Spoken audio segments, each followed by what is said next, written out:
I was starving, scavenging scraps in a post-apocalyptic wasteland, when I killed a man for a few moldy buns. Then, a blue screen appeared, train captain panel activated. Suddenly, I had a pistol and knew how to manipulate this broken world's systems. Now, I will build my own train and carve my own destiny. Clang, clang, clang. The night was pitch black, swallowing the world whole. Across the desolate landscape, a steel behemoth the train roared. Its wheels pounding the tracks sounded like a nighttime symphony played by unseen heroes. Each impact sent tremors through the carriage. Huff! Curled on a straw mat in the corner, I fought the relentless rocking, trying to quell the nausea like I was on a storm-tossed ferry.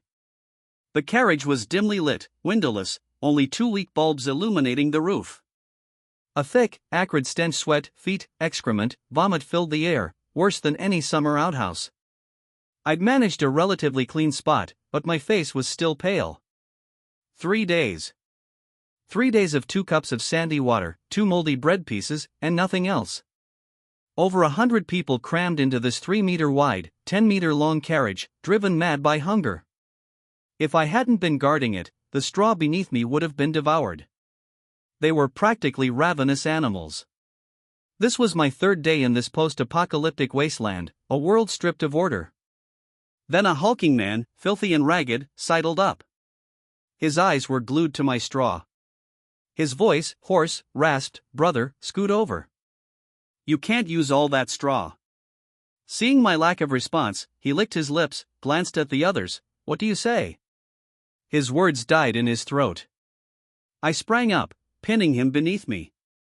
Before he could react, the sharpened branch in my hand found its mark once, twice, 3 times, 4 times. I stopped. I needed to conserve my strength. He thrashed like a slaughtered chicken. I didn't speak, but sat on him, strangling him until he went limp. My gaze, fierce, swept the carriage until everyone instinctively flinched away.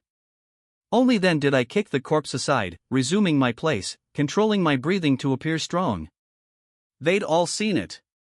Silence fell, the greed in their eyes extinguished, replaced by a desperate desire for distance. My corner, once cramped, suddenly felt spacious. Huff! I leaned against the iron wall, hiding the branch. If I'd been slower, I'd be dead. They weren't human, they were demons. One spark, and their evil would explode. My hands trembled, but I couldn't show weakness, they'd swarm me like wolves. It wasn't just the straw, it was my relatively clean flesh. With the man dead, a chilling silence descended. Then the connecting door opened. Bright light flooded in. 3 men, pistols and batons at the ready, strode in, their boots crushing those beneath them without a second thought. No one dared protest. They came to me. The leader examined the corpse, then me. "You kill him?" Before I could answer, he waved a hand. His men beat me mercilessly. I curled up, protecting my head, biting back the pain. After a minute, they stopped. The leader looked at me, a strange gleam in his eye. He sneered, "Master Cohen's slaves, all of you. You've got guts. You're tough. Lucky for you, Master Cohen wants you. You're the leader of this batch, responsible for their work." He tossed a bag of pickles, 2 moldy buns, and water onto my mat, then tossed the corpse out before slamming the door. Darkness returned, only the clanging continuing. I gritted my teeth, sat up, tore open the pickles, and began to eat the buns. Warm. Not delicious, but warm. The dryness even hurt my starved mouth. I drank half the water. I wasn't full, but stronger. My eyes narrowed. I'd seen the brightly lit carriage ahead, the thugs watching me like a show. I'd killed that man, not just for survival, but because I knew they needed a foreman, a position I saw as vacant. I needed it, they needed it. It meant access to information. From the moment I was abducted, I knew our destination was a mine. Killing me would mean losing 2 slaves, not killing me, 1. I could feel countless greedy eyes on the buns. The swallowing sounds were like summer cicadas. But no one dared approach. I ate slowly, savoring the food. I finally felt full. My body ached, but but I was mostly unharmed. A cigarette would have been nice.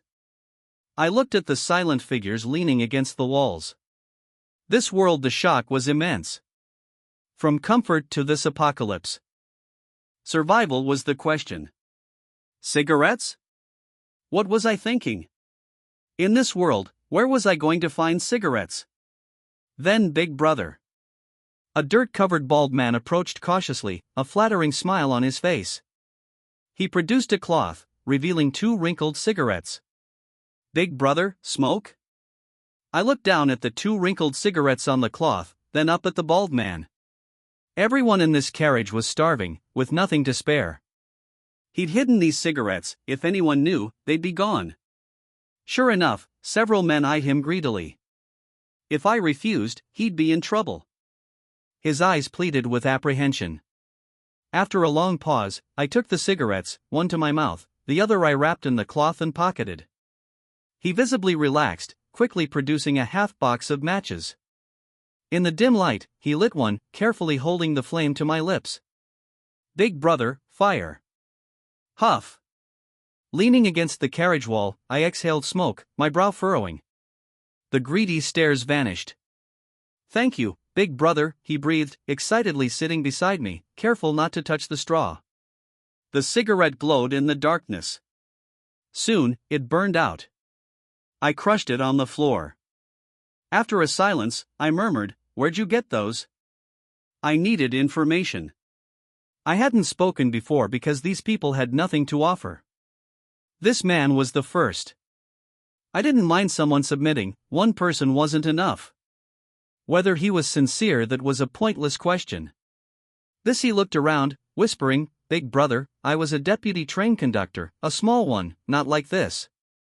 A disaster destroyed my train. Stranded, I was captured. I had a pack of cigarettes, these are the last 2. There are 3 slave carriages, about 100 people each, 300 total. This is likely a level 2, maybe even phoneme alphabet equals IPAPH equals clause /phoneme to a level 3 train. We're going to a mine. It's hard work, dangerous, people die. But the food is plentiful." He hesitated. "Big Brother, could you get me a less risky job?" I was silent, processing the information, looking at the man. His posture was comical, his subservience exaggerated, but I liked it. He knew his place. "Deputy conductor?" "Yes," he said shyly. "Always a deputy. Deputy class leader, deputy manager, deputy conductor. Never a regular. I've always just gotten by." I remained silent. From my observations, and his words, there were 2 types of people, conductors and slaves. Trains had levels; higher levels meant stronger defenses. For the first 3 days, we'd been in some wilderness. We couldn't leave the carriage, but through the seams, I sensed constant vigilance, like they feared monsters. There were no settlements, only trains; bigger trains meant bigger settlements. To survive, you needed to be a conductor, to have your own train. Train conductor, I mused. He knew more about trains than the others. He was valuable; he couldn't die. He'd been in a position of power, yet he was a slave without resentment. He'd offered his most prized possession. He was an old fox. Silence again, punctuated by the sound of someone relieving themselves. He sat beside me, resting his head on his arm, anxiety etched on his face. Only moving trains offered safety. Station anywhere increased the risk of a zombie horde. No one wanted to die. But someone always does. Night. The train sped on. The rhythmic clang wasn't the wheels on tracks, but on the ground. I'd noticed, this train runs on the ground, not rails. Unique. Then, a burning sensation on the birthmark on my hand. A semi-transparent panel appeared before me. Survival time, 3 days. Activating train captain panel. Newbie reward, GLS pistol 1, 18 rounds 9mm. Newbie train captain mission. 1. Own train 3 months. Reward, unknown. 2. 3 thugs, 10 slaves 3 months. Reward, unknown. 3. Kill 10 zombies 3 months. Reward, unknown. Shorter time, better reward. Complete missions to unlock Train Captain panel. The sci-fi scene stunned me. The panel's pale light was dazzling. I looked around. No one reacted. It seemed only I could see it. I was silent, then touched the now cool birthmark. My name is Chen Mang. I gave it to myself. An orphan, with this birthmark, shaped like the character. I always thought it was a gift from my unknown parents. Never imagined it would be relevant here. Maybe they'd time-traveled, leaving this behind? I laughed, shaking my head. I figured out the panel, it appeared and disappeared with my thoughts. In my arms, a heavy pistol and bullets. The reward arrived. But I tucked the pistol into my waistband, the bullets in my pockets. This wasn't all good. If the thugs found out, it wouldn't end well. Even if I hit every shot, I couldn't face them all, let alone the train's defenses. After reaching the mine, I'd find a secluded spot to examine it. I felt like we'd been traveling for 4 or 5 hours when the sky began to lighten. The train slowed, then lurched to a halt in the wilderness. Then bang! The carriage door flew open. Thugs in steel boots, pistols and batons at the ready roared, forcing us out. Pickaxes were distributed, 1 per slave. 3 of us were exempt, me, and 2 other imposing-looking men, obviously overseers. Line up! I wore a thin coat over a short-sleeved shirt and trousers. The morning chill bit. Around me stretched an endless, treeless wasteland, cracked earth, barren and desolate. Nearby, a small mound contained a gaping mine shaft. This was it. It looked unsafe, precarious, purely a gamble. The thug overseeing us outlined the plan: 3 teams, 3 areas of the mine. First, a meal. Thugs produced boxes of moldy bread and sediment-laced water. Slaves scrambled to the front, afraid of missing out. Each got 10 slices of bread and 3 cups of water, far more than usual. Hard work required fuel. We 3 overseers received 6 warm, moldy buns, 2 bags of pickles, 2 bottles of water, and a walkie-talkie. We'd go into the mine, the train and thugs would stay outside. Emergencies would be relayed via walkie-talkie, then we'd bring everyone back to the train. They dismissed us. Everyone scattered, eating. "Try this," I said, tossing a bun and half a bag of pickles to the middle-aged man who'd been shadowing me. I found a quiet spot and sat. I ate slowly. I wasn't very hungry, I'd recently eaten. But food was good, energy was good. I turned to the others, whispering, "What's your name?" "Thank you, big brother." "Thank you." He gratefully accepted the bun. Stuttering slightly, he replied excitedly, "Big brother, I'm Lao Zhu." "Surname Lao?" "Yes, uncommon." I shook my head, laughing. No parent would name their child Zhu. We were poor. My parents hoped I'd phoneme alphabet equals IPAPH equals live live/phoneme like a pig, carefree and well-fed. His mother was intellectually disabled, with amputated limbs from a car accident. His father, deaf and mute, did construction work. They lived in an abandoned container. His mother died in a fire, his father fell from scaffolding when he was 9. But it was better they died. Living through this would have been worse. My smile faded. I didn't speak, taking another bite. He remained cheerful. In this world, a name held significance. To ask for a name was acceptance, unlike how the thug leader never asked for mine. Names were irrelevant for easily replaced people. "My name is Chen Mang. Brother Mang." We ate in silence. I pocketed 2 buns and some pickles for later, my pockets bulging. Soon, under the thugs' shouts, we entered the mine. The entrance was unremarkable, a cave and a mound, but inside different. The passage sloped downwards. After several minutes, we arrived. A vast cave opened before us, 7 or 8 meters high. On the ground lay dark, lumpy iron formations, about a meter high, like misshapen cauliflowers. "This is the mine?" I narrowed my eyes. It wasn't what I expected. Yeah, Lao Zhu said, hefting his pickaxe. After the apocalypse, things changed. Supernatural changes, like trains. A train token lets you create a train. There are mines like this one. You don't refine anything. You just swing at the ore. A grown man gets 1 unit of iron or an hour. This is a level 1 iron mine, the lowest level. It's safe, unlike mines in magma. This iron is used to upgrade trains. He pointed to the pickaxe. Look at the panel. A panel appeared, tool name, pickaxe. Tool level, level 1. Tool effect, can mine level 1 mines. Only I could see it, but Lao Zhu's words implied everyone could. This world was different. How do you get train tokens? There are ways. Killing monsters has a chance to drop one. The higher the level, the better the chance.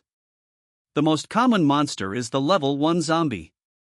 One isn't strong, but they come in hordes. If you get surrounded, the train dies.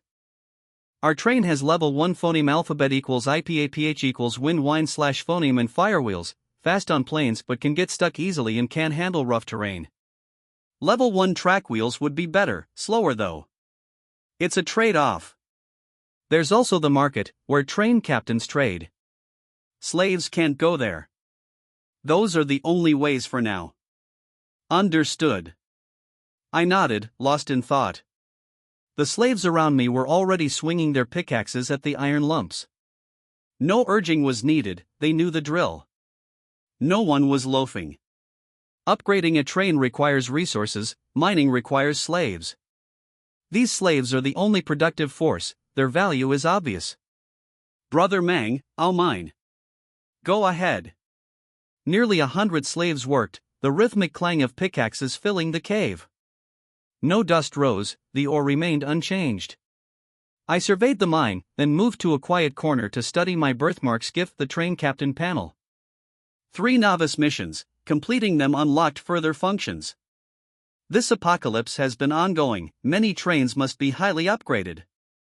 Without a safe train, you have no security. I didn't want to remain a slave. This panel was a huge advantage. The last 2 missions gathering followers and killing zombies seemed manageable. The first owning a train was challenging. According to Lao Zhu, train tokens are hard to come by. I needed a plan. I pulled out the GLS pistol. A standard issue weapon, heavy, black. The magazine was full, 9 bullets. A panel appeared, weapon name, GLS pistol. Weapon level, level 1. Weapon effect, can load up to level 1 bullets, causing effective lethal damage to level 1 armor, monsters, etc. I examined the panel, then the brass bullets, they too had a panel, indicating they were level 1 ordinary bullets. Interesting, I murmured. I was starting to understand this world. The apocalypse had supernaturally altered it. I wondered if pre-apocalypse firearms still worked. According to Lao Zhu, train tokens aren't easy for ordinary people to obtain. Those at the market wouldn't be for sale, train captains wouldn't buy more. Even with a token, you need resources to upgrade, slaves to mine, thugs to control the slaves. You need a team. A basic team. If I could take all the slaves on this train, 300 of them, that would be a strong start. But the train captain hasn't appeared, and those thugs, not to mention the heavy machine guns mounted on the train. Heavy machine guns are devastating to humans. I couldn't withstand many hits. In the mine, Lao Zhu, sweating and swinging his pickaxe, was deep in thought. He'd submitted because I was decisive and strong, but also because I exuded conviction. He'd seen many people, those who succeeded had that same conviction. The outcomes are success, sudden death, or being worn down. He wanted out of slavery, so he gambled. I started asking about trains, slaves wouldn't normally care. That was his advantage. He understands trains, the other slaves don't. If I become train captain, he'd be in the core team. But how do I get a train token? 4 hours later, a roar from my walkie-talkie, evacuate. Evacuate. My ears rang. Instantly, the slaves grabbed their ore and ran. The ore was uneven, chicken egg-sized 1 unit. I'd seen a slave mine one in an hour. Run! I saw Lao Zhu running towards me, anxiety in his eyes. I yelled and ran. Ahead, a dark mass of corpses loomed. I smelled the stench, the ground trembled. A horde of zombies, a few hundred meters away. I couldn't see them clearly, but felt the suffocating pressure. I ran with Lao Zhu to our carriage. Everyone was escaping. The train lurched into motion before the doors closed. It was slow at first, dozens of seconds before reaching full speed. But it was too late, we were surrounded. 222. Sitting in the carriage, I heard the heavy machine guns firing. But given the size of the horde, I doubted they'd do much good. To escape, we need new wheels, the track wheels Lao Zhu mentioned, and stronger carriage armor. Ours is just sheet metal, a pickaxe could pierce it, let alone a zombie horde. I gripped the pistol. It offered little comfort. The carriage was tense. People were panicking, praying. We couldn't see out, but the constant gunfire spoke volumes. Brother Mang, Lao Zhu whispered, pale. I saw before we left. There are gaps in the horde, but they're small. You need to weave through them. Like a motorcycle in traffic. If this train had level 2 auxiliary universal wheels, it'd be much more maneuverable. That's our only chance. But most train captains don't use them. Level 2 auxiliary universal wheels? I didn't dwell on it. I pressed against the carriage wall. No one cared about the bumps or the stench. Everyone was focused on survival. Survival. That's all that mattered. No. We can't wait to die. I squeezed my eyes shut, possibilities flashing through my mind. Then, I opened them, looking at Lao Zhu. This train has 9 carriages. The first is the engine, 7, 8, and 9 are slave cars. You said the train wasn't flexible enough? If we get to the engine, disconnect from the other carriages, and you drive, you were a deputy conductor, right? No. He denied it instantly, his face pale, his voice hoarse. Trains are linked to the captain. Only the captain can drive. Even if we get to the engine, we can't control it. But your idea's good. Disconnecting is like adding universal wheels, giving us a chance. I just hope the captain didn't think of that. We exchanged worried glances. If the captain did think of it, we'd be abandoned. We need to get to the engine. Follow me, I muttered, heading towards the 6th carriage. Then clang, clang. Metal scraping. The train slowed rapidly. Huff. I took a deep breath, pulled out Lao Zhu's last cigarette, lit it, and exhaled. Holding the pistol, I waited for judgment. Death was inevitable, we'd been abandoned. I didn't hate the captain, I'd do the same in his place. But I hated his lack of ambition. Why hadn't he checked the surroundings before we mined? Why only discover the horde after it surrounded us? How valuable were those resources compared to even a level 2 universal wheel? So many slaves, aren't they worth more? I smoked, pistol cocked, stepping over bodies to reach the iron gate. I pulled it open. The stench was overpowering, countless zombies surged towards the train. Unfair, I muttered. In the novels phoneme alphabet equals IPAPH equals red read / phoneme, time travelers faced a few zombies, not this horde. There was no escape. Who survives this? But I'd take some with me. Bang! A shot. A zombie lunging at me dropped, a hole in its head. It was crushed by others. My first kill. My aim wasn't good, I'd never used a gun before. I'd practically shoved the barrel in its mouth. Phoneme alphabet equals IPAPH equals clause close / phoneme range, anyone's a marksman. These zombies weren't strong. A pistol shot blew their heads off at phoneme alphabet equals IPAPH equals clause close / phoneme range. A single zombie was manageable. Maybe even 3 or 5 without toxicity. But this swarm, bang, bang. I emptied a magazine. I didn't know how many I killed, it was too chaotic. I just kept firing into the horde. The train slowed, reducing my shooting opportunities. I reloaded quickly. Before I died, I'd take more with me. Then a slave rushed to me, kneeling, terrified. "Brother, shoot me. I want to die quickly, not eaten." "No." I reloaded, indifferent. Limited bullets. Killing more zombies is worth more. I heard gunfire from the next carriage. The thugs there had been abandoned too. He looked up, his face contorting into rage. "You'll refuse even this?" "I just want a quicker death." He lunged at me, grabbing for my pistol. I dodged, kicking him into the horde. A scream, then silence. I turned to Lao Zhu, pickaxe raised. "Attack me?" "Ah." He stammered. "No, Brother Meng. That slave." Everyone had dropped their pickaxes. I don't know where Lao Zhu got his. Maybe the thugs left it in the carriage. I chuckled, it was a joke. He lacked humor. And he was interesting, we were all going to die. What was the point of clarifying? I reloaded, firing almost without aiming. The closest zombie was less than half a meter away. I could see its features clearly: hairless, pale skin, dark blue veins, pitch black pupils. Intimidating. Bang, bang. After emptying another magazine, I took a drag of my cigarette, leaning against the door, reloading. "Any last words, Lao Zhu?" "We've bonded." "Heh," he forced a smile, calm. "I've thought about this for a year. I'm ready. I regret giving you only one cigarette. I'd like a smoke before I die." I chuckled, handing him the near-burnt cigarette. "You only had 2. 9 bullets left." "I'll kill some more, save 2 for us a quick end." He took the cigarette, eyes lighting up.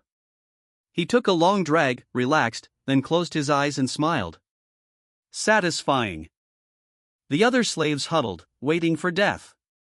Some even crawled to my mat. They wanted to feel it before they died. Who cared? We all die. The train was barely moving, maybe 10 seconds left before it stopped completely. Zombies were clawing at the carriage floor. Huff, I exhaled, continuing to fire. Bang, bang, bang. Time spent, less than a day. Reward, Rare Train Token 1, Handheld Zombie Perception Blocker 1. I was only momentarily surprised. I recognized the panel the conductor panel I'd activated last night. 3 novice missions, completing them unlocked the rest of its functions. The situation was urgent, though. I hadn't considered the rewards. I didn't know what I'd get for killing 10 zombies. A rare train token. It must be better than a regular one, but I had no time for that. We were surrounded. Even with a train, I couldn't escape, the wheels would get stuck immediately. But the zombie perception blocker that could save lives. I felt something in my arms, a token and a walkie-talkie-like device.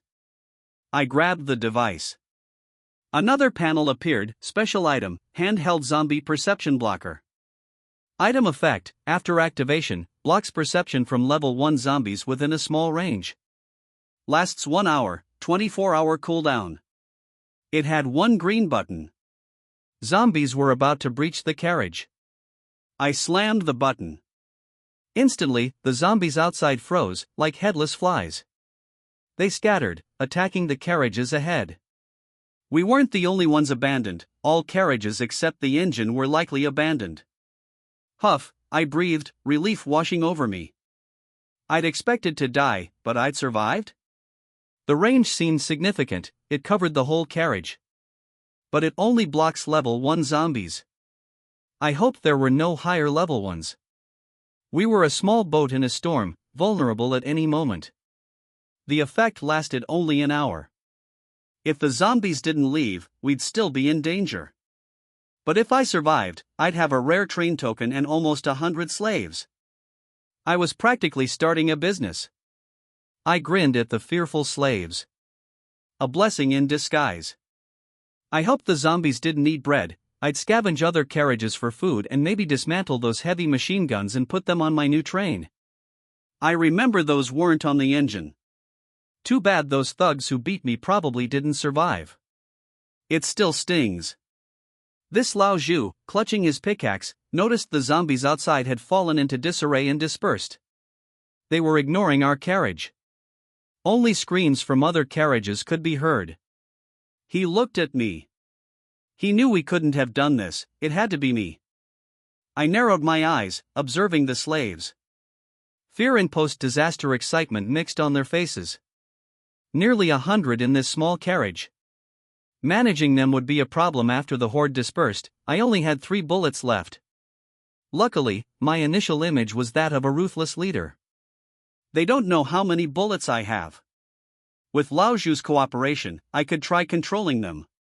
If not, I could throw some slaves to the zombies to maintain control, but productivity would plummet.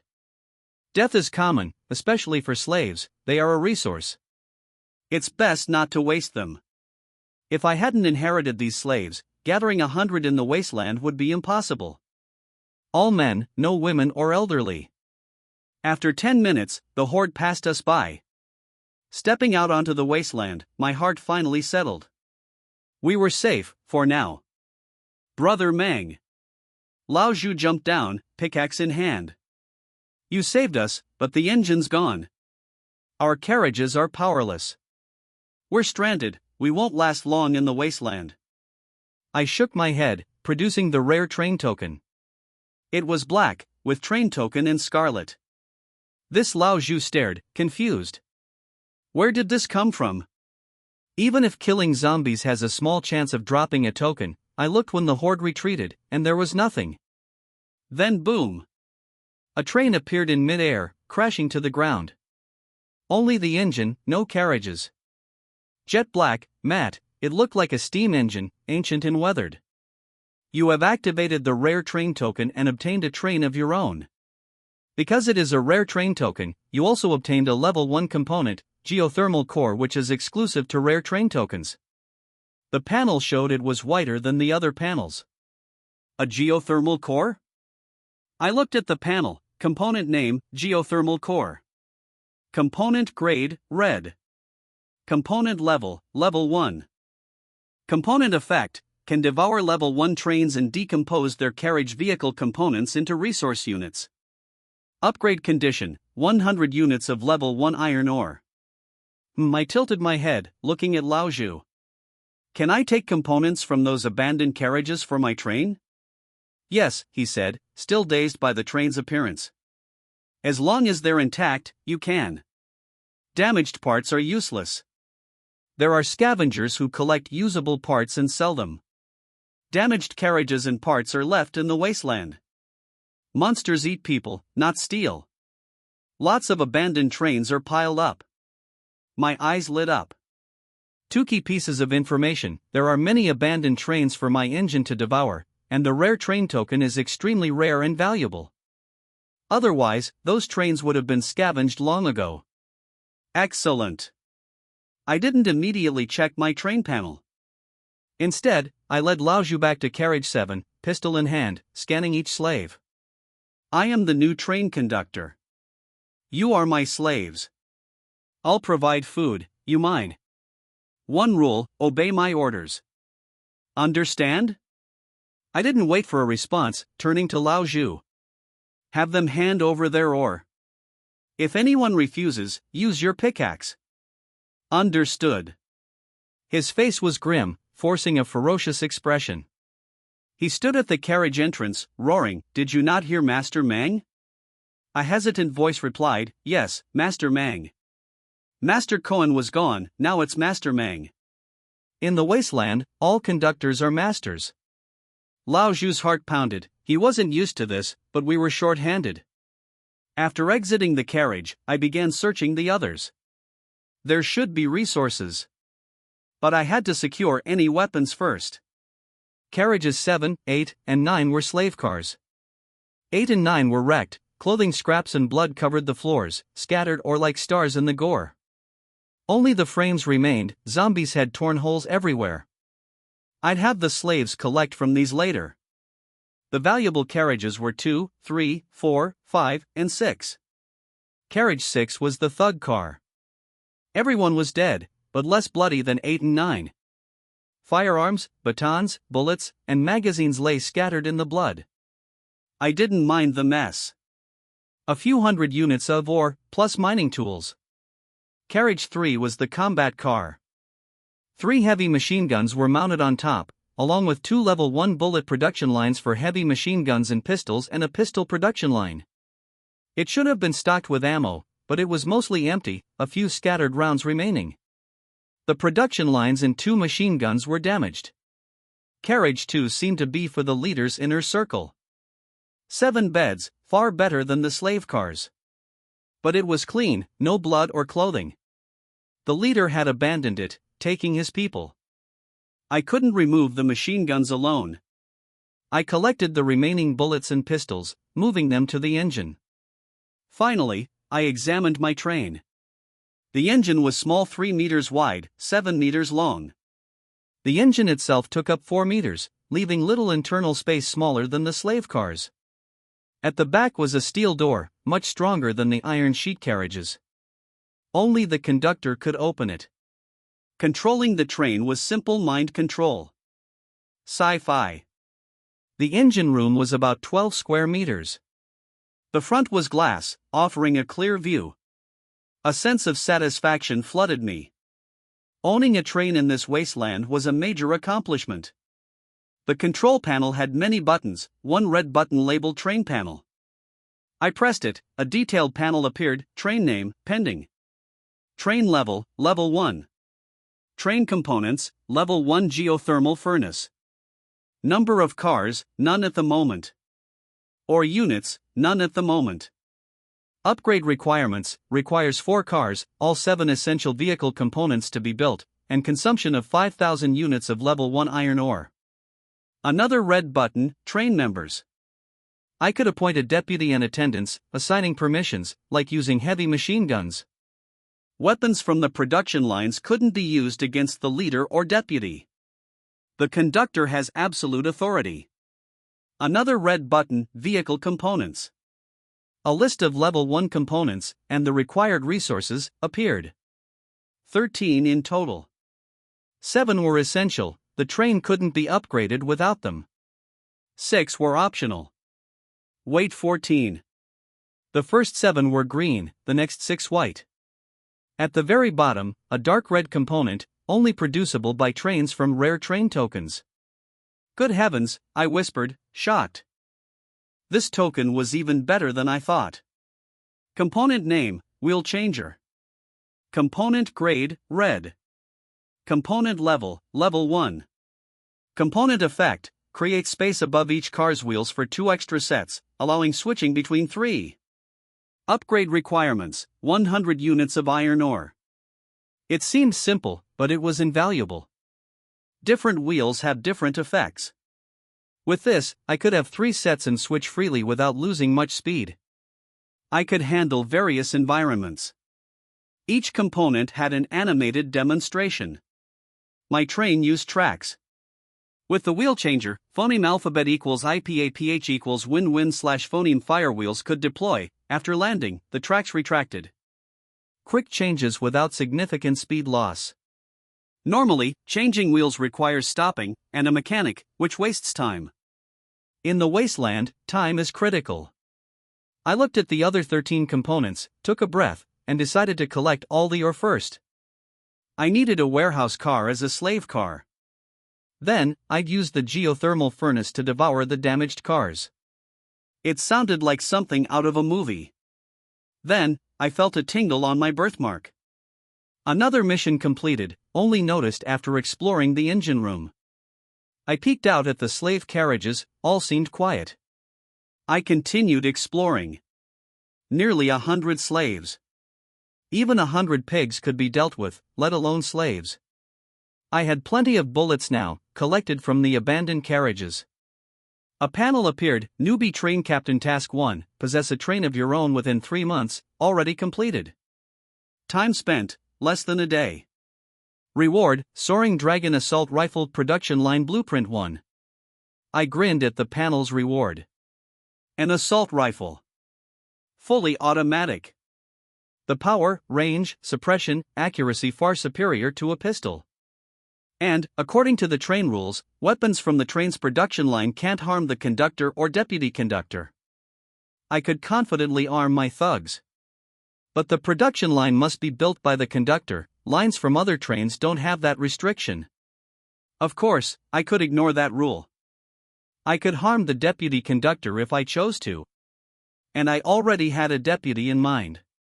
Blueprint name: Soaring Dragon Assault Rifle Production Line. Blueprint grade: green. Besides the train panel, train members, and vehicle components buttons, there was a train rules button. I pressed it. The screen displayed basic train rules, guiding survivors on becoming conductors. It also explained component grades: white, green, yellow, blue, purple, red, gold, pink, rainbow. White is the lowest. On a level 1 train, 6 of the 14 buildable components are white basic components. Higher grades are rarer. The remaining 7 are green, essential for upgrading to level 2. Those 7 components are: clean water filter, green, requires 100 units of iron ore. Phoneme alphabet equals IPAPH equals wind/phoneme firewheels, green, requires 500 units of iron ore. Carriage steel armor, green, requires 1000 units of iron ore. Circuit system, green, requires 10 units of copper ore. Axe production line, green, requires 100 units of iron ore. Ores are graded level 1, 2, 3. Different ore grades are needed for different component levels. All ore units here are level 1. These 7 are essential. The remaining 6 white components are optional. Single bed, white, requires 1 unit of wood.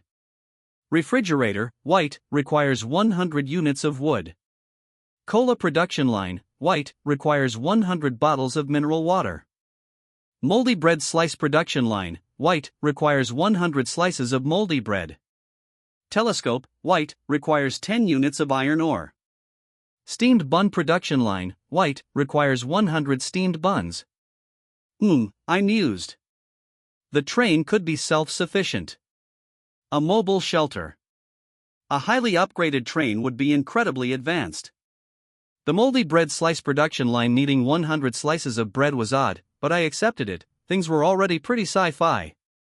Next, I needed to assess my resources and prioritize components.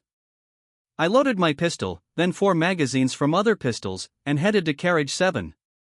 There was no unrest, it was surprisingly orderly. Slaves were handing over their ore, creating a small mountain. Lao Zhu greeted me.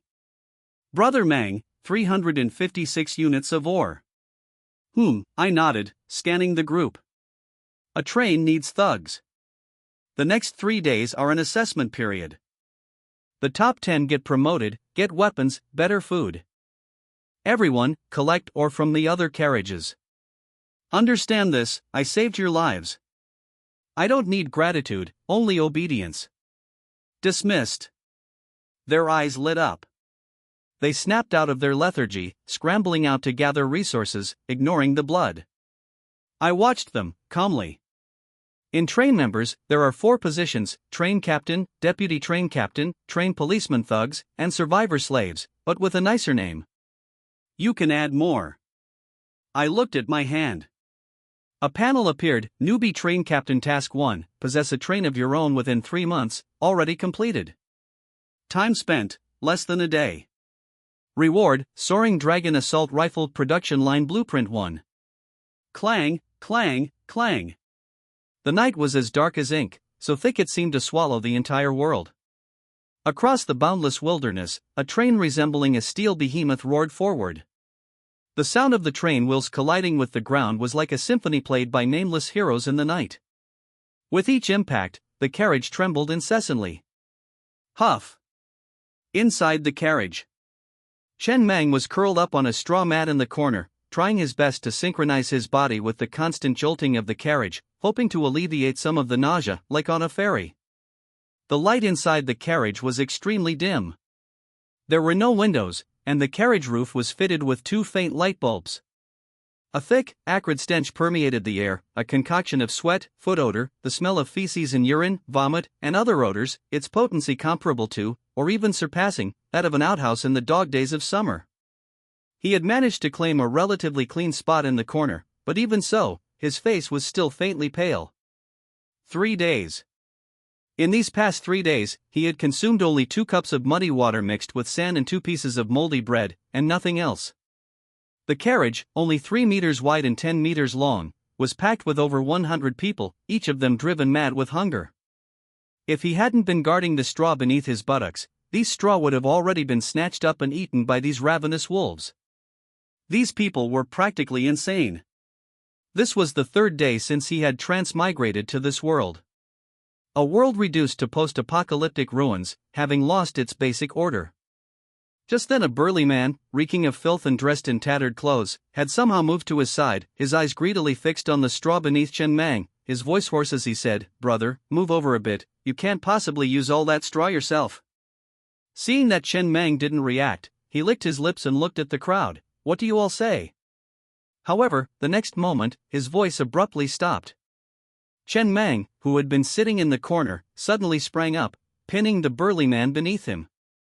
Before the man could react, Chen Mang tightly gripped the sharpened tree branch in his hand and thrust it straight into the man's eye socket. Once, twice, 3 times. After 4 times, Chen Mang stopped. He didn't have much strength left, he had to conserve it. The man was struggling violently, like a chicken with its throat cut. Chen Mang didn't speak, but sat on the man's body, using his hands to strangle the man's neck. After several dozen seconds, when the man's body had completely gone limp, he finally raised his head, his eyes filled with ferocity, and scanned each person around him. Until everyone subconsciously avoided his gaze. Only then did he kick the man's corpse aside, sit back down on his straw mat, and try to keep his chest from rising and falling too much, so as not to appear too weak. In the dim light, the surrounding people had witnessed this scene with their own eyes. No one made a sound, but the hint of greed that had just surged in their eyes quickly dimmed, and they unconsciously moved as far away from Chen Mang as possible. For a moment. In the originally crowded carriage, the area where Chen Mang was sitting actually had a relatively spacious space. Huff! Chen Mang leaned against the iron wall of the carriage, hid the sharpened branch under the straw mat. If he had killed any slower, he might have been the one to die. These people were no longer human, they were a pack of ravenous demons. Once someone took the phoneme alphabet equals IPAPH equals lead/phoneme. The evil thoughts in these people's hearts would be infinitely amplified. He felt a little panicked, and his hands and feet were trembling slightly, but he couldn't show any discomfort at this time, otherwise these people would swarm him like hungry wolves. It wasn't just about the benefit of a straw mat, but also his flesh, which was noticeably cleaner than theirs. With the death of this burly man, the carriage once again fell into a silent stillness. No one spoke, no one had the strength to speak, they were still saving their strength, but the next moment the door at the connection of the carriages was pushed open. Bright light poured in from outside the door, and 3 men with pistols on their waists and batons in their hands walked in expressionlessly, their steel boots trampling on everyone in the carriage without any hesitation. And these people didn't dare to make any sounds of dissatisfaction or pain. They walked all the way to Chen Mang's side. The leading man first looked down at the corpse, then looked at Chen Mang sitting on the straw mat, and said expressionlessly, "Did you kill him?" Then, before Chen Mang could reply, the man waved his hand. The 2 men behind him stepped forward, raised their batons, and continuously smashed them down on Chen Mang's body, each strike with full force.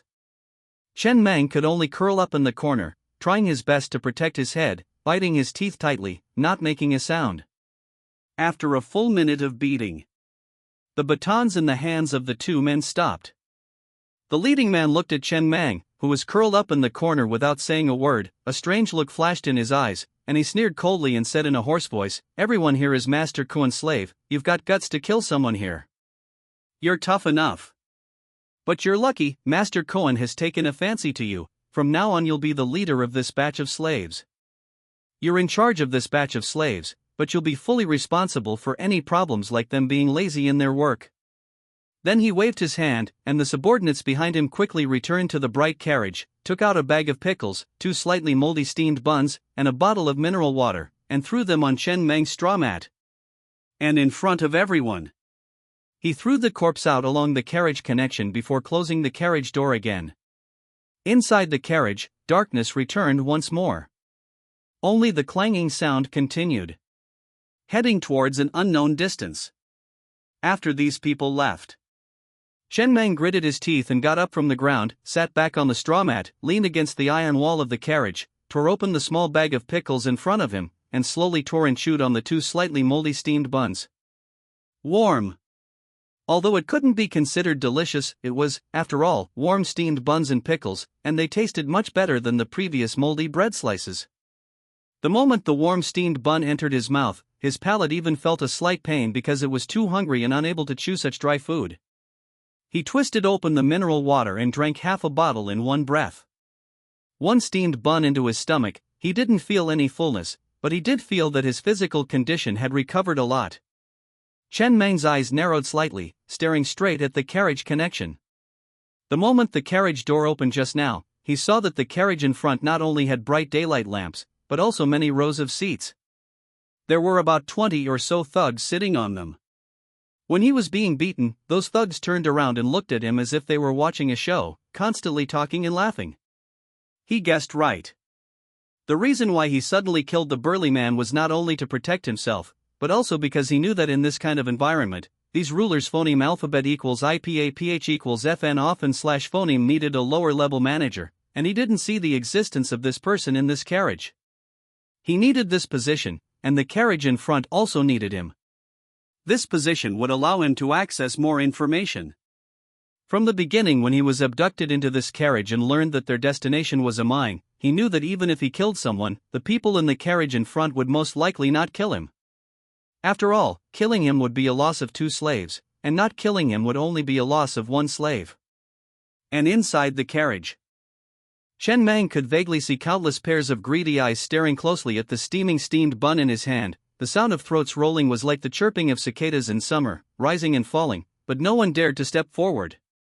Amidst a crowd of greedy gazes, Chen Meng slowly ate the 2 steaming buns with pickled vegetables, and after drinking his bottled water in one gulp, he finally let out a long breath. He finally felt a little full. He had almost starved to death these past few days. He had tried his best to protect his vital parts, and now he only felt pain all over his body, but it didn't affect his movements much, and his joints were all intact. If only he had a cigarette right now. He always wanted to smoke after a good meal. He glanced around the carriage, at the people who were leaning against the iron walls of the carriage behind him, silent and not speaking. Suddenly being transported to this world, the things that had happened in the past few days had been too much of a shock to him. From a society where he had no worries about food and clothing, he had suddenly been transported to such an apocalyptic world. How to survive had become the biggest question. As for cigarettes, what was he thinking? In this environment where he could starve to death at any moment, where was he going to find cigarettes? Just then Big Brother, a bald man with a face full of dirt, came over, maintaining a relatively safe distance, his face filled with a flattering smile. He carefully took out a piece of cloth from his arms, and from it took out 2 slightly wrinkled cigarettes, offering them up with a rather fawning and apprehensive expression. Big Brother, want a smoke? Chen Meng looked down at the 2 rather wrinkled cigarettes placed on the cloth, and then looked up at the bald man. He knew that everyone in this carriage was on the verge of starvation and had no supplies on them. At this time, this man had secretly hidden 2 cigarettes. If this had been revealed earlier, they would have been snatched away long ago. Sure enough, he could already see that many men were looking at the bald man's back with a hint of greed. If he refused at this time, the bald man's fate would not be good. The bald man was also very aware of this, his eyes filled with pleading and apprehension. After a long pause, he took the cigarettes from the bald man's hand, put one to his mouth, and wrapped the other in the cloth and put it in his pocket. Seeing this, the bald man immediately breathed a sigh of relief, hurriedly took out a half box of matches from his arms, and came up with a flattering expression, lighting a match in the dim carriage and carefully holding the flame to Chen Meng's mouth. Big Brother, fire. Huff. Sitting on the straw mat and leaning against the iron wall of the carriage, Chen Meng exhaled a puff of smoke, his brow furrowing slightly. The greedy look in the eyes of the people in the carriage who had been looking at the bald man quickly disappeared. Okay, thank you, Big Brother. The bald man's eyes were full of excitement, and he hurriedly got up and carefully sat on the iron sheet next to Chen Meng, making sure that his buttocks did not touch even a bit of the straw mat. The scarlet cigarette but flickered in the dim carriage.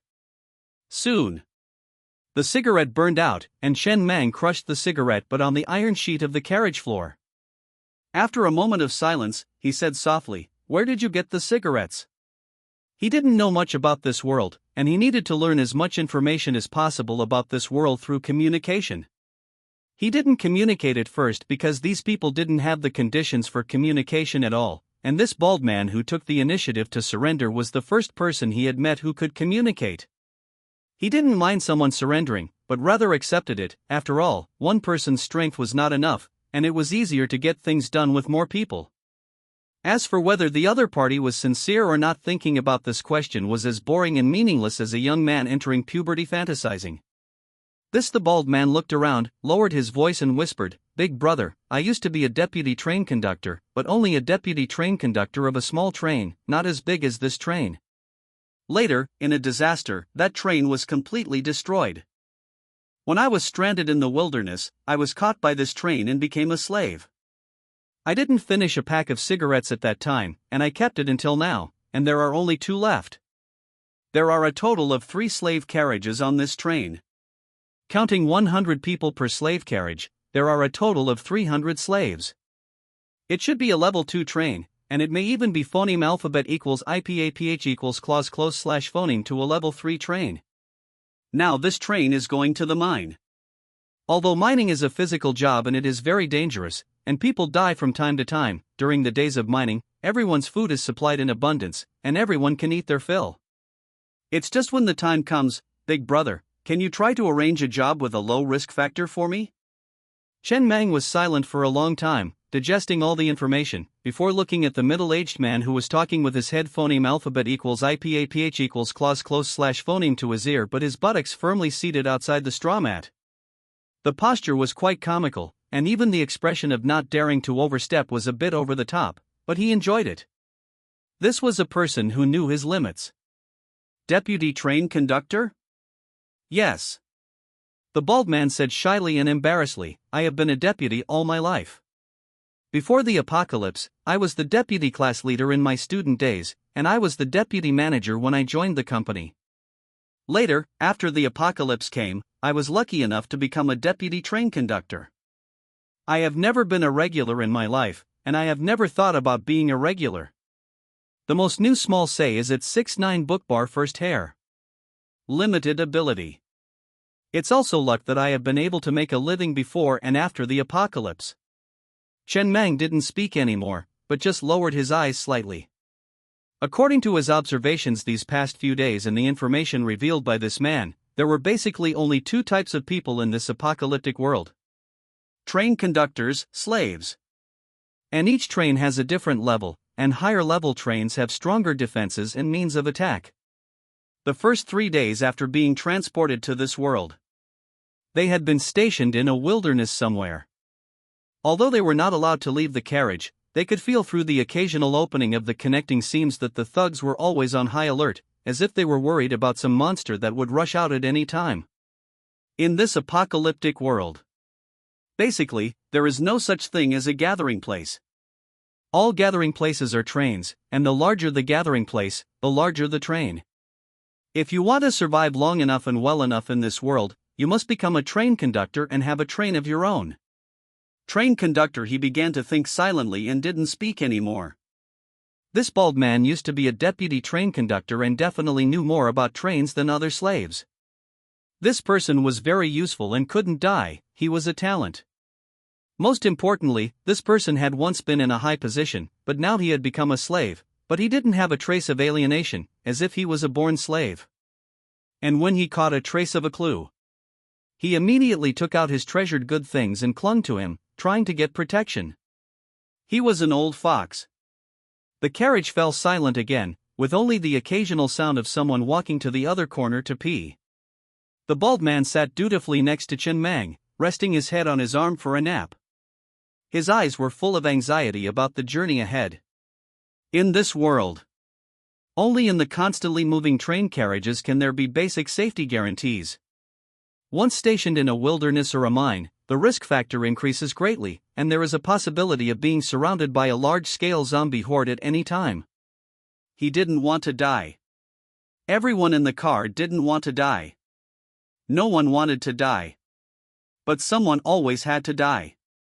Night. The train continues to speed towards the distance. Chen Mang sits in the constantly rising and falling carriage, his expression somewhat dazed. The clanging sound is not the sound of train wheels hitting the tracks, but the ground. In these few days, he noticed. This train is not running on rails, but on the ground, which is quite unique. Just then, Chen Mang was slightly stunned. He suddenly felt a burning sensation on the birthmark on the back of his hand that had been with him all along. After looking subconsciously, he saw a semi-transparent panel suddenly floating in front of him. Survival time has reached 3 days. Activating train captain panel. Receives newbie reward, GLS pistol 1, with 18 rounds of 9mm bullets. Triggering newbie train captain mission. 1. Within 3 months, possess your own train. Reward, unknown. 2. Within 3 months, have 3 thugs and 10 slaves. Reward, unknown. 3. Within 3 months, kill 10 zombies. Reward, unknown. The shorter the time taken, the more generous the reward. After completing the 3 newbie train captain missions, the train captain panel will be officially unlocked. The rather sci-fi scene in front of him left Chen Mang slightly stunned in place, especially the pale white light of the panel, which was extremely dazzling in the entire dark carriage. He subconsciously glanced around, but found that no one had a special reaction. It's as if this panel can only be seen by him alone. Chen Mang was silent for a long time before lowering his head to look at the mark on the back of his hand that was no longer hot, stroking it with some absent-mindedness. His name is Chen Mang. He gave himself this name. He grew up in an orphanage without parents since he was a child.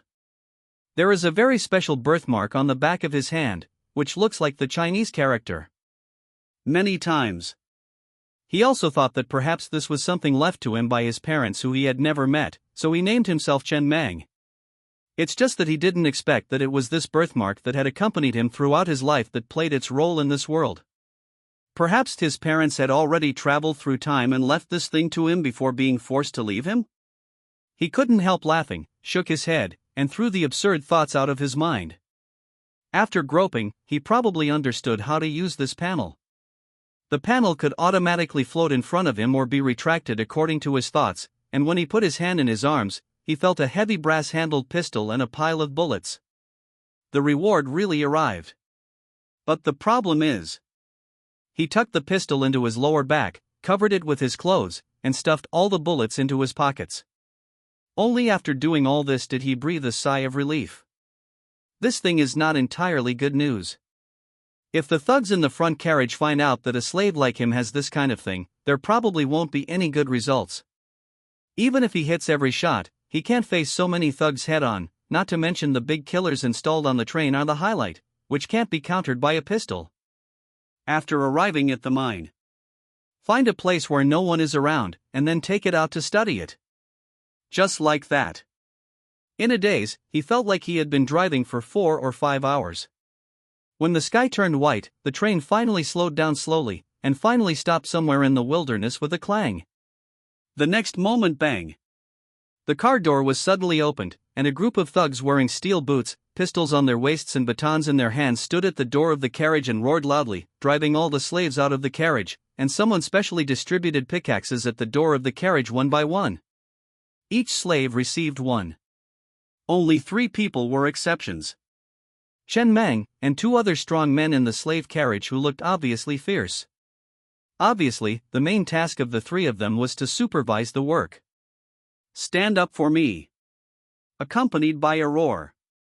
He was wearing a thin coat, with short sleeves inside, and trousers on his lower body.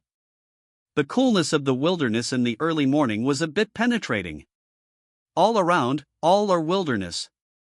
The endless wilderness, without any trees, nor any ruins, only the dry and cracked land looks quite barren, and next to it, there is a small earth slope of about several meters, with an obvious mine hole in the diagonal section of the earth slope.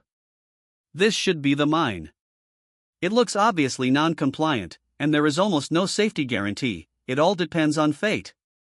And at this time the middle-aged man in steel boots standing on top of the carriage has also arranged the task.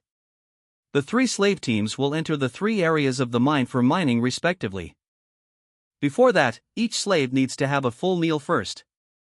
Many thugs pulled out several boxes of moldy bread slices from the carriage, and began to distribute light water mixed with sediment. All the slaves kept poking their heads and tiptoeing to queue up to receive them, for fear that they would run out when it was their turn. This day, each slave can receive 10 slices of bread and 3 cups of light water, which far exceeds the daily food supply. Before doing hard work, of course, you should eat your fill first. And their 3 slave leaders. Each person received 6 warm moldy steamed buns, 2 bags of pickles and 2 bottles of mineral water, and a walkie-talkie. When they go down the cave to mine, the train and thugs will be stationed outside the mine. If there is an emergency, they will contact them through the walkie-talkie, and then they need to bring all the slaves out and escape back to the train as quickly as possible. When announcing the disbandment, free action, and going down the cave after dinner. All the slaves also dispersed, and sat on the ground casually to start eating. Try it. Chen Meng turned his head to look at the middle-aged man who had been following him closely, threw a steamed bun and half a bag of pickles at him, and then found a quiet corner to sit down. He slowly chewed the steamed bun in his hand. He wasn't very hungry at this time, not long after the Last Supper. But in the wilderness, it's a good thing to have food to eat, and it's always good to keep yourself full of energy. He looked at the other 2 slave bosses while casually whispering. Do you have a name? Thank you, big brother, thank you, big brother. This middle-aged man, who looked quite slick, carefully took the warm steamed bun, and thanked him continuously with gratitude. After hearing this newly recognized big brother asking his name, he was slightly stunned, and then whispered excitedly with hard to hide in his eyes. Big brother, my name is Lao Zhu. Surname Lao? Yes, this surname is relatively uncommon. Chen Meng shook his head and couldn't help laughing. No parents would name their child Zhu. The family was relatively poor when I was young. My parents hoped that I could phoneme alphabet equals IPAPH equals live/phoneme as happily as a pig, without worrying about food and drink, and wake up naturally every day. My mother has intellectual disabilities. She was in a car accident when she was young and had her limbs amputated. She married after meeting my father. My father is a deaf-mute man who does physical work on the construction site, living in an abandoned container. Later, not long after I was born, my mother was burned to death alone in a fire, and my father fell from the scaffolding and died when I was 9 years old. But thinking about it, it's good that they died. If they lived to the end of the world, it would be even more painful. The smile on Chen Meng's face slowly froze. He didn't speak, just took another bite of the steamed bun expressionlessly and chewed it. But Lao Zhu didn't care about it, and still had an excited smile on his face. In the end of the world, a name is a very important existence. Asking a person's name is, in a way, a preliminary acceptance of this person, just like the thug leader of this train did not ask the big brother's name. After all, it doesn't make sense to know the name of someone who can be replaced at any time. P.S. New book launch, released on New Year's Day, a new day in the new year. You can support the author through rewards, collections, monthly tickets, follow-up reading, etc. Thank you for your company, love you. Brother, what's your name? I'm called Chen Meng. Okay, Brother Meng. After a simple conversation, the 2 stopped talking and continued to sit cross-legged on the ground, chewing their food. Chen Meng was indeed starting to feel full. He left 2 steamed buns and a packet of pickled vegetables in his pocket, planning to eat them later when he got hungry, stuffing his pockets until they were bulging. Soon they weren't given much time. Under the shouts of the thugs, all the slaves entered the mine in a long line. The entrance to this mine was just a cave on a small earth mound, looking like an animal den, unremarkable, but once you stepped inside, you could feel its uniqueness. The passage inside the cave wound downwards. Leading the slaves from carriage 7, he strode into this path and continued for a good several minutes before finally reaching their destination. The scene before them suddenly opened up. It was as if they had entered a huge cave, with an interior of about 7 or 8 meters high, and the entire space was much more open. On the ground were protruding, dark iron lumps. About 1 meter high. The shape was a bit similar to cauliflower after getting AIDS. The surface was covered with bumps. This is the mine? Chen Mang narrowed his eyes slightly, looking at the iron lumps growing on the ground of the cave in front of him. It couldn't be that this was how they mined. It didn't seem quite like the concept of mining he had in mind. Yeah. Old Zhu weighed the pickaxe in his hand and whispered, "Brother, you also know that after the apocalypse, some subtle and unique changes have taken place in this world, also supernatural changes, such as the existence of the train. As long as you have a train token, you can create a train of your own out of thin air. There are also many resource areas like mines. The mining of this kind of mine is different from before. There is no need to refine anything. Slaves only need to swing the pickaxe at the iron ore. A grown man can basically get 1 unit of iron ore per hour. This mine is the most common type of low-level mine, a level 1 iron mine. It's considered lucky. There's basically no danger to life when mining this kind of mine, unlike some mines that require mining in magma, where the risk factor rises sharply. This material is also the main material for upgrading the train. For example, Brother Mang, look at the panel of this pickaxe." Chen Mang took the pickaxe from old Zhu's hand and waited, and a panel popped up in front of him. Tool name, pickaxe. Tool level, level 1. Tool effect, can mine level 1 mines. This panel could still only be seen by him alone, but from old Zhu's meaning, it was obvious that no matter who held the pickaxe, they could see this panel. In other words, many supernatural changes had taken place in this world after the apocalypse, so he could understand it. What are the ways to obtain train tokens? Chen Mang said softly. There are many sources for this. For example, killing any monster has a certain chance of dropping a train token, but the chance is very small. The higher the level of the monster, the greater the chance. So far, the most common monster we usually encounter is the level 1 monster zombie. A single zombie is not strong. An adult with a sharp weapon can solve it, but in most cases, zombies don't appear alone, but as a zombie horde. If you don't break out before the zombie horde forms an encirclement, then the train is easily trapped to death. After all, I carefully observed the wheels of this train. They are level 1 wheels, phoneme alphabet equals IPAPH equals wind wine / phoneme and fire wheels. The advantage of this kind of wheel is that it can maintain the fastest speed of the same level on plains like the wilderness, but it has no ability to handle harsh terrain and can only run on flat ground. Moreover, this kind of wheel is also easily stuck by zombies. If it were replaced with level 1 track wheels, it would be much better in this situation. Of course, the speed would not be so fast. It still depends on the trade-off. Besides this, there is another way, which is at the market. From time to time, some train captains will spontaneously gather together to trade their things. At this time, there will be opportunities to buy them, but we slaves definitely have no chance to go. These are the only 2 ways. There are no other ways for the time being. Understood. Chen Mang nodded slightly, thinking silently without speaking. At this time, the slaves around him had already swung their pickaxes and began to work hard at the iron lumps on the ground of the cave. Without him saying anything, everyone was very conscious and familiar with the process, swinging their pickaxes and starting to work. There were also no unconscious people who needed him to urge them to work or anything. The most new small say in 6-9 book bar first hair.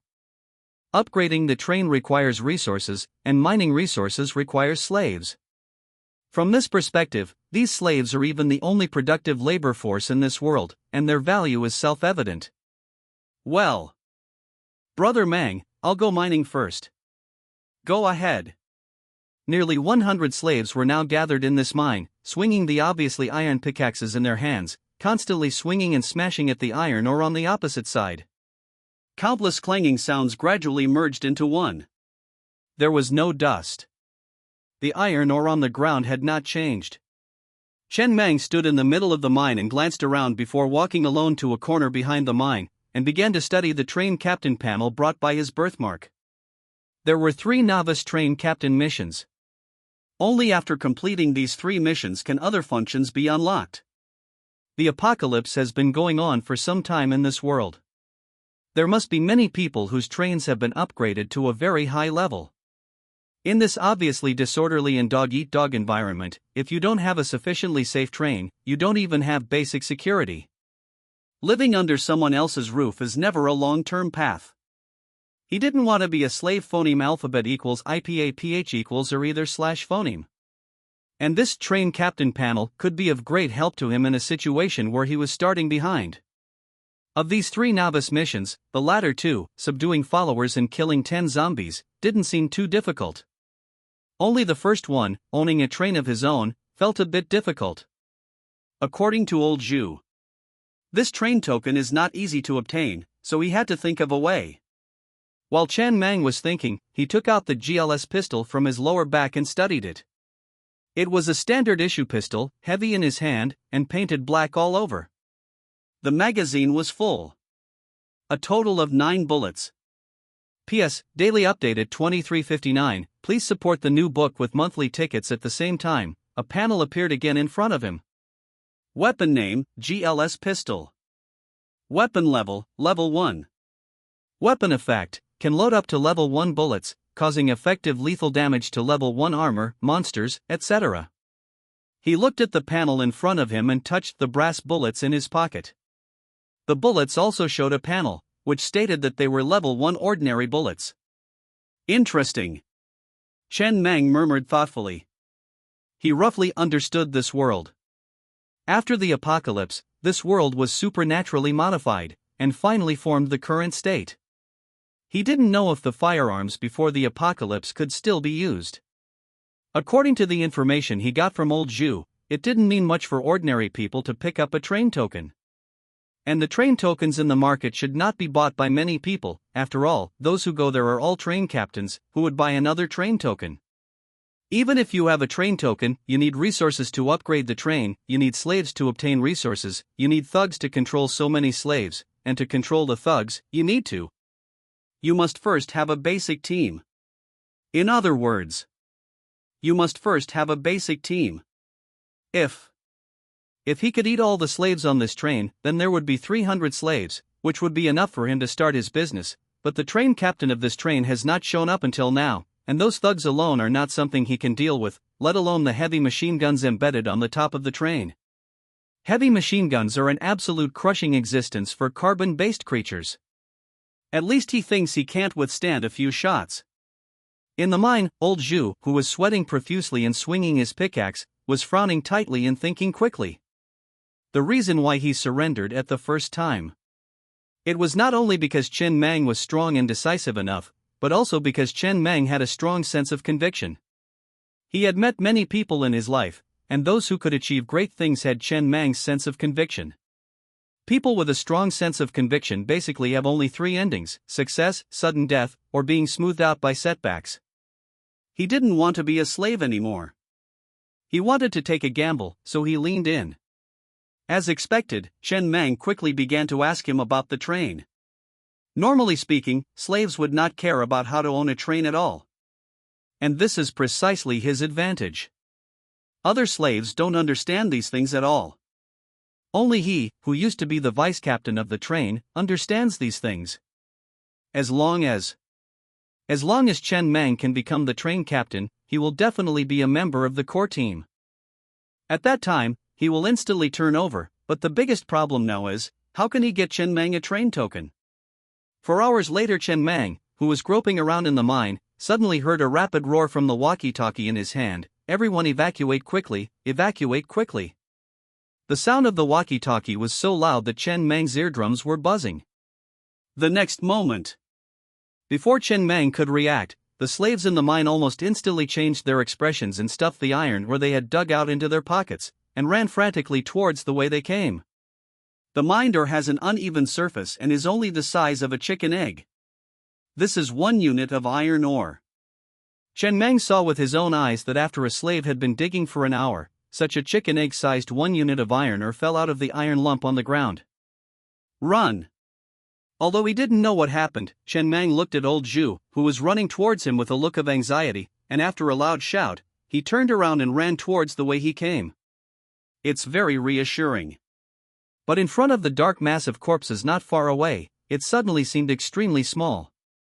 He even clearly smelled the stench of corpses in the air. Even the ground was trembling slightly. That was the movement formed by countless zombies running wildly, and it was only about a few hundred meters away. Although he couldn't see the specific appearance of the zombies, he could already feel the obvious sense of suffocation. Chen Mang didn't dare to delay, and immediately ran to his number 7 slave carriage with old Zhu at the first time. The newest and fastest novels are on 69 Shuba. The rest of the people in the mine had already run out one after another. When all the slaves got into the carriage, the train started quickly before the doors could be closed. It's just that the start was a bit slow. It took dozens of seconds to pull the speed to the fastest, but it was a bit late. At this time the encirclement has been formed. The entire tide of corpses is not coming from one side, but from almost all around. 222. Chen Mang sat on the straw mat of the number 7 slave carriage with an uncertain expression, listening to the harsh and dull gunshots outside. The heavy machine guns had begun to roar, but according to the number of corpses he saw before getting on the train, he didn't think these few heavy machine guns would have any effect to break out of this tide of corpses. In his opinion, first of all, the wheels must be changed, and they must be changed to the track wheels that old Zhu said are not easy to be stuck by corpses. Secondly, the carriage armor must be hard enough. Their slave carriage is obviously just iron sheet, and a pickaxe will open a hole, let alone block the tide of corpses like a tide. He held the pistol tightly in his arms. It's just that this pistol can't bring him too much security at this time. The atmosphere in the carriage was obviously very tense. Many people were already emotionally collapsed and talking nonsense, and some were constantly praying to God. There were no windows, and they couldn't see what was going on outside the train. But just listening to the almost non-stop heavy machine gun fire, you can probably know that the situation is very bad. Brother Mang. At this time, old Zhu, who was sitting next to him, said in a trembling voice with a pale face, I saw the situation before getting on the train just now. The encirclement of the corpses is not very tight, there are gaps. It's just that this gap is composed of several small gaps, and you need to constantly shuttle through the tide of corpses to break out, just like riding a motorcycle in traffic. The train control is not as good as a motorcycle. The turning arc is too large, but if the train captain of this train installed level 2 auxiliary universal wheels on each carriage at that time, the train would be much more flexible. This is the only chance to break out. It's just level 2 auxiliary universal wheels are not a necessary condition for upgrading a level 2 train to a level 3 train. As far as I know, most train captains are reluctant to spend resources here. If this train doesn't have these level 2 auxiliary universal wheels, then this time will be very dangerous.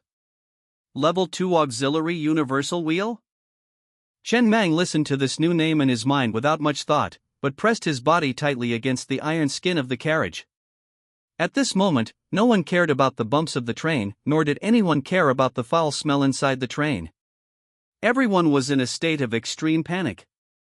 Survive. This was the only thought in the minds of everyone present. No. We can't just sit here and wait for death. Chen Mang closed his eyes tightly, and possibilities kept flashing in his mind. After a moment, he suddenly opened his eyes, looked at old Zhu beside him, and said in a low voice, This train has 9 carriages. The first carriage is the engine, and the 7th, 8th, and 9th carriages are slave carriages. Didn't you just say the train wasn't flexible enough? If we can find a way to get to the engine in the first carriage, and then disconnect it from all the other remaining carriages, and then you drive the train, haven't you been a deputy train captain before? You should know how to drive a train, right? No.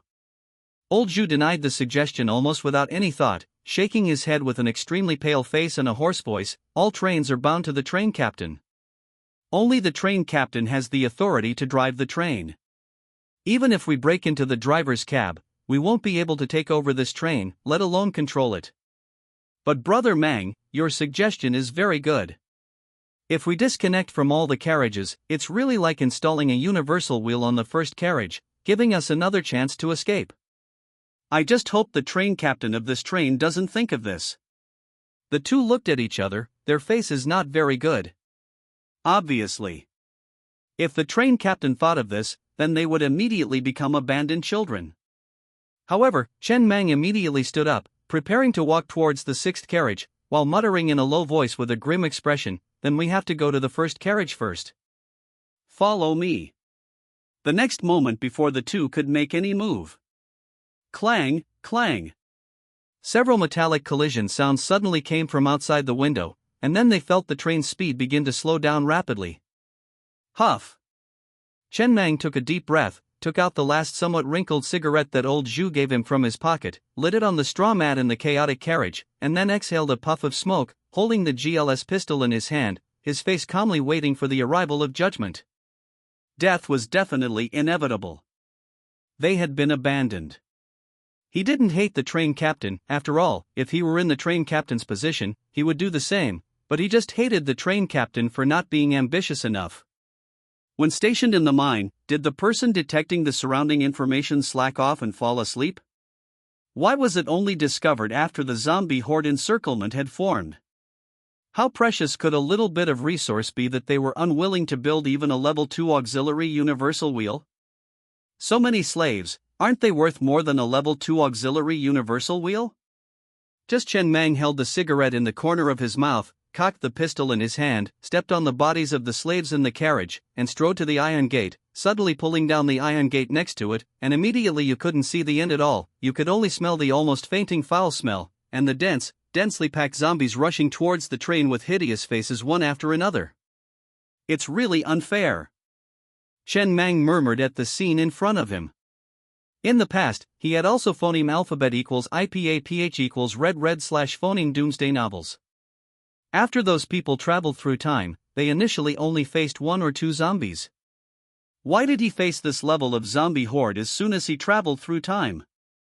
This didn't give anyone a way out at all. Who could survive this level of zombie horde? But even if he died, he would have to drag a few down with him. The next moment. Bang! Along with a gunshot, a zombie that pounced towards Chen Mang from the zombie horde had a large blood hole in its head, and then its body smashed to the ground from the air, and was quickly stepped on by the zombies behind, disappearing without a trace. This was the first zombie he killed. It wasn't that his marksmanship was accurate. He had never used a gun before. It was entirely because his gun barrel was almost stuffed into the zombie's mouth. The distance was phoneme alphabet equals IPAPH equals clause close / phoneme enough, and everyone was a gun god. However, the physical strength of these zombies didn't seem to be very good. A pistol bullet could almost directly blow their heads off at phoneme alphabet equals IPAPH equals clause close / phoneme range. If he encountered a single zombie, an adult man could completely cope with it. If there was no infectious toxicity, he could even deal with 3 or 5 without any problems. Just he couldn't stand the number like locusts. Bang, bang. The gunshots continued to ring out, and Chen Mang gradually became more and more comfortable. He quickly emptied a magazine. He wasn't very clear about how many zombies died. It was too chaotic. He only knew that his bullets had been shot into the zombie horde, but he didn't know how many he had killed. And at this time, the speed had gradually begun to slow down, which meant that there were not many opportunities left for him to shoot. Chen Mang sped up his movements, removed the pistol magazine, and loaded the brass bullets in his pocket one by one. Before he died, it wouldn't hurt to take one more away. Just then in the carriage, a slave suddenly rushed over, kneeling at Chen Mang's feet with a face full of fear, his voice trembling urgently and with a cry, "Brother, can you give me a shot? I want to die a little faster. I don't want to die in the mouth of a zombie." "No." Chen Mang indifferently said while quickly filling his magazine with bullets, "There are a limited number of bullets. Kill a few more zombies, so it's more worthwhile to die." Not only here. He could hear bursts of rapid gunshots from next door. The thugs in the sixth carriage had also been abandoned, and were now struggling to death before their death. I. The man kneeling on the ground raised his head and looked at Chen Mang, his face gradually becoming ferocious, and he roared with blue veins all over his neck, "Even this request you want to refuse me? I just want to die a little faster, can't I?" All are. Then, the man suddenly jumped up halfway through his words and pounced towards Chen Mang, his target pointing directly at the pistol in Chen Mang's hand. However, Chen Mang dodged the man's pounce sideways, looked at the man standing at the train door who hadn't retracted his strength, and without hesitation, kicked him out with a sudden kick. The man fell into the zombie horde. The ear-piercing sound of fear sharply cut through the sky, but soon the sound stopped abruptly. Subsequently, Chen Mang turned to look at old Zhu, who was charging over with a pickaxe, ready to attack, and casually said, "You want to attack me?" "Ah." Old Zhu was slightly stunned, and hurriedly explained somewhat anxiously, "How could I, Brother Mang? I was going to attack that slave. Just now in the mine." Everyone had thrown away their pickaxes. In a life-or-death situation, who would carry that thing? I don't know where old Zhu got the pickaxe from. Maybe the thugs temporarily put it in the 7th carriage, and old Zhu picked it up. Chen Mang chuckled and didn't care. He could naturally see that he just wanted to tease old Zhu before he died. It's just that this guy doesn't seem to have any sense of humor. Moreover, this guy is also very interesting. It's obvious that everyone is going to die. In this situation, what's the point of clarifying? After going down there, we can chat slowly. At this moment, he had already reloaded a magazine and continued to fire constantly, almost without aiming. As the train's speed slowed down, the closest zombie was almost less than half a meter away from him. He could even clearly observe the appearance of this zombie. No hair, pale all over, and he could clearly see bluish-black blood vessels. The pupils were extremely dark black. Pretty intimidating. Bang, bang. The gunshots rang out again and again. Hey! After emptying another magazine, Chen Mang took a deep breath of the cigarette in his mouth, leaned against the train door, quickly reloaded the magazine, glanced at old Zhu, and casually said, "Do you have any last words before you die? Tell me, although we only just met, we can be considered to have a connection." Ha! Although old Zhu's face was extremely ugly due to fear, he still forced a smile, trying his best to remain calm. "I don't really have any last words. The apocalypse has been here for more than a year, and I've long thought about my ending. It's not too difficult to accept. The only regret is that I knew I should have given Brother Mang one less cigarette at the beginning. I want to take a puff before I die." Tisk Chen Mang couldn't help but chuckle, and handed the cigarette that was about to burn out to old Zhu. "You really only had 2. Here, there are still 9 bullets. I'll kill a few more zombies, and I'll save 2 bullets for us later, so we can die more quickly." Old Zhu didn't speak, but his eyes lit up, and he immediately took the cigarette that was about to burn out and took a deep puff. His expression gradually relaxed, and he slowly closed his eyes in the swirling smoke, then smiled as if he was relieved. Satisfying. The other slaves in the carriage were almost all huddled in their corners, waiting for death to arrive with despair and helplessness on their faces. Chen Mang even saw a few people running to his straw mat before they died and sitting down. Obviously, these people wanted to feel what a straw mat felt like before they died. Anyway, they were all going to die, so who was afraid of you? The speed of the carriage had dropped to a very low speed, and it was estimated that it would only slide for another 10 seconds at most before it would completely break down. At this time, many zombies had even jumped to the bottom of the carriage and began to attack the carriage with their claws. Huff. Chen Mang exhaled lightly and continued to shoot at the zombies. Bang, bang, bang. Time spent, less than a day. Reward, Rare Train Token 1, Handheld Zombie Perception Blocker 1. Looking at the panel in front of him, Chen Mang was only slightly stunned, and quickly reacted. This was the conductor panel he activated last night. There were 3 novice missions on it. Only after completing these 3 missions would he unlock the remaining functions of the conductor panel. But the situation was urgent, and he didn't think of this for a while.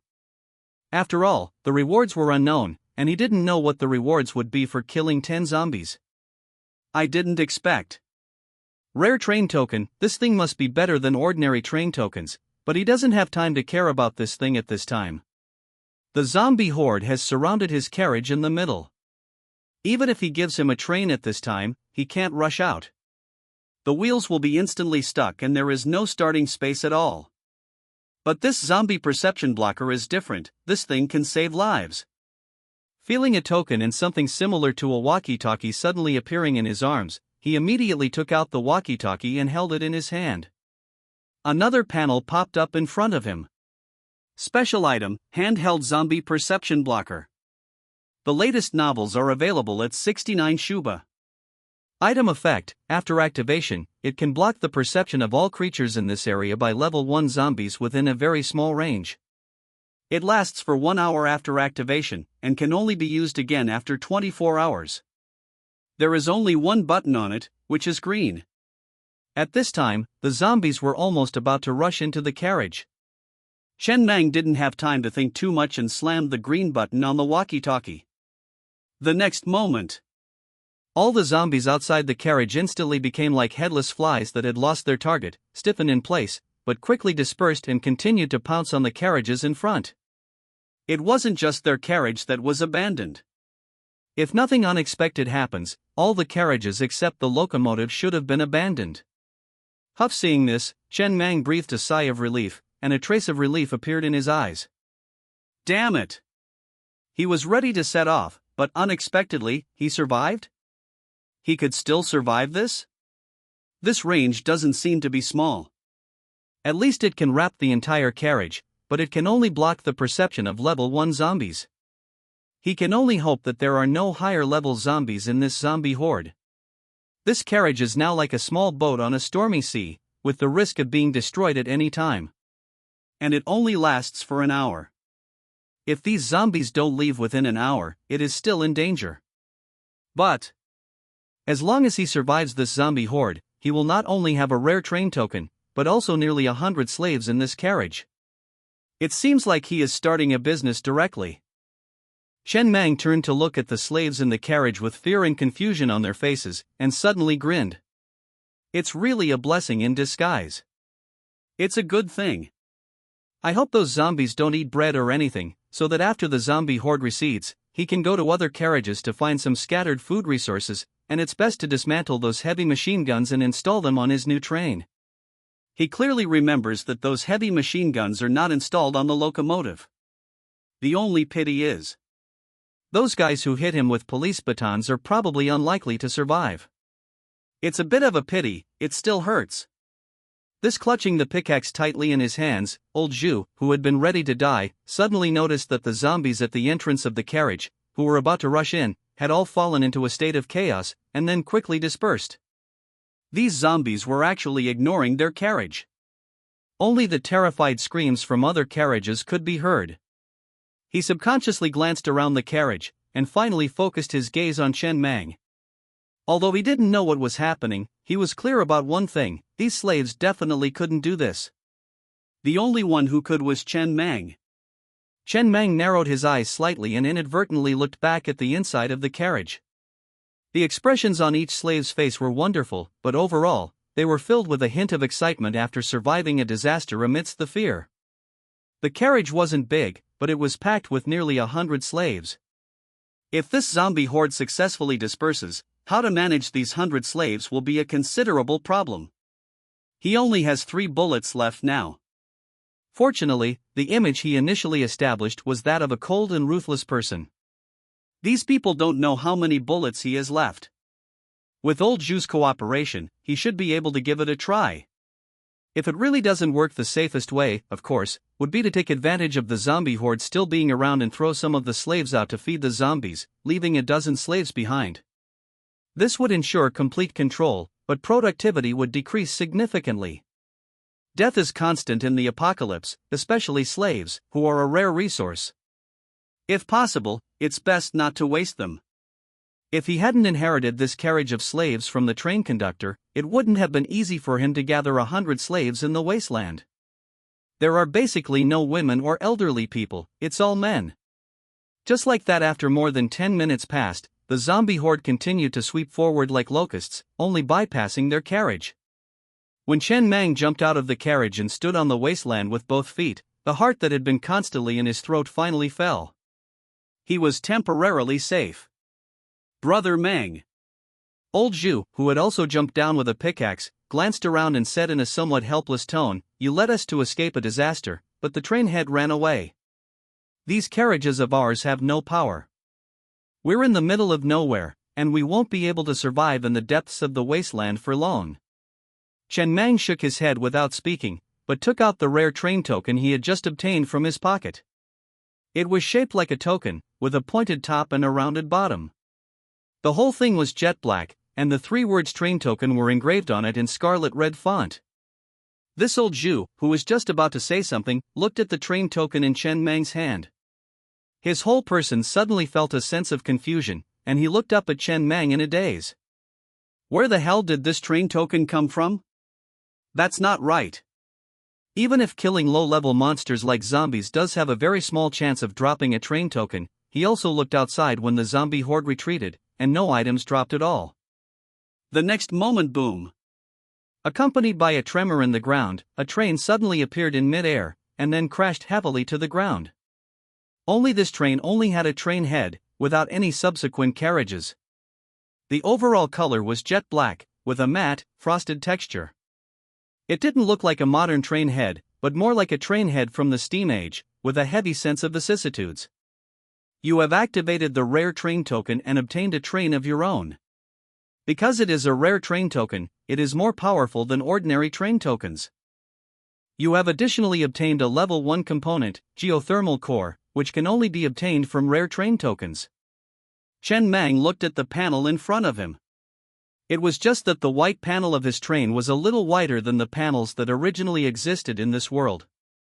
The rare train token just adds a geothermal core? He subconsciously looked at the 4 words geothermal core on the panel.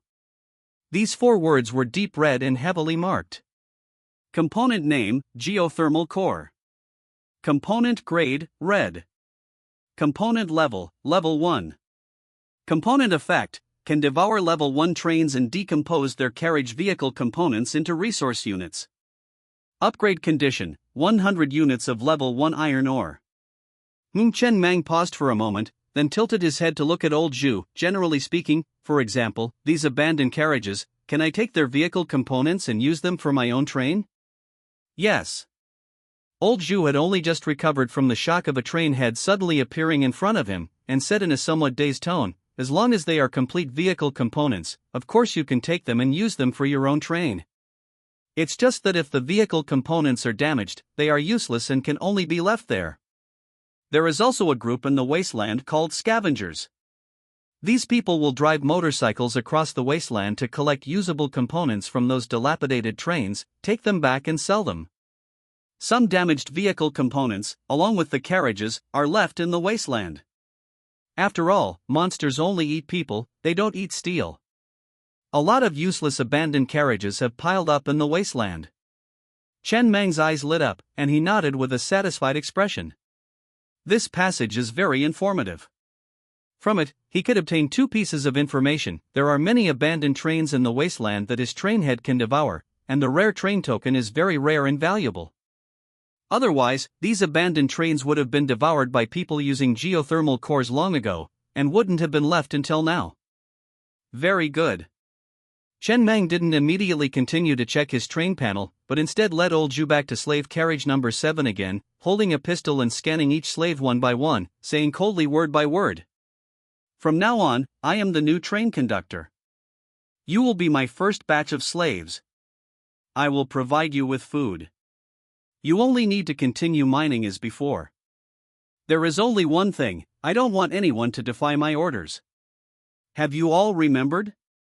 Having said that, Chen Mang didn't wait for these slaves to react, but instead tilted his head to look at old Zhu. Have them hand over the iron or they mine in the mine in an orderly manner. If anyone doesn't listen to you, pick up your pickaxe and swing at them. Understood. Old Zhu's face was gloomy, and he tried his best to put on a ferocious look. Holding a pickaxe, he stood at the entrance of the carriage and roared, "Are you all deaf? Didn't you hear what Master Mang said?" Immediately afterwards, a weak voice that was not very neat came from inside the carriage. "We heard you, Master Mang. Before it was Master Cohen, now it is Master Mang." In the wasteland, all train conductors are considered masters by default. Although old Zhu's heart was pounding, he still put on a fierce appearance.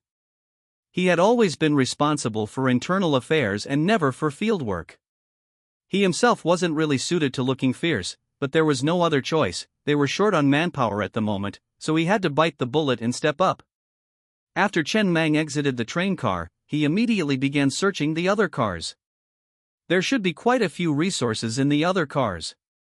But before he had the slaves collect the resources from the other cars, he had to gather any dangerous items like firearms to prevent unexpected situations. Their car was number 7. The cars behind them, 8 and 9, were the slave cars. He went to these 2 slave cars first. They were already empty, with only scattered scraps of clothing and sticky blood all over the floor, with many iron or stones scattered in the blood like stars. The cars were almost completely destroyed. Only the rough outline of the cars could be seen, with countless holes torn into the surrounding iron sheets by zombies.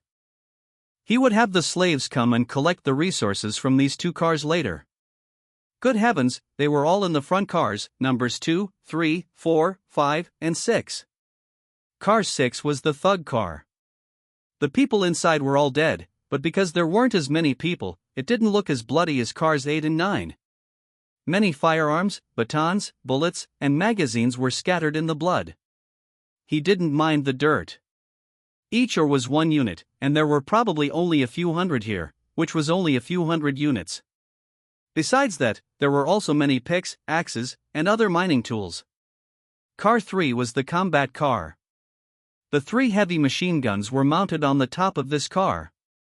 There were also 2 level 1 bullet production lines for producing special bullets for heavy machine guns and pistols, and a pistol production line. Logically speaking, there should have been a lot of bullets stored here, but now it was empty, with only some bullets scattered on the ground. These production lines were also damaged, and 2 of the 3 heavy machine guns were broken. Car 2 seemed to be the high-level living car for the leader's confidants.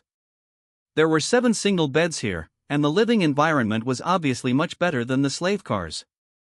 However, although the car was dilapidated, there was no blood or scraps of clothing, so it seemed that the train leader had abandoned car 2 but taken his confidants with him. He couldn't remove the heavy machine gun from the top of the car by himself for the time being. He made a few extra trips for the other bullets and pistols, moving them all to the locomotive next to him. At this point he finally had time to carefully observe the interior of his train. The locomotive wasn't large. It was much smaller than the cars, 3 meters wide and 7 meters long. The engine took up 4 meters, and the internal space was only a little bit smaller than the slave cars. At the end of the locomotive was a steel door, which was obviously much stronger than the iron sheet cars in terms of defense. Only those with the train leader's permission could open this steel door. Controlling the train was also very simple. Stay in the locomotive room and control it with your mind. How sci-fi. The locomotive room was about 12 square meters. The front of the locomotive was filled with glass, allowing a clear view of the outside. When he stood in the locomotive room and looked out at the wasteland through the glass, for some reason, a sense of satisfaction suddenly welled up in his heart. On this extremely dangerous wasteland, owning a train of his own was no easy feat on the train control panel. There were also many buttons, one of which, a red button, was the train panel. After he pressed this button, a detailed panel quickly appeared on a display screen next to it. Train name, pending. Train level, level 1. Train components, level 1 geothermal furnace. Number of cars, none at the moment. Or units, none at the moment. Upgrade requirements, requires 4 cars, all 7 essential vehicle components to be built, and consumption of 5,000 units of level 1 iron ore. There was also another red button, train members. You could appoint a deputy train leader and train attendants, etc. Each member could be assigned different permissions, such as the permission to use heavy machine guns, etc. For example, weapons produced by the production lines on this train cannot be used against the train leader and deputy train leader. On the train leader has absolute authority. There was also a red button on the train control panel, vehicle components. The newest novels are available first on 6/9 bar. After pressing this button, a series of level 1 train vehicle components that could be built, as well as the required resources, immediately appeared on the screen, clearly indicating which components were essential for upgrading the train and which were not. 13 in total. 7 of the vehicle components were essential and had to be built, or the train could not be upgraded. The remaining 6 components were optional. Wait a minute, there were 14. The first 7 of these 13 vehicle components were green, and the bottom 6 were white. But at the very bottom, there was also a vehicle component with a dark red name, but this vehicle component could only be manufactured by trains obtained through rare train tokens. Good heavens! Chen Mang, who was constantly exploring the various functions in the locomotive room, looked at that red vehicle component, a look of shock flashing in his eyes. This rare train token seemed even more awesome than he had imagined. Component name, Wheel Changer. Component grade, red. Component level, level 1. Component effect, creates a space above the wheels of each car that can accommodate 2 sets of wheels, allowing free switching between up to 3 sets of wheels. Upgrade requirements, 100 units of iron ore. It seemed unremarkable, but this was definitely a good thing. There were many kinds of train wheels, and different wheels had different effects. But with this thing, he could build 3 sets of wheels and switch freely without affecting the original speed too much. This would allow him to handle various dangerous environments with ease. In addition to the panel introduction, each vehicle component also had an animated demonstration. For example, his train was currently using tracks after activating the wheel changer. A set of phoneme alphabet equals IPAPH equals wind wine / phoneme fire wheels could extend from the side. After the phoneme alphabet equals IPAPH equals wind wine / phoneme fire wheels successfully landed, the tracks would be retracted. This would allow for a quick wheel change without significantly affecting the speed. Normally, to change wheels, you had to stop the train somewhere and have the onboard mechanic get off and start manually changing the wheels, which would take a lot of time. And in the wasteland, phoneme alphabet equals IPAPH equals FN often / phoneme didn't have that much time. Afterwards, Chen Mang looked at the remaining 13 vehicle components that could be built, took a deep breath, and decided to first collect all the ore to see how much ore he had. Anyway, he definitely had to build a warehouse car first to use as a slave car to take these slaves away. Then, he would use the geothermal furnace to devour all the damaged cars. It sounded a bit like Snake. Just then Chen Mang suddenly felt the birthmark on the back of his hand tingling slightly. Another new train leader mission had been completed, but it only became apparent after he had finished studying all the functions of the locomotive room. Chen Mang didn't think too much. He simply stood at the entrance of the train head, poked his head out to glance at the slave carriages not far away, and after hearing no major disturbances, he continued to explore. Nearly 100 slaves. That's not a small number. To put it bluntly, even if 100 pigs charged over, they could be killed with a small handgun, let alone a group of slaves who managed to survive in the apocalypse. However, he wasn't too short on bullets now.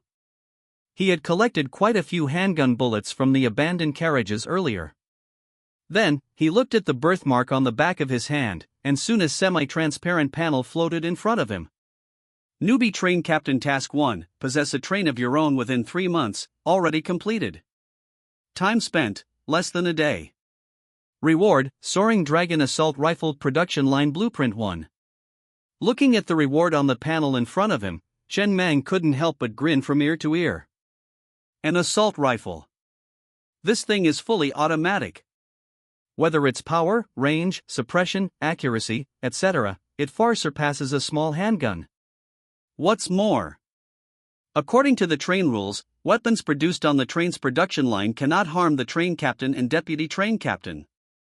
This way, he can more confidently hand over the weapons to the thugs below.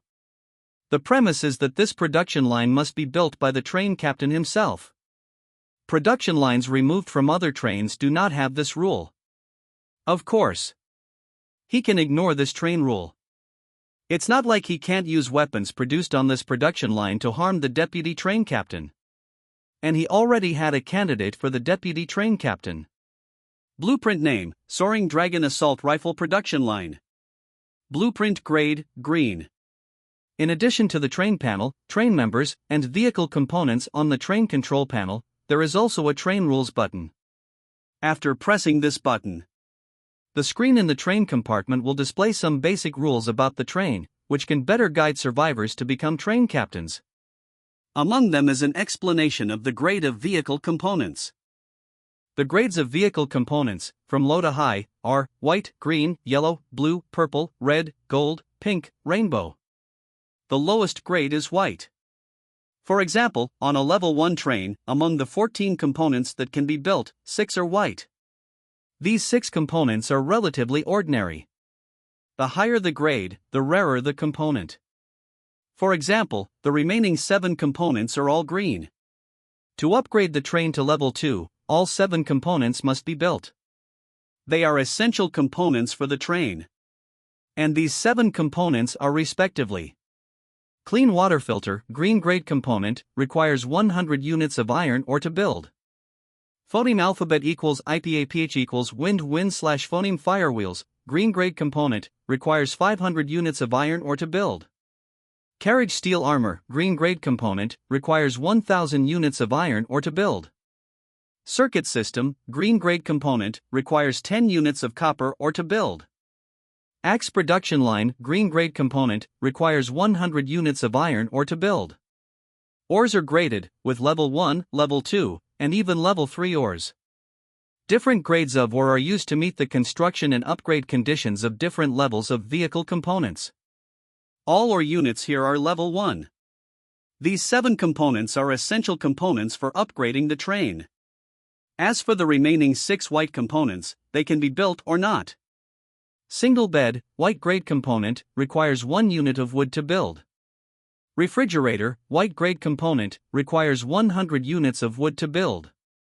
Cola production line, white grade component, requires 100 bottles of mineral water to build. Moldy bread slice production line, white grade component, requires 100 slices of moldy bread to build. Telescope, white grade component, requires 10 units of iron ore to build.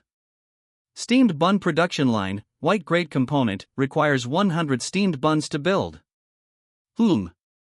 Chen Meng carefully studied the various materials in the train compartment and finally came to the conclusion that the train could basically form an internal ecological cycle and be completely self-sufficient on the train. It's equivalent to a mobile shelter. Even if the train level is upgraded high enough and all vehicle components are upgraded high enough, he will have an extremely sci-fi and violently aesthetic long dragon train. As for the moldy bread slice production line, it's a bit unreasonable to need 100 slices of bread to build it, but he quickly accepted it. After all, the appearance when mining in the mine was already sci-fi enough. The newest novels are first published on 69 Shuba. Next. First, take stock of how many resources he has, and then consider which component to prioritize building. He first filled his handgun with bullets, then removed 4 magazines from other handguns, and after filling all 4 magazines with bullets, he walked out of the train compartment and headed towards the number 7 slave carriage. Inside the slave carriage, there was no riot. It was even somewhat harmonious. Each slave was orderly handing over the iron or stones from their pockets, placing them on the ground, and building a small mountain. Chen Meng had just arrived here. Old Pig, holding a pickaxe, hurriedly greeted him. "Brother Mang, it's been counted. There are a total of 356 iron ore stones, which is 356 units. Chen Mang nodded, scanned everyone present, and then said calmly, "A train cannot be without thugs. The next 3 days are the assessment period. The 10 best performers will be promoted to thugs, have the right to be equipped with weapons, and enjoy a higher level of food, with enough to eat every day. Everyone, go to the remaining abandoned carriages and collect the ore resources scattered in the carriages. I hope you understand one thing. I saved your lives. I don't need your gratitude. I just need you to know that since I have the ability to save you, killing you is not too difficult. Phoneme alphabet equals IPAPH equals or either slash phoneme. Now, get off the train." As soon as he finished speaking, a light suddenly appeared in the eyes of the slaves in the carriage. They immediately retreated from that listless state, rushed out of the carriage with great enthusiasm, and began to quickly collect resources, completely ignoring the dirty and viscous pools of blood in those carriages. On the wasteland, Chen Mang looked calmly at the slaves who were scavenging in the abandoned carriages like locusts. In the train member appointment, there are 4 basic positions. They are train captain, deputy train captain, train policeman, and survivor. Positions can be customized and added, but the basic positions are these 4. Train policemen are thugs, and survivors are slaves, but with a nicer name. He said it was a 3-day observation period, but in reality, he would choose 10 people to become thugs on this train before nightfall. After all, he was only 1 task away from completing his newbie train mission. Within 3 months, have 3 thugs and 10 slaves, reward unknown. After completing this task, his train panel would be officially unlocked, and its functions would be revealed.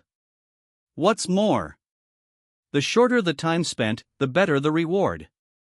The reason his other 2 tasks had such good rewards was because he completed them quickly enough. Logically speaking, he might have only received an ordinary train token. Old Zhu. Old Zhu, who was rolling up his trouser legs and preparing to scavenge the carriages, immediately stopped and trotted to Chen Mang's side when he heard Mang Ji calling him, whispering, "Mang Yi, what are your orders? You don't need to scavenge anymore. I need a vice captain, and I've chosen you." Chen Mang patted old Zhu's shoulder and chuckled, "You've served as a vice captain before, so you have experience. I'll go to the train office later to officially appoint you and give you the corresponding permissions. When the time comes, you can also tell me about the things to pay attention to when becoming a train captain for the first time. This is also my first time as a train captain. I'll need your help in the future." A look of disbelief and excitement flashed in old Zhu's eyes, and he immediately knelt on the ground, his voice hoarse with tears in his eyes. "Mang Ji, don't worry, I won't fail." Actually, when he saw Chen Mang suddenly take out a train token and become the train captain, he knew that he had met a benefactor, and his identity would soon transform from a slave to a vice captain. Besides him, there was no other candidate. He was the only one here who had served as a vice captain, and he was also the first to cozy up, so it could only be him. A train cannot be run by one person alone, it requires multiple people to run it together. The train captain can't possibly handle all the tedious tasks, but he still had to show an expression of disbelief and excitement. As a subordinate, try not to refuse the kindness of superiors, and when receiving goodwill from superiors, give feedback that is as clear as possible, without being too emotionally reserved. He didn't know how to be a superior. But he had been a subordinate his whole life, and he knew exactly how to be a qualified subordinate. Moreover, this superior seemed much better than his previous train captain. Not only did he not have any strange fetishes, but he also had a strong sense of conviction, giving off a natural feeling of being a superior, with an innate superior's aura, completely without the feeling of a petty person succeeding. That old Zhu hesitated for a moment, then tentatively asked, "Mang Ji, there are 7 or 8 women among these slaves. They are currently covered in dirt and rags, so you can't see their figures and appearances. Should I have them take a bath later and bring them over for Mang Ji to take a look?" "No need."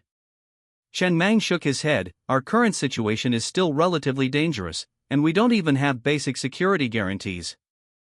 We don't have the mind to worry about these things." "Did your previous train captain like this kind of thing?" "Sort of." Old Zhu scratched the back of his head and whispered somewhat helplessly, "The previous train captain had a fetish for raising athlete's foot. He specifically found a few slaves with severe athlete's foot to ensure that his athlete's foot could be maintained. Then, he would pick out a few girls from the slaves and use boiling water to soak his feet every day, while twisting a towel into a ball and constantly pulling it between his toes. He said this was the most enjoyable thing in the world, 1,000,000 times more enjoyable than a wedding night, but he didn't touch those women." And at this moment all the slaves had also collected the resources and placed them neatly on the side. Chen Mang waved his hand, signaling the slaves to move the resources next to the train office, and then had old Zhu count all the resources. Standing on the wasteland, Chen Mang looked at the group of slaves standing in place not far away, looking somewhat uneasy. The Level 1 train's manufacturable vehicle accessories only had a moldy bread slice production line, and no sand-mixed purified water production line. That is to say, originally, the train could have given them purified water to drink, but it had to go the extra mile to add some sand to it. However, he quickly understood the situation. A means of artificially creating a class difference.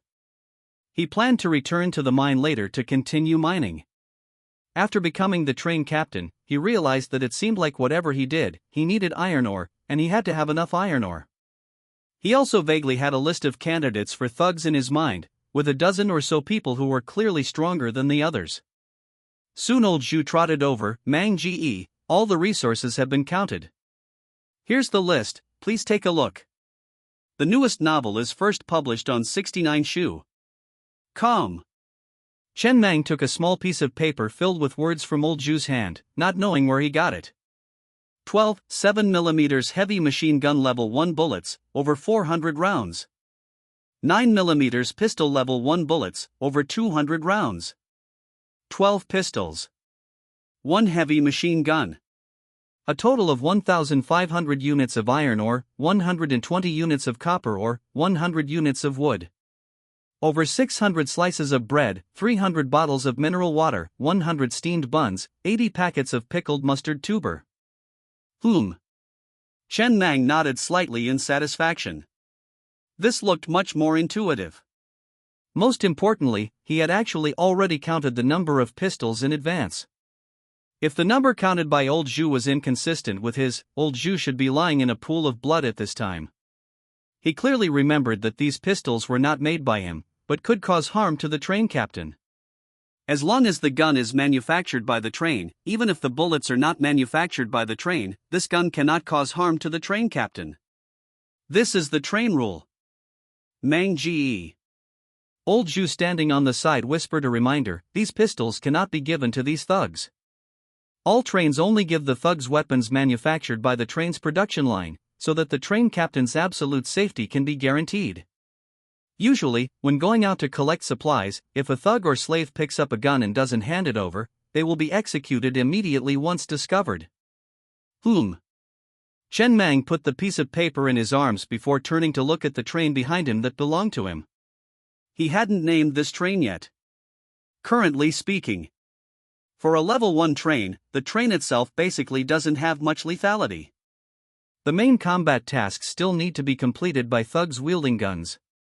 When the train is continuously upgraded and higher-grade vehicle accessories are unlocked, the train can be truly considered a mobile base with terrifying firepower. Now it's just a vehicle. There is still a long way to go. A total of 1,500 units of iron ore, 120 units of copper ore, and 100 units of wood. Chen Mang looked at the ore information on the note, contemplating without speaking. The first thing to build is definitely the carriages. At least 2 carriages need to be built, one for slaves and one for storing these ores, food, and tools. A production line for the Flying Dragon assault rifle also needs to be built first. He didn't say much, just walked into the train car alone, stood in front of the train control panel, and looked at the 5th red button labeled Train Construction. After pressing this button, several lines of text immediately appeared on the screen. Construct a standard carriage, requiring 100 units of iron ore. Construct a train head, requiring 1,000 units of iron ore. This belongs to train construction, not vehicle accessories.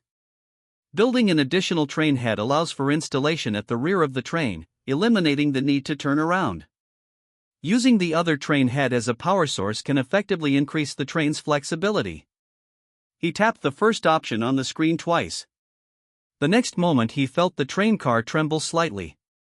Stepping out, he saw countless white lines suddenly emerge from the hook at the end of the train head, which had been sitting alone in the wilderness. These lines wove together to form 2 carriages.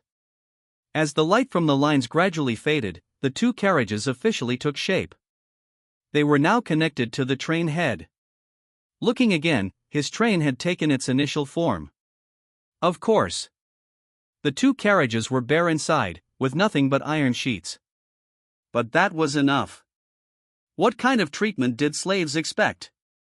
In this day and age, survivors were already lucky enough to have a train to rely on. He walked into the second carriage and took out his Flying Dragon assault rifle production line blueprint 1, a light blue semi-transparent sheet that felt like plastic.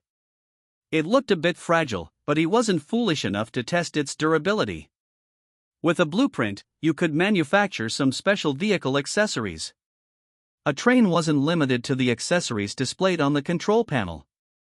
However, those accessories didn't require any blueprints, while other more specialized vehicle accessories required a blueprint to construct. This production line accessory was green grade. Construction required 500 units of iron ore. After consuming 500 units of iron ore, the blueprint shattered and transformed into green light, forming several green lines within the carriage. These lines gradually wove together, forming a production line about 6 meters long. The overall shape looked like security equipment in a subway station. Each consumption of 50 units of iron ore could produce a Flying Dragon assault rifle, which was extremely similar in shape to an AK-47, requiring 5.56mm caliber bullets. Unfortunately, he didn't currently have this caliber of bullets, nor did he have a production line that could make this caliber of bullets. But fortunately, each rifle produced would automatically come with 3 fully loaded magazines. The gun's bullet capacity was 30 rounds. That would be enough for now. He'd see if he could find a way to get a production line for this caliber in the future. It took 5 minutes to produce a Flying Dragon assault rifle. He produced 12 at once, paying another 600 units of iron ore. It was worth mentioning that any iron ore consumed to build anything inside the train would be automatically consumed as long as the iron ore was on the train. There was no need to hold the iron ore in your hand or anything like that. Afterward, Chen Mang walked out of carriage 2, stood in the wilderness, hesitated for a moment, and then spent another 100 units of iron ore to build another standard carriage. There wasn't enough space. His production line, iron ore, and other things needed a separate carriage, and the remaining living supplies, such as bread and mineral water, also needed a carriage. Now there were 3 carriages. Carriage 2 was tentatively designated as the warehouse carriage, storing some production lines, ore, and other things. Carriage 3 was tentatively designated as the living carriage, and Carriage 4 was the slave carriage. Just like that, he currently only had 100 units of iron ore left, almost back to square one. Everything required iron ore, and there was simply not enough. As for the 7 accessories essential for upgrading the train, he hadn't built a single one. There wasn't enough iron ore at all. The train didn't even have an electrical system, and there wasn't even dim lighting in the carriages. It wasn't as bright as the train had just now. Once the slave carriage door was closed, it was completely dark. However, the electrical system and generator both consumed copper ore. The newest novels are at 6_9_shu_ba. After pondering for a moment, he felt that these 2 things were still very necessary. He looked at the 120 units of copper ore he had seized and immediately spent 110 units of copper ore to build both of them. The generator was placed in the second warehouse carriage. Its volume was not small. It occupied nearly 1/7 of the area of this carriage. Only Chen Mang stood in the second carriage, expressionlessly looking at the generator in front of him. Activating the generator requires an energy stone. Based on the current power consumption of the train, a level 1 energy stone can provide power for approximately 300 days. Energy stone? A very unfamiliar name. He immediately ran back to the train head, stood at the train control panel, opened the novice tutorial, and began to explore again. Soon he saw the source of energy stones. After the world was reduced to doomsday, the primary sources of energy in the past, including oil, had lost their dominant position and were replaced by energy stones. When the train is upgraded to a level 2 train, a new vehicle accessory crafting table can be built. In the crafting table, iron ore can be consumed to create energy stones. But before that, there was almost no other way to obtain energy stones, including the train's drive, which also required energy stones as an energy source. When the train was manufactured, it would come with a level 1 energy stone. If he wanted to start this generator, he could only dig out the energy stone from the train head and install it in the generator, but that was obviously impossible. He looked at the novice tips on the control panel again. Currently there are 3 carriages, the carriages have no armor. It is recommended to build train armor as soon as possible to ensure that the passengers in the carriage are protected to the greatest extent when the train is attacked. Energy stone status is 100%. Based on the estimated weight of the train at this moment, it can travel at a maximum speed of 100 km per hour for up to 100 hours. As the weight of the train increases, the maximum speed will decrease, and the energy stone consumption speed will increase. Please take in as many survivors as possible to obtain enough resources. These reminders will be displayed directly on the screen when no other buttons are pressed on the control panel. It's a bit similar to the novice guidance in the game, which guides the novice train captain on what to do now. Sigh. Chen Mang sighed, lightly rubbing his temples, and decided not to dwell on it further. Of course, he knew he should add a layer of armor to the outside of the train to greatly improve its safety, but the steel train car armor component required a whopping 1,000 units of iron ore to create. He didn't have that much iron ore right now. He needed to mine more ore as soon as possible. He walked out of the train car, summoned a few slaves, and had them install the only intact heavy machine gun he had seized on top of warehouse car number 2. After moving it to the top and selecting a suitable position, a panel suddenly popped up in front of him. Please name your train as soon as possible. Do you want to allow the makeshift heavy machine gun component to be mounted on top of car number 2 of your unnamed train? Confirm. Soon the heavy machine gun was tightly fitted on top of car number 2. It looked as if it was born as one with the car. Only when this car was cut off and discarded by him would the heavy machine gun fall off, just like when he seized it. He had a total of 400 rounds of heavy machine gun ammunition. For a heavy machine gun, this amount of ammunition was not enough to sustain a battle. Most of the time, it could only serve as a deterrent. But it was enough. At least the train, which originally seemed harmless, looked a little more dangerous after installing this thing. He also called out the 10 men he had already selected from the slaves, and after assigning them the position of train police in turn, he gave each of them a Flying Dragon assault rifle and 3 fully loaded magazines. Chen Mang scanned the 10 ragged thugs one by one, and his brow furrowed slightly. Before tomorrow morning, you need to choose a captain among yourselves. You discuss who the captain will be. There must be no casualties that affect the mission. Then he summoned old Zhu and appointed him as the deputy train conductor. Thus the foundation of a train was beginning to take shape. Although everything was very rudimentary, and even the thugs were chosen from the least terrible, everything starts from a rudimentary form. Nothing in this world is perfect from the beginning. It all starts from a simple prototype, and then, with development, it gets closer and closer to perfection. After that, he issued new rules. All slaves get 1 cup of water and 2 slices of moldy bread per day. All thugs get 2 bottles of mineral water, 6 steamed buns, and a packet of pickled mustard tubers per day. Although he felt that artificially creating class differences to ensure his position was not a big problem in the apocalypse, he didn't think the slaves should be starved half to death. How could they have the strength to mine like that? He had seized a lot of food from the train, which was enough for the time being.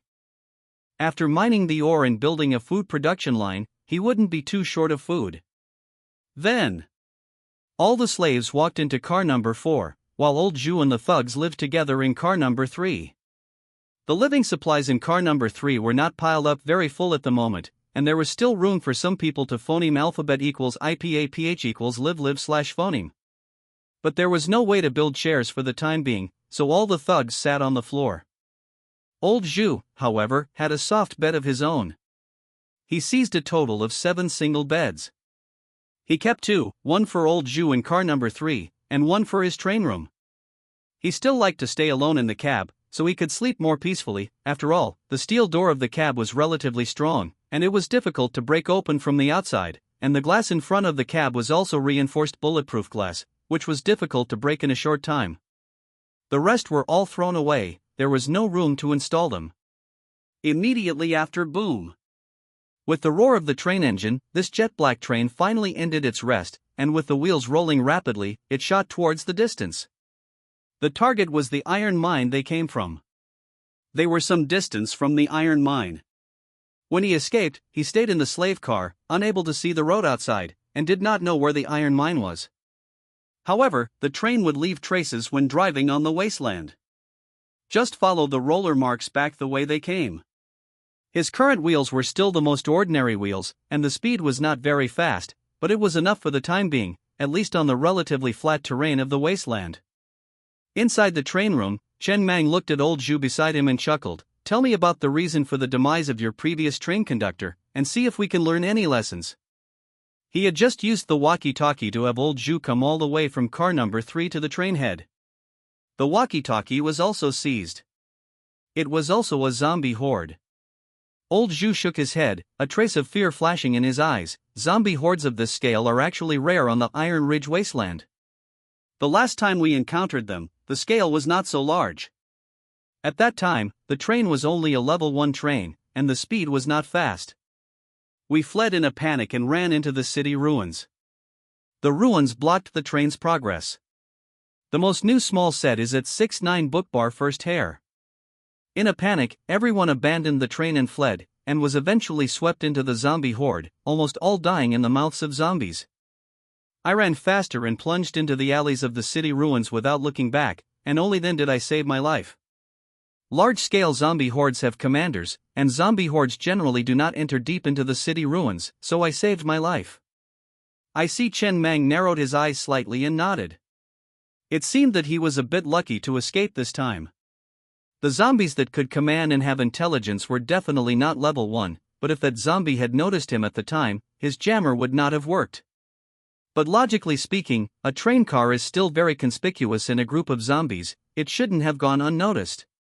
Could it be that the zombie in charge of commanding was level 1?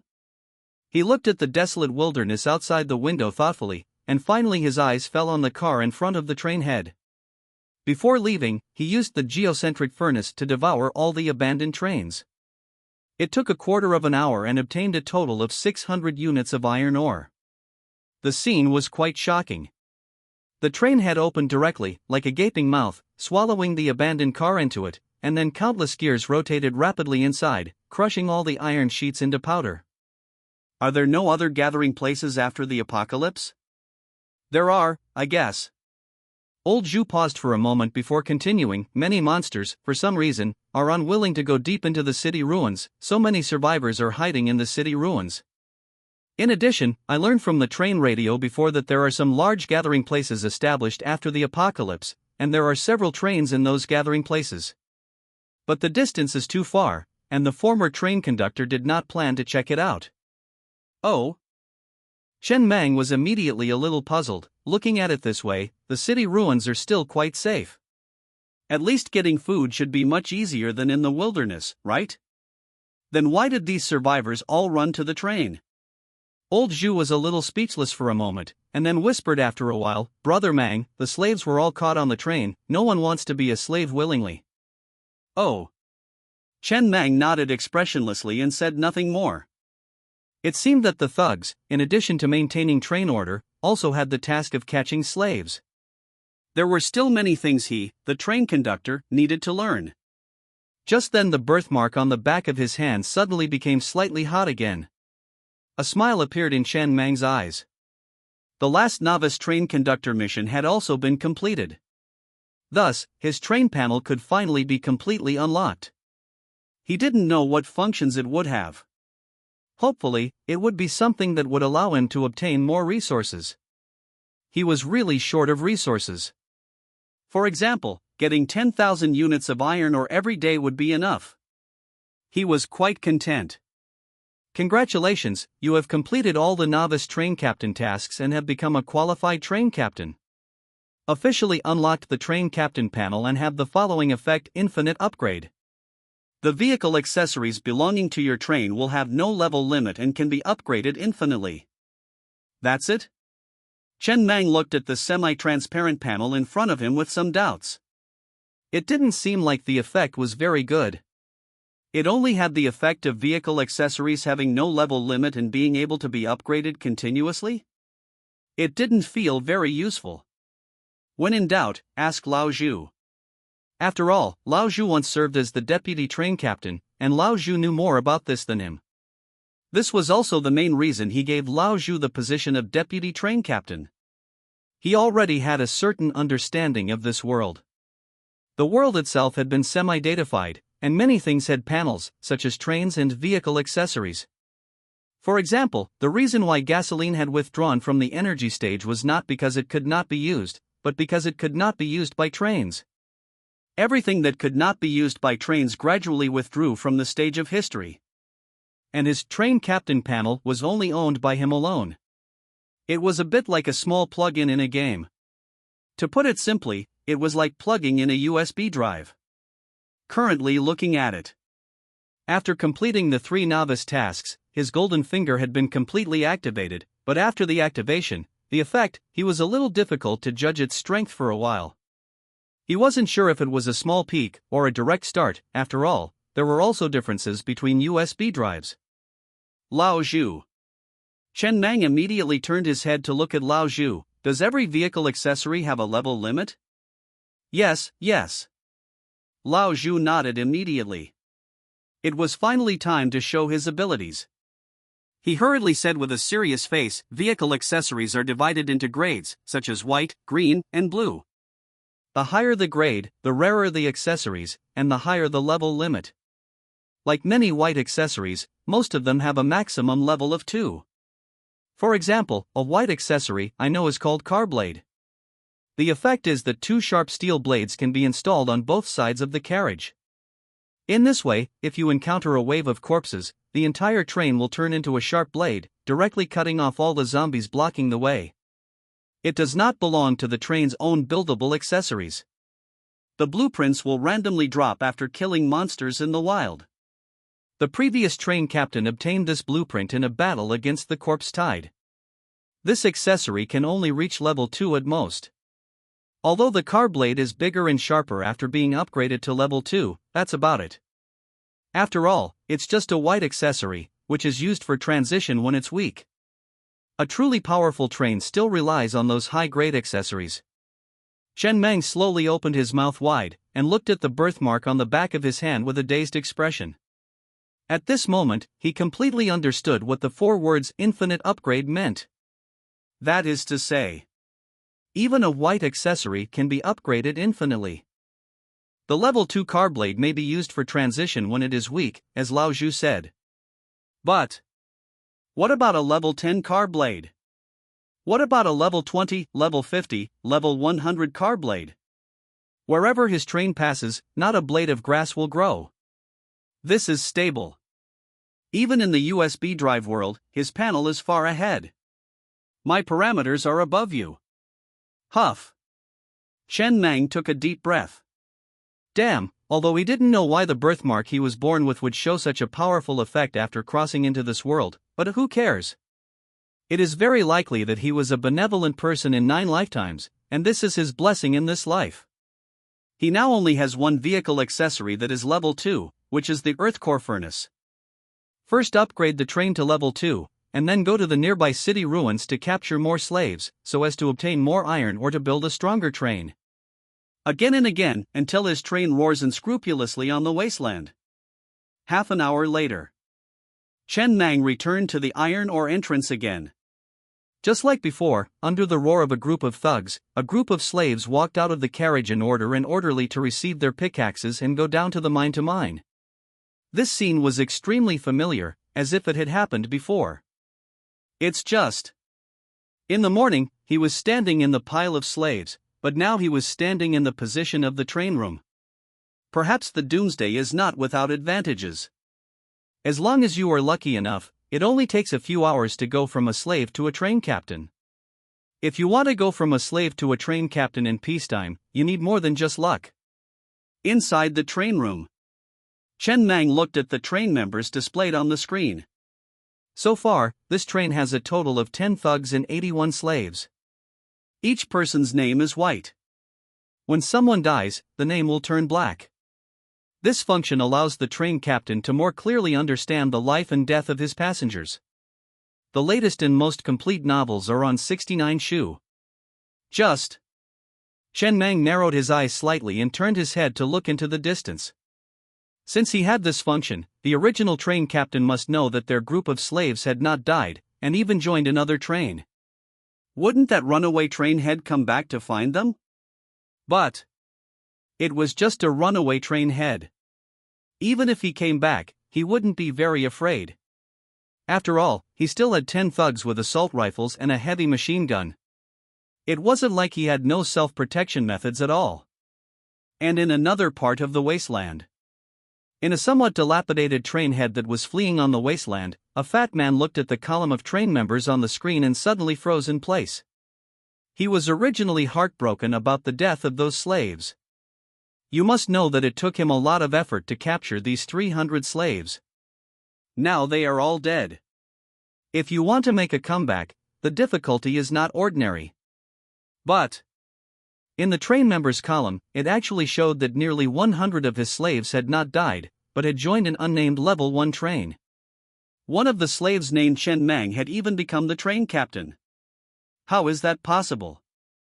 At that time, that group of slaves was directly abandoned by him in the corpse tide. How could they survive in that situation? Could it be? The man's eyes were filled with anger. It must be that the slave named Chen Mang had encountered some opportunity. This was not surprising. The wasteland was not short of opportunities. As long as you were lucky enough, anything could happen. But what made him angry was that he had already cut off his tail to survive, but his slave had picked up an opportunity and become the train captain? How could he tolerate this? A newly built train basically has no offensive ability. It is basically no different from a lamb to be slaughtered. Now that the corpse tide has been shaken off, his most important task now is to find this group of slaves, kill the train captain, and bring his slaves back. Although he didn't know the location of this group of slaves. But a new train captain should soon realize the importance of iron ore, so if nothing unexpected happens, this guy named Chen Mang should have returned to the mine at this time. He only needs to return to the mine to bring his slaves back. Thank you so much. The fat man suddenly laughed, his eyes flashing with haze and excitement. If it weren't for you, my 100 slaves might have died long ago. As long as I can find these 100 slaves, it will be much easier to make a comeback. This obese man is none other than Master Cohen. He was the conductor of Chen Mang's original train. At this moment, the train's engine was crammed with a full 10 people. Master Cohen. One of the men, holding a nightstick, hesitated and whispered, "The carriage with the heavy machine gun has already been discarded. Currently, our train engine has almost no attack capabilities. How about using the vehicle blade blueprint first? That way, we'd have at least some means of attack." If Chen Mang were here, he would definitely recognize this man at a glance. This was the man who, in the slave carriage, ordered the thugs to beat him with nightsticks. This man was Master Cohen's confidant. During the escape, Master Cohen couldn't take all the thugs, so he took his trusted aides and a few of the thugs he trusted most. At this moment, besides these 6 thugs and Master Cohen in the train engine, there was also a deputy conductor. The remaining 2 people were Master Cohen's women. Although their looks were decent, their faces were filled with the look of surviving a disaster. Although they were thugs, they were, after all, trusted aides, and they were relatively clear about what blueprints Master Cohen possessed. This was information that ordinary thugs simply couldn't know. Master Cohen looked at the white component vehicle blade blueprint placed on the table beside him and shook his head. Building this component requires 500 units of iron ore. Although it's a white component, the construction cost is higher than some green components.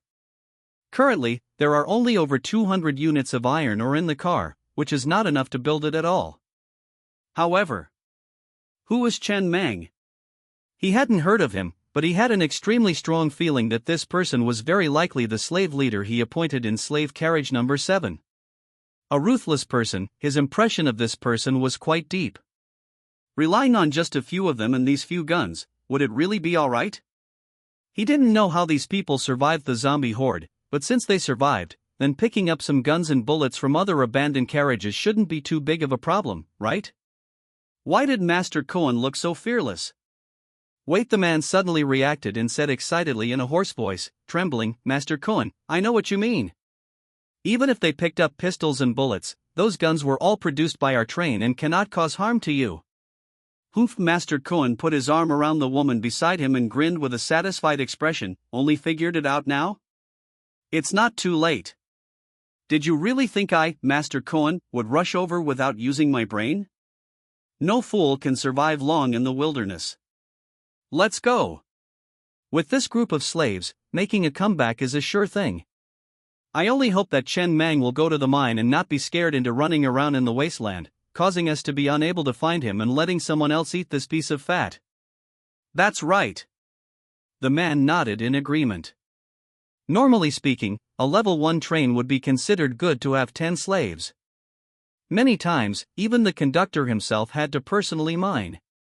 A level 1 train with no means of attack and 100 slaves was indeed no different from a wandering piece of fat in the wasteland. In the wasteland, the sun was gradually setting, nearing dusk. Beside the iron mine, the train parked steadily. Chen Mang was sitting inside the train compartment, constantly exploring various information and researching vehicle components. Every train has its own strengths. For example, some are fast, some have strong firepower, some have thick armor, and some are flexible. And his idea is to be all-round, and he is currently researching these components and various information and rules in the novice tutorial. Old Zhu was in living carriage number 3, classifying and storing some minerals, living materials, etc. The remaining 10 thugs were standing around on patrol with rifles. These 10 people were still slaves this morning, and this afternoon they became thugs holding rifles. The change in status and treatment also made these 10 people, although pale and thin, walk with a swagger, trying to show that they were different from those slaves. It's a bit like the middle class after rising up in peacetime, trying every means to show that they are not the same class as ordinary people. Once a person reaches a certain position, they will try their best to make themselves look like the person in this position. Although it may be a bit ridiculous at first, over time, they will really sit firmly. Just then, Chen Mang suddenly noticed that in the distance of the wilderness, there was a train engine speeding towards him at an extremely fast speed. He immediately stood up from the chair. The newest novel is first published on 69 Shu. Picking up the telescope, he looked into the distance through the glass. They really came. Chen Mang's expression changed slightly, and he immediately picked up the walkie-talkie and ordered all the thugs to get in the car and prepare for battle. This train engine was probably the train he used to stay on. After all, very few trains have only one train engine. Even he had 3 carriages at this time. The opponent's posture was obviously to pull up the speed and crash into him. After all, the opponent was a level 2 train, and the armor must be thicker than his level 1 train. If he crashed like this, his train, not to mention being smashed to pieces, would definitely be overturned. He must go around behind the mine. As long as the opponent can't directly hit them, then there is still a chance of winning. Almost in an instant, Chen Mang made a decision and immediately controlled the train, circling behind the small hill a few meters high behind him, preparing to play Qin King winding around the pillar with the opponent, but dozens of seconds later, he found that the opponent's speed actually began to slow down constantly. Chen Mang was slightly stunned, a little unbelievable. Why did the other party slow down? Didn't they plan to crash directly into him? If they didn't crash directly into him, what kind of attack methods could a train engine have? It didn't seem to have any external offensive components. Wait! He suddenly reacted with a strange expression. This Master Kun, wouldn't he think that his train was newly built, so it didn't have any attack methods, and wanted to capture them alive, not wanting to cause too many casualties, and take them back to be slaves again? At the same time, he also wanted to keep his train intact, so that he could directly connect their carriage to his own train, right? Although it was a bit unbelievable. But looking at the train engine that was getting slower and slower, it was obvious that the other party really thought so. Theoretically speaking, this was the most profitable for Master Cohen, but of course, it was also the most risky. After figuring this out, Chen Mang immediately said urgently to the walkie-talkie, "Old Zhu, find something to cover the heavy machine gun. Everyone listen to the order, I'll say fire before you fire." Normally speaking, a level 1 train really has no attack methods. After all, among the 13 manufacturable vehicle components, not a single component is related to attack. The only component related to defense, carriage steel armor, requires a full 1,000 units of iron ore to build. Master Cohen's decision is actually no problem under normal circumstances. But in this world, there are always many abnormal things happening. How greedy. Standing inside the train car, Chen Mang murmured, gazing at the train head in the telescope as its speed gradually decreased. "You son of a BTCH, there's a road to heaven but you don't take it, you insist on coming to hell." Since the other party was so careless, he was naturally happy about this, as it could reduce some casualties. After all, in the apocalypse, every life is precious and a scarce resource. Soon, a few dozen seconds later, the blood-stained train head had slowly stopped less than a few dozen meters away from him. "Who?" Chen Mang took a deep breath and was about to have old Zhu use the heavy machine gun mounted on carriage number 2 to give the train head a bullet shower. He wasn't sure if it could pierce the armor, but just then, before he could give the order, he saw 8 people actually walking down from the train head. These 8 armed men were walking towards him as if they were taking a stroll. The fat man in the phoneme alphabet equals IPAPH equals lead/phoneme had a sneering smile on his face and shouted, "Where's Chen Mang? Tell him to come out." Good Lord! Chen Mang looked at this group of people in a daze, and for a moment he even felt it was a bit unreal. How could these people be so careless? Or did they really have some solid backing? Like wearing extremely strong body armor? But body armor doesn't protect the head. If he initially thought the other party was being careless, now he thought they must have some solid backing. After hesitating for a moment, he still gave the order to the walkie-talkie, "Everyone, shoot. Don't use the heavy machine gun yet."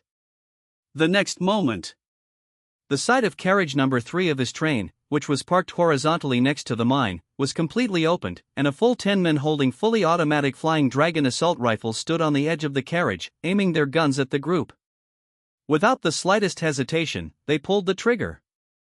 They wouldn't even need to change a second magazine. After just one magazine, the 8 men who had walked towards him were already lying in a pool of blood. Chen Mang stood inside the train car and waited patiently for dozens of seconds before continuing to order, "Go and finish them off to make sure they're dead." He didn't get out of the train himself. In case there was a trap or something, he might end up dying here. He would just be in charge of commanding.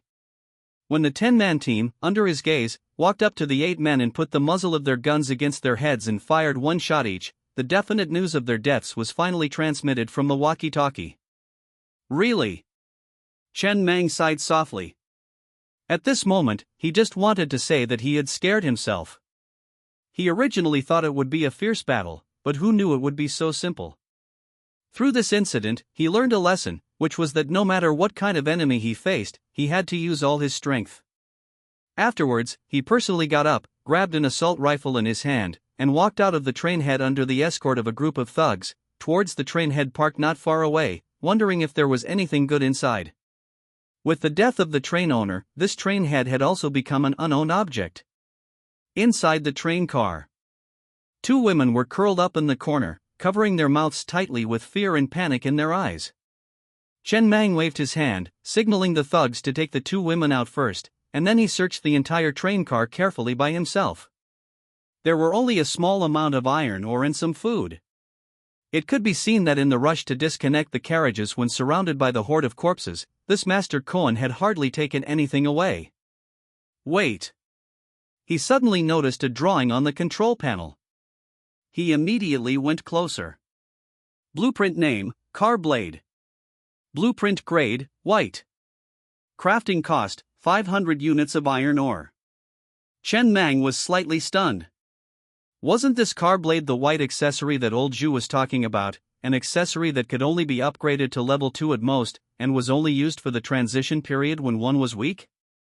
At that time, he was thinking, since he had the ability to upgrade infinitely, what would be the effect if he upgraded this accessory to level 10?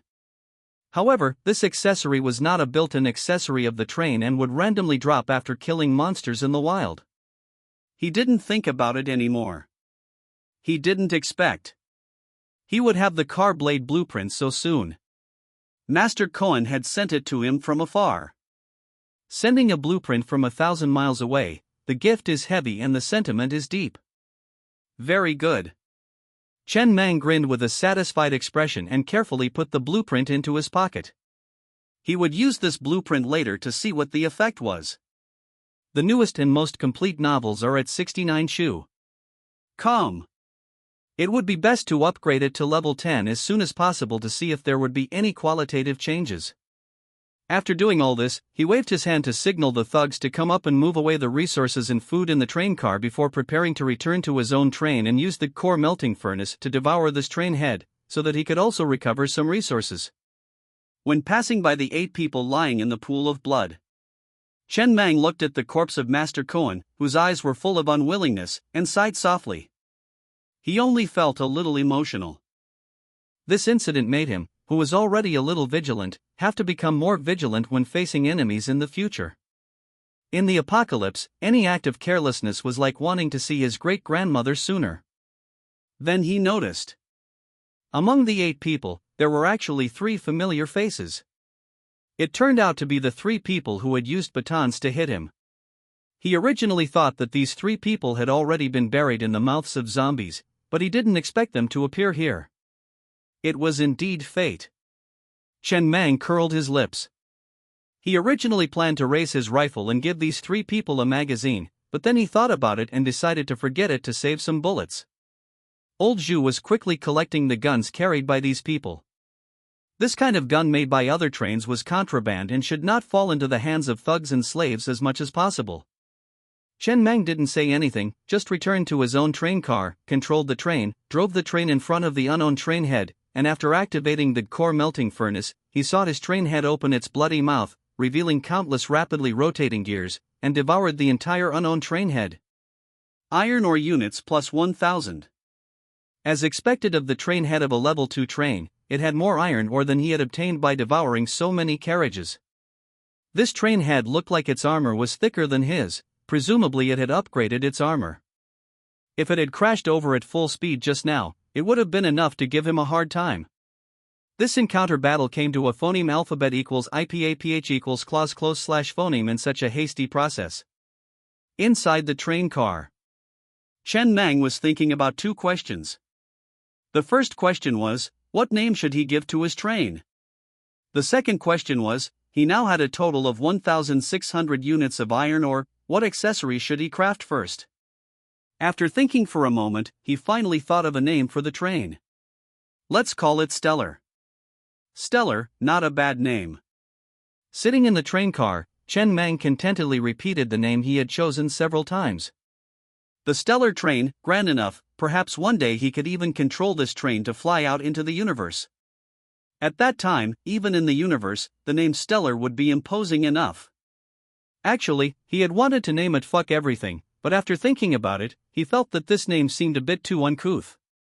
Just then there was a knock on the train car door. Chen Mang casually pressed a button on the console, and the train door quickly opened. The person who came in was Old Zhu. Brother Mang. Old Zhu seemed to have something difficult to say, cautiously approaching and carefully opening his mouth. I have some suggestions, I don't know if I should say them. Speak. Chen Mang sat in the chair, looking at Old Zhu with a serious expression. After all, Old Zhu had also been a vice train conductor, and many of his suggestions were still very useful. It's like this. Having obtained Chen Mang's permission, Old Zhu organized his words before cautiously saying, first of all, I must admit one thing, I've seen several train conductors, but Brother Mang, you are the most magnanimous of all the train conductors I've ever seen. I think we can go very far, perhaps we can really build an absolutely safe train in the apocalypse. And if an organization wants to develop far enough, the first thing it needs is cohesion, not just between the train conductor and the vice train conductor, but among all the passengers on this train. When everyone's hearts are set on the same goal, this organization will advance quickly like a chariot. If you only let Brother Mang work hard alone, it will be very tiring. In the apocalypse, trust is a very luxurious thing. For example, many train conductors are very worried about their deputies or thugs betraying them, or slaves rioting, so they formulate many harsh rules. Once a rule is violated, they are executed on the spot, using iron-fisted methods to rule the entire organization. But I've always felt that these are unnecessary. Making a person completely loyal to another person, especially in an environment like the apocalypse, is a very difficult thing to do. For example, Brother Mang, would you completely trust me, or completely trust those thugs? It's hard to do. Your trust in them comes entirely from the fact that the weapons they possess are made by the train, and cannot cause you harm. Everyone knows this. You don't care about the casualties of those thugs, and how can those thugs wholeheartedly contribute to the train knowing this? How dare they step forward in the face of some disparate battles? When all the passengers on a train are holding back, things like betrayal and riots are almost inevitable. I understand what you mean. Chen Mang frowned slightly. Tell me your suggestion directly. Of course I do. Old Zhu hurriedly added again. As a qualified subordinate, he was very clear that the leader hated people who only raised problems without offering solutions. That was purely troublemaking. Anyone could find problems, but the main thing was to find solutions. Making everyone loyal to Brother Mang, this is a very difficult thing to do, and it is also difficult to manifest. But making everyone loyal to the train is very easy to do, making everyone feel like they are a part of the train, so that when they go to fight or mine, they won't feel like they are being exploited, but will have a feeling of fighting for their own future. More sense of belonging, and more motivation. First step, transform the class gap. Many trains deliberately mix sand into the fresh water for the slaves, thereby creating a class gap, giving the thugs a sense of superiority, and not giving the slaves enough to eat when they are not mining, thereby reducing the occurrence of slave riots. I used to agree with this approach, but now after being a slave for a while, I found that slaves don't actually have that many thoughts. Most slave riots are because the train conductor kills people casually and doesn't give them food. We give them purified water and feed them enough every day. We have to create a gap with other trains. We are clearly doing good things, so why should we bear the infamy? Change slave to passenger and thug to guardian. The change in titles will make them more recognized by the train itself, and give them a clear promotion channel, so that existing slaves and future slaves will have a clear goal to strive for. Add another carriage to give the slaves enough activity space. It only takes 100 units of iron ore to build an ordinary freight carriage. Third step, value recognition. Brother Mang, you may have noticed that after the victory just now, those 10 thugs were actually very excited and already had a sense of identity with the train, but they all showed it very weakly because they knew that Brother Mang didn't care about them. But if Brother Mang is willing to guide this emotion, plus my usual publicity, soon, everyone can have a strong sense of identity with the train. The most new small say is its 6'9" book bar first hair. Old Zhu said a lot in one breath, his lips were even a little pale, and his whole expression was a little excited as he gesticulated. Brother Mang, think about it, when everyone's hearts are set on the same goal, the mining efficiency of those slaves will also be higher. The thugs will also work harder in the face of dangerous battles. And in the future, we don't even need to catch slaves. As long as our reputation is spread, a large number of survivors will come admiringly. Of course, the premise of all this is that we need enough food resources. In the apocalypse, food is still relatively scarce, so these are just ideas for now, but if Brother Mang thinks this is okay, we can take the other steps first. When every slave and thug has a deep sense of identity with the train, the probability of betrayal and riots will be greatly reduced.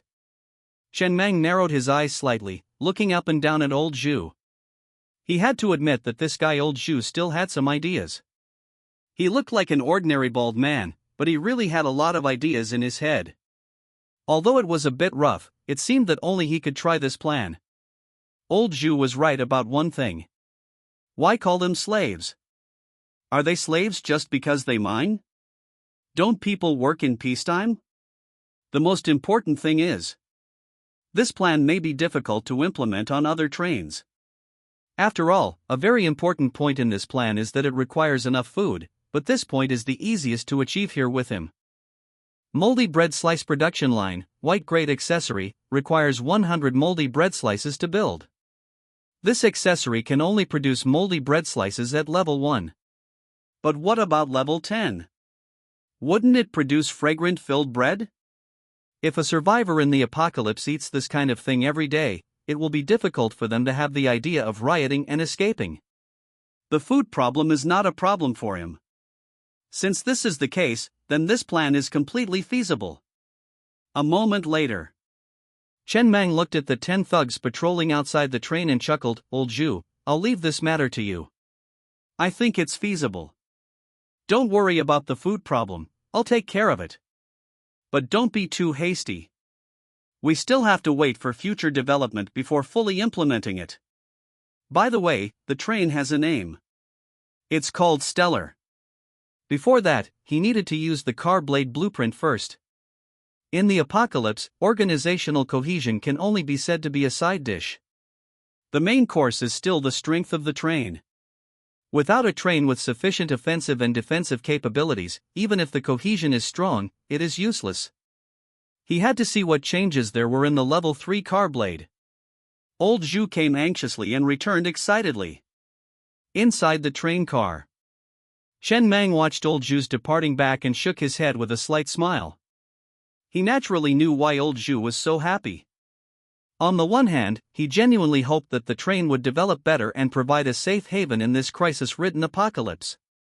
Secondly, only by considering this aspect could old Zhu maximize his value. This was also old Zhu's own selfish motive. After all, if he didn't consider these things at all and just enjoyed fighting all day, then old Zhu would have no reason to exist. Even the earliest members would gradually lose their position as time passed. He understood this very well. No one is without selfish desires.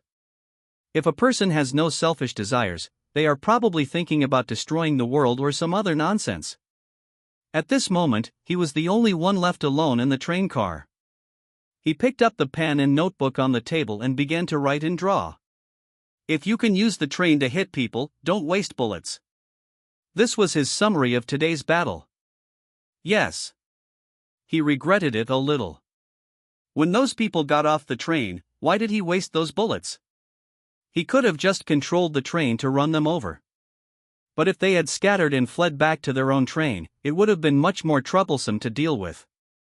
Thinking about it that way, it wasn't so bad after all. Then, he took out the white vehicle component blueprint, car blade, from his pocket.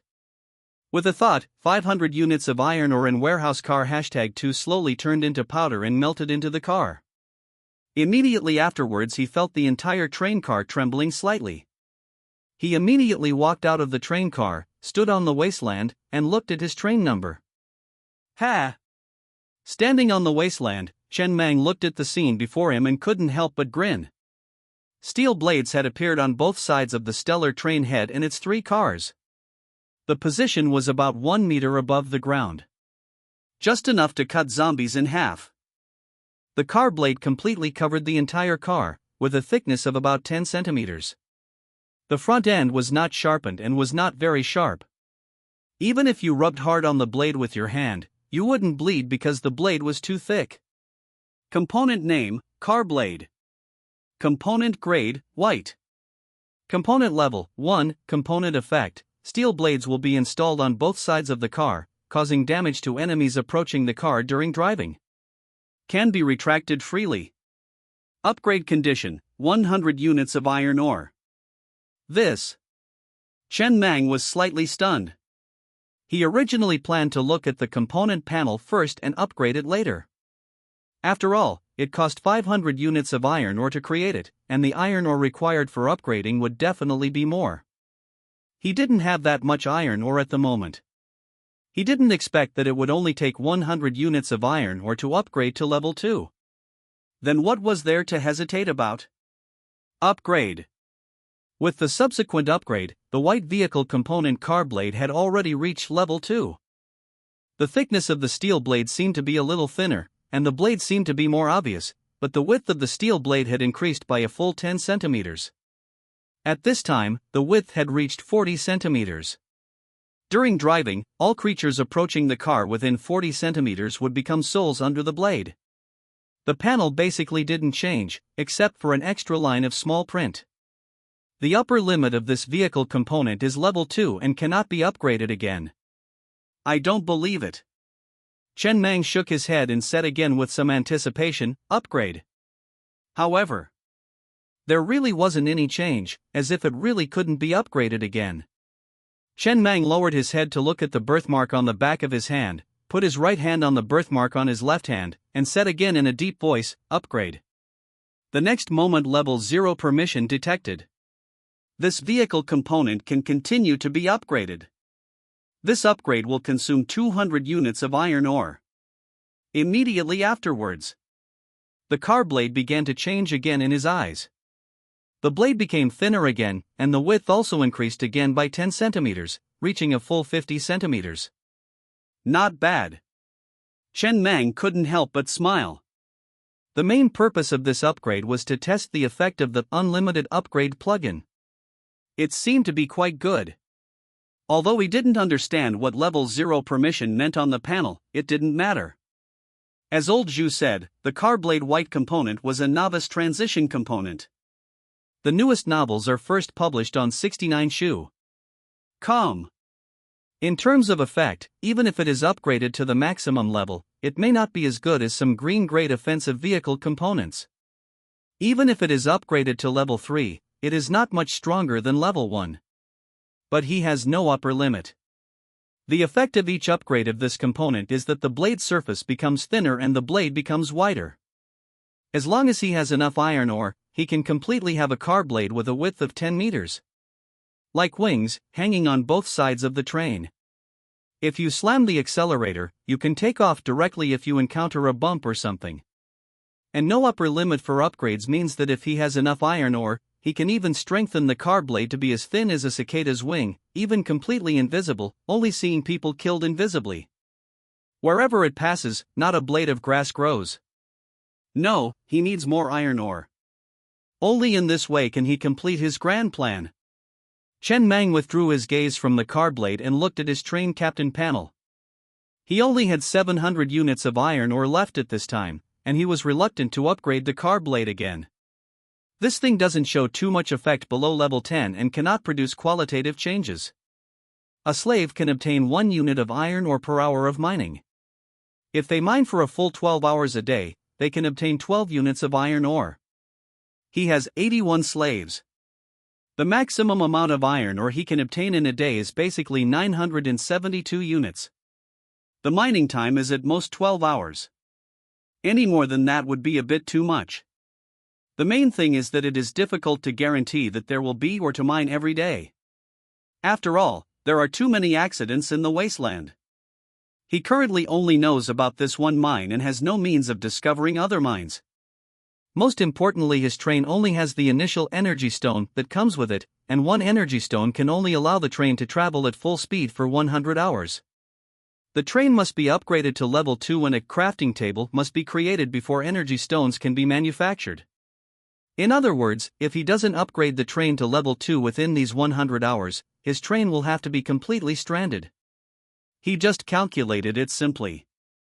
Ignoring everything else, just creating those vehicle components necessary for train upgrades, plus the iron ore required for train upgrades, would require approximately 7,100 units of iron ore, 110 units of copper ore, and 100 units of wood. Honestly, this condition is not low, especially with the time limit. At least he doesn't know where to mine copper ore and wood at the moment. Isn't this a bit of a disastrous start for a new train captain? He doesn't know how other new train captains get through this period smoothly. Of the 7 essential vehicle components for upgrading the train, he had already created the generator and circuit system, but hadn't put them to use yet, as he didn't have any spare energy stones. As for the energy stone on Boss Cohen's train, he had tried to pry it off, but couldn't budge it at all. Clearly, it wasn't the kind of component that could be removed. He didn't dare swing a pickaxe at it. Phoneme alphabet equals IPAPH equals or either slash phoneme, fearing it might explode and leave him stranded there. Of the 7 essential vehicle components for upgrading the train, he hadn't yet created the purified water filter. Phoneme alphabet equals IPAPH equals wind slash phoneme fire wheels, steel car armor, pickaxe production line, and axe production line. He needed to quickly upgrade the train to level 2 to avoid breaking down halfway. He wasn't short on purified water for the time being, armor was too expensive, and he had plenty of pickaxes confiscated from enemies, so he would have to start by building a phoneme alphabet equals IPAPH equals wind slash phoneme fire wheel to increase the train's speed. When capturing enemy trains, some vehicle components could be removed, such as the triple-legged Gatling gun, but many more couldn't be detached, like armor and phoneme alphabet equals IPAPH equals wind slash phoneme fire wheels. Wait, just then. Chen Mang suddenly thought of something. He wasn't short on pickaxes at the moment, but if the pickaxe production line was upgraded, would the pickaxes produced mine faster? He quickly returned to the train car and opened the newbie guide on the control panel. After swiping around the screen for a while, he finally found the information he wanted in a corner. Pickaxe production line, green quality, maximum level 3. Each upgrade allows the production of pickaxes capable of mining higher level mines. Only mine higher level mines? Chen Meng frowned slightly as he looked at this line of text. It wasn't useless, at least in the future. It seemed he would be the only one who could freely mine level 4 and above mines. Even if others obtained level 4 pickaxes, they probably wouldn't be able to do it as easily as him. But it was still somewhat different from what he had imagined. There was a slight discrepancy. He wondered if level 4 iron ore could replace level 1 iron ore. Soon he found the information he wanted in the newbie guide. 10 units of level 1 iron ore equals 1 unit of level 2 iron ore. 10 units of level 2 iron ore equals 1 unit of level 3 iron ore. 10 units of level 3 iron ore equals 1 unit of level 4 iron ore. On the crafting table, 10 units of level 1 iron ore can be synthesized into 1 unit of level 2 iron ore, or 1 unit of level 2 iron ore can be broken down into 10 units of level 1 iron ore. This time, Chen Meng smiled with satisfaction. That meant that as long as he found a level 4 mine and upgraded the pickaxe production line to level 4, every 1 unit of level 4 iron ore he obtained would be equivalent to 1,000 units of level 1 iron ore. That made the problem much simpler. He only needed to find a level 4 iron mine to solve his current resource shortage. There were basically 2 ways to find mines. Ask other train captains on the train radio, or use the resource detection radar to detect nearby resource areas while traveling. Both of these components were available for crafting after the train was upgraded to level 2. Purified water filter, phoneme alphabet equals IPA pH equals wind/phoneme fire wheels, and pickaxe production line. He placed the filter in the number 3 living car, and the pickaxe production line in the number 2 warehouse car. The car layout wasn't perfect yet, but he didn't have any other resources to build extra cars, so he could only make do for now. He would rearrange them carefully when he had more resources in the future. These 3 components cost him a total of 700 units of iron ore. He was completely broke now. He didn't have even 1 unit of iron ore left. Producing a pickaxe required 10 units of iron ore. The purified water filter could filter all liquids, such as urine and rainwater, into drinkable purified water. The shape was also quite disgusting, a bit like a toilet. After upgrading to level 2, it could directly produce mineral water, each bottle requiring 1 slice of moldy bread. The phoneme alphabet equals IPA pH equals wind/phoneme fire wheels had already automatically replaced his existing ordinary wheels. They significantly increased the train's speed. But the downside was also obvious. They were basically unable to pass through when facing zombie hordes or some bad terrain, and the risk of overturning was very high. Thus he was still missing 2 essential components for upgrading the train: steel car armor and axe production line. The steel car armor was the most expensive of them all, requiring a full 1,000 units of iron ore. What was even worse was that it was calculated per car, meaning 1,000 units of iron ore could only cover 1 car with armor. To cover all the train cars with armor, he would need even more iron ore. Fortunately, as long as any 1 car was covered with armor, the train upgrade requirements would be met. No wonder Boss Cohen's train only had armor on the engine. So anxious. Inside the train car, Chen Meng looked out the window at the mine inside helplessly. The slaves were still mining in the mine and wouldn't be out for a while. He was tempted to grab a pickaxe and join them. He needed more slaves. Oh no. He had to change that habit in the future. According to old Zhu, they should be called passengers and survivors. There wasn't nearly enough iron ore. It was a pity that he wasn't qualified to build a train radio yet. Otherwise, he really wanted to know what other train captains did when they lacked resources. There wasn't enough information exchange. But he suddenly remembered something.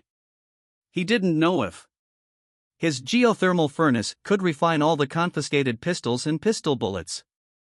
No sooner said than done. He immediately walked down from the train car and activated the geothermal furnace. With the opening of the blood basin mouth, he threw a pistol in and quickly obtained 10 units of iron ore. Chen Mang curled his lips. It was a bit little, but it was okay. Every little bit helps. Then he threw in all the confiscated pistols and over 200 pistol bullets, immediately obtaining a total of 250 units of iron ore. He had kept the GLS pistol he initially obtained, along with 30-odd bullets. Although he no longer needed it, since he had the assault rifle, which was a better weapon, it was, after all, the first lifeline he had obtained in this world, and it was good to keep it as a memento. He had to build a safe train of his own as soon as possible. Otherwise, if he encountered a zombie horde forming an encirclement again, he would probably have to disconnect all the cars and flee. If the train was strong enough, why would he run? He would slaughter them all and maybe get a lot of good stuff. Meanwhile, outside the train, 3 of the 10 thugs on patrol were huddled in a corner, whispering and discussing something. Mang Yi had allowed the 10 of them to choose their own leader. They had already chosen one, the burly man in the middle of the 3, a man with thick, corded muscles and a scar across his face, who looked like trouble. The 3 of them knew each other. They had originally been thugs on another train, but when they went out to collect supplies, they encountered monsters and fled in panic, only to be captured by Kuan Yi and enslaved. This time, after being selected by Mang Yi to become thugs, they were naturally made the head of the other thugs, with the support of his 2 original underlings. However, they had only just been chosen and hadn't had time to report this to Mang Yi. Brother Biao. A skinny boy beside him glanced at the train with a worried expression, then leaned closer to Brother Biao and whispered, "Are we still running? The current trainmaster looks younger than me. Can we rely on him?" Their original plan was to find a way to escape when Kuan-Yi's train went to some city ruins, and they had been keeping a low profile for this purpose, but they didn't expect plans to change so quickly. Kuan Yi had suddenly become Mang Yi. And the 3 of them had been selected to become thugs. Run? The burly man called Brother Biao hesitated slightly. They were already thugs now, and he was even a small leader. To put it bluntly, he was like the 3rd in command of the train. Should they still run? The whole world had become like this. Where could they run to? Even if they ran back to their original train, he would only be an ordinary thug, with no status or power. Of course, the original train had more than 30 thugs and was already a level 2 train, much larger and safer than Mang Yi's train. He had originally been a construction foreman, leading a group of brothers who did manual labor and were all strong. After the apocalypse arrived, after a period of panicked flight for survival, he was lucky enough to obtain a train token. He had many brothers, more than 30 people, and he also had ambitions to build an absolutely safe train. As a result, this time, he did manage to upgrade to level 2, but he was almost completely wiped out in a zombie tide. In the end, only the 3 of them escaped. Since then, he had completely given up on his dream of becoming a trainmaster. Not everyone is suitable to be a trainmaster. For people like them, the best destination might be to follow a strong enough trainmaster and become a thug. Later, they had followed several other trainmasters, but in the end, they were phoneme alphabet equals IPAPH equals or either / phoneme annexed or destroyed. Brother Biao's face was tangled as he pondered for a long time without speaking. At first, he planned to escape on Kuan-Yi's train because the slave treatment was too low, and they certainly didn't want to be slaves, but there was no hope of rising. He couldn't even get in touch with the trainmaster and deputy trainmaster. As for talking to the thugs, that was purely because he felt he wasn't getting beaten enough. But now he had become a thug leader on Mang Yi's train. To put it bluntly, this was the highest rank he had ever held. Even if he ran, he could only continue to hide in the city ruins or become a thug again. It wouldn't be better than now. What's more, although Mang Yi was young, he was quite decisive and stable in his actions. From the beginning in the number 7 slave carriage, when Mang Yi suddenly killed someone, he could see that this person was sensible. At the time, it seemed like just a matter of a straw mat, but in fact, that was just the beginning. Moreover, he had great ambition. Even as a slave, he wanted to occupy the best position in the carriage. In fact, if Mang Yi hadn't occupied that straw mat in the first place, none of the later things would have happened. What's more, Brother Biao looked down at the soaring dragon assault rifle in his hand. This thing couldn't be made by a level 1 train. He had been a trainmaster for a short time, so he knew very well what a level 1 train could make. This wasn't stolen from Koanya's train phoneme alphabet equals IPAPH equals or either slash phoneme, otherwise it wouldn't have been possible to hurt Koan Yi.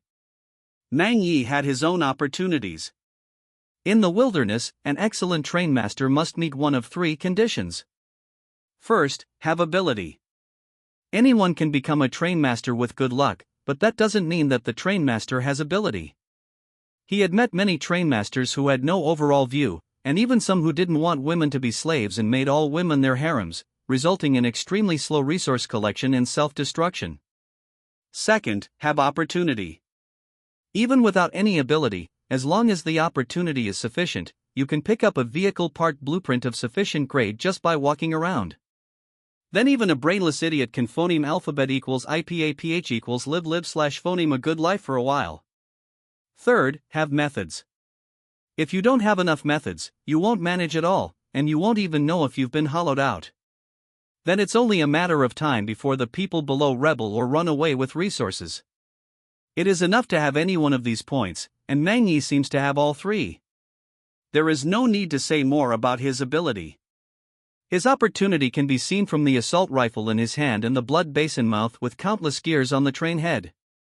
Although he doesn't know what it is, it must be a vehicle part of no low grade. As for methods, from his performance in the slave carriage at the beginning, he knew that with this kind of person in charge, it would be difficult for the people below to rebel, and they wouldn't dare to rebel. Any budding signs will be nipped in the bud. After careful analysis, Mang Yi may be the most qualified trainmaster they have ever met. After thinking for a long time, Brother Biao took a deep breath and looked up at the 2 workers who had been with him for a long time. When he saw the look in their eyes, he was slightly stunned, and then he couldn't help but laugh and scold. Damn! What you 2 are saying and what you are thinking are completely different. Although the 2 of them were asking him whether to run, the expression in their eyes clearly showed that they didn't want to run. Obviously, the 2 of them also felt that following Mang Yi was very good. The skinny black boy who spoke first hugged the assault rifle in his arms somewhat awkwardly. Brother Biao, look, this is a fully automatic rifle. We used to have only small pistols. When we went out to collect supplies and slaves, we had to run if we encountered a little danger.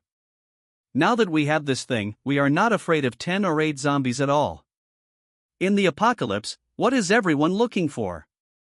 Isn't it just a little sense of security and a better life? With this thing in hand, the sense of security is soaring. But Brother Biao, don't worry, we both listen to you. As long as you say run, we will definitely still run with you. Huff. Brother Biao took another deep breath with a serious expression, then solemnly said, since everyone's opinions are the same, let's not run. Let's follow Mang Yi wholeheartedly. With Mang Yi's abilities and opportunities, he might even become a level 3 train in the future. What's more, there are nearly 100 slaves here. You all know how fast we can acquire resources with 100 slaves from the start. We can obtain nearly 1,000 units of iron ore every day, and we won't be able to use up all the resources. But from now on, listen to me. Try to say less of this kind of thing. No one likes their subordinates forming small cliques. I will definitely look after you 2, but you 2 should also think before you speak. Don't walk 2 phoneme alphabet equals IPAPH equals clause close slash phoneme to me usually, lest people misunderstand that you 2 only listen to me and no one else. Especially when Mang Yi assigns you 2 tasks, don't look back at me, understand? Speaking of this, Brother Biao became a little annoyed. The reason why he was so ostracized on the previous train was because when the 3 of them had just joined, the deputy train conductor assigned a task to this Heiwa. Heiwa was this thin, dark boy. Heiwa stood there without moving, only looking back at him, as if waiting for his permission. At that time, his heart skipped a beat, and he felt he was done for. Sure enough, although the deputy train conductor didn't say anything, all the most dangerous tasks later fell on him without exception. If he didn't have a knack for saving his life, weeds would be 3 meters tall on his grave. If he didn't know that Heiwa didn't do it on purpose, he would have wanted to kill Heiwa. Wasn't this deliberately making trouble for him? Understood, understood. Heiwa lowered his head somewhat shamefully and muttered, I didn't think so much at the time. I was just in a strange environment and didn't dare to act rashly. I thought I'd let Brother Biao guide me. It definitely won't happen this time. Now that a decision had been made, Brother Biao patrolled even more seriously. After all, he wasn't just working for Mang Yi, but also for himself. Once he neglected his duties and only discovered that the zombies had formed an encirclement, it wouldn't just be Mang Yi who would die, but him as well. In the wasteland, the entire train was a community of shared interests. Anyone's negligence could put the entire train in danger. At the same time, he was also thinking about a problem. After all, he had only just been promoted and hadn't reported this matter to Mang Yi yet. Now that he had decided to follow Mang Yi seriously, how to make Mang Yi trust him was a question he had to consider. If he tilted his head thoughtfully and looked at a thug not far away who was glaring at him with a dissatisfied expression. This thug had failed to compete with him for the position of leader just now and now looked very unconvinced. If he could find a way to instigate this person to launch a rebellion, and then strangle this person to death at the first opportunity, could he rise to the top by stepping on this person? Soon, he shook his head again and threw this idea out of his mind. It was too dangerous. If something went wrong, he would have to die with him. Sigh. Then he sighed softly again and turned to look at the train behind him, hoping that Mang Yi could quickly upgrade to a level 2 train. After all, a level 1 train didn't have any offensive components, and it gave people too little sense of security. Even though he had decided to follow Mang Yi, this level 1 train still made people feel uneasy. Currently, the only offensive vehicle components were that heavy machine gun and the car blade. He knew about the car blade. He had also obtained this white component before and upgraded it to level 2, but it wasn't of much use. It could only deal with small-scale zombie hordes. Thinking of this, Brother Biao suddenly paused slightly. He didn't know if it was his illusion, but why did he feel that the car blade of this train was thinner and the blade surface was wider than the car blade of his previous train? Soon, he shook his head and didn't think much about it. He must have remembered it wrong. After all, it was already the beginning of the apocalypse when he built the car blade white component, and his memory was already very vague. Meanwhile, inside the train, Chen Mang looked at the sky outside the window and then glanced at the clock in the train compartment. It was already 10 o'clock in the evening. It was time to let the slaves come up and prepare to rest. After resting for one night, they would continue to mine tomorrow morning. At this time, he learned from the information on the newbie guide that the resources in each mine were limited. After these resources were mined, it would take several days for the resources in this mine to regenerate. He had gone down to the mine. According to his estimation, this mine should be enough for him to mine for 10.5 months without any problems. Chen Mang looked at the control panel in front of him and fell into deep thought. Just like that. The newest novel is first published on 69 Shu. Calm. After about several tens of minutes, the slaves also returned from the mine. After receiving a portion of food and water in turn, they returned to the slave carriage in an orderly manner to prepare for sleep. At the same time, they handed over all the iron ore they had mined. Adding to his existing 250 units of iron ore, he had exactly 700 units of iron ore. The slaves had mined for most of the day and it was good to have so much harvest. They seemed to be working hard, a bit like their first day on the job, trying to perform well. When all the iron ore was piled up in cargo carriage number 2, Chen Mang looked at the 800 units of iron ore displayed on the train panel and nodded with satisfaction. He planned not to move this iron ore anymore and use it all to upgrade to a level 2 train. But just then he suddenly saw a line of information on the newbie guide. The newbie guide was a red button on the control panel. After pressing it, a series of information about how to become a qualified train captain would appear on the screen in the control room, so that the new train captain would not become a headless fly. Of course, this information was all relatively basic.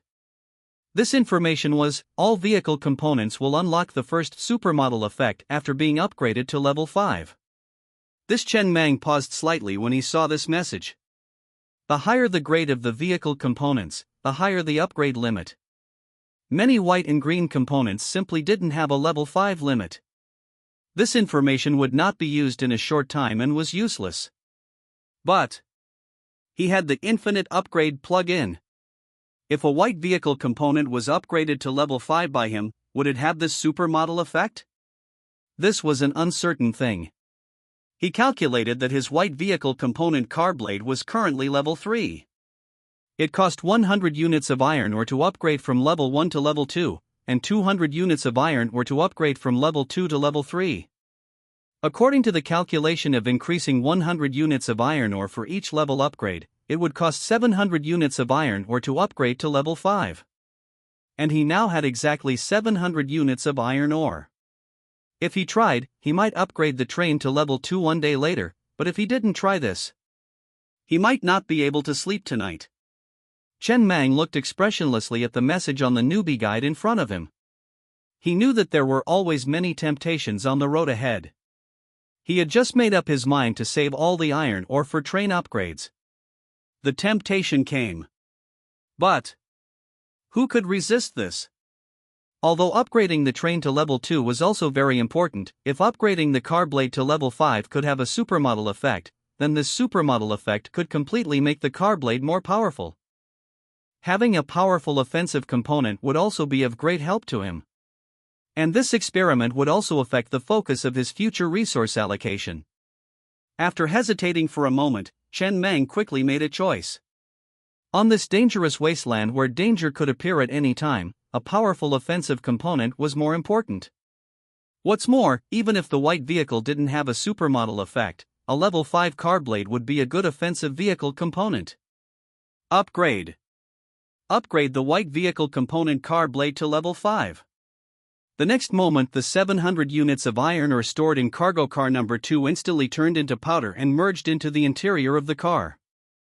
Chen Mang immediately walked out of the train compartment and looked at the car blades on both sides of the car. At a glance, the most obvious change was that the blades were thinner and the blade surface was wider, increasing from the original 50 cm to 70 cm, significantly improving the attack range. In addition, 2 more lines of small characters appeared on the white vehicle accessory car blade panel. Level 5 supermodel effect: the car blade can rotate at high speed. PS, when this accessory is upgraded to level 10, you can get the second supermodel effect. Can rotate at high speed? Chen Mang looked at this line of small characters, which was the first supermodel effect he possessed, and nodded thoughtfully. At the same time, he vaguely sensed that a button had appeared in the train compartment control panel deep in his mind. He subconsciously pressed the button, only to see the blades on both sides of the Hongqing train car suddenly began to rotate rapidly around the car, and even the sound of braking through the air could be heard. Good fellow. Chen Mang looked at the scene in front of him in a daze, and after a while, he couldn't help but grin. The ring-shaped blades were spinning rapidly around both sides of the train. Even when it was not moving, this accessory would cause a lot of damage. If it was moving, the damage would be even greater. If the wheels or something were upgraded to ensure that they could move forward in harsh environments without the risk of overturning or getting stuck, then no matter how many zombies came, it would be as simple as chopping melons and vegetables. There is no need to worry about the problem of corpse tides. These 700 units of iron ore were not spent in vain. The effect is very good. After understanding everything, Chen Mang stopped the rotation of the car blade and put the car blade back into the car. Although he didn't know where such a wide car blade was retracted, he didn't care. Very good. After doing all this, Chen Mang returned to his train compartment with satisfaction, ready to go to sleep. His train compartment's steel door can only be opened with his consent. In theory, it is absolutely safe to phoneme alphabet equals IPAPH equals live/phoneme in the train compartment. Of course, if it is the kind of danger that can directly destroy the entire train, then living in the train compartment is not of much significance. That is, Mangy's car blade is definitely not the same thing as the car blade he used to build. At least his car blade was not so thin, the blade surface was not so wide, and it would not fucking spin. The power of the spinning blade has increased by more than one level. Just then Haiwa suddenly trotted over from the side, panting a little and hurriedly said, "Brother Biao, today is the first time that this batch of slaves has been taken over by Mangy to mine. Many processes are not perfect, and there is no specific statistic of how much or each person has mined. 4 or 5 slaves reported that 2 women did not mine at all, but stayed aside chatting, and as a result, they received the same food as them, and they felt a little unconvinced. Those 2 women were originally Master Koan's women. They hid in the train head at first, and then after the battle ended, they were taken down to mine. Then these 2 women jumped out and said that they wanted to be Mangy's women, and told me to see Mangy, and told me not to delay, otherwise, after they become the train captain's wife in the future, we will not have a good time. How to deal with it, Brother Biao? This Brother Biao frowned slightly, and immediately did not dare to delay, bring those 2 women over and go to the deputy train captain together. He knew these 2 women, they were indeed a bit pretty, and their figures were also good. This is a scarce commodity in the doomsday. To put it bluntly, there is a great chance that they will become the train captain's wife. If they are not handled properly, they will really be given a hard time in the future. After all, they were carefully selected by Master Koan. All aspects of the conditions will not be bad. Inside carriage number 3. The old pig, who was burying his head in sorting out and organizing various processes, looked at Brother Biao who came to report, and noticed the 2 women with arrogance in their eyes, and was slightly stunned, and immediately did not dare to delay. He led a few people along the inside of the carriage to the connection between cargo carriage number 2 and the train head. After Lao Zhu knocked on the train door, he whispered, "Brother Mang, there are some things you need to deal with." The next moment. Clang! The steel door was opened. Chen Mang, who was about to go to sleep, opened the steel door and looked at the group of people standing in front of him, scanning them one by one. "What's the matter?" "This is Biaozi." Lao Zhu first let Biaozi next to him out and introduced in a low voice, that is, the leader chosen by himself among the 10 thugs this time. The most new small set is at 6-9 book bar first hair. "Hello, Mangy." Biaozi stood extremely straight, his face serious and respectful as he roared loudly. Chen Mang nodded, looked Biaozi up and down, and said with a smile, "Your energy and blood are quite sufficient. To have this kind of energy and blood in the doomsday, it seems that you usually eat well. You didn't look like a slave before. Work hard in the future. What are these 2 women behind doing?" Lao Zhu glanced at Biaozi, and Biaozi immediately understood and stepped forward, explaining the ins and outs in concise language. After listening to all the ins and outs, Chen Mang's face immediately darkened, and he looked at the 2 women standing behind Lao Zhu with an ugly face. "Do you mean that these 2 slaves didn't mine at all this afternoon? As slaves, you don't mine, you just eat my food. Am I doing charity? Time is money." That is to say, he lost a full dozen units of iron ore. Mangy. Seeing that Chen Mang seemed a little angry, one of the fuller women immediately put on a charming smile full of worldly flavor, leaned over, grabbed the corner of Chen Mang's clothes, and whispered coquettishly, "Men and women are different, Mangy. Of course, mining should be done by men. Look at our little hands, so delicate, how can we go mining? You'll get blisters. And everyone is good at different things. Not everyone is good at mining. Even if we go mining, the output is far less than those men. But we are very good at other things." The woman's fingers slowly slid across Chen Mang's chest, her eyes full of spring water, and her words were full of hints, and she whispered softly, "We sisters are very hardworking, Mangy. Master Koan used to feel sorry for us too." Chen Mang, who was originally about to get angry, suddenly became thoughtful when he heard this, and turned his head to look at Lao Zhu. Indeed, there is some truth to it. Even ant colonies have the difference between worker ants and queen ants. Everyone must do their job. You still have to do what you are good at to be more efficient. All right then. Chen Mang pondered for a moment, then instructed, "Take these 2 women down and give them a simple wash with water, don't use too much. Then, tomorrow morning, tell all the slaves that whoever mines the most ore tomorrow will get first pick of one of these 2 women for the night. The second highest will get the other one. Also, don't we have a few women among our slaves? Tomorrow, carefully tally the amount of ore they mine. If their efficiency is far lower than the others, then don't have them mine anymore, just add them to the logistics team." Understood. Old Zhu nodded seriously, took out a small notebook from his pocket, and recorded Chen Mang's orders. Only then were the two women taken away by several thugs. Chen Mang didn't chat too much with this newly appointed thug leader, just a few simple words. After learning the other's name, he had old Zhu and Biaozi retreat. His first impression of Biaozi was that he was full of vigor, with a body full of muscle, looking quite tough. After the two left, Chen Mang lay down on the bed inside the train car, and sighed softly, wishing he had a cigarette before bed. He needed a little mental sustenance. But he couldn't find a single cigarette in Koanya's train head. This guy actually didn't smoke. Once the train is upgraded to level 2, he'll have to take a trip to the city ruins to see if he can find some cigarettes. As for women to satisfy his physiological needs, he'll wait until he finds cigarettes. After all, without a post-coital cigarette, he has no interest at all. Lovemaking without that crucial element is no fun. In a daze, he gradually drifted into dreamland. This was the 4th day he had been in this world, and he slept a little more soundly than the previous 3 nights. He had many dreams. There were scenes of him spiritedly controlling the train, roaring wantonly across the wasteland.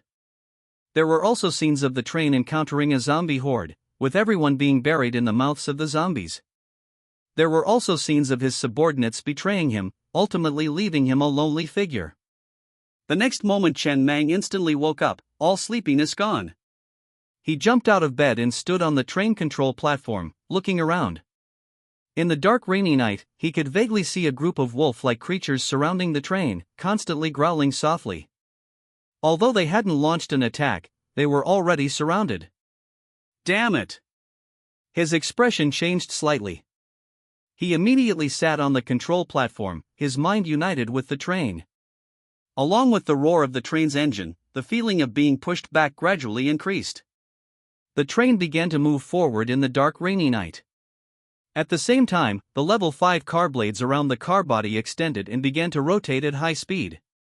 The sound of the car blades cutting through the air mixed with the low growls of the wolf-like monsters, instantly turning the originally peaceful rainy night into a scene of murderous intent. Then, the train's speed gradually increased, and those wolf-like creatures didn't dare to block the train with their bodies, and fled to both sides. However,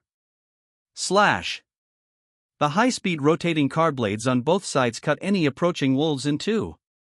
After the train's speed reached its peak, Chen Mang didn't escape far. This was where his mind was, and he had to guard it.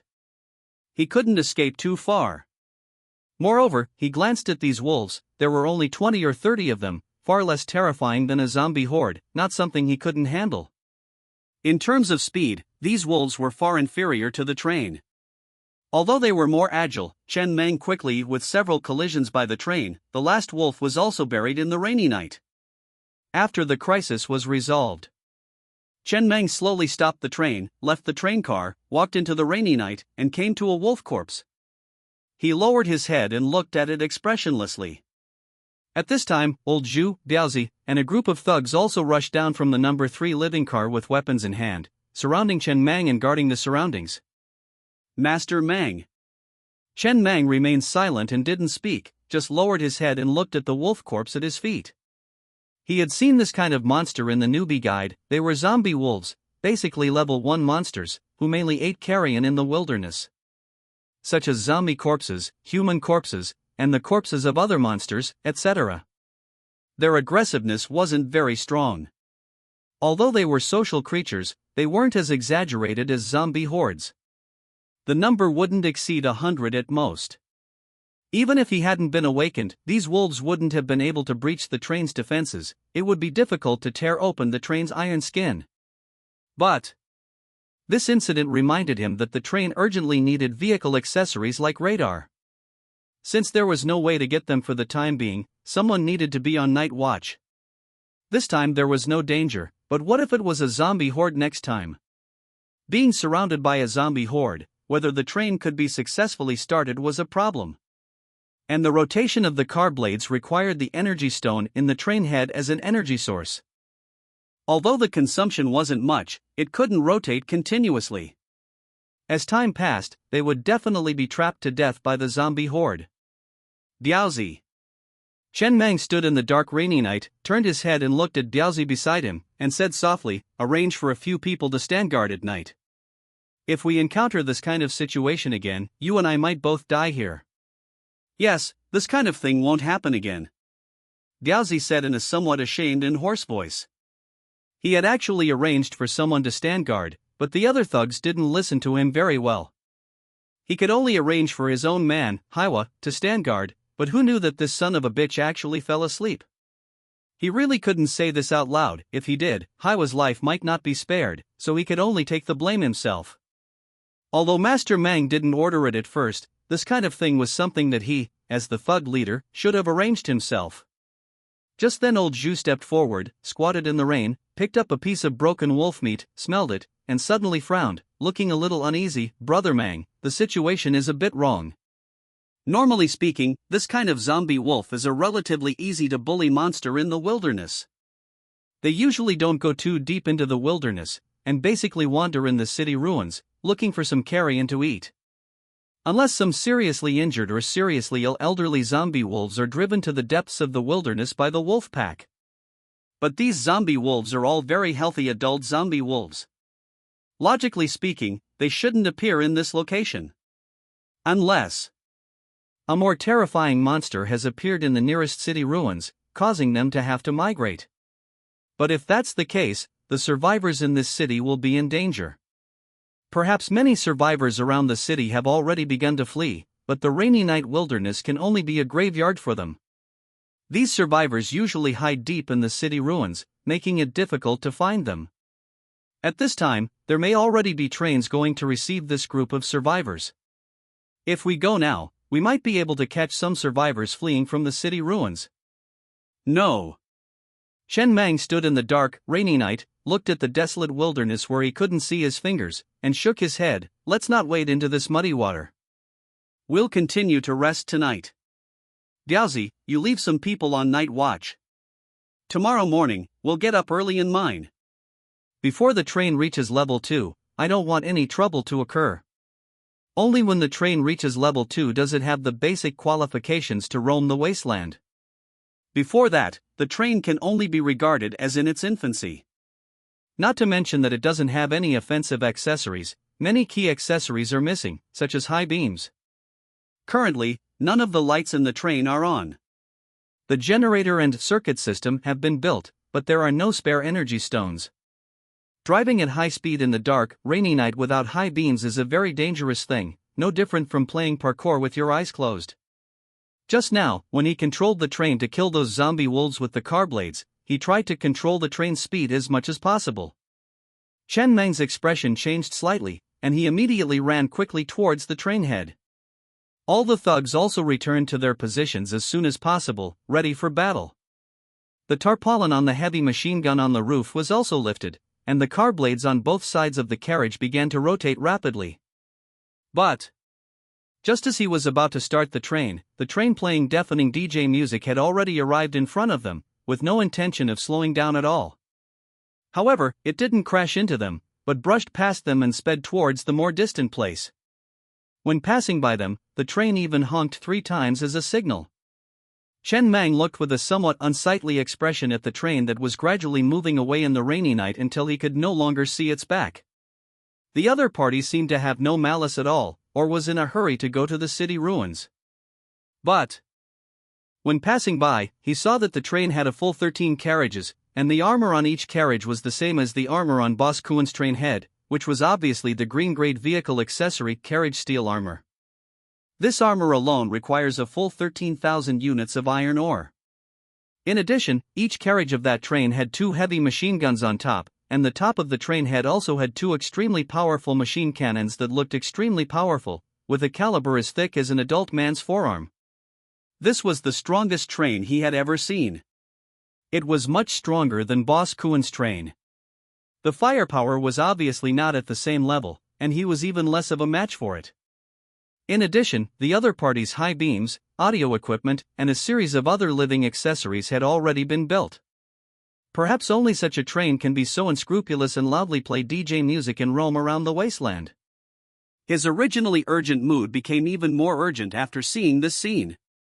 He must obtain as much iron ore as possible. He also wants to build the train like that. He also wants to be able to roar forward and scrupulously and arrogantly in the wilderness like that train. And so, although there were some minor episodes, the second half of the night passed peacefully. As soon as it dawned, all the slaves were driven out of the slave carriage. After each person received a portion of food, Chen Mang stood on the top of the train, overlooking the ragged slaves below.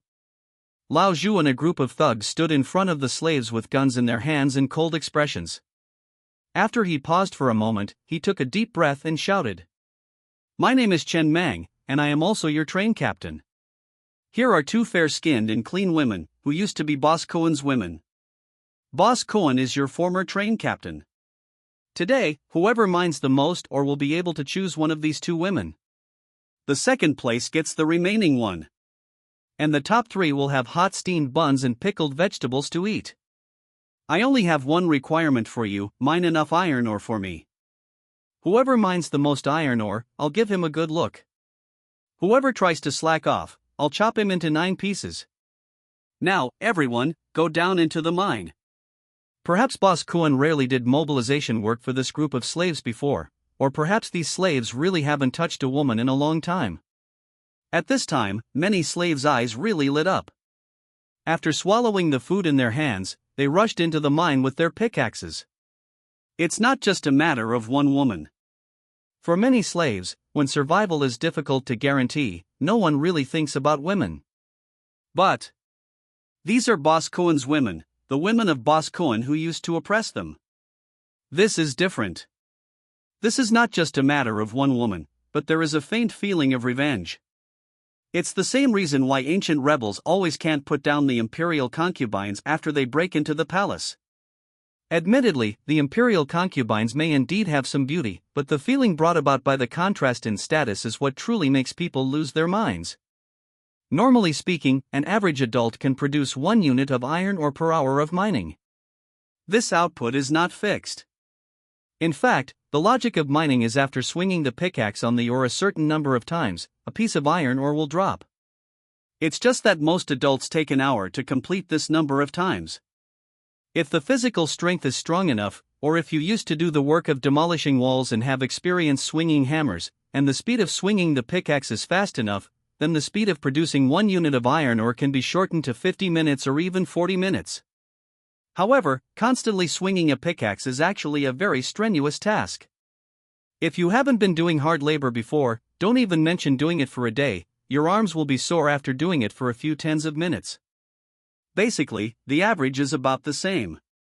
To be the first, in addition to swinging harder, you can only extend your working hours. And on the train, the two women standing behind Chen Mang also barely squeezed out a relatively charming smile to encourage the slaves. This is not the result they are most satisfied with. What they want is to become the train captain's wife, but many things cannot be changed by people's will. What they can do at this time is to do this job as well as possible, so as not to lose their value. On the train, losing value is basically equivalent to losing life. It's not bad now, at least they only serve one man, at least it's better than mining. If they really had to mine for more than 10 hours a day, they couldn't stand it, and they weren't used to it. After all, they were used to being relaxed when they were the train captain's wives before. Chen Mang, standing on the top of the train, rubbed his throat, looked at the slaves who were rushing towards the mine, and the group of thugs below, and thought to himself, I wonder if there will be mechanized mining vehicle accessories in the future.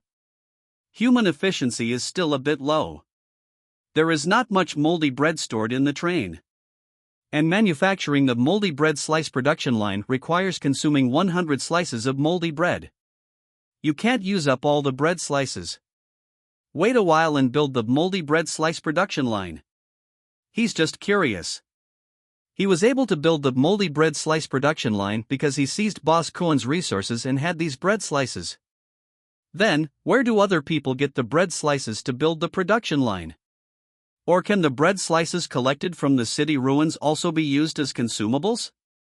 He didn't think much about this.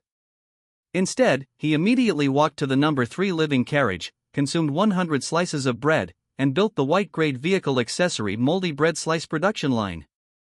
about 3 meters long and 1 meter wide. Not too big of an assembly line. Thus his Hongqing train has another basic living accessory. And the panel of this accessory also appeared in front of him. Accessory name, Moldy Bread Slice Production Line. Accessory grade, white. Accessory level, level 1. Accessory effect, for every 1 unit of iron ore consumed, 10 slices of moldy bread can be produced. Upgrade condition, 100 units of iron ore. Chen Mang stared blankly at the panel.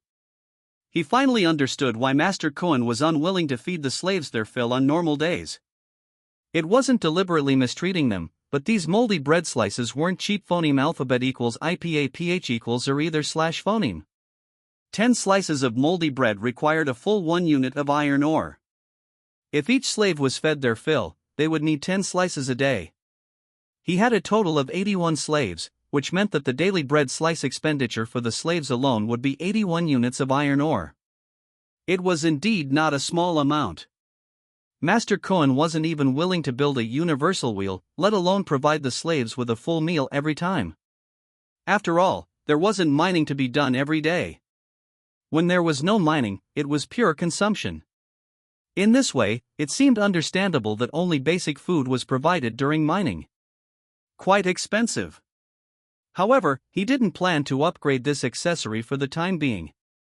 Anyway, it was for the slaves to eat, so it was enough for now. Iron ore couldn't be wasted on this place for the time being. When the train was upgraded to level 2, he would upgrade this production line to see if it could be turned into non-moldy bread, lest his slaves get sick from eating moldy bread every day. Afterwards, Chen Mang created another production line and placed it in living car number 3. Steamed bun production line. Building this production line required 100 steamed buns. He experimented and found that moldy steamed buns could also be used as consumables, so he used all the captured moldy steamed buns as consumables. Thus living car number 3 was already full. In addition to Old Zhu's bed, there was also a steamed bun production line, a purified water filter, and a moldy bread slice production line, as well as various pots and pans. Moreover, this was also the residence of a group of thugs. Car number 2 was piled with pickaxe production line, flying dragon assault rifle production line, or resources, heavy machine gun bullets and other large equipment. Chen Mang looked at the panel of the steamed bun production line again. Accessory name, steamed bun production line. Accessory grade, white. Chen Mang sighed softly. This would be his staple food for a long time in the future. It had to be said that the price of steamed buns was much more expensive than bread slices. He would upgrade it later when he had extra iron ore. For now, steamed buns plus pickled vegetables were enough for him to eat. It's just that the steamed buns produced by the steamed bun production line are white and plump, not moldy ones. That is to say, the steamed buns that Master Koan gave him back then were completely moldy. It is worth mentioning that the purified water filter in car number 3 has not been used so far. Mineral water that was captured has always been used. The effect of this accessory is to convert all urine, blood, and other liquids into purified water, and the shape is also that of a toilet. He also didn't collect the urine of the slaves, mainly because there was only one of these things. He would have to drink the water produced from here in the future, and he found it a little difficult to swallow. After this batch of slaves returns today, he will upgrade this accessory, and then he can directly produce bottled mineral water.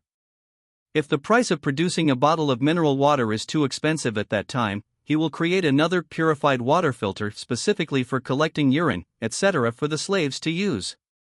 After these 3 production lines were built, basically, the eating, drinking, and excretion in the train were guaranteed. The reason why he didn't join in the fun last night was because he knew that he wouldn't be able to get a share of the pie with his train strength, and secondly, he knew that there wasn't mining to be done every day. For example, Master Koan didn't rest on the wasteland for 3 days before he got the coordinate information of a mine. When there is mining to be done, it is best not to think about anything in mind with peace of mind. Lest you do one thing one day and another the next, and end up with nothing. While Chen Mang was planning the future of the train in the train room, Old Zhu was also in car number 3, planning all the daily routines, some seemingly inconspicuous but actually very important things.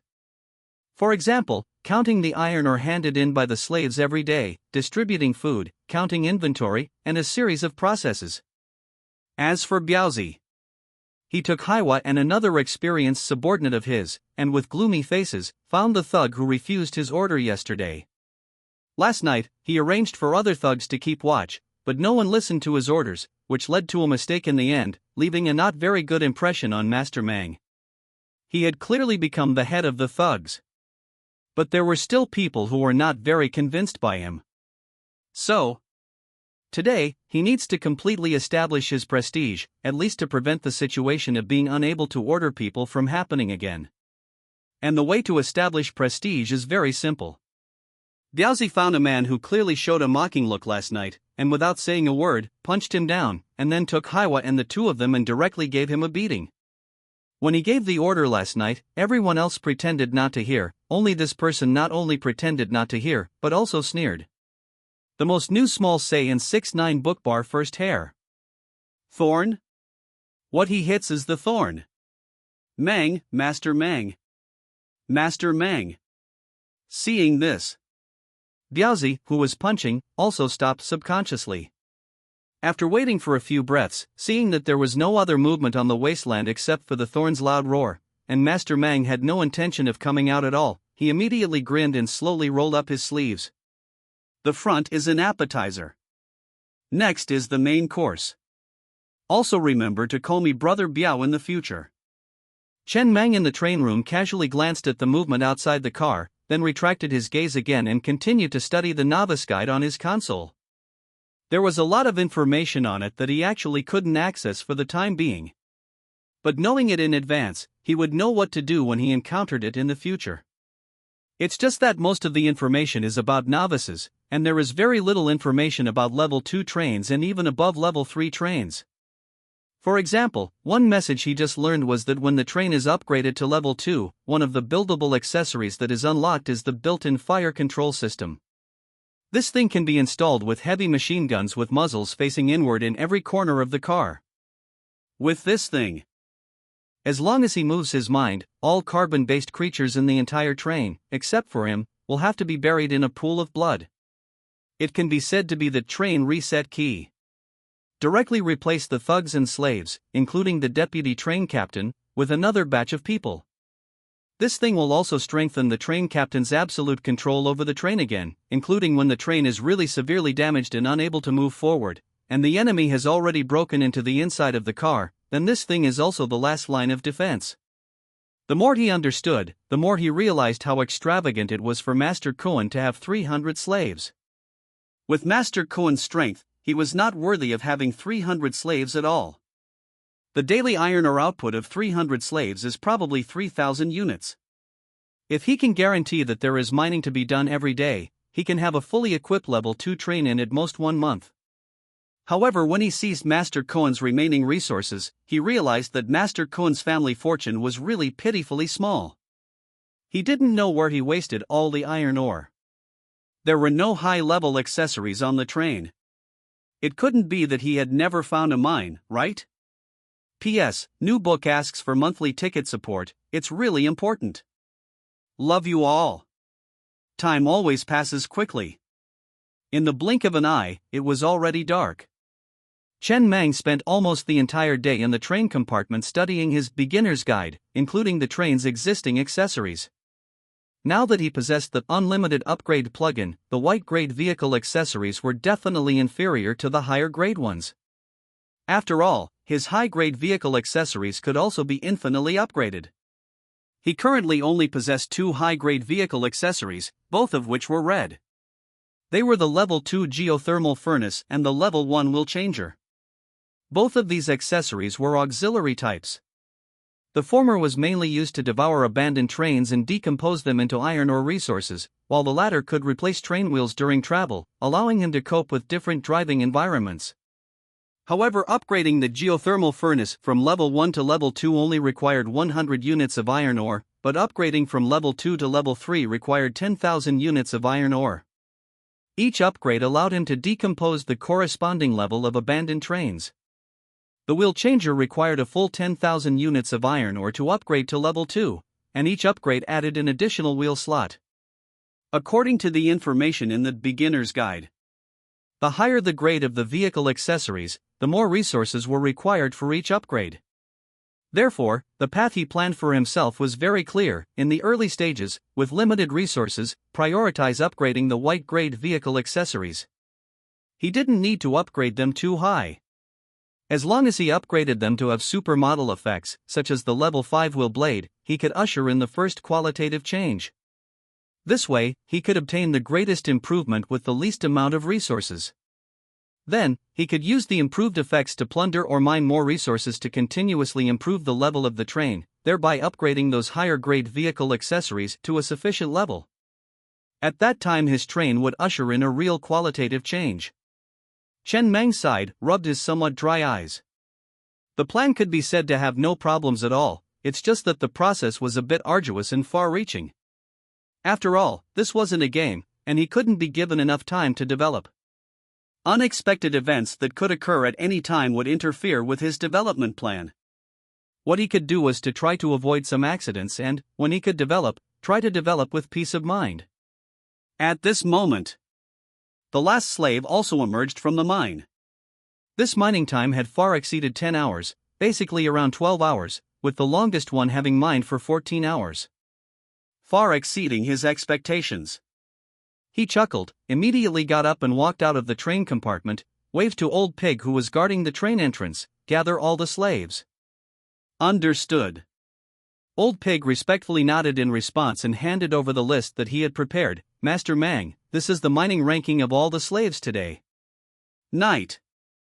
Chen Meng stood alone against the phoneme alphabet equals IPAPH equals wind wine / phoneme on the top of the train, while a group of ragged slaves gathered below with expectant eyes.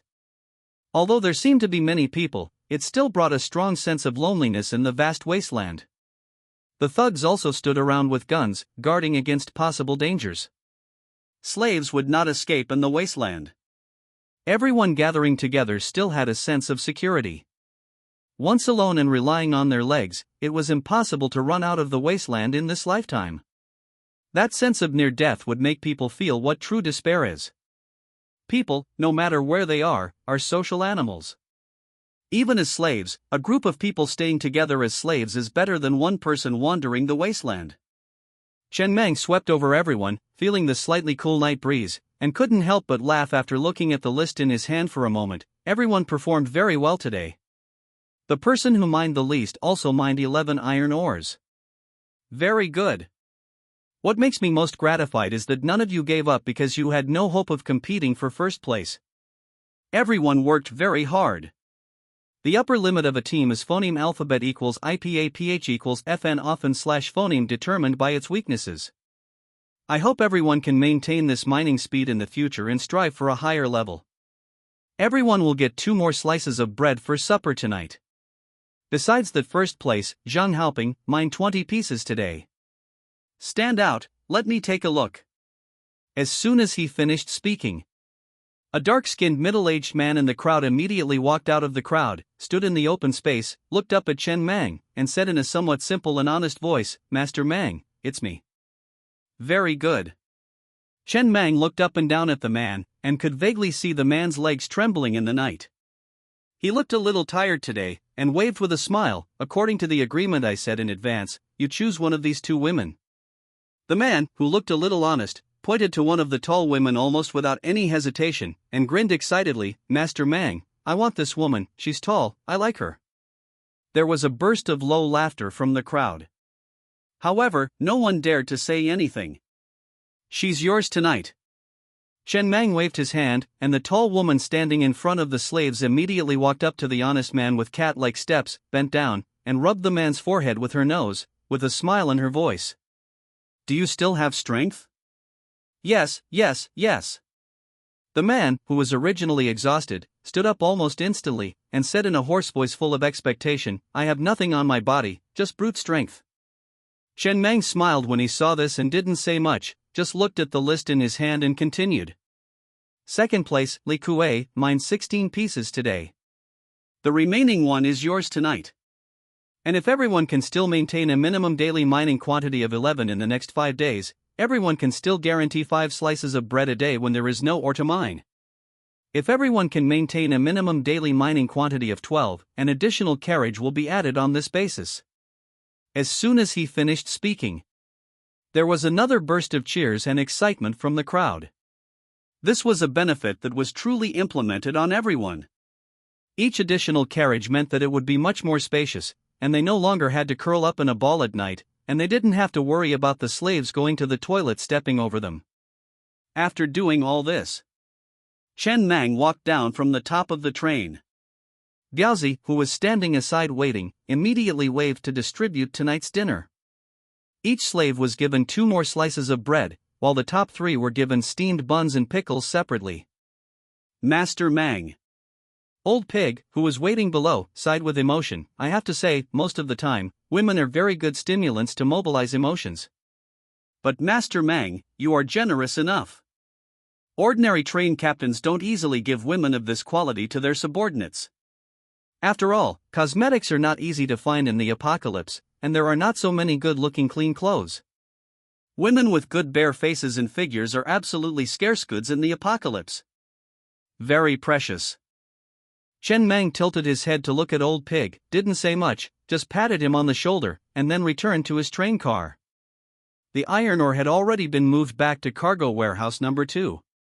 A total of 1,101 units of iron ore. A total of 81 slaves. To be able to create such a quantity of iron ore in one day is truly overexploitation. More money again. Inside the train car, Chen Mang looked at the resource quantity on the train panel and couldn't help but smile. Women or no women, if those 2 women could be sold to exchange for enough iron ore, he would have sold them long ago. Women, this kind of thing. It's all the same after doing it too much. Currently, among the 7 vehicle parts essential for train upgrades, he only had 2 vehicle parts left to build, namely carriage steel armor and axe production line. Building these 2 things would require at least 1,100 units of iron ore. Just enough. Not too much, not too little. The axes produced by the axe production line are used to mine wood. The size of this production line is the same as the pickaxe production line, and he also placed it in cargo car number 2. The carriage steel armor, when built, requires 1,000 units of iron ore per carriage. He naturally chose the train head first. As the iron ore placed in car number 2 turned to ashes and integrated into the carriage, Chen Mang stepped out of the train car and looked at the thick layer of armor on the surface of the train head, nodding with satisfaction. He tentatively tapped it with his knuckles and could hear an extremely dull echo. Part name, carriage steel armor. Part grade, green. Part level, level 1. Part effect, can completely negate all damage from level 1 bullets and level 1 creatures, and has a certain defensive effect against level 2 bullets and level 2 creatures. Upgrade condition, 5,000 units of iron ore. As expected of something that requires 1,000 units of iron ore to build, it's worth the price. Not only does it look safe, but the stats also look tough. Chen Mang stood a few meters away, picked up the Soaring Dragon assault rifle in his hand, and aimed a burst at the armor on the train head. 222. After a burst of bullets was exhausted, Chen Mang approached to observe. The armor on the train head didn't even have a slight dent, only a slight bit of paint chipped off. It was absolutely completely immune. His Soaring Dragon assault rifle production line is level 1, so the rifles produced are naturally level 1 rifles and level 1 bullets. He even specifically aimed half a burst at the glass of the train head. Still not even a mark. Although the armor cannot be seen in front of the glass also shares the strength of the armor. If all the carriage steel armor on the outside of all the carriages of the entire train were level 2 or even level 3, then even if they encountered a zombie horde again, the train would not be breached even if it stood still. Very good. Chen Mang nodded with satisfaction. This 1,000 units of iron ore was well spent, but it was spent a little too quickly. His 81 slaves worked hard for a whole day, and he spent it all in an instant. Only 1 unit of iron ore left. It can be said that earning money is like squeezing toothpaste, and spending money is like water flowing. He suddenly felt a little fortunate that he was kidnapped by Boss Kuan to be a slave as soon as he crossed over. Otherwise, if he didn't have these 81 slaves at the start, then life would have been difficult, and he would have had to mine himself. Boss Cohen is a good person. When there is a chance in the future, erect a monument for Boss Cohen and offer incense. Thus the 7 vehicle parts essential for upgrading a level 1 train have all been built by him, and only the last step is left to upgrade to a level 2 train. Upgrade condition requires 4 carriages, all 7 essential vehicle parts to be built, and consumes 5,000 units of level 1 iron ore. Everything is developing in a good direction. But it also reminded him. After the train is upgraded to level 2, he must give priority to upgrading the Soaring Dragon assault rifle production line to level 2, so that the future Soaring Dragon assault rifles will not have a situation where they cannot break the defense when facing the level 1 armor of other trains. Defense and attack must be grasped with both hands. Tonight is destined to be an unforgettable night. The slave carriage was smelly. The 2 new grooms who won the championship today were unwilling to take the women back to the slave carriage, but started on the spot. The other slaves surrounded them and kept cheering, and the scene was quite lively. The newest novels are first published on 69.com. Some people even took the opportunity to push their butts. Diaozi and a group of thugs stood not far away watching this scene. After a long time, Diaozi couldn't help but smile, somewhat infected by the atmosphere. It's really lively. This scene would never have happened when I was with Boss Cohen before. That. Haiwa, who was standing aside, whispered regretfully, "Suddenly I regret being selected as a thug. In fact, I also have a lot of strength. If I were also a slave, I would definitely be the one to take up the gun tonight." Diaozi gave Haiwa a contemptuous look. "Look at your ambition. We are thugs, 1 level higher than slaves. If Master Mang can give the slaves this kind of food, wouldn't he give us even better food?" Haiwa scratched his head a little embarrassedly and muttered, "It's not about whether the food is good or not, it's mainly that I feel the atmosphere is very lively. Since the end of the world came, it hasn't been this lively for a long time. I also want to go in and play." Diaozi was slightly stunned, and then looked at this scene not far away with a somewhat trance-like expression. Indeed, since the end of the world came, it really hasn't been this lively for a long time. In the high-risk environment of the end of the world, everyone's nerves are tense. Almost every train captain has some unacceptable quirks. When a person stays in a high-risk environment for a long time and then suddenly rises to a high position, and there is no legal or moral restraint, they will definitely take some extreme measures to decompress. This is an objective law. And Master Mang seems to have no quirks at all. His spirit is completely normal, he doesn't have any mood swings, and he doesn't play with women, etc. This sounds like Master Mang's problem is even bigger. In the blink of an eye, the time has come to the 5th day. The sky had just turned fish belly white. Chen Mang had already gotten up early, and after washing up, he stood in the train car, put his hands together and closed his eyes, muttering, "God bless, let me have another day of peace, even if today is the last day." The previous 4 days had all passed safely, and all the slaves had a minimum daily mining quantity of 12 pieces. It can be said that it is completely over-exploitation. As long as today is also successfully mined, his train can naturally be upgraded to a level 2 train, which is a big improvement.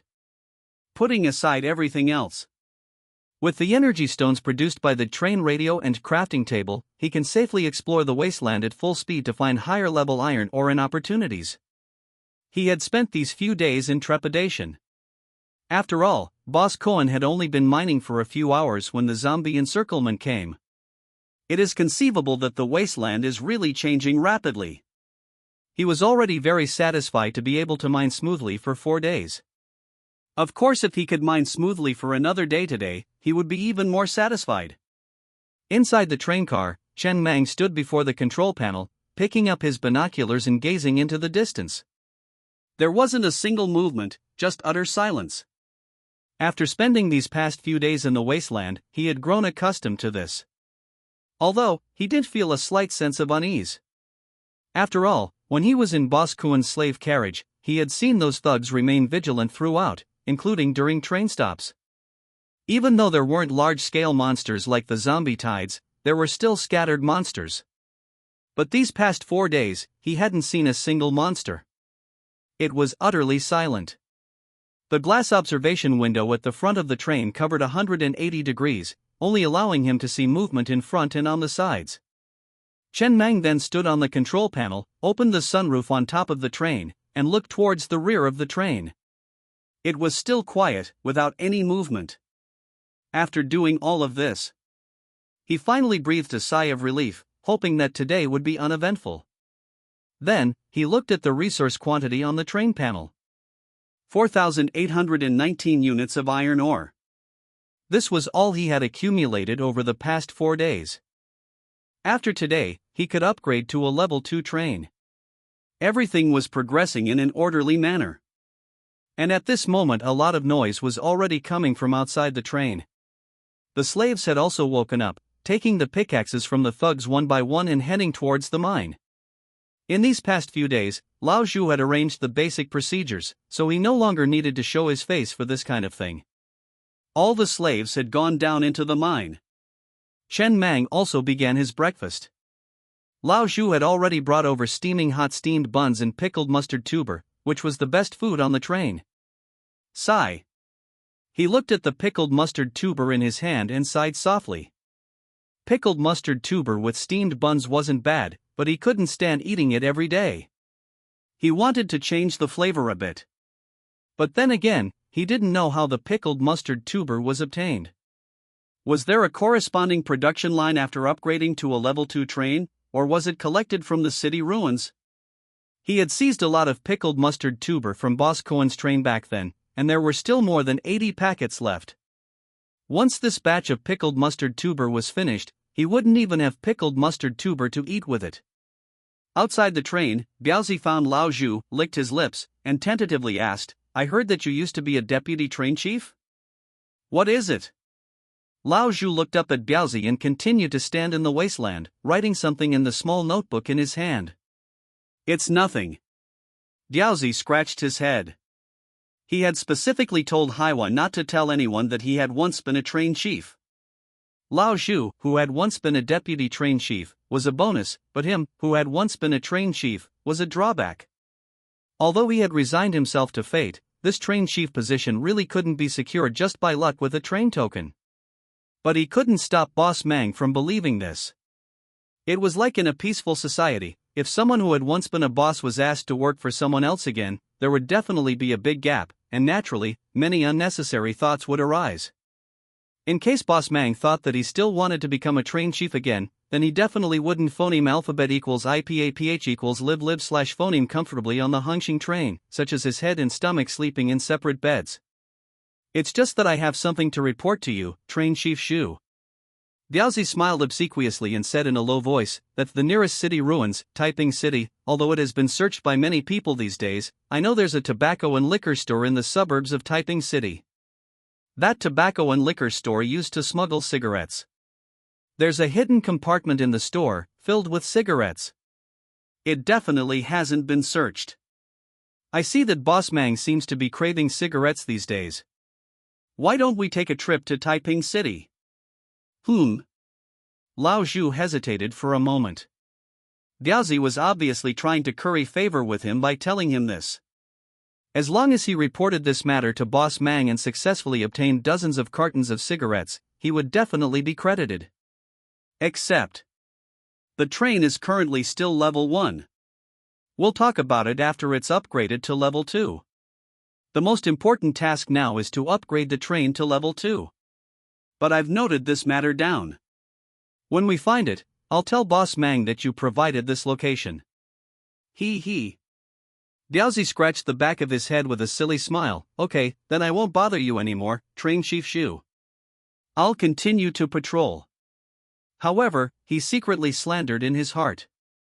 Although Train Chief Shu always seemed harmless and acted like a lapdog in front of Boss Mang, someone who could survive in the apocalypse for so long, and even become a deputy train chief, couldn't be a simple character.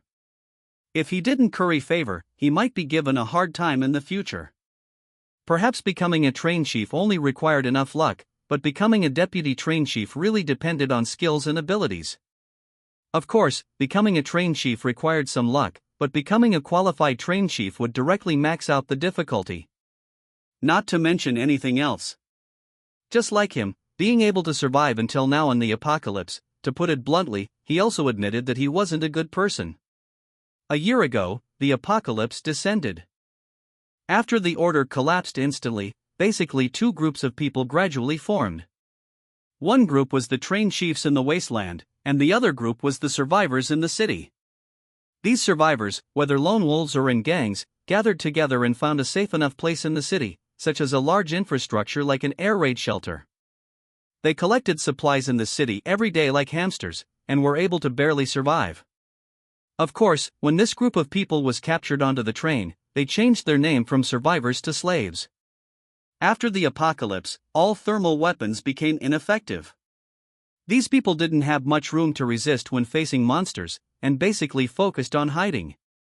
Level 1 monsters were the most basic monsters, such as level 1 zombies. And only level 1 monsters could be killed by ordinary means, such as fire axes, etc. But when it came to level 2 monsters and level 3 monsters, only train parts or weapons made on the train production line could cause effective damage to the monsters. To put it bluntly, there were only two types of people in this world: trained chiefs or slaves. In the blink of an eye, the sky darkened, and the slaves returned from the mine one after another, like diligent worker ants returning to their nests. Very good. Inside the train car, Chen Mang sat on the control panel, looking at the resource quantity on the train panel, and smiled with satisfaction. After this batch of iron ore was piled up in warehouse number 2. The amount of iron ore finally reached 6,012 units of iron ore. Oh heavens! Chen Mang put his hands together, raised his head slightly, took a deep breath to suppress his excited mood, and muttered, "Your old man really listens to prayers. Today really passed peacefully again. Since that's the case, can you bless me again so that I can mine here safely for the next 7 days? You are the best. I'll burn a few sticks of incense for you another day." After thanking God, Chen Mang opened his eyes and looked at the dark night outside.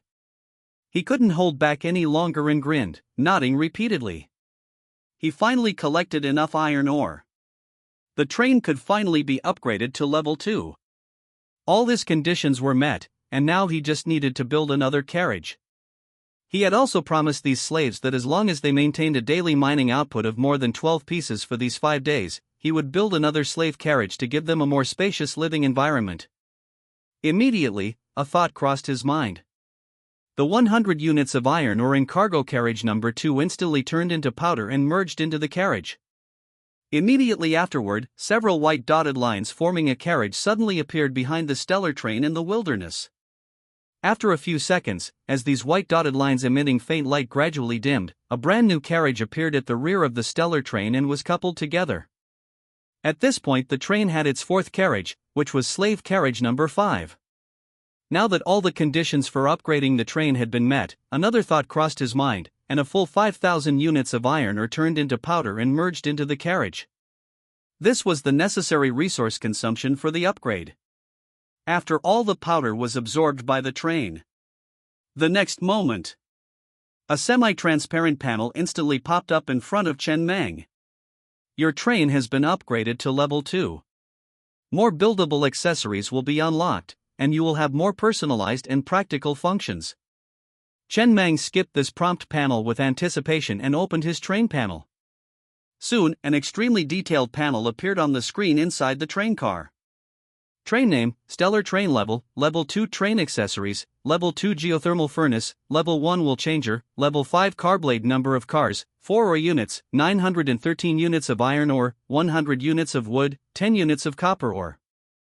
Upgrade conditions, requires 10 cars, all 6 mandatory vehicle accessories to be built, and consumption of 5,000 units of Level 2 iron ore, and the total level of all accessories in the car must exceed level 40. Finally upgraded to level 2. Chen Mang quickly scanned the 12 buildable vehicle accessories that appeared after the train was upgraded to level 2. 6 of them were mandatory to build if he wanted to upgrade the train to level 3, and the remaining 6 were free to choose whether to build. He immediately saw the train radio and crafting table that he wanted the most. Then, he looked at the new button that appeared on the console after the train was upgraded. Personalized customization. After pressing this button, many personalized options appeared on the screen, nearly 10 in total.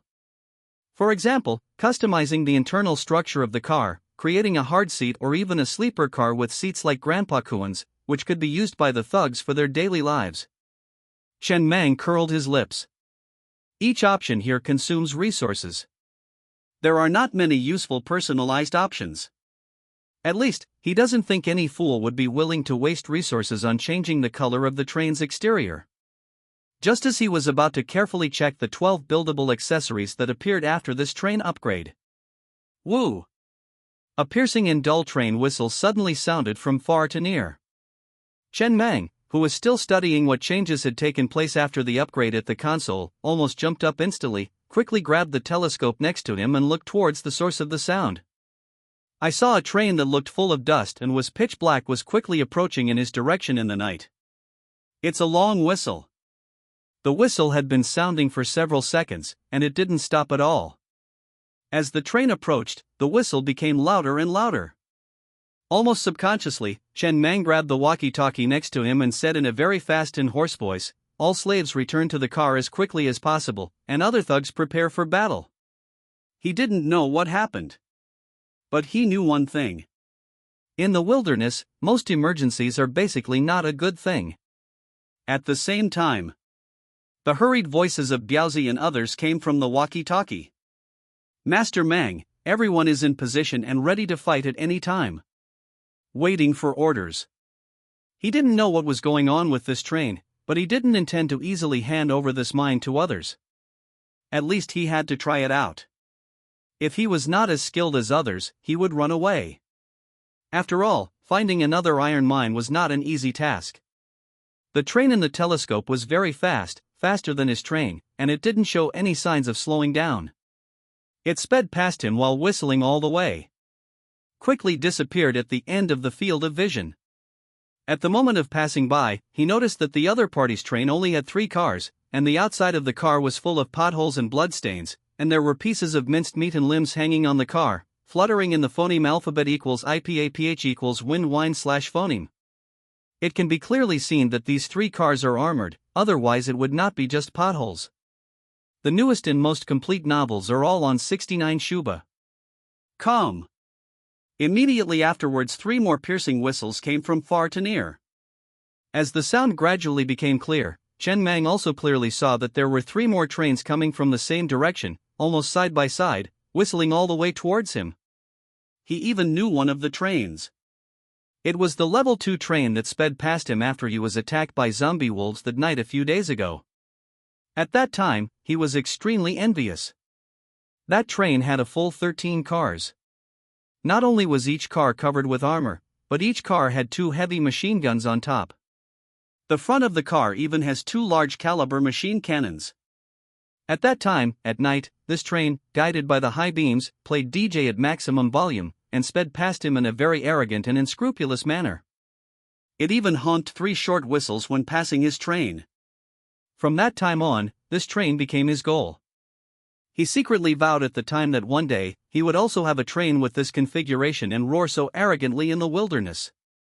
However, it was this dream train of his that was now fleeing towards him from a distance in a rather embarrassed manner. The original 13 cars were only 8 left, and the car body was much shorter. The surface of the car was full of holes, and it looked like it had been corroded by strong acid. The outside of the car was covered with green viscous liquid.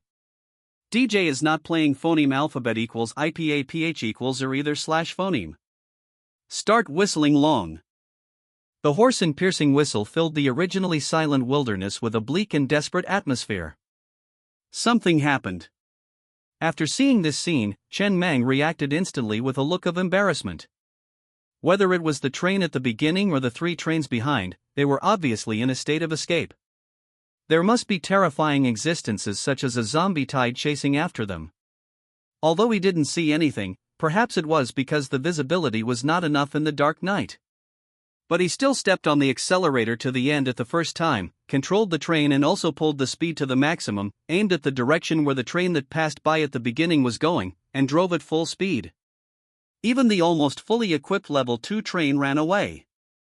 What is he waiting for if this train that has just been upgraded to level 2 doesn't run away? Damn it! Seeing that his train speed was obviously not as good as the other trains, and soon those trains surpassed him and he couldn't even see the shadows, Chen Mang couldn't help but cursed angrily after his train had become the only existence in the wilderness. Is this god a dog? Does it break the chain as soon as you praise it? Or is it off work at night and doesn't accept prayers? There are 4 factors that influence the speed of a train. 1. External acceleration attachments. 2. Different types of wheels. 3. Train's own weight. 4. Train's class. The wheels currently used by the Stellar train are level 1 phoneme alphabet equals IPAPH equals wind wine / phoneme fire wheels. The advantage of these wheels is that they can maintain the fastest speed in their class on the wasteland, adding 30 km/h to the maximum speed. Originally, the train's basic speed limit was 100 km/h. After being upgraded to a level 2 train, the basic speed limit became 130 km/h, adding the phoneme alphabet equals IPAPH equals wind wine / phoneme fire wheels and its own weight. 156 km/h. Chen Mang looked at the maximum speed on the control panel screen, took a deep breath, quickly calmed down, and countless permutations and combinations flashed through his mind. Now there are only 2 ways to increase the speed. He definitely doesn't have any external acceleration attachments, so there are only 2 paths he can take: upgrading the phoneme alphabet equals IPAPH equals wind wine / phoneme fire wheels, or disconnecting all the carriages. But upgrading the phoneme alphabet equals IPAPH equals wind / phoneme fire wheels from level 1 to level 2 actually requires a damned 1000 units of iron ore, and he only has 913 units of iron ore right now, which is not enough. He could throw those guns and whatnot into the earth core furnace, which should be enough to make up the remaining 87 units of iron ore. Climbing from the skylight to the front of the train and throwing the guns into the furnace, although risky, is feasible. If that unknown existence behind him is really chasing too closely, that's the only way. Only, Chen Mang looked at the empty night in the train's rearview mirror. This speed should be enough, right? It's impossible for any monster to run at this speed on 2 legs, even zombies couldn't run this fast. Lord Lu. Inside the train car with 8 carriages remaining, a burly man with a Guanyin Bodhisattva tattoo shook his head, looked up at a dwarf man sitting on the control panel, and whispered, "That train doesn't have a train radio, can't contact them." Alas. The dwarf man sitting on the control panel sighed softly, shaking his head with some regret. "It's a pity. If the people on that train had abandoned the train and escaped into the mine, they might have been able to escape this calamity. Seeing us fleeing, they panicked for a moment and followed us in fleeing. That train's speed will soon be caught up by that guy. This guy really is. Taiping City has been in a frenzy of killing these past few days. This guy wouldn't have been mining here all these days, would he? He really dares to mine." He remembered this train. A few days ago, when he excitedly arrived at Taiping City, this train was mining here. It's been a crazy fight over there these past few days, and when he escaped, he discovered that this train was still mining here. Awesome. Let the world be flooded, you just develop safely, right? It seems the harvest is not bad, the front of the train even has armor now. He also came from weakness step by step, so he can actually understand this unencountered train captain. But after all, it's a bit of a pity. Mining for a few days, digging himself into hell. Hopefully, there will be mines to dig in hell too. If there are mines in hell, then they must also be rare ores. Maybe he can even build a hell train or something. At high speed, he could no longer see the train very quickly, he could only play with the Buddhist beads on his wrist, closed his eyes and smacked his lips and said, "I am so kind-hearted, I will definitely go to heaven after death, and then I will get some kind of heaven train." That man-eating spider behind is level 3. The heavy machine guns and cannons in their train are level 2, and they can't break the defense at all. It's okay to bully the cubs, but they can't break the defense against that boss at all. When the monster level crushes the level of the offensive vehicle attachments, the offensive vehicle attachments cannot cause damage, the damage will be directly ignored, and it is even difficult to lose a layer of skin. Even red-grade vehicle attachments, such as the level 2 turret cannon, cannot cause damage to a level 3 zombie. What determines how powerful an offensive vehicle attachment is the grade and level. Therefore, the newest novels are first published on 69.com. The train is the only main theme of this world. Originally at the beginning, their several trains had been provoking on the edge. When that level 3 man-eating spider ran to one end, the train at the other end took the opportunity to kill the boss's cubs, so as to obtain the rare resources and attachment blueprints that might drop after killing the man-eating spider cubs. But who knew that after the cubs were killed too many times, this man-eating spider directly went crazy, and regardless of the cubs in its city, it directly started chasing and killing these trains like crazy. Then they can only escape. What else can they do? They initially scattered and escaped in different directions, but later this boss spat out all the spider silk and sealed off the other intersections, and they were forced to come in one direction. After running to the wasteland, they didn't have to turn, just pull the horsepower to the maximum and compete on speed. Their speed is still slightly faster. It's a pity.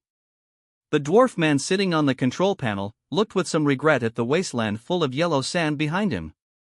The rare resources obtained from killing the man-eating spider cubs these past few days were still pretty good, almost making up for the loss. If they could also kill this man-eating spider boss, then the rare resources dropped would definitely be even richer. Just only level 3 and above offensive vehicle attachments can cause damage to this man-eating spider. Whether it is a green-grade heavy machine gun or a blue-grade machine gun, the iron ore spent to upgrade to level 3 is not a small amount. He didn't prioritize upgrading these two. After all, most of the time you don't encounter level 3 monsters in this wasteland, but there is a level 3 soaring dragon assault rifle production line. But the bullets fired from the caliber of the level 3 rifle are no different from scratching an itch when they hit the man-eating spider. It can break the defense, but it's useless. White-grade offensive vehicle attachments don't cost much resources to upgrade, but white vehicle attachments can't be upgraded to level 3. So they can only run away.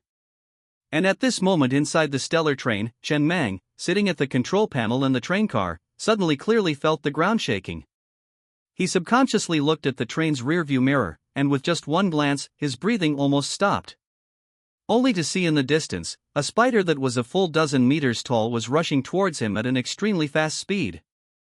Looking at it, it was like a small mountain running wildly. Chen Mang took a deep breath with a somewhat pale face, only feeling that all the blood in his body seemed to be concentrated behind his head, and adrenaline began to soar rapidly. He realized for the first time that he seemed to have a fear of giant objects. He wasn't very afraid of spiders, but seeing such a big spider for the first time was really a bit too stimulating for him. The stellar train was already running at full speed. But the distance between them was still rapidly closing. The speed difference was a bit too great. Under these circumstances, even if he upgraded the phoneme alphabet equals IPAPH equals wind/phoneme firewheels to level 2 and abandoned the train by detaching all the carriages, it would be difficult to escape. Unless the carriages he dropped could attract the opponent's attention, he might be able to escape. But that was probably unlikely. After all, the trains that had escaped earlier had also lost several carriages, but they were still being closely pursued. Perhaps he was the only train visible on the entire wasteland at this moment. The giant spider was tightly locked onto his stellar train, its 8 huge legs running quickly across the wasteland, as if vowing not to give up. Is this guy a psycho? Inside the train compartment, Chen Mang looked into the rearview mirror at the giant spider rapidly approaching like a small mountain and couldn't help but curse angrily. A spider running this damn fast, is that even reasonable? Just because it has more legs, it can run faster? Then my train has so many wheels, why can't it run as fast as it? Master Mang. Old Zhu, sitting beside him, gripped the handrail inside the train compartment tightly with both hands, his voice trembling with a hint of despair. That's a level 3 leader monster among the level 2 monsters, the man-eating spider. After mutating into a leader monster, its size will increase significantly. It's considered a boss. Ordinary level 1 or 2 offensive vehicle components can't break its defense at all.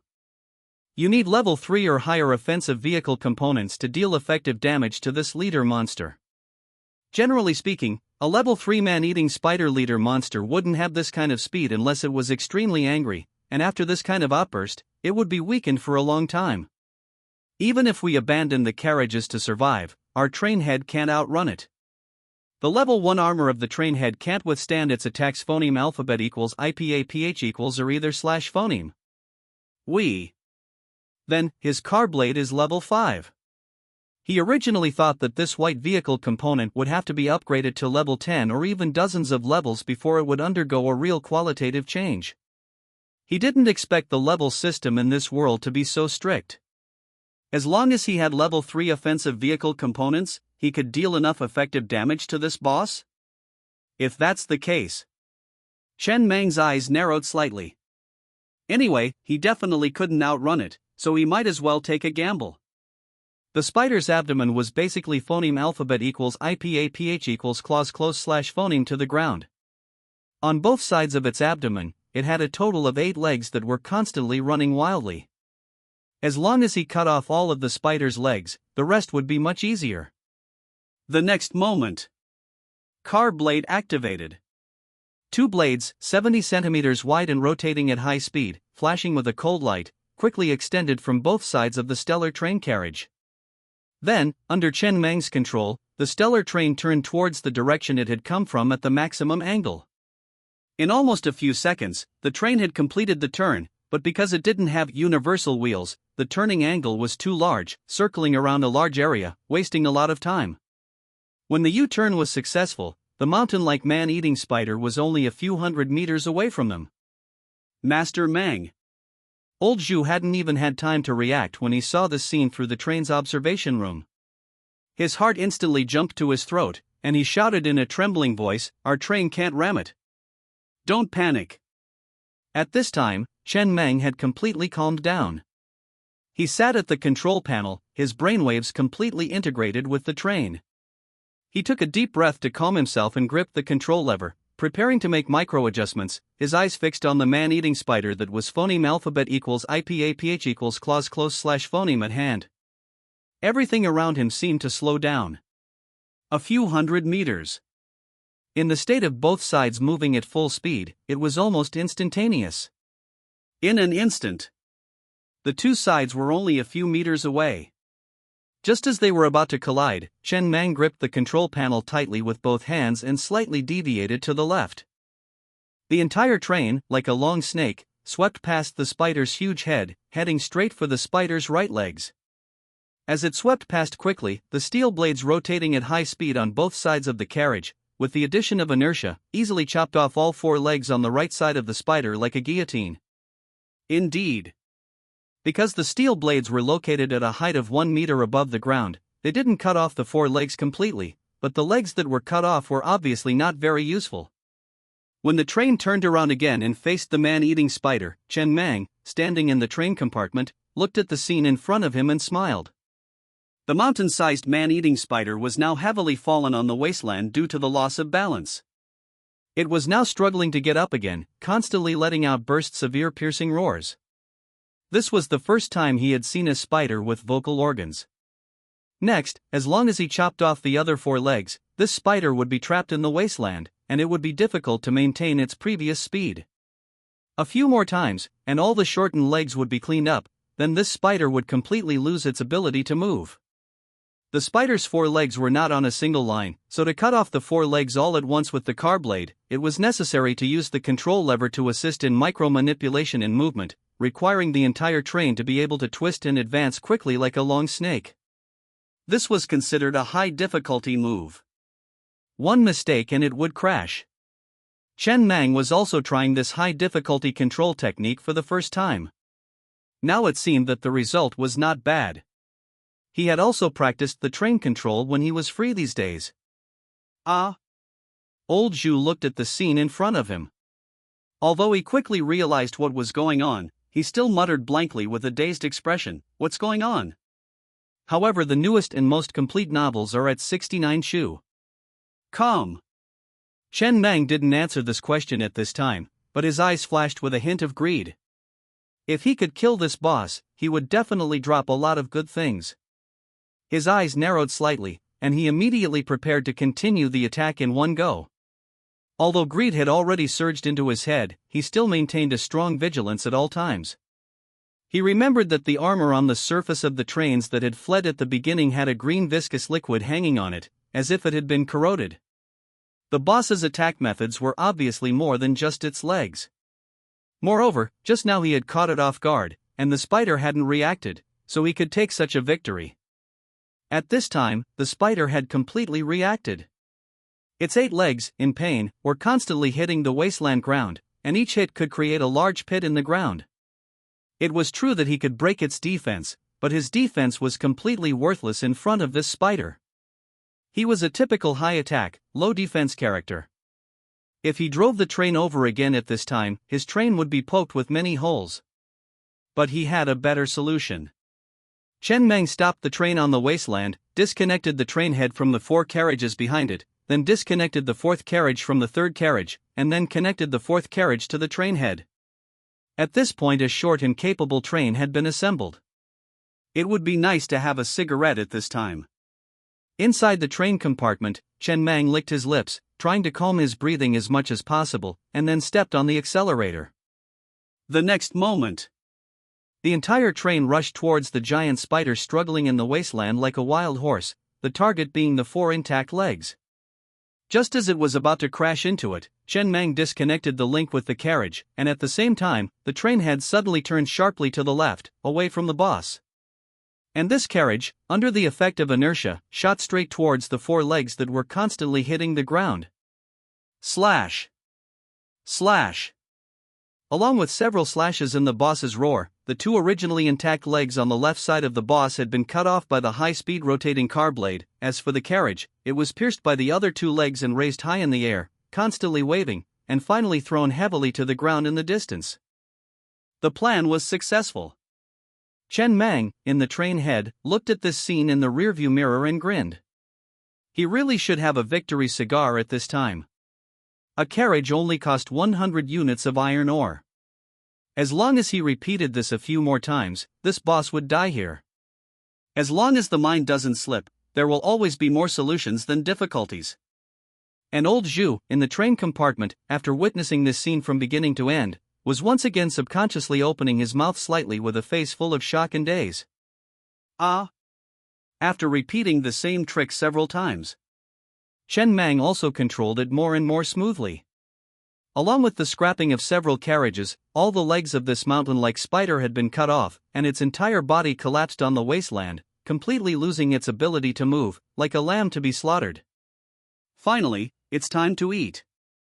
Inside the train car, Chen Meng breathed a sigh of relief, then reconnected the several carriages that had been abandoned not far away to the front of the train, and then slowly drove the train closer to the giant spider.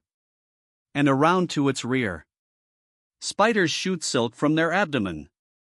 The mouth on the head also looks quite aggressive, so it's safest to start from the butt. Only, the width of his car blade is only 70 centimeters, and this spider is more than 10 meters tall, about the height of a 4-story building. Even if it can't move now and has almost lost all means of attack, it is still difficult to kill. Even if the car body is phoneme alphabet equals IPAPH equals clause close slash phoneme to the spiders but and drives past, it can only leave a 70 centimeter deep wound, which is not fatal to the spider's size. However, it doesn't matter. Chen Meng glanced around. He finally understood why the wasteland had been so quiet these days. It should be that this guy's aura scared away the monsters nearby. For the time being, no one or monster should pass by, and he has enough time to slowly grind it down. Half an hour later, Chen Meng walked out of the train car expressionlessly, stood on the wasteland and looked at the mountain like Spider King. The spider's ability to move had been completely lost, and basically, it had no means of attack. But such a white and flawless boss was placed here, but he couldn't deal with it at all, couldn't kill it at all. The full-bodied painful roar meant that the other party still had a long time before it would die. Yes, that's right.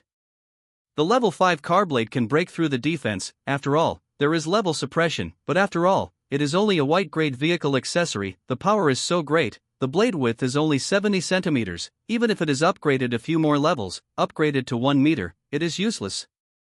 Still can't kill this spider. What to do?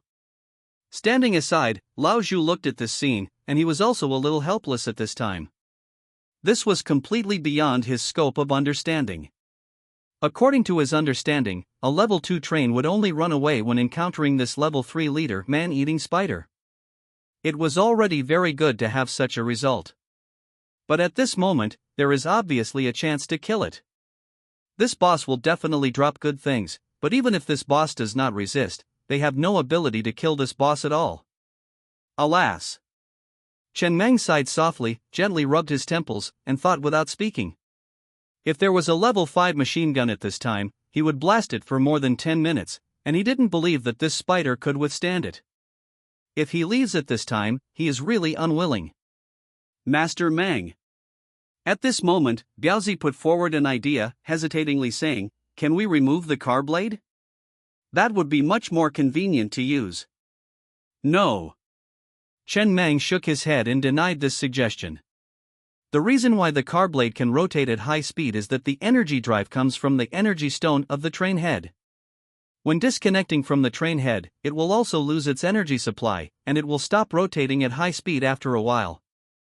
Moreover, although the main body of the car blade is in the train head, each carriage built will have its own car blade, but it cannot be disassembled.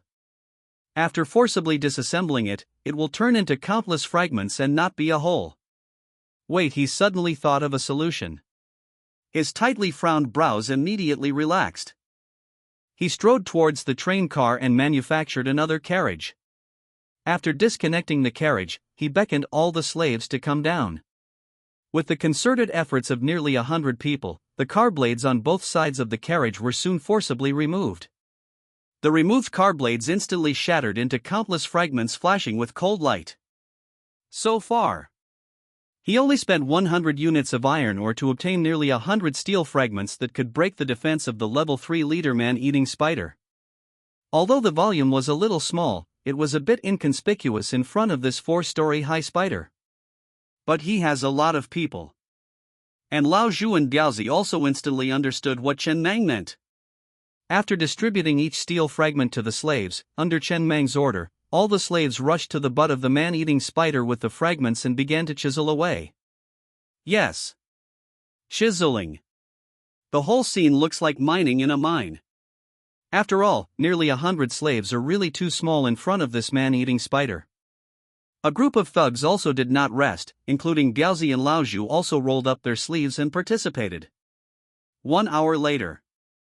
Sitting on the top of the train, Chen Meng looked at the mighty scene not far away and sighed helplessly. Killing this boss is really fucking hard.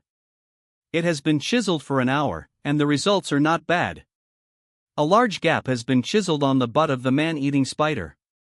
The ground was full of viscous blood and minced meat, and the clothes of everyone at this time were also stained red with blood, and the soaring stench enveloped the entire wasteland sky. I don't know how long it took. The sky was already bright, and Chen Meng, whose eyelids were twitching on the top of the train, finally woke up completely after the roar that had been lingering in his ears gradually weakened until it disappeared. This man-eating spider finally collapsed completely on the wasteland after its body was dug out for more than half. And at the moment it completely collapsed, several light spots flew out from its back and landed on the clean wasteland ground next to it. Not easy. Chen Meng jumped down from the top of the train, and did not go to the dropped items for the first time, but turned his head to look at Lao Zhu, Biaozi and the others. Go find a few people to collect some blood with buckets, pour it into the pure water filter, and make some water for everyone to wash. Thank you, Master Meng. Biaozi's voice was a little trembling, straightened his completely sore back, and struggled to move his neck. It was really tiring enough, but the result was still good. Of course, the most tired were the slaves. They mined for a day during the day and swung for a night. After the announcement of the end, many slaves even fell asleep and did not have the strength to climb back into the car. Although the process was a bit difficult, the result was good. The most important thing was that no one came to disturb them this night, otherwise, they would have to lose this big piece of fat and run away. Dinner time, dinner time. Chen Meng's eyes flashed with anticipation, and he strode towards the several light spots on the wasteland open space not far away. These items should be the dropped items of this boss, and he hopes to earn back the resource money. He has built 6 scrapped carriages, which cost him 600 units of iron ore. This level 3 boss monster, the man-eating spider, dropped a total of 4 items after its death. 1. 2 units of level 3 or crimson heart rock. 2. 100 units of level 2 material fine spider silk. 3. Green grade vehicle component blueprint powerful magnet. 4. Special item Hell Staff. These 4 items were all the spoils dropped by this boss. The first 2 items are rare ores. These rare resources cannot be mined in the mines, they only have a chance to drop after killing a boss. They are phoneme alphabet equals IPAPH equals FN often slash phoneme used for crafting and upgrading special vehicle components. But he doesn't need them for the time being. The effect of that vehicle component powerful magnet is that it can directly absorb all the dropped items from monsters killed by the train or train members within a certain range near the train into a designated carriage using a magnet. The main use case for this component is not here, but in a zombie tide. In a zombie tide environment, it is definitely impossible to stop the train to pick up dropped items. With this thing, you can completely suck the dropped items back from the horde of zombies. The 4th item is a special item. It is not for the train to use, but for single-person use. It is in the shape of a staff. Holding this special item, as long as you are within a certain range around the train, even if you are not in the train head, you can remotely control the train. For example, if he had this thing last night, he wouldn't need to go back to the train head to build the carriage. If there were any self-controlled firepower hot weapons, he wouldn't need to control them in the train head. He could completely stand near the train and remotely control it with this staff. Not bad. The thing is a good thing, but the name Hellstaff is not flattering. Not bad. Chen Mang nodded with a satisfied expression. As expected of the boss they killed all night, the reward is quite generous. Although the dropped rare ore is not needed for the time being, it will always be useful in the future. Half an hour later. Everyone had finished washing up. This spider had enough blood. This wasteland was dyed red. After purification with the pure water filter, there was no shortage of water at all. Such a luxurious use of pure water to bathe was something many slaves had not enjoyed for a long time. Return trip. Chen Mang looked at the slaves happily, preparing to return to the iron mine at the beginning, rest for a day, and then start mining again. His current level 2 train is just an empty shell. He hasn't built many of the necessary components for a level 2 train. Although it gave him a lot of rare ore, what he lacks most now is ordinary iron ore. He still has to continue mining. Master Mang. At this time, Lao Zhu trotted over and tentatively suggested, I think the reason why we haven't seen even a single monster in the past few days is very likely that this level 3 man-eating spider has been spawning cubs near Taiping City these days, and its aura scared away other monsters. Perhaps Taiping City is at its most empty right now. How about we search it? Diaozi told me that there is a hidden compartment in a liquor store in the suburbs of Taiping City, and it must not have been searched. No. Chen Mang shook his head and looked at Lao Zhu with a calm expression. What's more important now is to obtain enough iron ore to build some basic components for the level 2 train, such as enough heavy machine guns. If we had as many heavy machine guns as that train playing DJ, would we still have to run? This. Lao Zhu hesitated for a moment.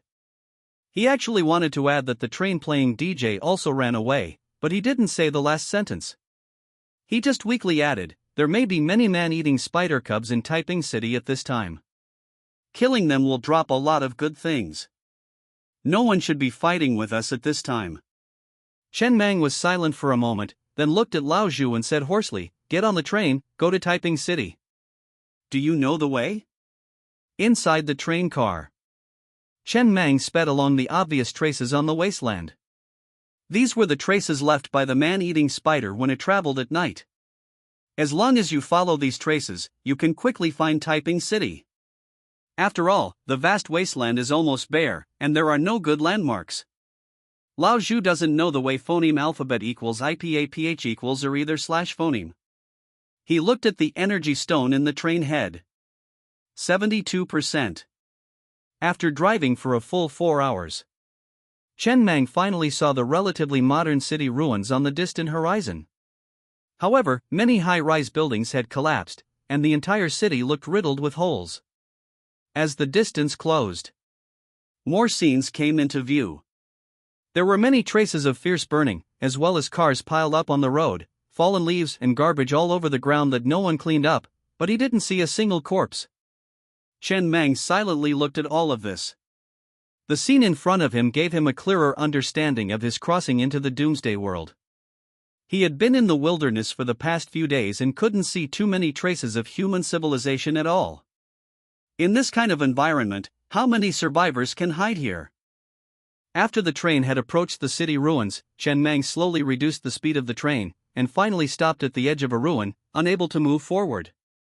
The front was already piled up with all kinds of cars and collapsed buildings, and the train could not continue.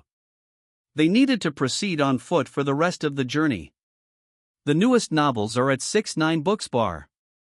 In the distant sky, there is a huge spider web. A huge spider web made of several arm-thick spider silks built in the air between high-rise buildings. The surrounding area is full of traces corroded by green viscous liquid, and many cars and buildings have been shot through by scattered spider silks. Spider silk is scattered all over the ground. Those spider silks shot out like bullets, easily piercing buildings made of reinforced concrete. You can even see a lot of heavy machine gun casings on the ground, and scattered guns, as well as a few abandoned carriages. Later, you can use the geothermal furnace to swallow them all, and try to see if so many abandoned cars can be broken down into iron ore. This place has obviously experienced a tragic battle. It's really lucky. Chen Meng stood on the edge of the ruins and looked at the scene in front of him and murmured. It seemed that the level 3 man-eating spider's spider silk and venom should have been exhausted here, otherwise he might have been in real danger. Of course, if he has the opportunity to write an autobiography in the future, he will definitely not reveal this luck in his autobiography. He will record. With the power of a level 2 train, he instantly killed a level 3 man-eating spider boss. And on that huge spider web, there are about a dozen small spiders drifting in the air with a spider silk. These are the cubs of the man-eating spider. Biaozi. Chen Meng waved and called Biaozi, patted his shoulder lightly and said, "Take the brothers and guys, kill all these cubs, and then bring back all the dropped things. Speed up. This is not a place to stay for long. After the task is completed, come back as soon as possible, and then we will return, understand?" Understood. Biaozi nodded earnestly, then waved to the other 9 thugs, took enough magazines and some car blade fragments, and quickly ran through the ruins towards the huge spider web. Master Meng. At the edge of the ruins, Lao Zhu hesitated. "Why don't I go with you? What if they run away and don't come back?" "If they run, they run." Chen Meng leaned on his cane, stood on the edge of the ruins, and looked at the spider web that covered the sky and the sun between several high-rise buildings and said calmly, "People must allow anyone to leave you at any time, and don't spend too much energy on it. In this world, anyone may leave at any time. But you can't not use him because he might leave. There will be risks when a ship goes to sea, but a ship is not built to stay at the dock all the time. Okay. Pay attention to observing the surrounding situation. Cubs are not something that one spider can give birth to. I always have a sense of unease. It is best to leave this place as soon as the task is completed. Everyone." On the edge of the city ruins, Biaozi slung the Tumlong assault rifle across his back, holding a piece of car blade shard wrapped in cloth in his hand. While quickly traversing the city ruins, he spoke with a sincere and hoarse voice. "We've gotten along pretty well these past few days, and admittedly, I know some of you may not be entirely convinced by me, but I want you to know one thing, and that is that the danger index rises sharply once you leave the train. No matter what your opinions of me are, I hope that we are a whole unit when we're outside, so that we can safely return to the train. Understood?" As soon as he finished speaking. Understood. Biaozi's old subordinates, Haiwa and another strong man, responded immediately, and the others followed suit with serious expressions, replying in low voices. It wasn't the first day of the apocalypse, and everyone naturally knew how dangerous it would be if they couldn't work together in this kind of environment. Only the man who had been beaten up by Biaozi and Haiwa a few days ago still snorted coldly, unconvinced. It has to be said. This man's bones are really hard. He was unconvinced from the start, and even after being beaten up, he was still unconvinced, just plain unconvinced. Biaozi turned his head to look at the man who had snorted coldly, his eyes narrowed slightly, but he didn't say anything. He saw a silent zombie wolf had unknowingly appeared behind the man in the container pressed under the ruins. The zombie wolf's eyes glowed red, its body was slightly arched, and its limbs were tense, ready to attack at any moment. He noticed this scene, but didn't react at all, acting as if he hadn't seen anything, and pointed to an open space not far ahead, saying in a low voice, "Head towards there, that's the best shooting position under the spider web." All the thugs also looked in the direction Biaozi pointed. Just then a piercing sound suddenly rang out, and the zombie wolf, which had been lurking all along, finally couldn't hold back. Its limbs exerted force, and it pounced towards the back of the man who had just snorted coldly like an arrow released from a bow. "Careful!" Biaozi, who was the first to react, immediately changed his expression and rushed over, knocking the man to the side. The other thugs also reacted instantly, and their gun muzzles immediately aimed at the zombie wolf that had missed its target, and after half a magazine of bullets, the zombie wolf fell into a pool of blood, riddled with bullet holes. The man who had just snorted coldly suddenly felt a sense of shame, and stepped forward to support Biaozi with a weak voice. "Brother Biao, I didn't think you would save me. I didn't agree with you at first, but you actually saved me. It's alright." Biaozi shook his head expressionlessly, not even frowning, perfectly demonstrating what a tough guy style is. Only after hastily bandaging the wound did he pat the man's shoulder and say softly, "Whether it's you or someone else, I will save them. Since I am your captain, I must bring you back to the train alive. This is the responsibility of a captain. Even if someone has to die, I will be the first to die, otherwise how can I face Mang Yi, how can I face you all? Alright, let's continue on our way, hurry up and complete the mission and go back to report."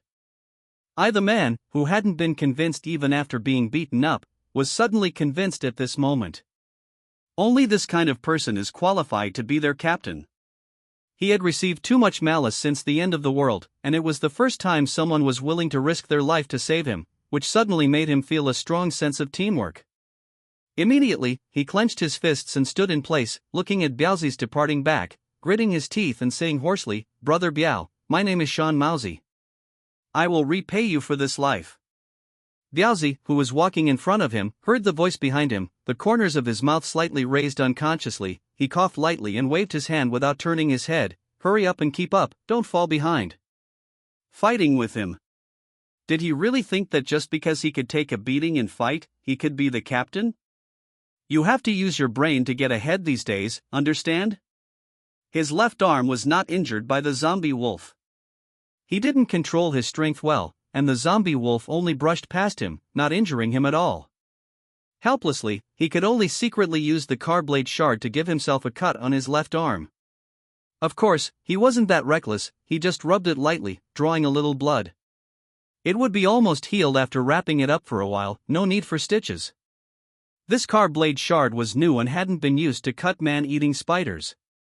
This kind of thing only works when it draws blood, otherwise the effect will be much less. Saving people without any cost, and saving people with a certain cost, the mood of the saved is different. Actually, he had thought about just letting Shan Maozi die here. Only if there were casualties on the first field mission, although it would be understandable, Mang Yi's opinion of him would definitely be lower, which wouldn't be good. Moreover, Mang Yi also knew that Shan Maozi wasn't very convinced by him. If Shan Maozi died on this trip, it would be difficult for Mang Yi not to overthink it. He originally thought that if Shan Maozi didn't remember his kindness, he would find a chance to let him die in the future. But he didn't expect that although this kid was a bit stubborn and clueless, he still remembered his kindness. The distance wasn't too far, but the collapsed buildings and congested streets slowed down the pace of progress. And along the way, they actually encountered 3 zombie wolves. Obviously, with the departure of that level 3 man-eating spider, some monsters had gradually sensed the departure of the man-eating spider's aura and came to test the waters. "We're here." 20 minutes later. Biaozi raised his right hand slightly, and the team immediately stopped on the rooftop of a certain low-rise ruin. Having experienced the scene just now, the other thugs were also much more convinced by him and were extremely obedient. In the apocalypse, who wouldn't want a boss who was willing to save them in times of crisis? In front of them was the huge spider web woven between several high-rise buildings. About a dozen small spiderlings were hanging in mid-air by spider silk, slowly swaying in the phoneme alphabet equals IPAPH equals wind wine/phoneme about 10 meters above the ground. Under the spider web, there were also about 20 level 1 zombie wolves, raising their heads and looking at the spiderlings floating in the air, constantly drooling. Brother Biao. Haiwa approached Biaozi and whispered, "The plan didn't include these 20-odd zombie wolves. I feel like the situation is a bit off. Even zombie wolves are coming, other monsters on the wasteland will probably be here soon too. It's normal." Biaozi narrowed his eyes slightly. "I've never seen a plan without surprises, just like when we used to work on construction sites, no ever paid on time, just get used to it. Let's make a quick decision, it's just 20-odd little wolf pups. Everyone, load your guns, get a little closer before firing. Continue to move forward quietly." At this time, they were about 30 meters away from those zombie wolves. At this distance, the hit rate of bullets is difficult to guarantee. Getting a little closer will greatly improve the bullet hit rate. After all, they were 10 people carrying fully automatic rifles, and the 20-odd zombie wolves were easily dealt with before they could even get phoneme alphabet equals IPAPH equals clause close slash phoneme. It's just Biaozi frowned slightly, glancing at the few people beside him. Their coordination was still not seamless enough, and their attack targets were too scattered. Phoneme alphabet equals IPAPH equals FN often slash phoneme. Several people would aim at the same wolf to fire, but there was nothing he could do about it. They could slowly train after returning to the train. He wasn't a professional, and neither was anyone else here. They could only slowly identify problems in actual combat and then improve. Subsequently, he ordered all the thugs to aim at the spiderlings overhead and open fire, while he began to check each zombie wolf one by one. After finishing, he sighed regretfully, as nothing had dropped. This was his first time on an away mission, and naturally, he hoped to gain more, so that he would have more confidence when reporting back. However, Biaozi's eyes quickly lit up, noticing a tobacco and liquor store not far away. That tobacco and liquor store was the one he mentioned with a hidden compartment, so he strode over, ready to scavenge. He wouldn't be missed here. The battle ended quickly. Although they were moving targets, the range of movement wasn't too large, so it was still easy to hit. The spiderling's defense was also very low.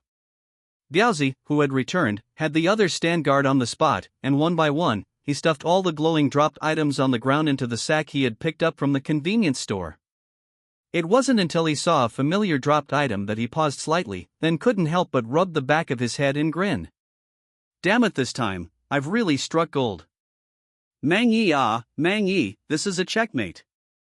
How are you going to block this move?" A token emitting a milky white light was lying quietly on the open space. It was, in fact, a train token. 30 minutes later. Chen Mang, who had been standing under the train, finally saw Biaozi and his group running quickly towards him from the city ruins, and he breathed a sigh of relief. To be honest, the sense of unease here was much stronger than in the wasteland. The main reason was that there were collapsed buildings everywhere, and the train could only travel on a few routes. It wasn't as vast as the wasteland, where you could drive wherever you wanted. Soon Biaozi and the others ran to the vicinity of the train. Biaozi grinned, placing the sack he was carrying on his shoulder on the ground. "Mang Yi, this time the harvest is not small, it's all in here." "All right, the tobacco and liquor store I mentioned to the deputy train chief last time is nearby. I went in and searched for some cigarettes by the way. See if you can use them, Mang Yi." Good. Chen Mang said good 3 times in a row, smiling and waiting for the people beside him to move the things into his train head. He looked at the bandage on Biaozi's left arm, which was stained with blood, and was about to say something when he felt the ground shaking. He subconsciously turned his head to look, only to see a dark mass of zombies appearing in the distance, rushing quickly towards the city ruins. "Get on the train!" Chen Mang immediately drilled into the train head, and the others didn't delay, quickly drilling into carriage number 3. Boom! Accompanied by the roar of the engine, the train, covered in blood and filth, roared back the way it came, brushing past the zombie horde. The zombie encirclement had not yet formed, and they were discovered early enough. With the zombies' foot speed, it was completely impossible for them to catch up. Inside the train. When his train was upgraded to be strong enough, he would drive the train to slaughter this zombie horde cleanly, to avenge the days these bastards had been chasing him. On the deserted wasteland. The stellar train sped forward, the city ruins behind it becoming smaller and smaller, and the zombie horde behind it, with its strong sense of intimidation, gradually faded away. Ha-hoo! In his excitement, Chen Mang looked at the zombie horde, put his hands to his mouth, and couldn't help but shout loudly. After doing all this, he reluctantly retracted his body and returned to the train. This was the happiest he had been since crossing over, regardless of the harvest or the train upgrade, just because of that emotional joy. This feeling was like hiding in your own small house during a thunderstorm. Humans are inherently afraid of danger, but if you have a safe enough house before danger comes, then this house becomes the G-spot. The more dangerous it is outside, the more exhilarating it is. Chen Mang returned to the train head, took a deep breath, and then opened the sack of Biaozi's harvest this time. What came into view were 13 cartons of cigarettes. He didn't recognize the brand. It should be a cigarette brand belonging to this world. He quickly tore open a carton, took out a pack from it, took out a cigarette, lit it, and brought it to his mouth. He slowly closed his eyes, took a deep breath, and then opened his eyes, smiling as he exhaled a wisp of light blue smoke. Looking at the smoke lingering in the carriage, he only felt a sense of peace. Smoking is not a good habit. But in the high-pressure environment of the apocalypse, there must be some bad habits as a spiritual pillar. Finally, he had enough cigarettes. He didn't do anything, just sat on the console and peacefully enjoyed the cigarette before opening the window, flicking the nearly burnt-out scarlet cigarette butt out, and looking at the wilderness outside the window that was quickly flashing past. He suddenly laughed, feeling like this world didn't seem so bad after all. In this world, as long as you have enough strength, you can do anything. The latest and most complete novels are on 69 Shuba. First published. Life may be shorter, but it will be more interesting. One more cigarette. Chen Mang lit another cigarette and brought it to his mouth, then his mood gradually calmed down, and with a smile on his face, he prepared to take stock of this harvest. It is worth mentioning that the abandoned carriages that killed the level 3 man-eating spider at that time, and the abandoned carriages in the ruins on the edge of the city, were all devoured by his geothermal furnace, and he obtained a total of 500 units of iron ore. He now has a total of 813 units of iron ore. Not bad. Devouring an ordinary carriage can probably obtain 50 units of iron ore, which is equivalent to a half-price recovery. Looking at it this way, the main theme of trains in the wilderness is actually development. Plundering is a bit too cost-ineffective. No one's train will store too much iron ore. They will use it as soon as they have a little, and they can't save it up at all. In addition, ordinary people don't even have the red-grade vehicle component geothermal furnace, and there is a risk of personnel death and train damage as soon as a war starts. The cost-effectiveness of starting a war is even lower. It is still most cost-effective to find your own mines and mine them yourself. Unless the strength can completely crush them, then the cost-effectiveness of starting a war is very high. After all, although you can't plunder iron ore, you can plunder slaves. On the other hand, those abandoned cars cannot be decomposed into iron ore after being devoured at all, but he found that this thing actually eats everything and can be used as a garbage dump. It can be used to clear roadblocks in the future, which is also a new usage. In addition to the 13 cartons of cigarettes in the sack, there was even a bottle of chili sauce, and he didn't know where it came from. Good stuff. Chen Mang satisfactorily placed the bottle of chili sauce aside, and he could finally change the taste of his dinner later. However, what he was most concerned about were the dropped items from the spiderlings. After all, this was the main goal of his trip. Soon, he had finished taking stock of the supplies. Total: 1. 300 units of level 1 material fine spider silk. 2. 200 units of level 1 or red heart rock. 3. Special item: 1 train token.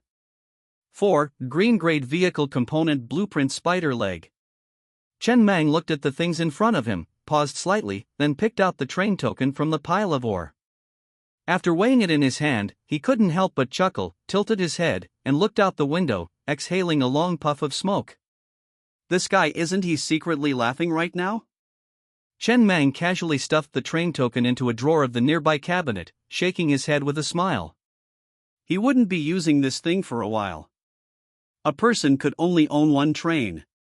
He'd see if he could trade it for something else later. The remaining gains were mostly rare resources, which couldn't be produced in the wasteland mines. They could only be obtained by killing monsters, with a much lower drop rate than iron ore. It was just that they weren't as universally useful as iron ore. Most accessories didn't need them. Unlike iron ore, which could even be used to make bread. TSK, how great, no need to worry about iron deficiency. But this vehicle accessory blueprint. Chen Mang looked at the light blueprint in his hand with a slightly strange expression. It was a green-grade vehicle accessory, so the grade wasn't low, but the effect. He looked at the wasteland in the rearview mirror, where the horde of corpses had long disappeared, leaving nothing. He slowly reduced the train's speed, finally stopping steadily on the wasteland. He then spent 100 units of level 1 fine spider silk to create this thing. The next moment the fiery wheels beneath the train had disappeared, replaced by several spider legs. Yes, this thing was actually a type of wheel. Each carriage had 10 sets of spider legs. The train now looked more like a giant centipede. Accessory name, spider legs. Accessory grade, green. Accessory level, level 1. Accessory effect, sticky spider legs that allow the train to travel unimpeded on harsh terrain and freely traverse 30-degree steep slopes. The maximum speed is fixed at 50 km/h. Upgrade requirement, 100 units of level 1 fine spider silk. Hard to evaluate. Alas. Chen Mang looked at his train, which resembled a giant centipede, and sighed softly. It wasn't that the image was a bit ugly, but he felt that it was no longer in the category of trains, right? But the effect was undeniably strong. Being able to freely travel on a 30-degree steep slope didn't mean it could climb the slope, but that it could freely travel on the cross-section of a steep slope at that angle. Although the speed was much lower than the fiery wheels, with a maximum speed limit, this thing could be very useful in some harsh terrains. It was just that the resources required to build and upgrade this accessory weren't iron ore, but fine spider silk. Killing the boss dropped 100 units of level 2 material fine spider silk. Killing the boss's cub dropped 300 units of level 1 material fine spider silk. 100 units of level 2 spider silk was equal to 1000 units of level 1 spider silk, and they could be used interchangeably. Which meant that he had a total of 1300 units of level 1 spider silk. He had used 100 units to build it just now, leaving 1200 units. He hadn't found any other use for this thing yet, so he simply used it all to upgrade the accessory. Soon consumed 200 units of spider silk, upgraded to level 2. Consumed 300 units of spider silk, upgraded to level 3. The maximum level for this vehicle accessory is level 3. It cannot be upgraded again. Level 0 authority detected. This vehicle accessory can continue to be upgraded. Consumed 400 units of spider silk, upgraded to level 4. It could only be upgraded to level 4. There wasn't enough spider silk. Upgrading to level 5 required 500 units of spider silk, and he only had 300 units left. Chen Mang looked at the panel effect of the spider legs accessory with a blank expression. He felt once again that his plugin was a bit outrageous. There wasn't much difference from directly drifting. What was the concept of being able to freely travel on a 45-degree steep slope? It was basically useless in the wasteland. But he couldn't stay in the wasteland forever. When he went to other places with rugged terrain, this thing would come in handy. It would be perfect for both traveling and escaping. Especially, it could continue to be upgraded. When it was upgraded to level 13, it could directly run on a 90-degree cross-section, which meant it could drive on the wall. When it was upgraded to level 31, it would be 180 degrees, and the carriage would be driving upside down on the ceiling. That was a bit against the laws of physics. But he liked it. To be precise, it wasn't the spider legs accessory that was outrageous, but his plugin. Not bad. Chen Mang smiled. The only regret was that there wasn't enough spider silk to upgrade the spider legs to level 5, otherwise he could unlock another overpowered effect. He liked this thing. Especially with the red grade vehicle accessory wheel changer, he could seamlessly replace these two sets of wheels. Soon, he put the spider legs away and put the fiery wheels back on. The newest and fastest novels are at 69 shu. Calm. Then, following the tracks, he sped all the way back to where he came from. Destination, the mine he came from. Mission, continue mining. Inside living carriage number 3. Shan Maozi stood beside Biaozi with an apologetic face. Brother Biao, let me see if the wound is serious. There's no medicine in the train. It won't be good if it gets inflamed or infected. Biaozi coughed lightly before carefully unwrapping the bandage on his left arm. I didn't think so much at the time. I just didn't want you to die there. We're a team. Just as the bandage was unwrapped and only a corner of the wound was revealed, Biaozi's mouth twitched slightly, and he rewrapped the bandage at lightning speed, shaking his head with a calm expression. There's still the blood of the man-eating spider outside the train. I can't unwrap it to check the wound. It would be terrible if it gets infected. It's enough that you have the thought. It's okay. I can handle this little injury. Go and rest. Everyone didn't sleep all night last night. They're all very sleepy. I'll stand guard later. You guys wake up and replace me. He didn't use much force at the time. He only grazed it with a shard of the car blade, which caused the blood at the wound to coagulate and stop bleeding. There was no need to show this kind of wound to others. Shan Maozi's eyes turned slightly red, and he obediently walked to the corner of the carriage and began to phoneme alphabet equals IPAPH equals clause close slash phoneme his eyes and fall asleep without saying a word. Soon most of the people in the carriage were asleep. They hadn't slept during the day yesterday, and they had been digging out man-eating spiders all night. They had also gone to kill a batch of cubs in the morning. Both their bodies and spirits had long been at their limit. It was easy to fall asleep under the shaking of the train. Brother Biao. Seeing that everyone had fallen asleep, He Hao carefully came over and said, Brother Biao, you just handed over that train token so naturally? I thought you were so excited at the time that you were going to phoneme alphabet equals IPAPH equals lead slash phoneme the brothers to start your own business again. I was ready to call you Master Biao again. Silly road deer. Biaozi gave He Hao a disdainful look. Was that train token I handed over? That was a letter of surrender, a golden amulet. What do you know? Biaozi snorted coldly before narrowing his eyes slightly and continuing, in the apocalypse, trust between people is extremely weak. It's very difficult to get the train leader to completely trust you. For one thing, how do we prove that we've handed over all of our gains this time? This is almost an unsolvable proposition. But with the train order, it's different. We'll hand over everything that allows us to stand on our own 2 feet. Do you think Mang Yi won't trust us then? He narrowed his eyes slightly and muttered, ordinary carblade fragments, even if upgraded to the maximum level, can't break the level 3 man-eating spider's defense. As long as this train can develop, our status and living environment will be much better than standing on our own. Alright, you wouldn't understand even if I told you all this. Anyway, you just need to know one thing, follow Mang Yi and work hard. Oh. He Hao nodded weakly and said, every time you say that, the train leader dies within a few days. The past is the past, the present is the present. Mang Yi is different from other train leaders. 5 hours later. The train finally returned to the initial iron ore location. He looked at the familiar surroundings and the mine, and for a moment, he even felt a sense of familiarity. It was already noon. A strong feeling of drowsiness surged into his mind. He hadn't slept for a long time. He used the walkie-talkie to instruct Biaozi and arranged for people to stand guard. Then, after everyone had slept to replenish their strength, he walked to the bed inside the train car and collapsed without even taking off his clothes. He was too sleepy. Sleep first. He'd think about it after waking up. Perhaps he had stayed up too long.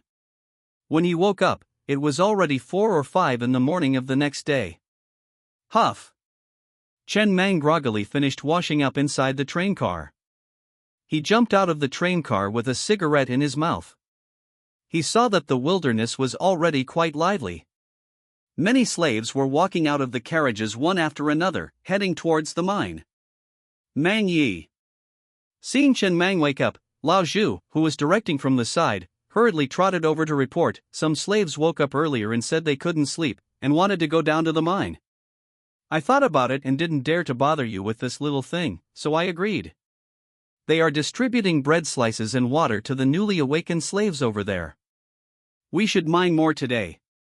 Many people went down to the mine at 2 or 3 in the morning. Oh? A hint of surprise flashed in Chen Mang's eyes. Are they also motivated? Yes. Lao Zhu said somewhat strangely. I roughly asked a few people, and their answer was that the level 3 man-eating spider scared them. They don't want to die, and want to mine more or to make the train stronger, so they can be safer. They have awareness. Chen Mang couldn't help but laugh.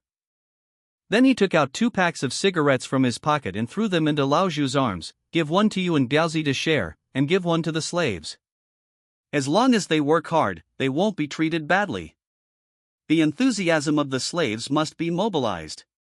Human potential is limitless. Okay, you go back to work. All right. After Lao Zhu responded, he hurriedly went over to maintain order and distributed 2 cigarettes to each slave after opening the packs. Chen Mang looked at the busy scene in the distance. He stood in the night phoneme alphabet equals IPAPH equals win-win / phoneme, looked at the starry sky, and smiled softly without saying a word. It was still good to have such a deputy, at least he didn't need to worry about these trivial matters. Then, he walked to the rear of the train alone. He lit 3 cigarettes and inserted them into the wilderness one by one. Then, with a calm expression, he put his hands together, looked up at the sky, and muttered, "May the work begin auspiciously. May God bless me to continue mining here for 7 days. By then, this mine will be almost completely mined, and I can go find the next new mine." Although this man-eating spider accident gave him a good harvest. But not every accident has a good ending. It's best if there are no accidents. He sincerely prayed several times in his heart, then took out the 3 cigarettes inserted in the ground, patted the mud off the ends, stuffed all 3 cigarettes into his mouth, and walked all the way to the front of the train, leaning on his cane. In the apocalypse, tobacco is a scarce commodity, so it can't be wasted. As long as the intention is there, that's enough. Smoking 3 at once is quite strong. Inside the train car. After Chen Mang walked around and inspected the area, he returned to the console again. He pressed the red button on the console labeled Vehicle Accessories. Immediately, the screen next to him showed the 12 vehicle accessories that could be built after the train was upgraded to level 2. Train radio, green-grade accessory, requires 500 units of iron ore to build. Crafting table, green-grade accessory, requires 500 units of iron ore to build. 3-legged cat heavy machine gun, green-grade accessory, requires 500 units of iron ore to build. 12, 7mm heavy machine gun bullet production line, green-grade accessory, requires 500 units of copper ore. Target acquisition radar, green-grade accessory, requires 500 units of iron ore to build. Resource detection radar, green-grade accessory, requires 500 units of iron ore to build. These 6 accessories are mandatory to build and are necessary accessories for the train to be upgraded to level 3. They are all very useful. In addition, there are 6 vehicle accessories that are not mandatory to build. Car audio, white-grade accessory, requires 100 units of iron ore to build. Built-in fire control system, green-grade accessory, requires 1000 units of iron ore to build. 5, 56mm rifle bullet production line, green-grade accessory, requires 500 units of copper ore. Clothing customization production line, white-grade accessory, requires 100 units of wood. Simple first aid kit, white-grade accessory, requires 100 units of iron ore to build. Train auxiliary AI, green-grade accessory, requires 500 units of iron ore to build. This time, there was no extra red-grade vehicle accessory. It seems that the rare train order only gives 2 red-grade vehicle accessories. After the train is upgraded to level 2. The manufacturable accessories are obviously much stronger than when the train was at level 1. He wanted every one of these 12 manufacturable accessories. He needed every one of them. It would take a lot of resources to build them all and upgrade them to a certain level. Moreover, he also wanted to install 2 heavy machine guns on top of each of his carriages, which would directly maximize his sense of security. However, the heavy machine gun bullet production line required copper ore to manufacture. Without a doubt, producing bullets also required a large amount of copper ore. He had not yet encountered copper ore. The task is heavy and the road is long. Chen Meng sighed softly and looked far into the depths of the wilderness. When would he have a fully equipped level 2 train? Chen Meng came back to his senses and continued to look at the series of vehicle component information on the screen next to the control panel. He still had 831 units of iron ore. First, upgrade the moldy bread slice production line to level 2. Let's see what changes there will be. After consuming 100 units of iron ore, the panel quickly changed accordingly. Component name, moldy bread slice production line. Component grade, white. Component level, level 2. Component effect, for every 1 unit of iron ore consumed, 10 slices of bread can be produced. Upgrade condition, already at max level. Not bad. Chen Meng nodded slightly. After the upgrade, the quality of the bread slices improved while the consumption remained unchanged. The upper limit of white-grade vehicle components is basically level 2. Of course, this upper limit is meaningless to him, but he also has no plans to continue upgrading for the time being. That's enough. From moldy bread slices to normal bread slices. Theoretically speaking, moldy food should not be eaten too much, otherwise it may be life-threatening, but he ate moldy steamed buns for a month after his first failed business venture in his previous life and didn't die. As long as the mold spots are removed, it's fine. In this environment, no one cares about mold or not, but it really can't be consumed for a long time. Upgrading can reduce the chances of slaves getting sick. That Lord Cohen, who was once a level 2 train captain, was reluctant to spend 100 units of iron ore to upgrade this component to level 2. No, that guy didn't even bother to build a universal wheel. I wonder where that guy spent all the resources. The universal wheel is a special component. Having this component will greatly improve the train's maneuverability, making the turning arc smaller. When the level is high enough, it can even move sideways into the depot. It is not among the 12 buildable components and cannot be upgraded. The level will automatically align with the current level of the train. Afterwards, he upgraded the purified water filter to level 2, and the panel also changed accordingly. Component name, purified water filter. Component grade, white. Component level, level 2. Component effect, for every 1 slice of moldy bread consumed, 1 bottle of mineral water can be produced. Upgrade condition, already at max level. Although it requires a slice of moldy bread, non-moldy bread can also be used. Equivalent to 1 unit of iron ore can produce 10 bottles of mineral water. At this point, the basic living facilities of the entire train are almost complete. Although not too good, at least there is no shortage of food and water. In the apocalypse, being able to survive with these conditions is enough. In the mine. Hiss. A middle-aged man covered in dust stopped working because his body was a little sore. He put the pickaxe on the ground and sat down on the pickaxe handle before carefully taking out a wrinkled cigarette from his upper pocket. He held it horizontally to his nose and took a deep sniff, exhaling a long breath with a satisfied and intoxicated expression, then put the cigarette back in his pocket again. He murmured with some emotion. Before the apocalypse, I really didn't bother to smoke this kind of cheap cigarette. Now I really can't bear to smoke it. Yo! A young man next to him also stopped working, shook his sore arm, and teased, "Looks like Uncle used to be a big shot. Can you accept this kind of drop in status now that you've become a slave?" The middle-aged man was silent for a while before whispering, "I wasn't really a big shot before, just barely middle class. My income wasn't low. I earned enough in a year to match what an ordinary person earns in 10 years. But to be honest, I was several times more anxious than many people, constantly worrying about my income declining. I didn't want to go back to the life of an ordinary person. In order to maintain a seemingly glamorous life, my mental state had deteriorated to the point where I phoneme alphabet equals IPAPH equals FN often slash phoneme had a strong sense of impending death. Now that I've become a slave, I feel much more at ease. Besides worrying about whether I can see the sun tomorrow, I don't need to worry about anything else. Oh?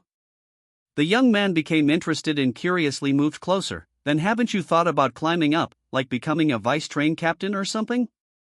The middle-aged man shook his head. It's not that easy to climb up. Although everyone wants to be a vice train captain, someone has to be a slave for the train to operate and develop stably. The power structure of the train is basically stable now. Trying to climb up at this time is likely to be used as an example to warn others. Moreover, the latest novels are first published on Lujio Shuba. This train captain is pretty good to the slaves. Not only does he provide enough food every day, but he also gave out 2 cigarettes. This stuff is absolutely scarce in the apocalypse. That's true. The young man patted the 2 cigarettes in his pocket and grinned. He was actually quite accepting of the apocalypse. Before the apocalypse, he was an orphan who couldn't afford a house, had no savings, and had no parents. His monthly salary was only 2,800. Everyone looked down on him and said he was a waste. After the apocalypse, everyone is a waste, and no one looks down on him anymore. How great! He thinks it's pretty good to be a waste. He has never had the idea of making a name for himself in this life. If the sky falls, it has to crush the tall ones first. Soon as the sun rose and fell, a day passed. When the group of slaves returned carrying their pickaxes one by one and lined up in front of the train to receive today's food, a large amount of iron ore was also brought back. Ha! A man received a slice of bread from old Zhu and subconsciously wanted to remove the mold spots on the bread, but found that today's bread was intact. Not only were there no mold spots, but it also emitted a malt aroma. After being stunned for a moment, he looked up at old Zhu in front of him with some confusion. Here. Old Zhu waved his hand with a smile, signaling the people behind to come forward. Lord Mang appreciates your hard work in mining. From now on, all slaves will have bread of this quality. Work hard, and you will have everything in the future. The man quickly reacted and hurriedly thanked him with gratitude and excitement before impatiently running to the side to find a corner and start tasting today's intact bread. Inside the train car, Chen Mang leaned on his cane with one hand and retracted his gaze from the group of slaves outside the window. It was already around 9 o'clock in the evening, and many slaves had worked for 16 or 17 hours today. They started working at dawn yesterday. He also sent Biaozi down to deliver food and water in the middle. He was really afraid that his group of slaves would die of exhaustion in the mine. They are really ruthless and really work hard. Of course, the harvest was also full. Today, a total of 1,620 units of ore were mined, which is the highest day in recent times. Adding the iron ore he still had left, there are now 2,251 units of iron ore in the train. This is enough for him to build many things. Start squandering. Chen Mang quickly glanced at the component names on the screen and began to consider the priority of different components. First, I'll build another ordinary carriage, costing 100 units of iron ore. This is something I promised these slaves long ago, to give them more living space. However, the ordinary carriage built at that time was destroyed in the boss battle. Next, of course, is the crafting table. After consuming 500 units of iron ore, the green-grade component crafting table was also created and placed in cargo carriage #2. Currently, only one thing can be crafted: energy stone. The crafting table is level 1, and it costs 500 units of iron ore to create a level 1 energy stone. Craft. Soon Chen Mang left the train car and walked to cargo carriage #2, taking out a pigeon egg-sized diamond from a box-like crafting table. He held it in his hand, examining it closely. This thing is the energy stone. Then, he placed the energy stone into the generator. The next moment, all the lights in all the carriages of the entire train instantly lit up, even emitting a touch of warmth in the wilderness. The essence of human civilization cannot be without electricity. The existence of this thing makes human society look more like a civilization. Currently, there is no electrical equipment in his train, just these light bulbs. This energy stone can support the generator for about 300 days. He doesn't plan to make another energy stone yet. The train's current energy stone is still at 62%. He'll craft another one when it's almost used up. In case of an emergency, he can always remove the energy stone from the generator and install it in the train head. These two items cost him 1,000 units of iron ore. The train radio definitely needs to be built first. Information exchange can ensure that the train doesn't become an isolated island in the wilderness, costing 500 units of iron ore. The targeting radar is also a high priority. The existence of radar can ensure basic safety when the train is stationed in the wilderness, also costing 500 units of iron ore. Thus he has already consumed 2,100 units of iron ore, leaving only 151 units of iron ore. Huff. Component grade, green. Component level, level 1. Component effect, any living creature that is not a train member approaching within a 1,000-meter radius of the train will trigger an alarm. Upgrade condition, 1,000 units of iron ore. On the left side of the console, a rectangular screen composed of countless white lines appeared out of thin air. When the white light faded, the screen lit up. The screen showed a green circle, and in the middle of the circle was a three-dimensional overhead view of the stellar train. There were nearly 100 green dots inside and near the train, but there wasn't a single red dot within the entire circle. Although the component effect says that any living creature approaching will trigger an alarm, it now seems that the living creatures here should only include other humans and monsters, not small insects, etc. The energy source required for this screen is supported by electricity, and he completed the entire train's electrical system when the train was at level 1. At the front of the train head, there was also a small bump, similar in size to a palm, which was the external targeting radar. When it senses an enemy approaching, it will sound an alarm to warn.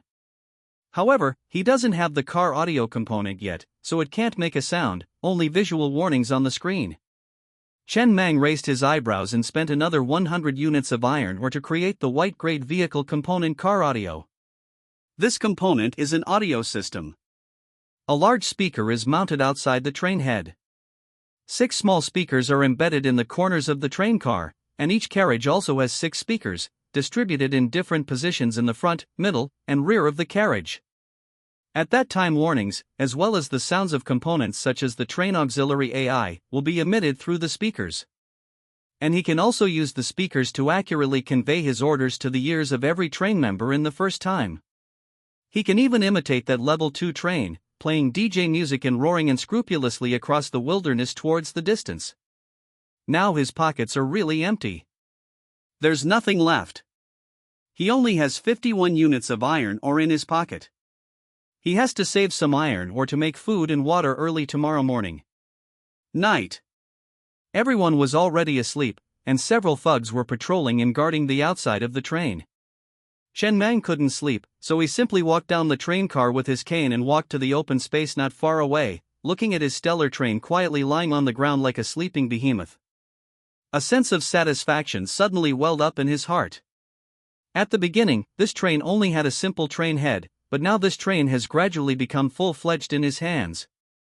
This feeling is indescribable, like a child you raised has grown up. It is worth mentioning that the newest novels are first published on 6_9_Shu_BA.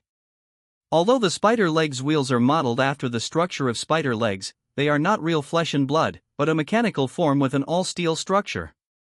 At first glance, they seem a bit nondescript when paired with the train, but after looking at them a few more times, you can feel the explosive power contained in the mechanical train, as well as of the tension and charm of mechanical products. Chen Mang sat on the cracked ground of the wilderness, looking somewhat dazed at the sleeping behemoth under the starry night in the distance, the scarlet cigarette but flickering faintly in his fingers. He didn't do anything. He just watched quietly like this. His brain was empty, just appreciating his creation, as if he was appreciating a rare work of art. After a long time, he lowered his head and looked at the cigarette butt in his fingers, which had gone out at some point. Only then did he casually throw the cigarette butt aside. He suddenly understood why lions like to patrol their territory. That is a kind of indescribable sense of pride and satisfaction. That's great. Just then, the cane in his arm suddenly trembled slightly, and a very small arc-shaped screen appeared on the surface of the cane, which was a smaller screen of the targeting radar, showing 3 red dots slowly approaching the train. Before he could say anything, he saw that the thugs who were patrolling around the train had already touched over with guns. After several gunshots, the wilderness returned to silence again, and the red dots disappeared. Chen Mang chuckled and continued to sit in place, shaking his head without speaking. It seemed that after experiencing the previous incidents, these thugs had become much more alert. There were also some sporadic monsters attacking them during the day today. But this instead gave him a sense of peace of mind. At least it shows that there are no terrifying bosses in this vicinity. The priority of the phoneme alphabet equals IPAPH equals wind wine / phoneme firewheels also needs to be increased. Speed in the wilderness means survival in many situations. After all the necessary components are built, then selectively upgrade the components with the highest priority. He got up, patted the dust off his pants, and slowly walked towards the train head with his cane. Hopefully, tomorrow will still be a peaceful day.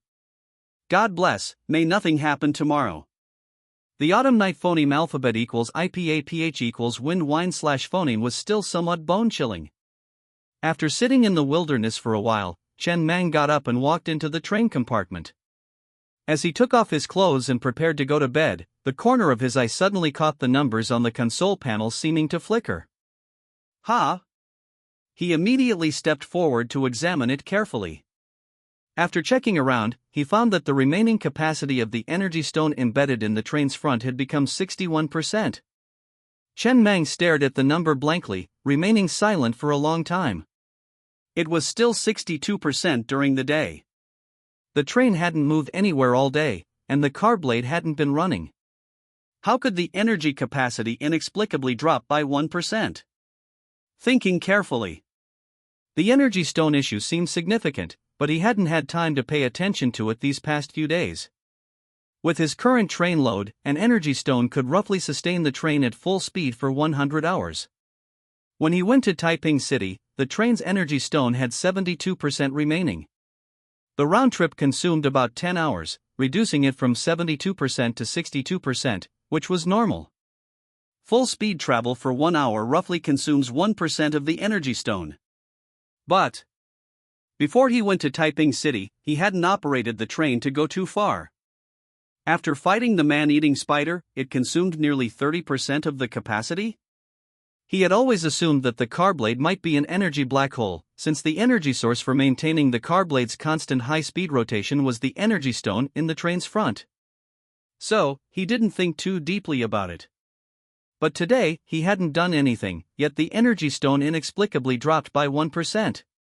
This was a big problem. Could it be that the energy stone was affected during the battle?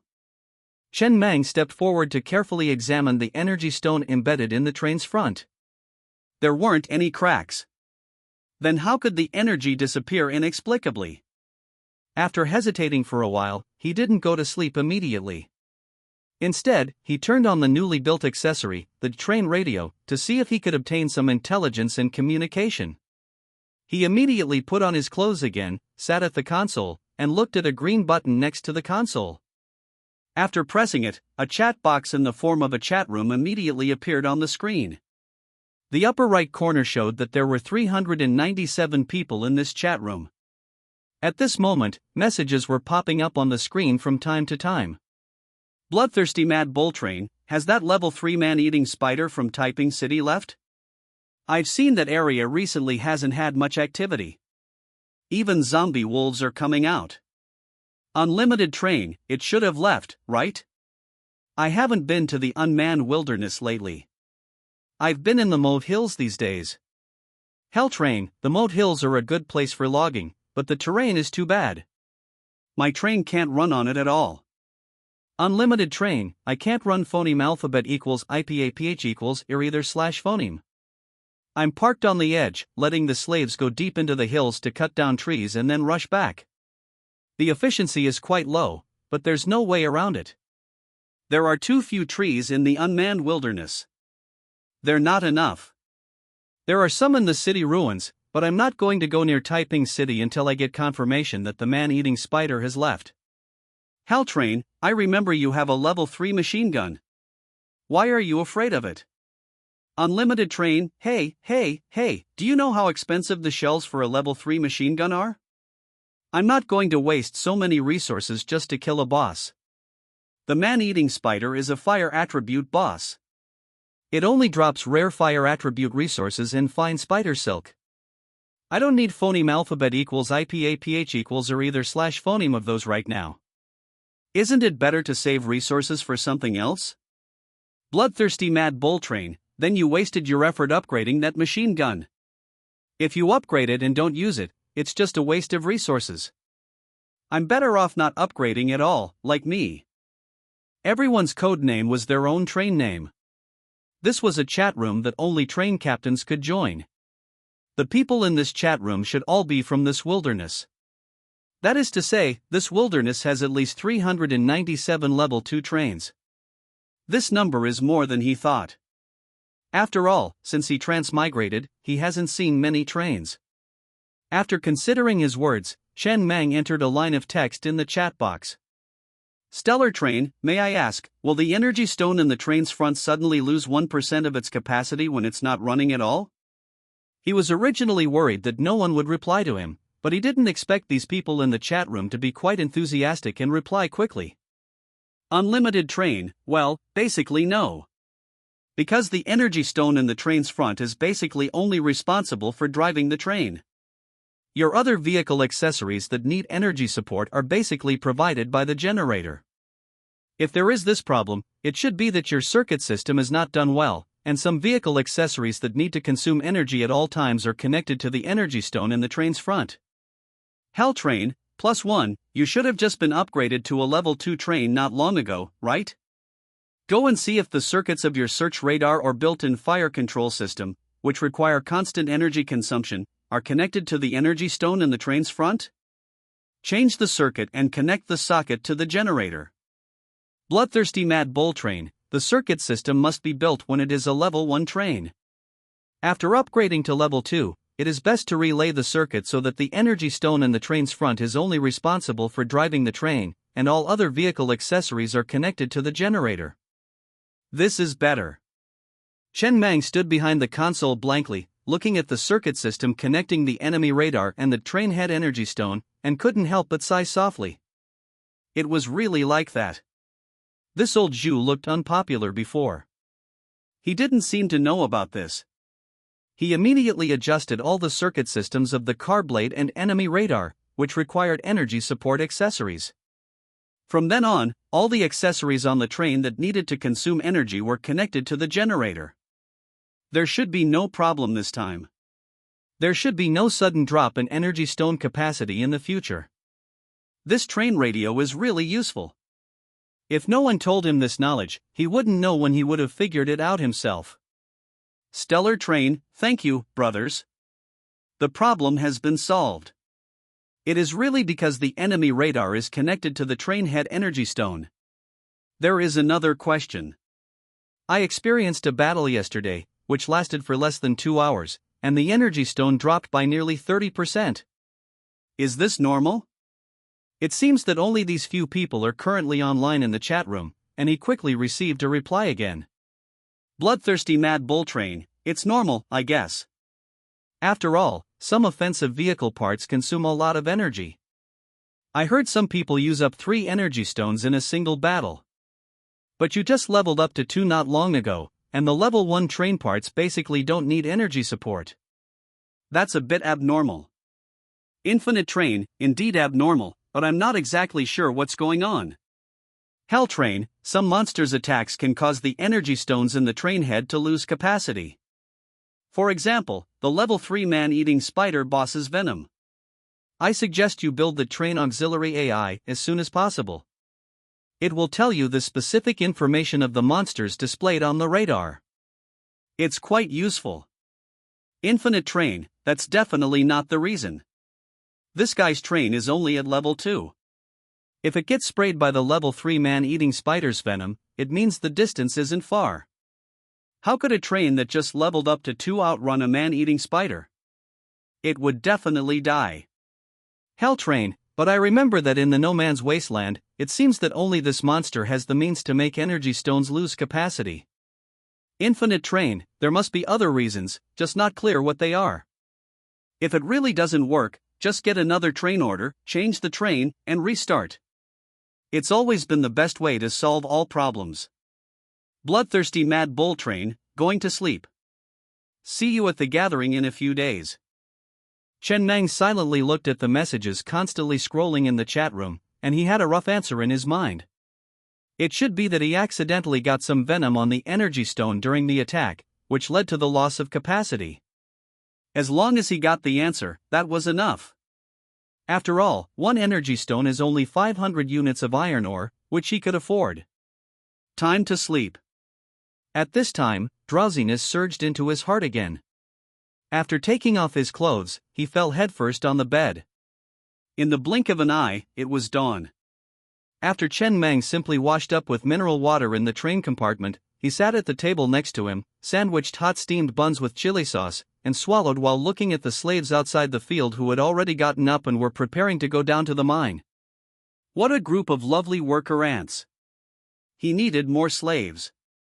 He silently planned for the future in his heart. After his level 2 train was fully equipped, he would go and search for more slaves. Population is the primary productive force in the wasteland. Outside the window, Biaozi was leading a group of thugs in training. He listened to the training content, which was roughly dividing the 9 thugs into 3 groups, 3 people in each group.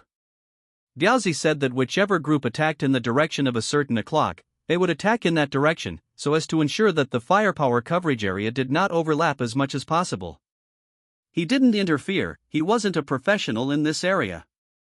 He would leave it to Biaozi. Soon a day passed, and the slaves once again carried their pickaxes out of the mine, and at the same time brought back 1208 units of iron ore for him. Today was another uneventful day. There were no presences around except for some sporadic monsters. But just as he moved these iron ores to the number 2 cargo carriage, Chen Meng suddenly felt the ground shaking. The magnitude was not small, like an earthquake. He even saw the dust on the wasteland ground dancing. Before he could react to what was happening, the speakers in the train compartment suddenly emitted bursts of harsh alarms. He saw a lot of red dots suddenly gushing out around the light circle of the target-seeking radar screen, and the number was rapidly increasing. Chen Meng immediately picked up his binoculars and looked into the distance. A large number of corpses were gathering and gradually forming an encirclement.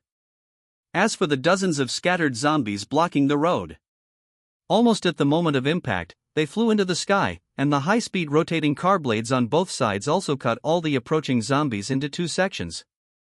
As long as it wasn't blocked to the point of being impenetrable, the danger of the corpse tide was actually not very great. About 10 minutes later, he could no longer see the shadow of the corpse tide behind him. Chen Meng leaned out of the skylight on the ceiling, held up his binoculars and looked behind him. Tonight, he should camp on the spot. The zombies should leave after dawn, and then he would go back to mining. But Chen Meng frowned slightly. The warning range of the target-seeking radar was only 1,000 meters in radius, which was still too short. If the slaves were still in the mine at this time, it would not be so easy to take them away. The target-seeking radar also had to be upgraded as soon as possible. Just then he suddenly noticed several messages flashing quickly across the train radio chat room screen. Hometown train, is there an earthquake? The ground is shaking a little too abnormally? Infinite train, it seems so. Bloodthirsty Mad Bull Train, it's that area of the Doomsday Abyss again. I just happened to pass by there and saw that the abyss was vibrating violently again, which caused the earthquake in the No Man's Wasteland.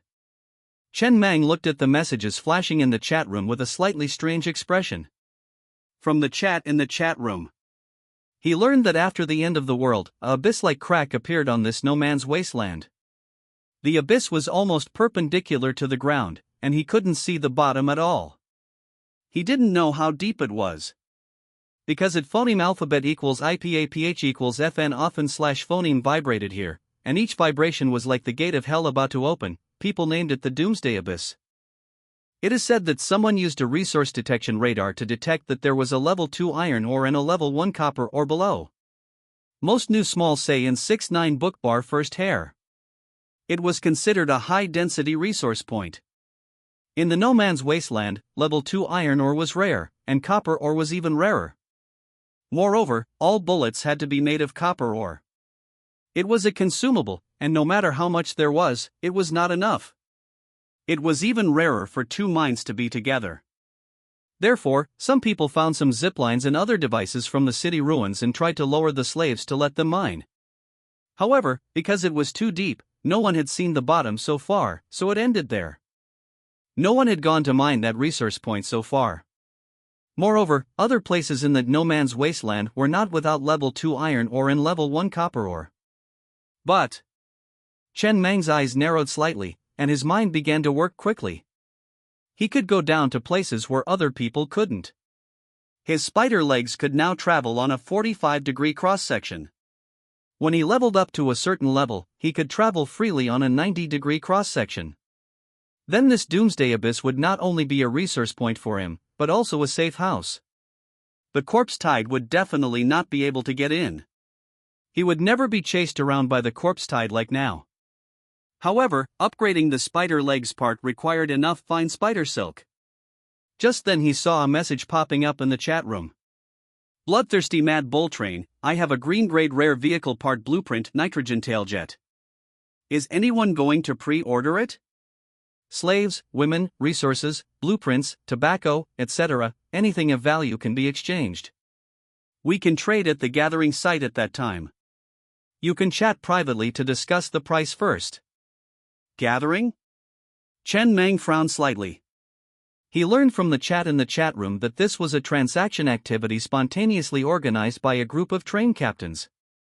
The location of each gathering was different, and it was maintained by consensus. This gathering was in 7 days.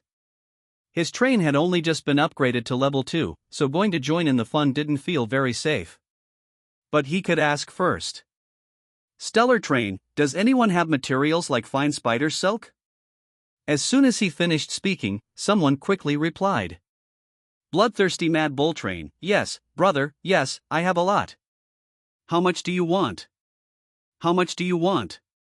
Chen Meng looked at the private message from the Bloodthirsty Mad Bull Train on the train radio, and roughly calculated in his mind that he would need to upgrade the spider legs to level 13 to be able to drive freely on a 90-degree slope, which meant a total of 8,100 units of level 1 fine spider silk. After he sent this number, there was no reply for a long time, and after a while, a private message came. Bloodthirsty Mad Bull Train, I don't have that much. I only have 1,500 units of level 1 fine spider silk here, all dropped from killing man-eating spiders. However, a few trains went to Taiping City a few days ago to hunt man-eating spider cubs. They should also have some spider silk. Let's meet at the gathering. What are you going to trade with? Chen Meng looked at his train panel. He didn't seem to have anything to trade. He couldn't bear to part with slaves, and he himself was short of resources. The only thing he could offer was the car blade fragment. This thing, as long as it's tied to a pickaxe, is a phoneme alphabet equals IPAPH equals clause close / phoneme range weapon that can break through the defenses of level 3 or even level 4 monsters. Although it can only break through defenses, the power is another matter, but it's still overpowered enough. It's just that he doesn't want to take this thing out, as it would reveal too much information. For a moment, he suddenly realized that he really didn't have anything to trade. After hesitating for a moment, he replied that he would talk about it when they met at the gathering. That train token might be used for exchange, but he had to first go to the gathering to get a general idea of the market price of the train token. The night was quiet. First, build all the necessary parts for the train, and then slowly upgrade them in a targeted manner. Since he decided to go to that gathering in 7 days, he had to build a few 3-legged cat heavy machine guns in these few days and install them on the top of the carriage, regardless of whether there were bullets or not. Outsiders wouldn't know how many bullets were piled up in your carriage. At least with a few more of these things, the deterrent would be much higher, so as not to be targeted by some villains. The heavy machine gun bullet production line requires 500 units of copper ore to build, but he only has 10 units of copper ore in his train now, which is not enough.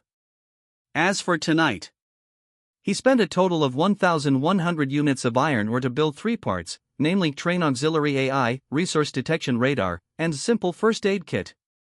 The first 2 are green grade parts, and the last one is white grade. After the Train Auxiliary AI was built, another screen appeared on the console. This AI would provide certain assistance to the train captain during driving and stationing, such as judging the degree of the slope ahead, or real-time detection of the damage degree of each part of the train, or providing accurate information about monsters within the radar range, etc. A very useful part. The Resource Detection Radar, like the Enemy Detection Radar, has a detection range of 1,000 meters radius at level 1. When it detects resource points within this range, it will emit a prompt sound and display it on the screen. There are currently no resource points near him.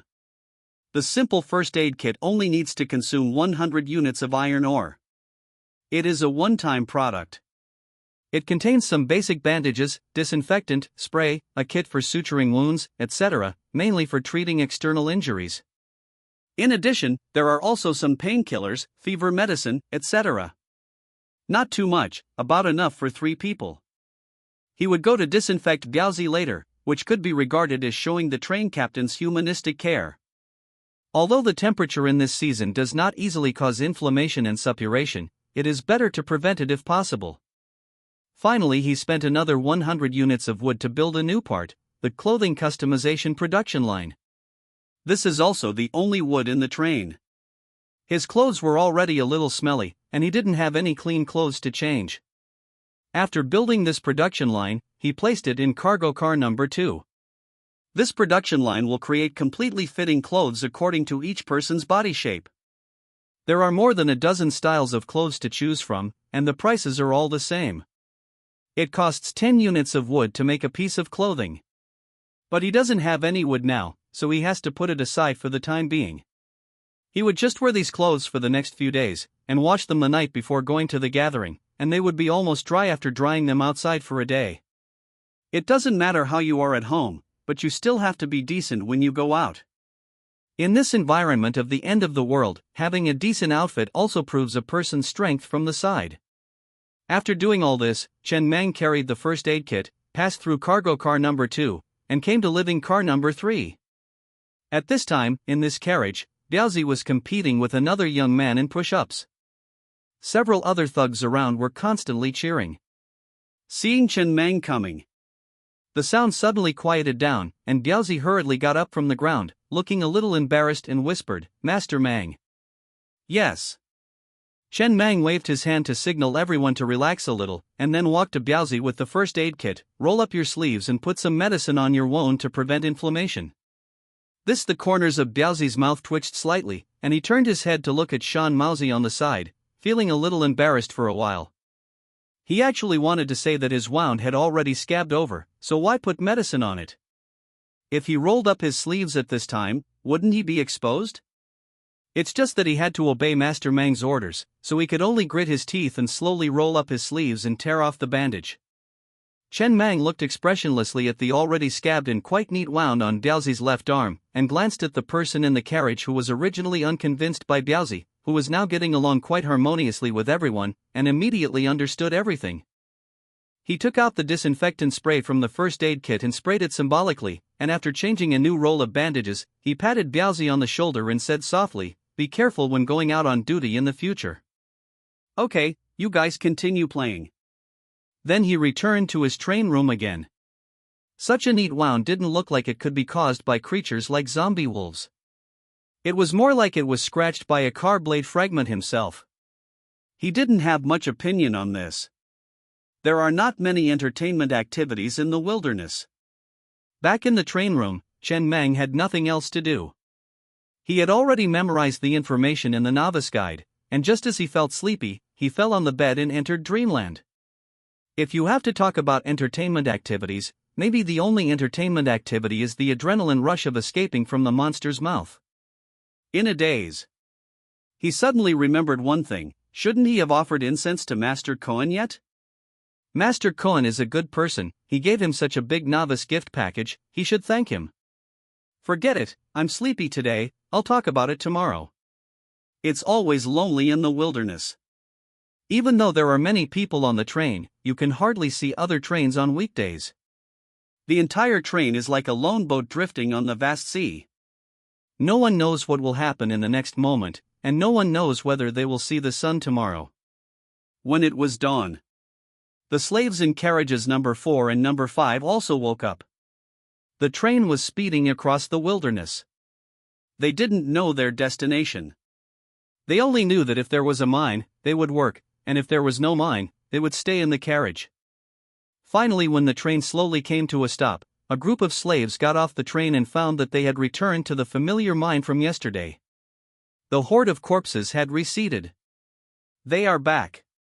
The middle-aged man, who was in good condition before the end of the world, looked at the familiar mine outside the carriage, put the cigarette he had been playing with back into his pocket, and patted the young man next to him with a smile. "Let's go, take your pickaxe and get ready to work."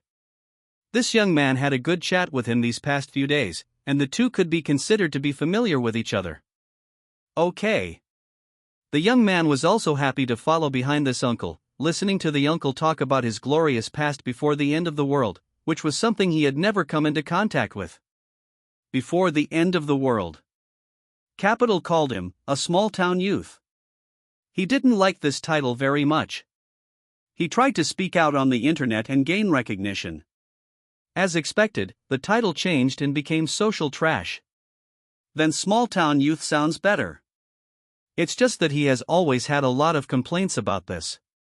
There always has to be someone to be trash, so why can't that person be him? Dawn broke, and when the train stopped again at the mine from last night, a new day of mining began again. The thugs also began a new day of patrolling and letting out the phoneme alphabet equals IPAPH equals wind wine / phoneme near the train. Inside the train car. After Chen Meng finished his breakfast, he sat on the console and silently peeked at the chats of the conductors in the train radio. This was his only entertainment activity, and there were no other entertainment activities so far. He didn't quite like the quality of the women on the train. He hasn't reached the point where he's so hungry that he'll eat anything. However, the bloodthirsty mad cow train sent him a private message late last night, saying that he encountered dozens of man-eating spiders last night. After solving them, he harvested a lot of spider silk, which he could trade for more spider silk when the time comes. Very good. Chen Meng turned his head and looked at the thugs patrolling outside the train car, as well as the slaves who had already gone down into the cave. Everything was developing steadily and orderly in a better direction. Wilderness, the other end. Inside the King of Electronic Music train, a dwarf man was sitting on the console, browsing the information in the train radio listlessly. A few days ago, after being driven out of Taiping City by the level 3 man-eating spider, he had not been to that area for a long time. He just found a mine, and he has been stationed there for mining these days. And just now, he saw in the train radio that a conductor said that he had a 1.8-meter-tall female slave, waiting for someone with a predestined relationship to trade at the gathering, which made his heart, which originally did not intend to go to this gathering, suddenly have a trace of waves. 1.8 meters. The dwarf man murmured. He was born like this, with a height far lower than that of a normal person. Before the end of the world, his means of survival was to work as an NPC in a Little People's Kingdom-themed amusement park.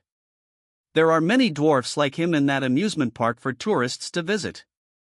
Perhaps disabled people have more or less psychological problems. He likes women who are tall enough, which will give him a sense of conquest.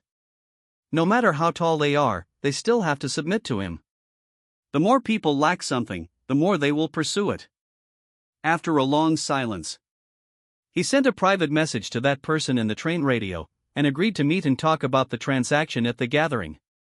He currently has 2 women, the tallest of which is only 1.76 meters, which is completely incomparable to this 1.8 meter one. Wearing high heels, it can be nearly 1.9 meters. It can be called a giant. He likes it. Just then suddenly, a conductor announced a message in the train radio, saying that the level 3 man-eating spider in Taiping City was dead, and the corpse was almost completely devoured by the horde of corpses, leaving only an empty shell. There are no photos, and photos cannot be sent in the chat room.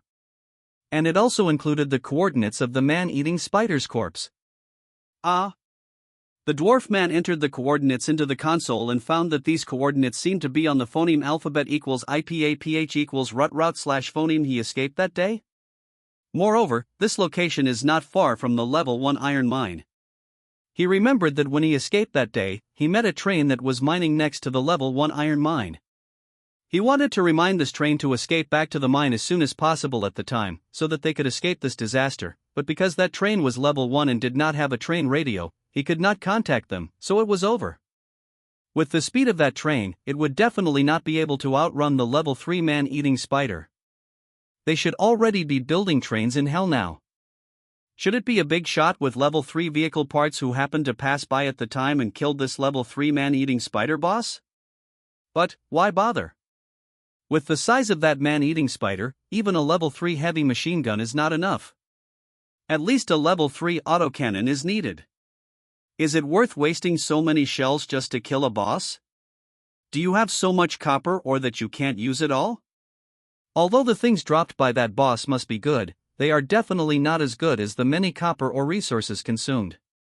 The man curled his lips and didn't think about it anymore. He planned to stay here for the next few days to continue mining, and go to the gathering in a few days to deal with the batch of spider silk and the spider foot blueprint he had harvested this time. It just so happened that someone in the chat room said last night that they wanted to collect spider silk. Contact them later. I don't know how much spider silk they can eat from his hands. After all, those who want spider silk basically want to build the spider foot green part. Upgrading this part to the maximum level only consumes 600 units of level 1 fine spider silk. His spider feet are already at max level. Inside the Hongxing train. Originally, Chen Mang thought that he had already experienced an accident last night, so today should be safe and sound. It's like after a mobile phone is stolen, there should be a period of safety. During this period, it is impossible for the mobile phone to be stolen again, right? How can such a terrible thing happen so frequently to one person? But when the time came to noon, Chen Mang saw dozens of red dots slowly approaching on the target radar. He picked up his binoculars and looked out the window. He saw 20 or 30 survivors in ragged clothes supporting each other and approaching him. Moreover, after these survivors discovered his train parked on the wasteland, they seemed to have discovered their target. With excitement overflowing on their faces, they quickened their pace and approached him. Ha! He frowned.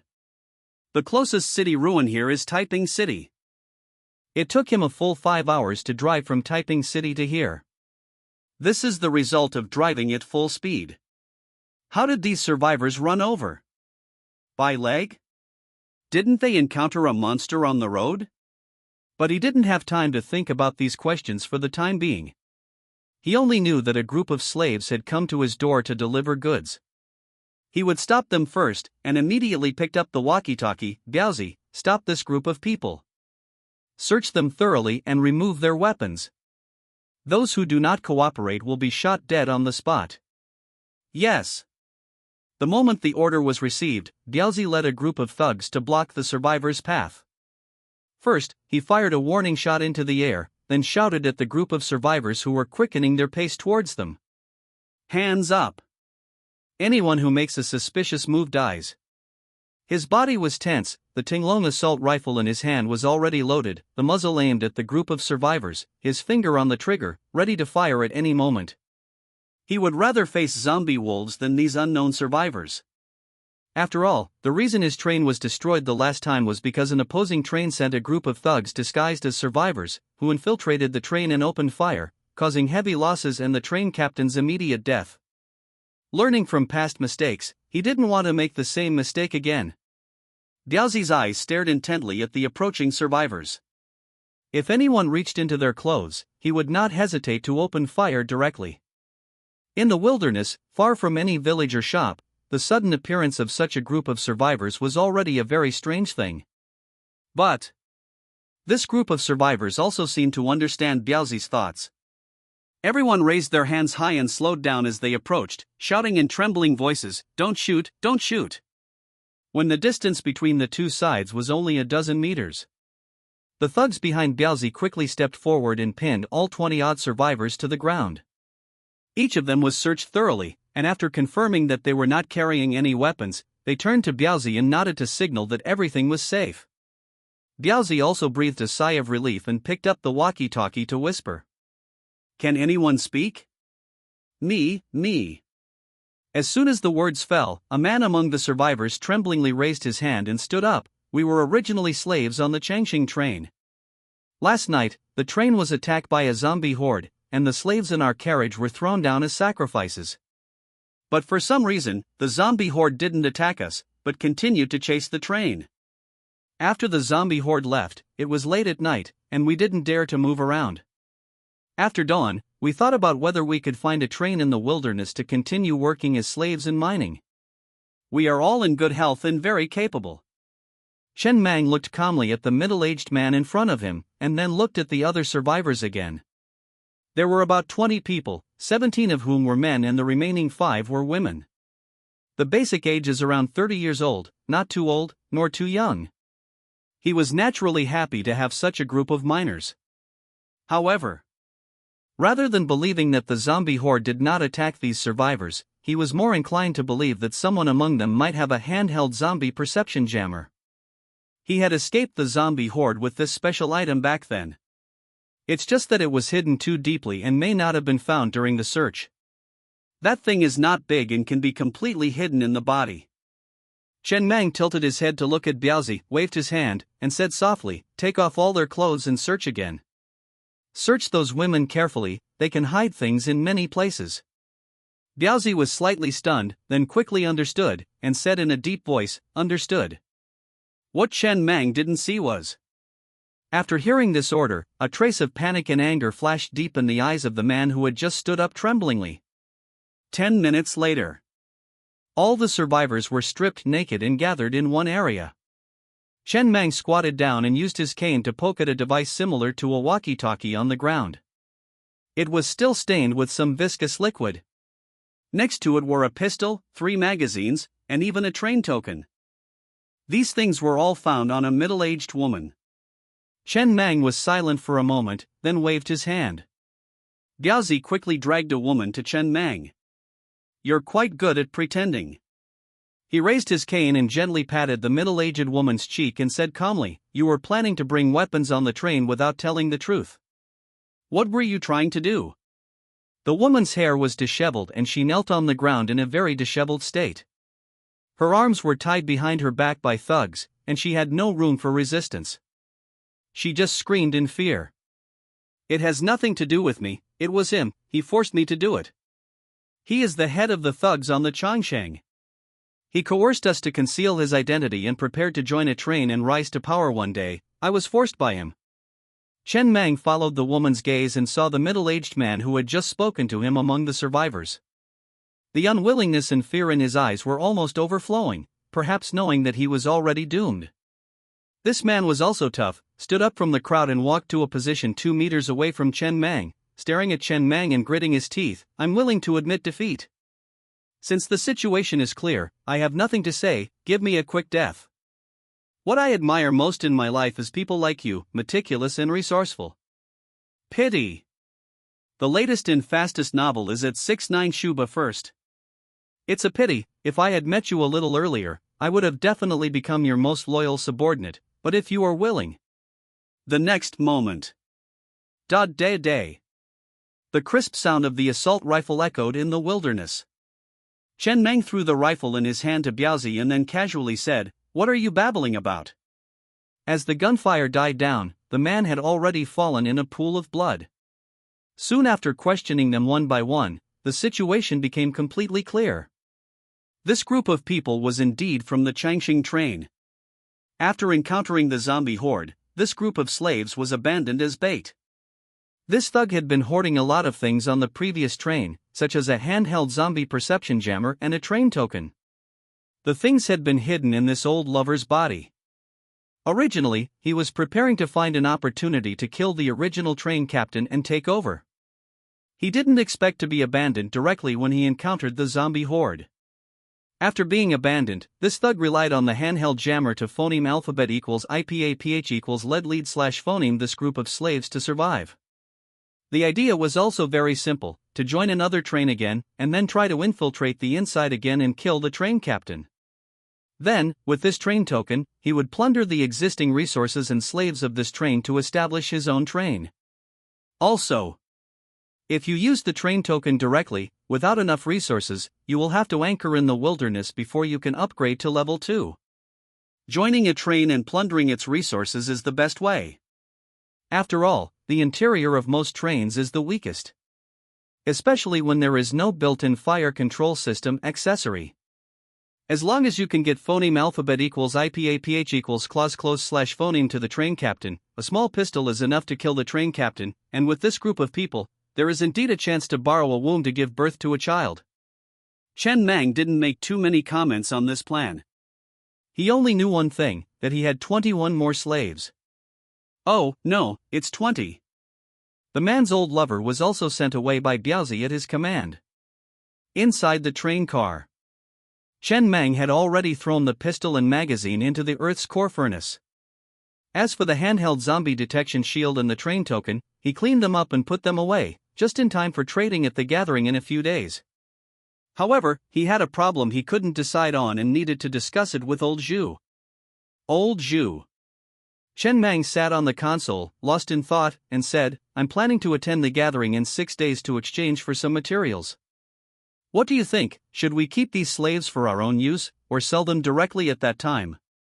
"Master Mang," old Zhu tentatively opened his mouth, "are you worried that the atmosphere on the train is currently pretty good, and the slaves are working quite hard?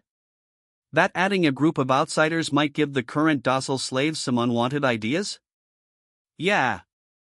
Chen Mang nodded slightly, he was indeed a little worried about this matter. "Actually, Master Mang, you don't need to worry too much about this."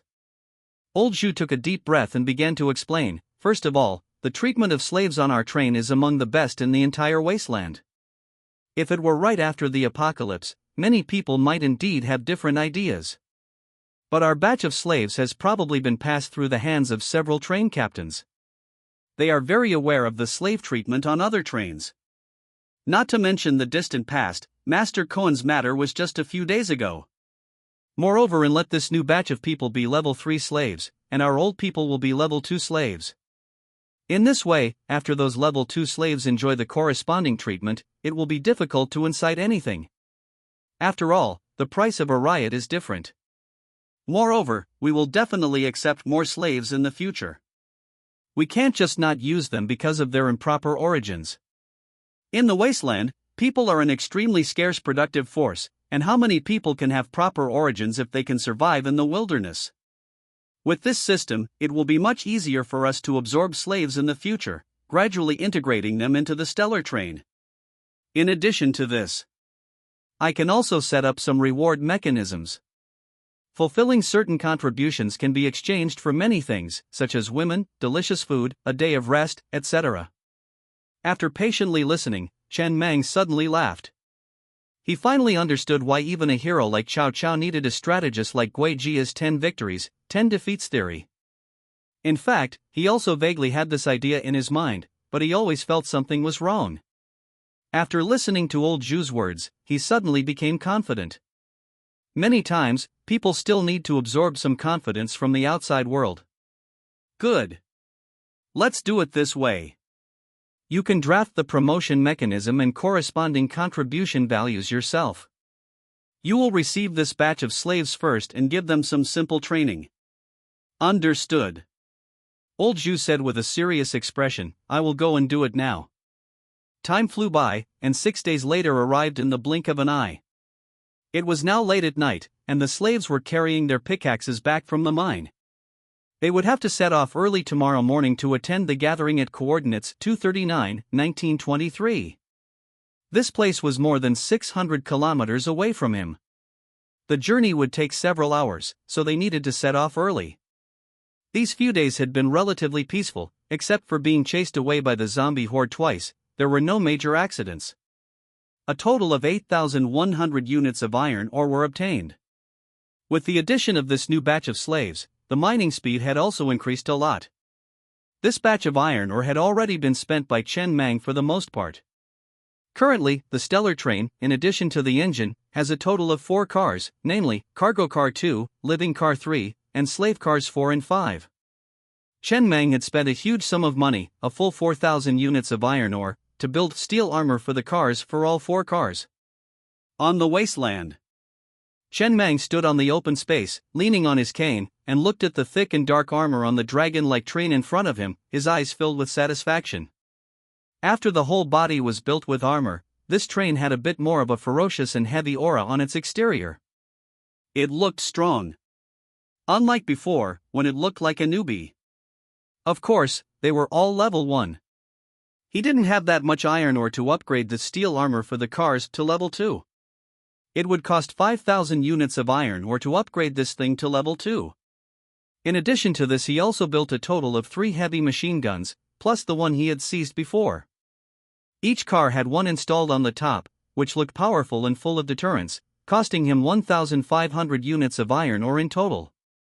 However, he only had a few hundred rounds of heavy machine gun bullets, so this thing was mostly unused, basically only playing a deterrent role. He also spent 1,000 units of iron ore to build a built-in fire control system. The level 1 built-in fire control system had a heavy machine gun embedded in the ceiling at the rear of each car. They were also heavy machine guns. This thing was much more cost-effective than building an external heavy machine gun, except that it could only shoot internally. Yes, there were no bullets for the time being, mainly for deterrence. Before finding copper ore, his heavy firepower weapons could basically only be used for external deterrence. Currently, all the accessories that can be built for a level 2 train have basically been built by him. The follow-up is to slowly upgrade them in a targeted manner to a fully equipped level 2 train. There are still 1,600 units of iron ore in the train now. He spent another 1,000 units of iron ore to upgrade the enemy detection radar to level 2, allowing its detection range to reach a radius of 2,000 meters. He kept the remaining 600 units of iron ore. It was used to make food and water on weekdays. In order to avoid spending all the iron ore, and not finding new iron ore for a while, and not encountering other trains, everyone in the train would have to starve to death in the wasteland. Huff. After sorting out the gains of these few days, Chen Mang looked at the gradually collapsing mine in the distance, feeling a little reluctant for a moment. As the slaves all left the mine, this mine also ushered in its end. All the resources had been mined, and this mine had been reintegrated into the wilderness. Perhaps after a period of time, this mine will reappear here. But next, they need to find a new mine.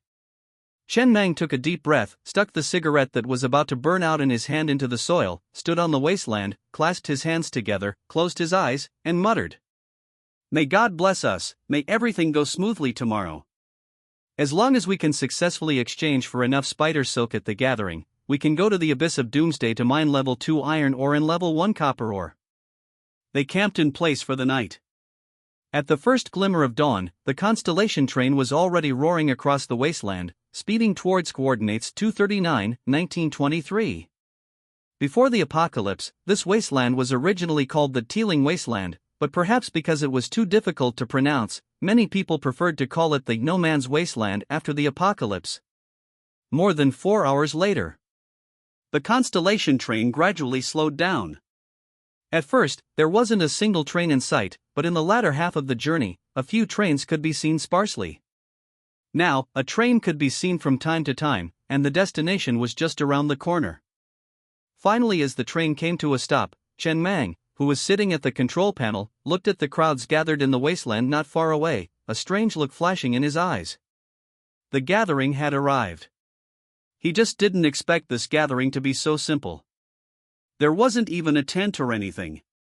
Only the train leader took a group of thugs and walked to the gathering to trade. For safety reasons, all trains had to stop at a distance of 1 kilometer from the gathering. This gathering had no organizers and was completely formed spontaneously based on consensus.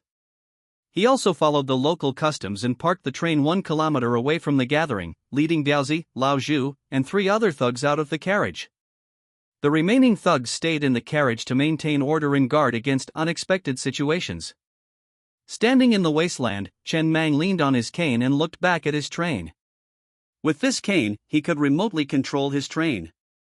He had done experiments, and the controllable distance was about 1 kilometer. In case of any accident, as long as he had a thought, his constellation train could rush to him and carry him away from this area. He had never seen so many trains. There were 40 or 50 trains parked here. He had no concept of the strength of his train before, but now after seeing so many trains, he realized that his constellation train seemed to be pretty good. At least 20 trains hadn't even achieved full carriage armor coverage. Chen Mang narrowed his eyes slightly, looking at the noisy crowd not far away. You used to be the deputy train leader, how much do you know about the gathering? I don't know anything at all. Lao Zhu shook his head firmly. To participate in the gathering, you basically have to be a level 2 train, unless you have other channels to obtain the gathering coordinates. My previous train never participated in the gathering, and I have never seen it. Let's go. Chen Mang didn't ask any more questions, just leaned on his cane and walked in the front, saying softly, "Go and see." Diaozi and the remaining 3 thugs followed behind with Tinglong assault rifles in their hands, their faces cold. Looking around. All the train leaders were followed by some thugs, more or less. Some had 2 or 3, while others had more than a dozen. The main source of combat power for a train was not the thugs, but the train itself. The main work content of the thugs was more to explore the ruins, search for supplies, patrol and guard, maintain order, carry out small-scale battles, and maintain the safety of the train leader when the train leader traveled, etc. It sounded more complicated than slaves.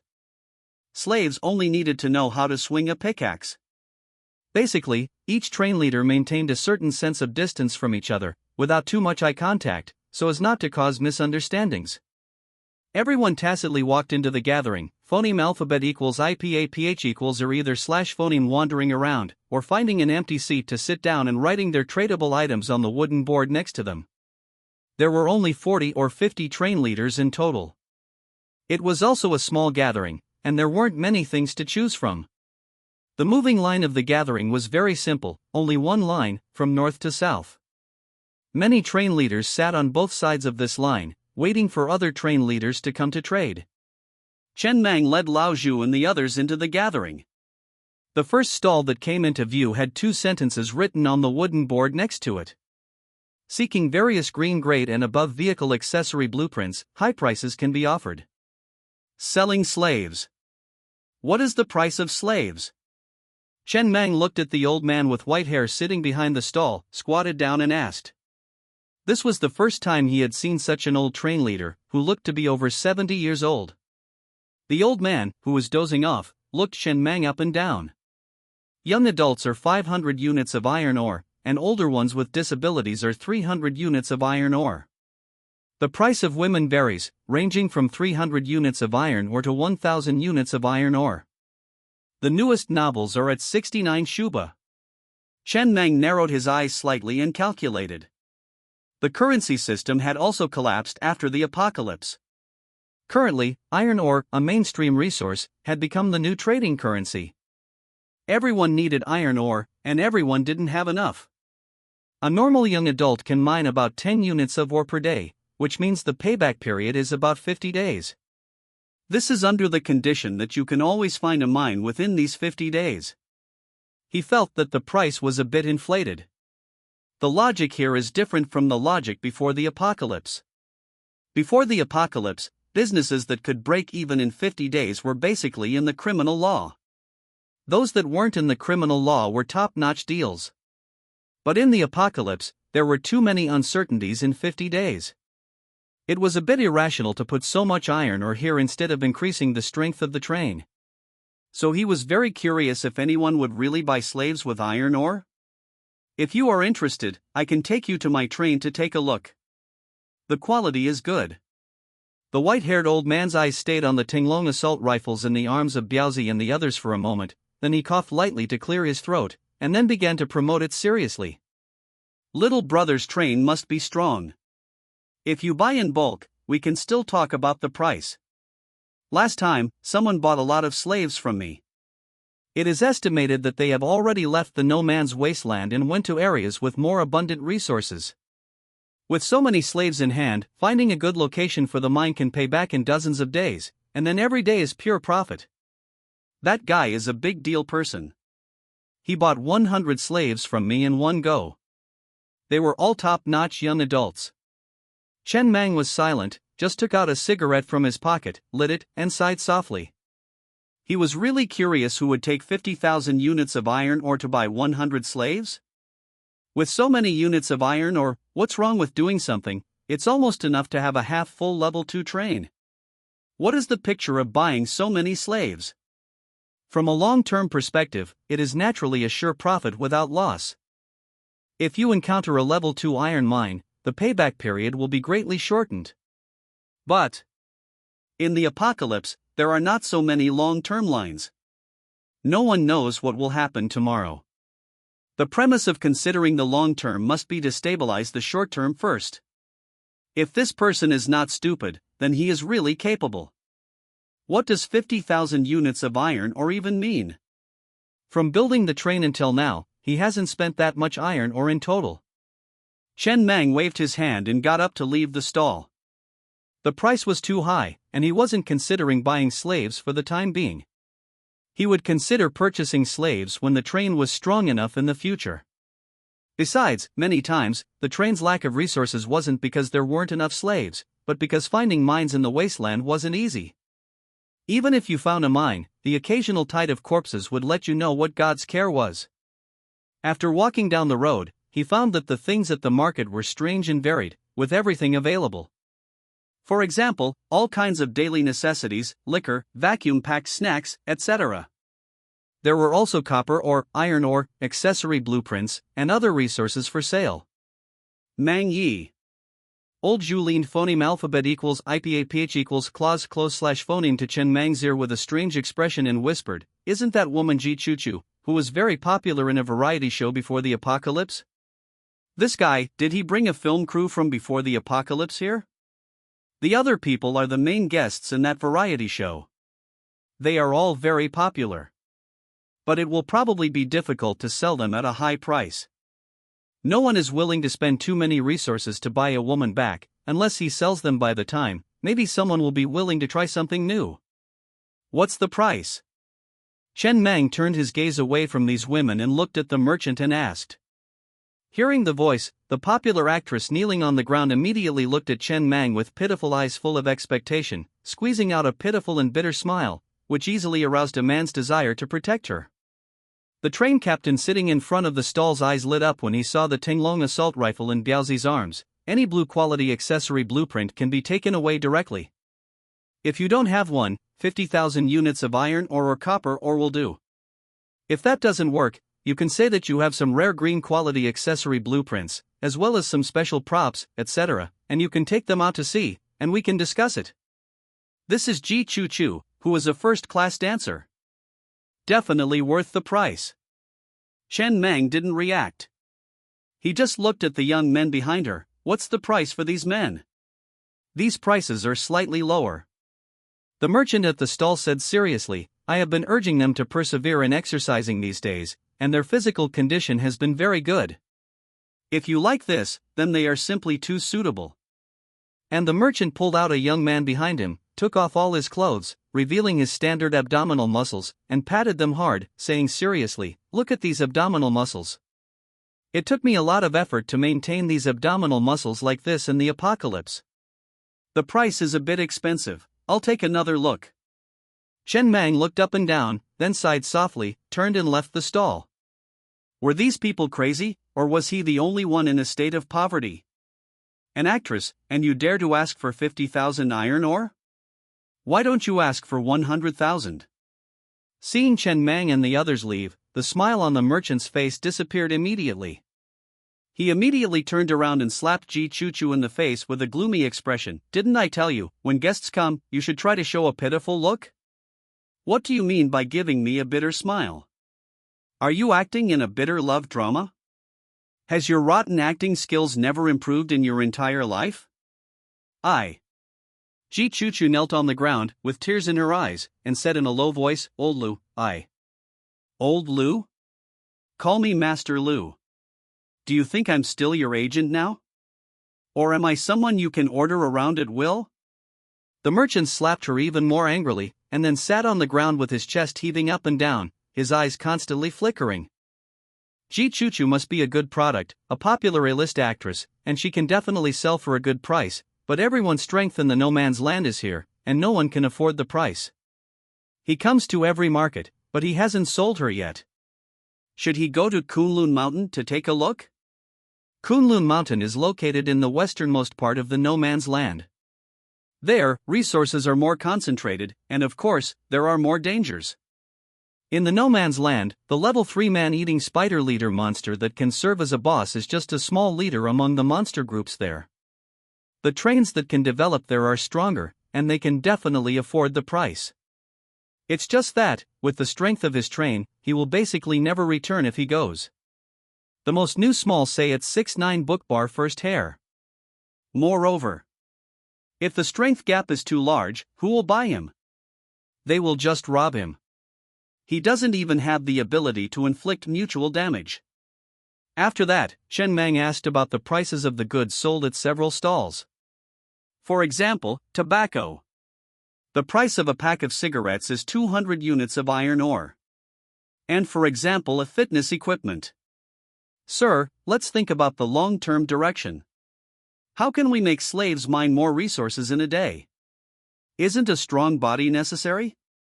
If you buy these barbells and treadmills back, and specially build a fitness carriage, and let the slaves go to the fitness carriage to exercise for a few hours every day after mining, wouldn't it greatly increase the mining efficiency of the slaves in the long run? These packages only cost 1,000 units of iron ore. They were all brought out of the city ruins by my men with great effort. They are basically brand new. If you are interested, the price can still be negotiated. Shen Mang didn't speak, just looked at the merchant who was tirelessly promoting like he was looking at a fool, and finally looked at the paper book sales must have Bible at the merchant's feet, and slowly walked away after a moment of silence. Are this person's subordinates all fools? The treadmill is so big and heavy, how did this guy's subordinates carry this thing from the city ruins to the train? Relying entirely on brute force? He could see it now. Everything is sold at this market. Many train captains go to the city ruins to pick up some things and exchange them for iron ore at the market when there are no mines to mine. It's just that the things you pick up are not necessarily useful every time. If you pick up hard currency like tobacco, it's easy to cash out, but if you pick up things like barbells, then you need sales skills, or pray to meet a fool. In this kind of environment at the end of the world, even if the god of sales comes, it is difficult to sell a comb to a monk. Unless it's a fool monk. Huff. Seeing another customer scoff and leave, the merchant finally couldn't hold back anymore. He slammed his hand on the head of his subordinate behind him and roared angrily, "I told you to collect supplies, what the hell were you thinking when you brought this thing back? Look at it, can it even be sold now?" The muscular strongman behind him said softly, feeling a little aggrieved, "Master Fong, we didn't find any good supplies at the time. I thought we couldn't come back empty-handed, we had to bring something back. We happened to find a gem that hadn't been completely looted, so my brother and I carried it all back." The merchant chuckled in anger, placing his hands on his hips. "So you're saying you two are strong?" "That's right." The strongman nodded with some pride, "We've been strong since we were little." Shen Mang glanced over the stall and continued walking deeper into the gathering. Along the way, he saw a lot of strange things for sale, even paper novels, costing only 1 unit of iron ore per book. He asked the price at each stall, mainly to understand the general market conditions. His desire to buy wasn't that strong. After all, he didn't have much money on him. The main currency of exchange was still iron ore, and he only had 600 units of iron ore in his train. But he still bought something. For example, the old hen that Lao Zhu was carrying. Hens can still lay eggs without a rooster, but the eggs are infertile and cannot hatch into chicks. Before the apocalypse, almost all the eggs sold in supermarkets were infertile. Those hens that laid eggs may never have seen a rooster in their lives. This chicken cost him 400 units of iron ore. The price was acceptable. In addition to being able to get almost 1 egg every day, if he ever met a rooster, he could hatch more chicks. At that time, he could set up a train car specifically for hatching chicks, which would also be part of the ecological cycle. Finally, Chen Mang walked to the end of the gathering and saw a wild-looking man sitting on the ground, with the words "Bloodthirsty Mad Bull" written on the wooden board in front of him. This was the person who had initially agreed to trade with him at the gathering. He was extremely hairy, the kind of person most people would avoid when drinking at the night market. He slowly walked over, squatted down, and said softly, "Brother, I'm Stellar. How much spider silk did you bring?" "It's you!" The wild-looking man's eyes lit up immediately. He grinned and took out a large pile of spider silk from the box behind him and placed it in front of him. "It's all here, a total of 4,500 units of level 1 fine spider silk. Although it's a little short of the amount you requested, you can ask others later, and it should be enough." "Brother, give me a price." 5,000 units of iron ore. That's equivalent to a 1-to-1 exchange. This price is definitely not high, after all, it's a rare material. Chen Mang waved his hand, and Lao Zhu took out a handheld zombie perception shield from his pocket and placed it in front of the man, and he spoke again. "Look at this thing, I can use it to trade, but, you know the value of this thing, you need to add something along the way." He wasn't just wandering around, he was mainly understanding the market conditions. Through the inquiries, he learned that the prices of special props were basically not low. Special props have unique effects and can have a decisive effect at certain moments, such as handheld zombie perception shield, hell staff, train order, etc. If his hell staff was really put up for sale, it wouldn't be a problem to exchange it for Ji Chu Chu, a popular first-line female star, but it would be difficult for anyone to afford the price, and he wouldn't be willing to sell it. Being able to control the train from 1,000 meters away not only brings convenience, it means that the train can completely become his fifth limb, freely controlled, and there will be many unexpected ways to attack. The wild-looking man took the special prop similar to a walkie-talkie in his hand, and after reading the panel, he was slightly stunned. This thing is really a good thing. This prop can shield the perception of level 1 zombies nearby. Whether it's searching for supplies or other times, or in a situation where you're surrounded by a zombie horde, this prop can play a big role, and if you're lucky, it can even save your life. More importantly for him, the newest and most complete novels are all available at 69 Shuba. This prop can unleash greater value in his hands. There is a rare green-grade vehicle accessory vehicle-mounted zombie perception shield, and one of the crafting conditions is this handheld zombie perception shield, and he just happens to know that a train conductor has the blueprint for this accessory. After buying that blueprint, crafting this accessory, and then raising the level, he can completely ignore the zombie horde in the wilderness in the future. Safety will be greatly improved. He doesn't need to worry about the zombie horde harassing him when mining, the value is considerable. Admittedly, spider silk is indeed a rare material, and it is indeed much more difficult to obtain than iron ore, but this thing is indeed useless to him. It has been in his hands for a while. Using 4,500 units of spider silk to exchange for a handheld zombie perception shield, he does need to add something. Chen Mang squinted his eyes slightly and paid attention to the man's reaction. After seeing his reaction, he had a general idea in his mind, and coughed softly. "Forget it, I won't use this thing to trade. Diaozi, go to the train and call a few people to move 5,000 units of iron ore down." Don't. The man, who was immersed in his sweet dreams, immediately pressed Diaozi's right hand, which was about to take the shield, squeezed out a smile, and said somewhat awkwardly, don't worry, let's talk about it, I quite like this prop too. But you also know that it can only shield level 1 zombies, and its effect is really limited." But he quickly changed his tone and hurriedly added, "Like this, I'll add something for you." The wild-looking man took a deep breath and pulled out a tall female slave from behind him. "I'll add this woman to you. 4,500 units of spider silk plus this woman, how about exchanging it for your special prop?" Chen Mang looked expressionlessly at the woman behind the man. She was quite tall, a full one. 87 meters, taller than him. Because she was too tall, her body frame had lost some of its beauty, although her face was not bad. "But brother, do you have some misunderstanding about me? I'll still use iron ore to exchange for your spider silk. Listen to me." The bloodthirsty mad cow train conductor looked earnestly at Chen Mang. "Brother, I'm not kidding you. She's definitely worth a lot of money, otherwise I wouldn't have brought her to the gathering. I know that the train conductor of the King of Electronic Music train will also come to the gathering later. That guy is a dwarf and can't resist tall women at all. This woman can be sold to him for a high price.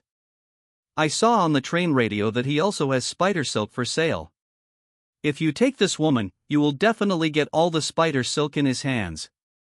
If you trade with iron ore, he may be reluctant to offer a high price, but if it is spider silk, he will definitely be happy to do so.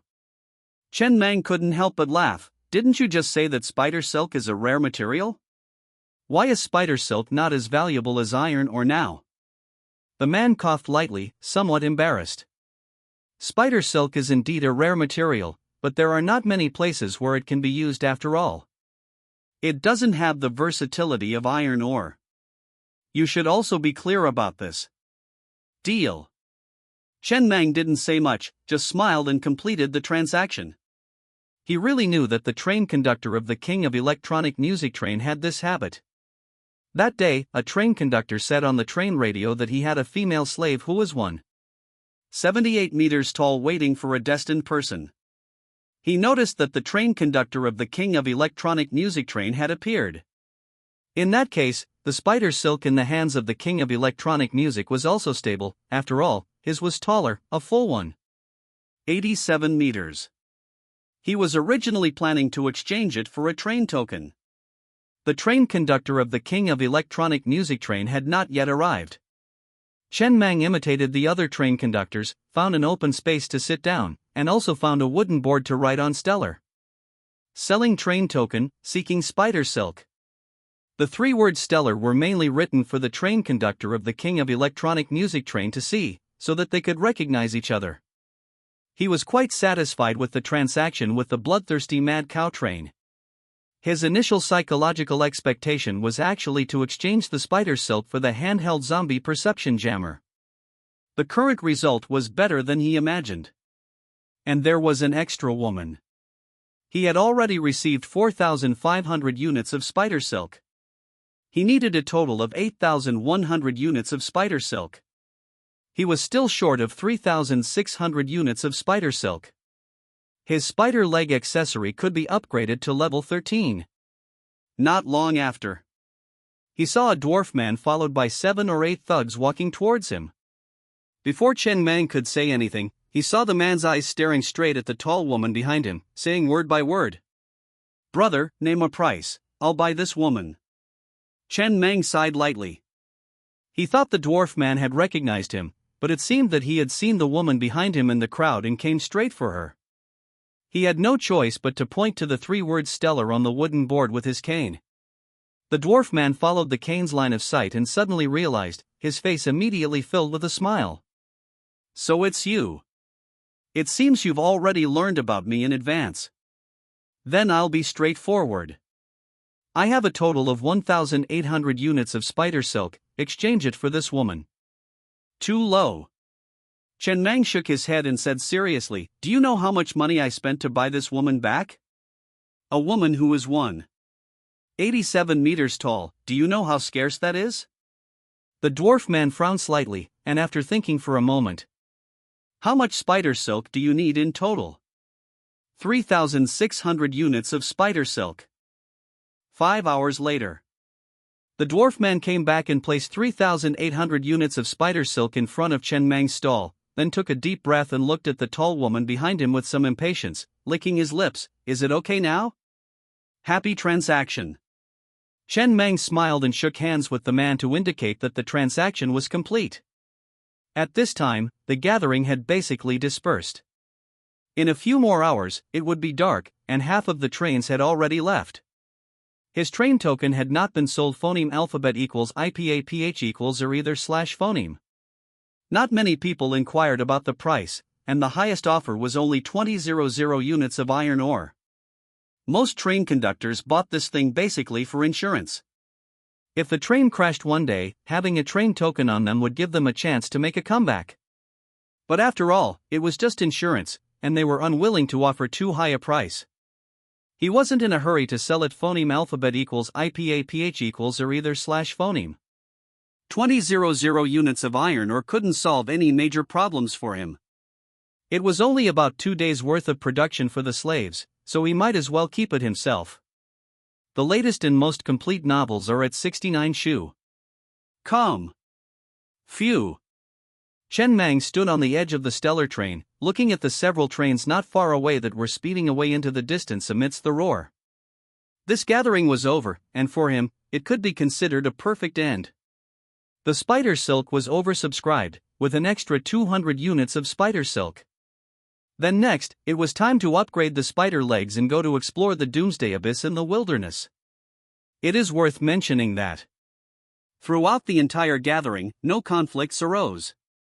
Not to mention fighting, there were even very few arguments. Everyone was extremely restrained. No one maintained order, it was purely a consensus maintained by everyone spontaneously. Every train conductor had a transaction need. If someone broke this unspoken rule, it meant that for a long time to come, all train conductors would find it difficult to trade with other train conductors. Anyone who dared to break this unspoken rule would become a public enemy. In a situation where the strength of everyone was not too different, the restraint brought about by this consensus was still very good. And he also saw the differentiation and diversity of many trains. At night in the wilderness, under the starry sky, the stellar train, like an arrow leaving the string, was speeding away into the distance. After entering the coordinates of Doomsday Abyss into the control panel and traveling through the night for about 4 hours, he finally arrived at Doomsday Abyss just as it was getting dark. There was a level 2 iron ore mine inside. 1 unit of level 2 iron ore is equivalent to 10 units of level 1 iron ore. In other words, with the current number of slaves on the stellar train, mining for 1 day could yield about 10,000 units of iron ore, and 5 days could exchange for 1 G-choo-choo. At that time, he could completely upgrade all the train armor to level 3, all the accessories to level 5, and unlock a supermodel effect, making his train truly a fully equipped level 2 train. When he returned from the Doomsday Abyss, the horde of corpses that used to chase him everywhere would be as easy as cutting grass. No matter how many there are, it's meaningless. When the disparity in strength reaches a certain distance, the quantity loses its inherent meaning. Finally, half an hour later, the stellar train had successfully arrived at the edge of the Doomsday Abyss. Chen Mang got off the train, leaned on his cane and looked at the abyss in front of him, which was thousands of meters long and nearly 40 meters wide, gazing into the distance. There was no one around. Under the starry sky, he could feel an extreme and desolate sense of beauty. If it were in peacetime, this place might attract many people to come camping. And under the bottomless abyss, there was a level 2 iron ore mine and a level 1 copper mine, like a shy virgin, waiting for him to patronize them. A cigarette burned to ash. The scarlet light vanished in the desolate wilderness, like a shooting star flashing across the sky, or like the restrained love of a young man, fleeting and unnoticed. Chen Mang entered the train car, sat at the control panel, and pressed a red button. With the clicking sound of gears turning, mechanical prosthetic limbs like spider legs extended from the bottom of the car, replacing the wheels. The entire stellar train instantly transformed into a giant centipede-like creature. Huff! He exhaled softly, his eyes filled with determination. The desolate wilderness was almost entirely flat, without any bumps. He had nowhere to experiment. Although the effect of this component was that it could travel freely on 90-degree cross-sections, he had never actually experienced it. He slowly stepped on the accelerator. The train began to wriggle towards the cliff edge. Meanwhile, the train auxiliary AI in the control panel was scrolling several streams of information on the screen. The slope ahead is 90 degrees downwards, normal driving is possible. When the foremost mechanical prosthetic limb of the train touched the cliff face, Chen Mang only felt a thud inside the train. Immediately afterwards, the entire train really did move steadily on the cliff face like a centipede. There were no headlights. In the darkness of the night, the abyss below was extremely dark, like the gates of hell, captivating and unsettling. The strong sense of weightlessness made Chen Mang feel a little stuffy in his chest. The seatbelt held him firmly in his seat, but the others in the car were not so lucky. He had already notified them in advance. There were no seatbelts in the car, nor anything to hold on to. They could only maintain a good posture as much as possible and huddle together on one side of the car. Although there was no danger to their lives, it was certainly not comfortable. In order to prevent his slaves from suffocating, he opened all the doors at the rear of the car, allowing the air inside to circulate as much as possible, while the train moved straight down the cliff like a centipede. 10 minutes later. At this time, there was no light at all. The extremely dark abyss enveloped the entire train. Only the dim light inside the car, like a contender in the torrent of history, burned its limited life as much as possible to resist the encroachment of darkness. Visibility was almost zero. Chen Mang couldn't see anything ahead at all, relying entirely on the train auxiliary AI component to tell him that the road ahead was safe and to continue driving. After the train auxiliary AI prompted that it was about to hit the bottom, with another thud, the train had stopped safely at the bottom of the cliff. Chen Mang jumped out of the train car and stood in the abyss where he couldn't see his fingers. He looked up at the starry sky above, which was only a slit, and felt a daze. This was the first time he had been in such an environment, like being in the mud but still looking up at the stars, full of a unique sense of lonely romance. And the resource detection radar was also beeping. It indicated that there was an unexploited level 2 iron mine within 800 meters of him. He had been paying attention to the target-seeking radar the entire time, from the beginning until now that he had reached the bottom. The radar did not show even a single red dot. This was a natural barrier, and no monsters could come here. Perhaps if there were flying monsters that could reach here, but he had not seen any flying monsters so far. At this time, old Zhu had finished counting and trotted over. Master Mang, there were no slave casualties. There were only some scratches, which will not affect their work. Chen Mang nodded and said softly, everyone rest in place overnight and start working at dawn. Understood. After old Zhu left, Chen Mang looked at the mechanical prosthetic limbs under the train like spider legs. He had spent a total of 8,100 units of spider silk to upgrade the spider legs component from level 4 to level 13. When it was upgraded to level 5, the first supermodel effect was unlocked. Spider leg level 5 supermodel effect can be switched to spider walking mode, reducing movement noise by 100%. At the same time, when it was upgraded to level 10, the second supermodel effect was unlocked. Spider leg level 10 supermodel effect, the spider legs can spray 2 strands of spider silk up to 100 meters long for 1 hour, allowing the train to travel smoothly on the spider silk. Each 100 meters of spider silk sprayed consumes 100 units of level 1 spider silk. He stood calmly at the bottom of the abyss with his cane, looking at these 2 supermodel effects. The first supermodel effect was a bit average. The noise of the train moving was not only from the wheels, but also included the roar of the engine, the collision of the car hinges, etc., unless there were other components in the future that could also reduce these sounds. In addition to ignoring radar, and even spatial distortion and other means. At that time, the entire train would be like a ghost, silently traveling in the dark. The latest novels are first published on 69 Shu. Com. The second supermodel effect has many usage scenarios. For example, if he wanted to go to the other end of the Doomsday Abyss, with this effect, there was no need to detour at all. He only needed to spray the spider silk on the other side of the cliff, and the train could travel freely on the spider silk, crossing the cliff like walking a tightrope. Or in the city, with this effect plus the effect of the spider legs themselves, he could control the train to travel freely on the skyline. It was very useful for both escaping and searching for supplies. Not bad. Chen Mang smiled before returning to the train car, ready to get up early tomorrow to work. Several hours later. It was dawn. The train had stopped next to the level 2 iron mine. This level 2 iron mine was open pit, not underground. There was no need to go underground through the mine tunnel, which reduced many procedures. This would undoubtedly greatly improve mining efficiency. Looking up, you could see the sunshine like a line of sky. However, the sunlight basically did not reach the bottom of the abyss. The bottom of the abyss was still in a darker environment. Only by looking up could you see the faint sunlight, and gusts of cool phoneme alphabet equals IPAPH equals win-win/phoneme swept over everyone. Each slave had received a bowl of hot water and several slices of hot steamed buns, with a packet of pickled vegetables for every 10 people. Of course, the slaves mentioned here were the original level 2 slaves of the train.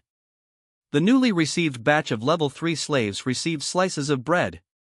Today, everyone's meal standard had been raised by 1 level.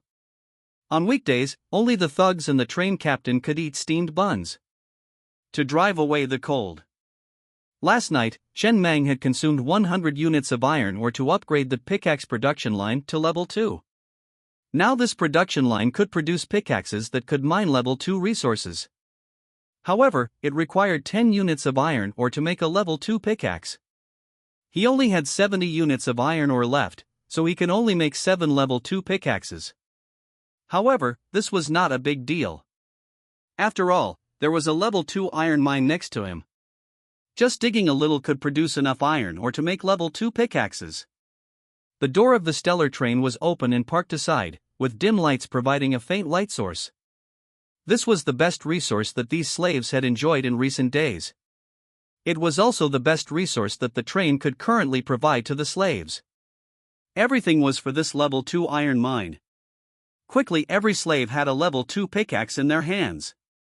Perhaps because this mine was open air, the train captain stood beside them personally supervising, and every slave worked extremely hard, sleeves rolled up, swinging with all their might, heavily striking the exposed iron ore on the ground. For a time, the darkness was filled with the heavy breathing of the slaves. The next moment, in the darkness, Chen Mang, at the control panel, turned the external speakers to maximum volume. A wildly energetic DJ track deafeningly resounded in every slave's ears. Immediately following, a woman stood on top of a slave carriage, and in the dim light, swayed her figure to the music. The lighting was quite dim, making it difficult to clearly see the woman's figure, but it was precisely this hazy feeling that carried a touch of absurd and deathly unique beauty in the lonely darkness. Did you see that old hen? Chen Mang grinned, standing in the train compartment, holding a walkie-talkie and shouting, "After these 2 mines are completely dug out, we'll stew it and give you meat and soup to eat. Everyone gets meat, everyone gets soup. Do you want to dip steamed buns in the meat broth?"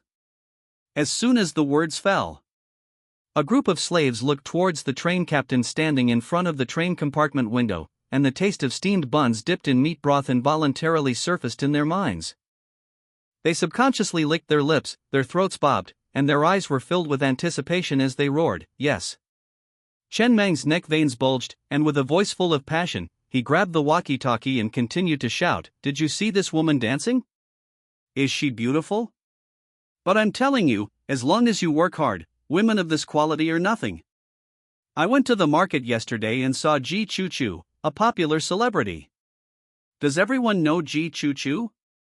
If you do well, I'll snatch that celebrity for you. Tell me, do you want her? Does anyone want her?" Now the slaves, who were already full of energy, completely exploded.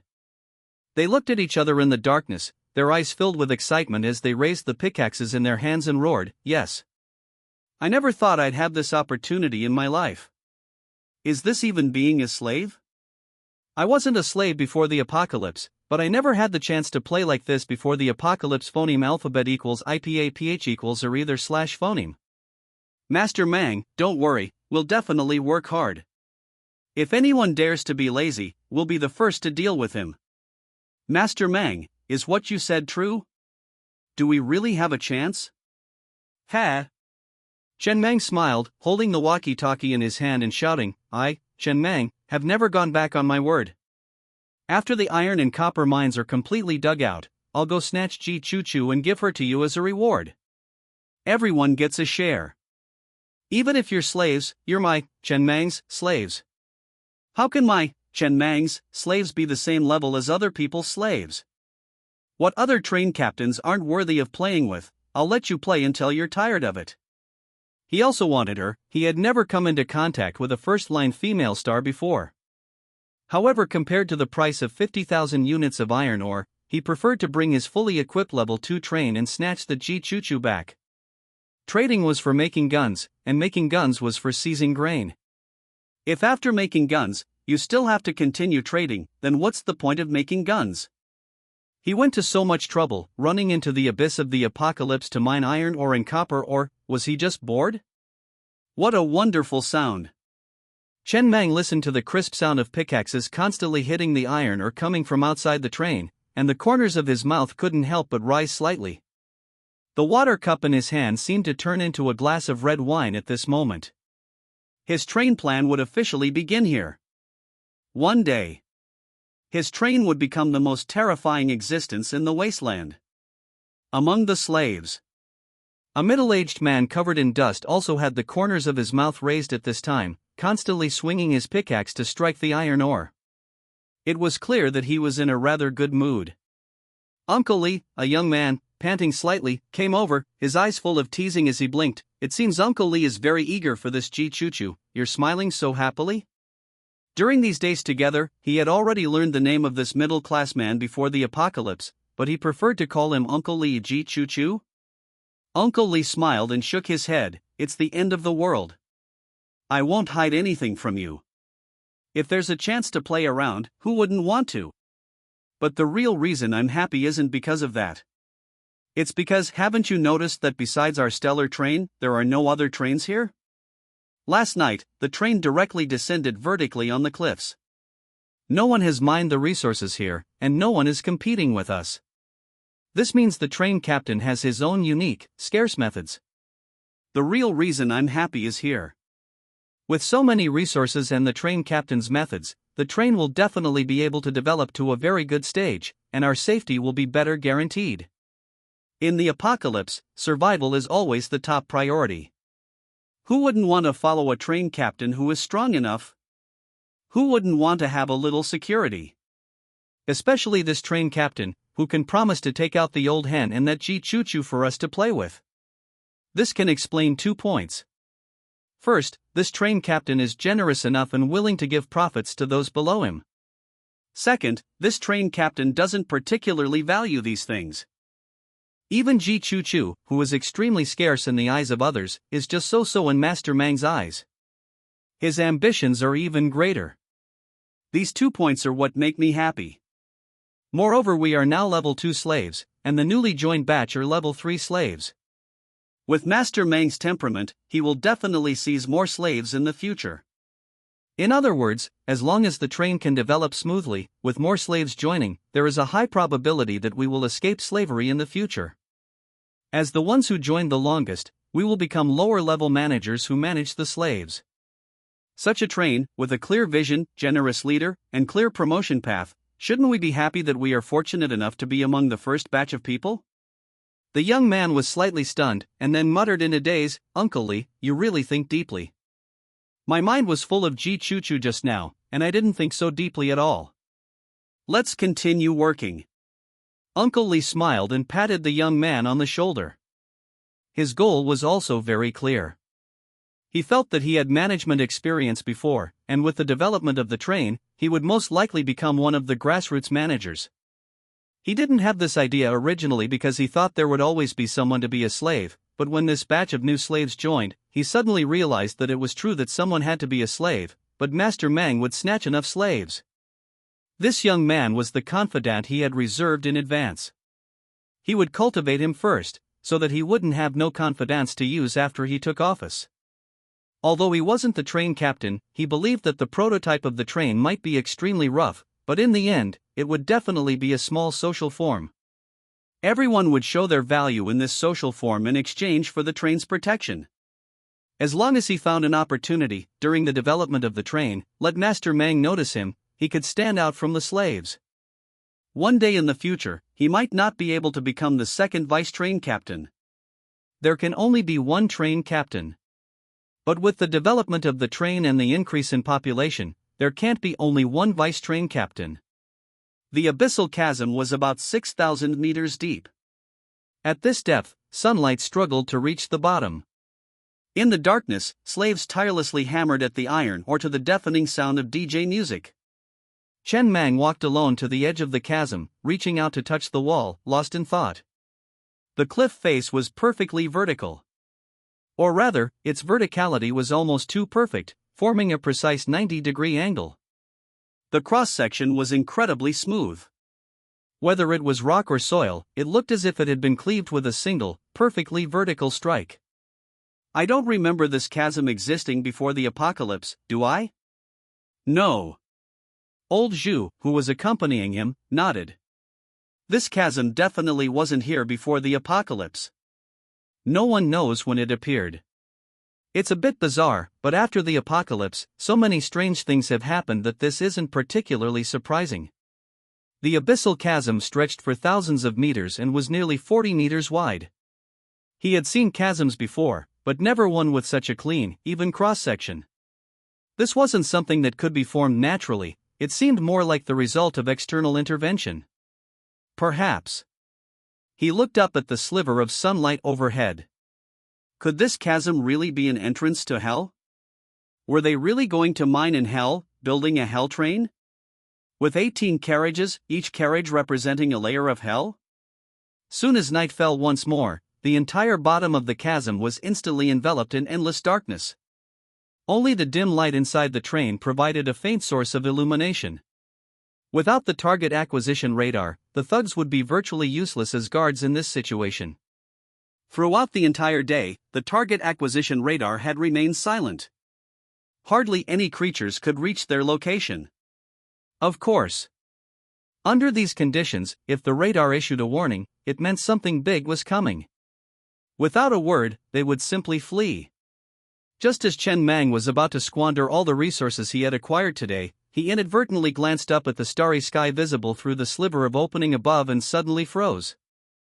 A look of horror flashed in his eyes as he stared intently at the stars. In the wasteland, the night sky was always filled with stars. Since his transmigration, it had been like this almost every night. He had never given it much thought, simply assuming it was a result of the halt in industrialization after the apocalypse, leading to unpolluted air, or perhaps the planet's atmospheric pollution was not very severe to begin with, and the lack of light pollution after the cities fell into ruin. But now he suddenly realized that if one was located at the bottom of the abyssal chasm, the starry sky was no longer random. Looking up, within that sliver of sky, there seemed to be a pattern. Some stars shone alone. Others were clustered together, forming horizontal lines. There were long horizontal lines and short horizontal lines. The starry sky in the wasteland was incredibly dense, like grains of sand on a beach. If one were in the wasteland, no one would notice this subtle anomaly in the sand, but if one was located at the bottom of the abyssal chasm, focusing one's vision on the narrow space of the sliver of sky, one could more easily see that inconspicuous abnormality in the starry sky.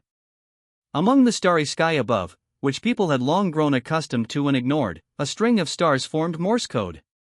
Translated into Latin letters, and then into Chinese. The meaning was simple, just 2 sentences. Escape from the Nai-1 star system. 5 years remaining. Chen Mang walked out of the train's interior, looking up at the seemingly harmless stars that were constantly twinkling in the sky. For a moment, it felt unreal. Since he had transmigrated to this world, he had adapted relatively well. This world had both Chinese and English. He wasn't sure if Morse code existed here. But in his previous life, he had happened to learn Morse code. He had self-studied many useless things. The Nai-1 star system was the star system where this planet was located.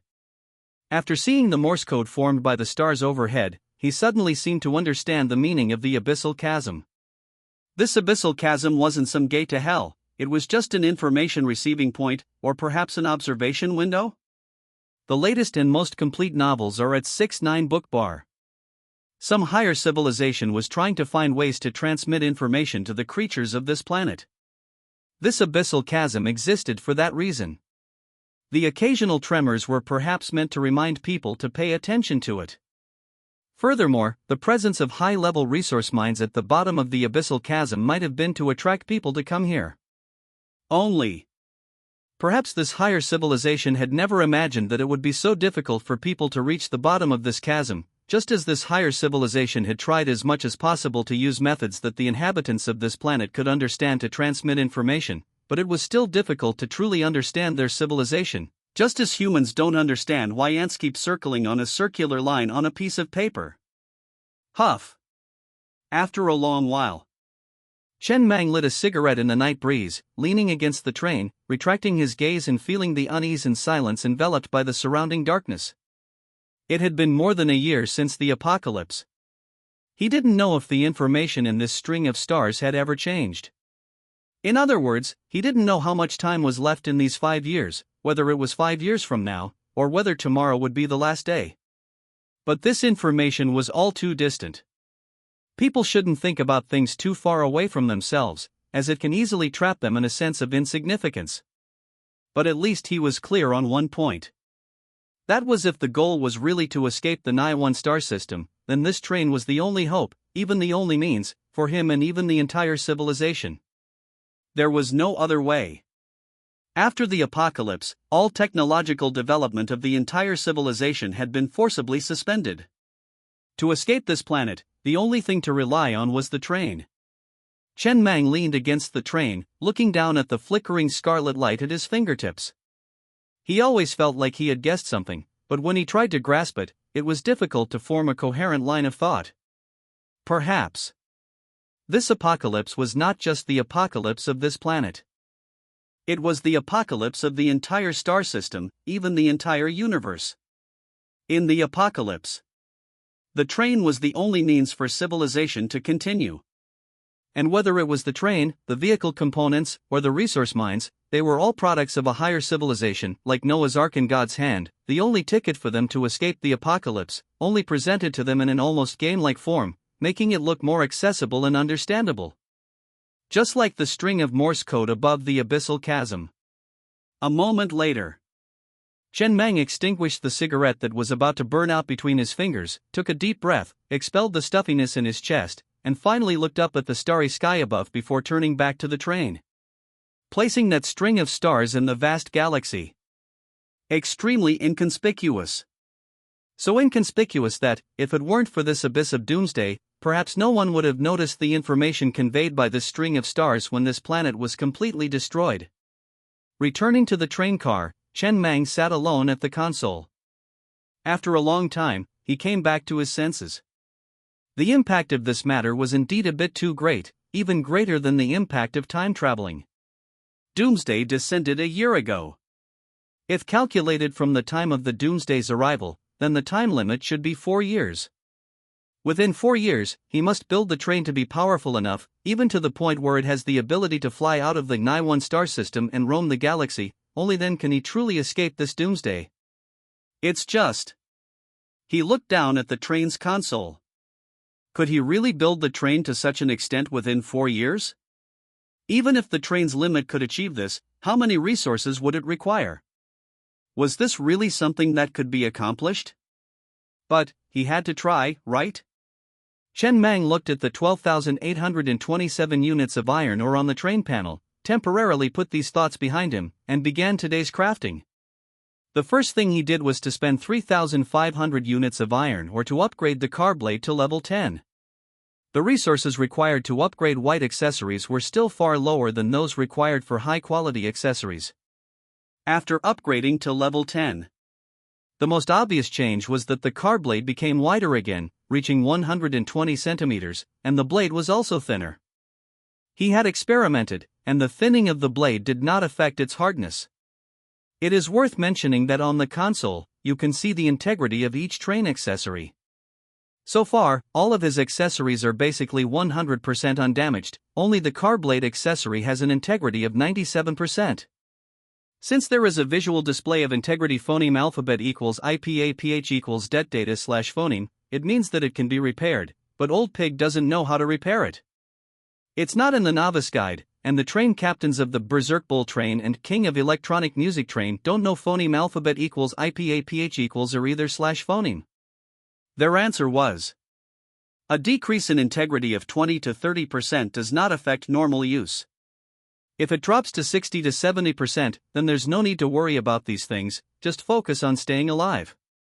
And after upgrading to level 10, the first accessory blueprint he obtained, the white-grade vehicle accessory car blade, finally gained its second supermodel effect. Level 10 car blade supermodel effect: when the car blade rotates at high speed, countless high-voltage currents will flow on the surface, which can cause a lot of damage to carbon-based organisms, but it will accelerate the consumption of energy stones. He was quite satisfied with this supermodel effect. During train phoneme alphabet equals IPA/PH equals clause /phoneme combat, it can more effectively ensure train safety. When the accessory is upgraded to level 5, the first supermodel effect will be unlocked, the second at level 10, and the third at level 20. So when resources are not very sufficient. Although he can upgrade infinitely, many accessories don't really need to be upgraded all the time. For example, the spider legs accessory, which is currently at level 13, can already freely traverse 90-degree cliffs. If it is upgraded to level 31 in the future, it can move upside down on the ceiling.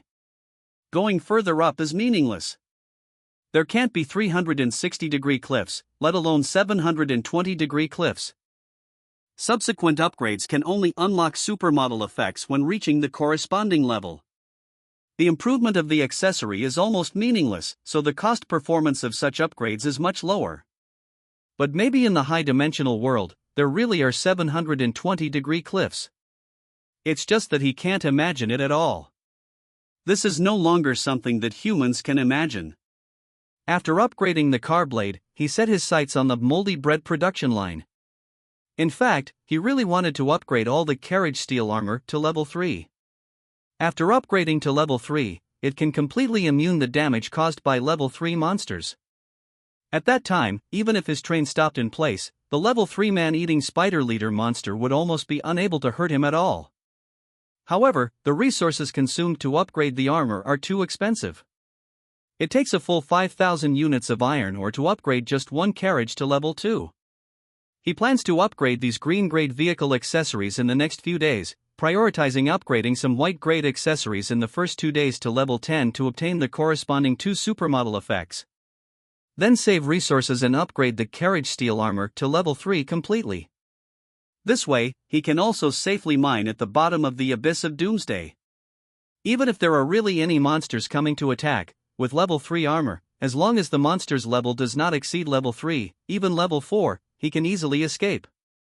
The latest and most complete novels are available on Lu Nine Shuba's website. Then start upgrading other accessories.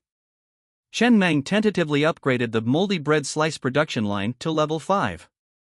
After seeing the bread slice products coming out of the production line after the upgrade and that supermodel effect, he was slightly stunned, and then couldn't help but laugh. His guess was indeed correct. Prioritizing upgrading this moldy bread slice production line was indeed the right choice. Then he didn't hesitate any longer and upgraded it to level 10 in one go. A total of 4,400 units of iron ore were consumed. Chen Meng walked to cargo carriage number 2 and looked at the bread slice produced on the production line. The bread was soft and fragrant with milk, and there was jam filling in the middle. The appearance looked particularly tempting. What does this thing have to do with moldy bread slices? It's a pity that he doesn't like sweets very much. Otherwise, his future meals would have to be changed to this bread slice. It looks much better than his steamed buns, but... Chen Meng picked up this freshly produced, still warm jam-filled bread slice and put it in his mouth. His expression was satisfied, and he couldn't help but smile. Actually, the taste is not bad. Accessory upgrades will not change the accessory name, which means that the name of this accessory and the food are completely inconsistent. This is not the most important thing. If it only had this effect, he would not have spent so much iron ore. The most important thing is those 2 supermodel effects. Level 5 moldy bread slice production line supermodel effect. The bread it produces contains a large amount of vitamins, which can provide a variety of vitamins, allowing users to achieve nutritional balance and ensure physical health. Level 10 moldy bread slice production line supermodel effect. Long-term use can increase the body's virus antibodies, reduce the invasion of viruses such as colds and flu, and slightly increase physical fitness. For the Hongxing train. These 101 slaves are currently almost his greatest wealth. If one of the slaves is bedridden due to a cold or serious illness, or unable to work in a short period of time, he will feel heartache for a long time. And the upgraded moldy bread slice production line can solve this problem to the greatest extent. Almost perfect. Chen Meng looked at the bread slices that were produced again, took one in his hand and examined it carefully. After casually putting the bread slice into his mouth, he looked at the other components.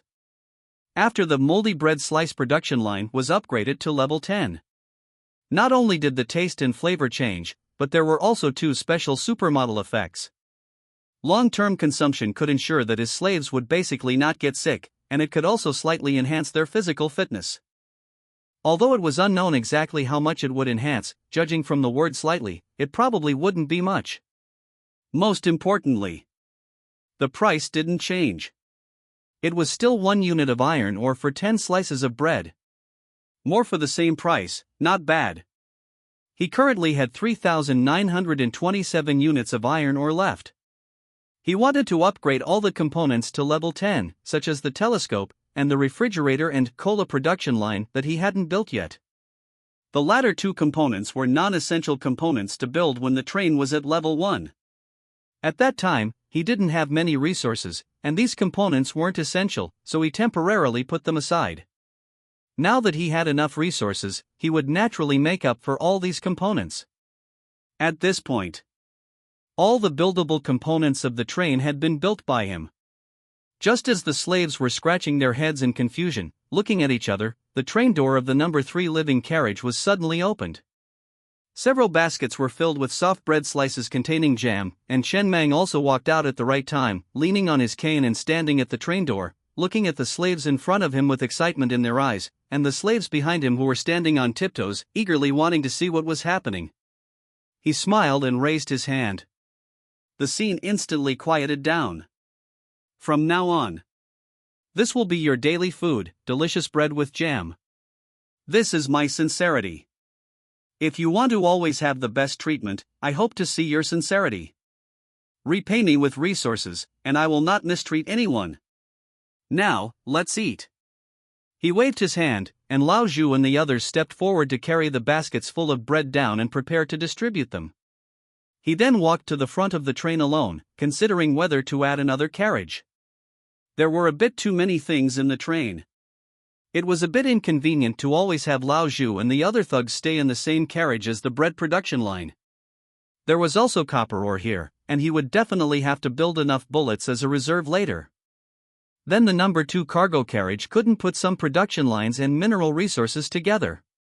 Give the pickaxe production line and others a separate carriage, then the bullets and mineral resources a separate carriage, and the thugs a separate carriage. He would see about this in a few days. 3 days passed like this.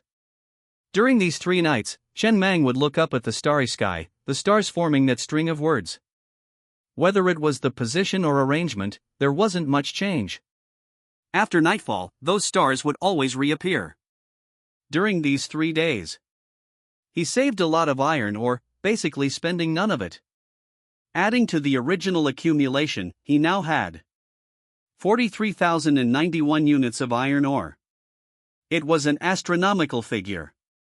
This was the first time he had accumulated such a large amount of iron ore. It was almost enough to buy a G-Choo-Choo. And he set his sights on train steel armor and phoneme alphabet equals IPA pitch equals win-win/phoneme firewheels. These two green grade components were what he wanted to build first. The former determined the train's defense, and the latter determined the train's speed. As of now, the stellar train, including the train head, had a total of 5 carriages. Each carriage was covered with a layer of sturdy level 1 train steel armor. Upgrading one carriage armor to level 2 required 5,000 units of iron ore. A total of 25,000 units of iron ore were spent. All train steel armor was upgraded to level 2 armor. In the night, Chen Mang walked down the train, gently stroking the armor on the outside of the train, which had obviously become darker, and feeling the strong sense of security it brought. With this, the damage from level 2 monsters could basically be completely ignored, and ordinary zombie hordes could no longer do anything to him. As for level 3 armor, this would be considered in a few days. Upgrading one level 2 carriage steel armor to level 3 would consume 10,000 units of iron ore, which would add up to 50,000 units of iron ore, just enough for a G-Choo-Choo. The price of upgrading train defense was the highest. This was also the most expensive upgrade price among all green grade components. After upgrading the armor, he turned his attention to the phoneme alphabet equals IPA pitch equals win-win/phoneme firewheels. The price of upgrading this thing was also not cheap. Upgrading from level 1 to level 2 required 1,000 units of iron ore. He consumed 10,000 units of iron ore and upgraded this component to level 5 in one go. He couldn't afford to upgrade to level 10, he didn't have enough resources. The main shape of the phoneme alphabet equals IPA-PH equals wind wine / phoneme firewheels didn't change much. The base speed increased. The advantage of phoneme alphabet equals IPA-PH equals wind wine / phoneme firewheels was that they could maintain the fastest speed of the same level on the wasteland.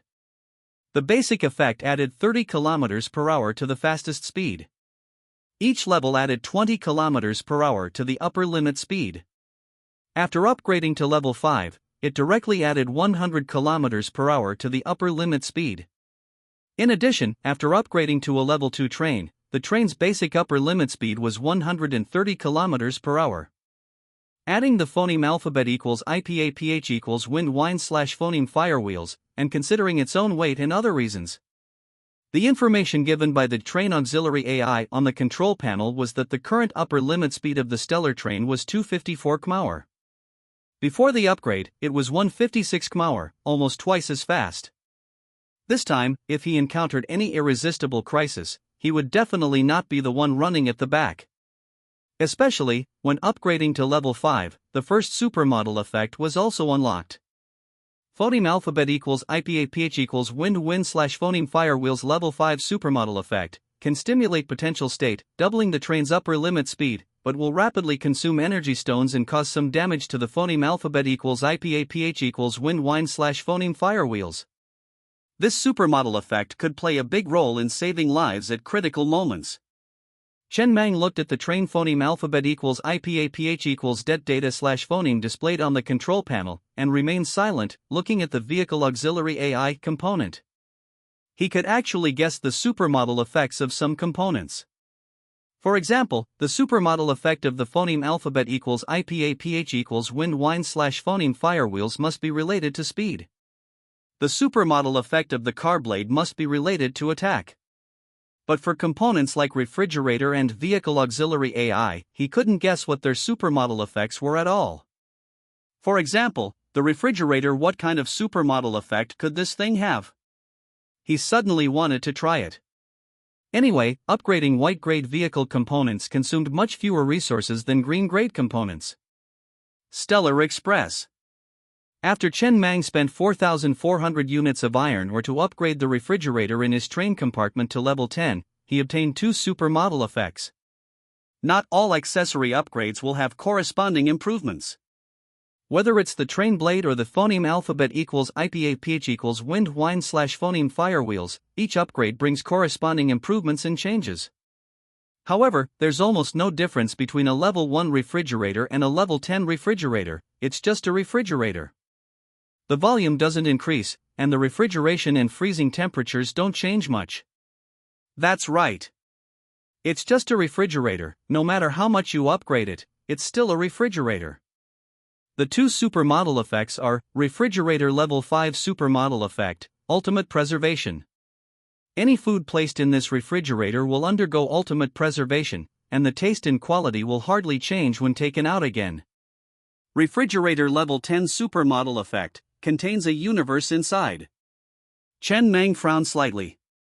The meaning of the first supermodel effect was clear, but what did the second supermodel effect mean? But soon, he suddenly thought of something, quickly opened the refrigerator door, and was slightly stunned when he looked inside. It was pretty much what he had guessed. From the outside, the refrigerator still looked like an ordinary refrigerator, but after opening the door, it contained a universe inside, with a cold storage room of a full 100 square meters. The original refrigerator was divided into 2 layers, the upper layer for refrigeration and the lower layer for freezing. But after the upgrade, the upper and lower doors of the refrigerator were combined into one. Instead of calling it a refrigerator door, it was more like the entrance to a cold storage room. The inside of the cold storage room was pure white, with a black line in the middle. The left side was the freezing area, and the right side was the refrigeration area. Cold air drifted out from inside. And he had also seen people selling Coke of the Coca-Cola brand at the gathering. The Coca-Cola brand originally existed in this world. That brand also existed in his previous world. There were two possibilities. The first possibility was that the Coca-Cola company in his previous life was actually a hidden giant, doing business on other planets and being an interstellar tycoon. The second possibility. This planet also inadvertently created the Coca-Cola brand, and it just so happened that the trademark and logo were consistent. This wasn't an impossible thing. If you broadened your perspective enough, finding two identical leaves in the universe wouldn't be difficult. On the Iron Ridge wasteland, the hometown train was parked next to a mine. At this time, the night was dark, and the slaves had already returned to the train with their pickaxes. The train was stationed on the spot. Inside the train compartment, the conductor was frowning and counting today's harvest, a total of 881 units of iron ore, which was less than yesterday. Recently, the number of iron ore mined by his slaves every day was getting smaller and smaller. There were a few troublemakers who always found opportunities to be lazy every day, and at the end of the day, they could only mine 6 or 7 units of iron ore. He had the intention of killing the chicken to warn the monkey. But now these troublemakers can still provide dozens of units of iron ore every day. If they are killed, even these dozens of units of iron ore will be gone, so he has never been willing to be ruthless. It's just that, after the other slaves saw that he didn't punish those troublemakers, they actually started to imitate them. This led to him harvesting less and less iron ore every day. This can't go on. A trace of anger and ruthlessness flashed in the man's eyes. Under the instigation of someone, these slaves clearly realized the importance of their status as slaves to the train. Relying on the fact that the conductor didn't dare to kill them at will, they wouldn't commit obvious mistakes such as riots, but they would always commit small mistakes of being lazy and slippery. He now only regretted letting those few troublemakers phoneme alphabet equals IPAPH equals live/phoneme until now. As soon as it dawned, he would immediately kill these troublemakers. Not now. The slaves are sleeping now. Disturbing their sleep will affect their work efficiency the next day. Damn it! Thinking of this, the man couldn't help but punch the console. How did he feel that his conductor was a bit aggrieved? No way. Let's not kill them. Let's sell these slaves at the next gathering. It can still recover some blood. It's a pity to kill them like this. The latest novels are first published on 69.com. This night, hundreds of trains were phoneme alphabet equals IPAPH equals are either /phoneme stationed, fleeing, or searching for mines on the Iron Ridge wasteland. The wasteland was too big, and basically, it was rare to meet other trains. On this night, some survivors were lucky enough to obtain train orders and become conductors, and some trains were surrounded by corpses and perished. This kind of thing happened in countless days and nights. And Chen Meng, who was sitting in the Stellar Express's console, didn't care about these things outside at all, just looking at the train auxiliary AI. He upgraded this accessory to level 5.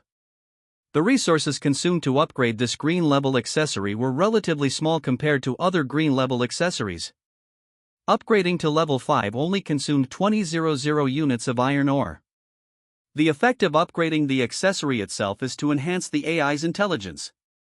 In other words, it is to better understand his meaning and have a certain amount of intelligence. And unlocking the supermodel effect at level 5 was a bit amazing to him. Train Auxiliary AI, level 5 supermodel effect, cluster thinking. Up to 20 people's consciousness can be connected to the Train Auxiliary AI to achieve instant and barrier-free communication. After leaving the train for 10,000 meters, the connection will be automatically disconnected. It cannot be connected for a long time, as it will cause excessive mental consumption. This supermodel effect is really good. This means that the next time Biaozi and others need to go out to search for supplies, he can completely rely on this supermodel effect to achieve barrier-free instantaneous communication with Biaozi and others. In this way, whether it is hoping that the train provides remote firepower resources or hoping that the train goes to meet them, the information can be transmitted accurately and without error at the first time. Moreover, for Biaozi and others, when fighting away from the train, the cooperation will be more tacit under cluster thinking. He finally understood why it was called the supermodel effect. Because each effect is indeed very supermodel. Just then a mechanical voice without any emotion suddenly sounded in his ear. The number of existing trains has exceeded 50 million. The conditions for starting the first stage have been met. The first stage is about to officially begin. Before this, all trains will be given a comprehensive strength value evaluation based on their own train level, accessory level, number of survivors, and other aspects. And the strength value ranking list will be opened. Based on the different strength values, all train conductors will receive a certain loan amount, a minimum of 1,000 units of iron ore and a maximum of 100,000 units of iron ore. Repay double the amount after 3 months. Along with this prompt, a semi-transparent white panel slowly appeared in front of Chen Mang, clearly displaying these words. The voice wasn't audible but resonated from the depths of his mind. Immediately after, he watched the panel fade away, and lines of text scrolled across the screen next to the train's control panel. Chen Mang's expression was slightly strange as he looked at the string of information scrolling across the screen. It's worth mentioning that one of the conditions for a level 2 train to be upgraded to level 3 is that the total level of all components inside the train exceeds 40.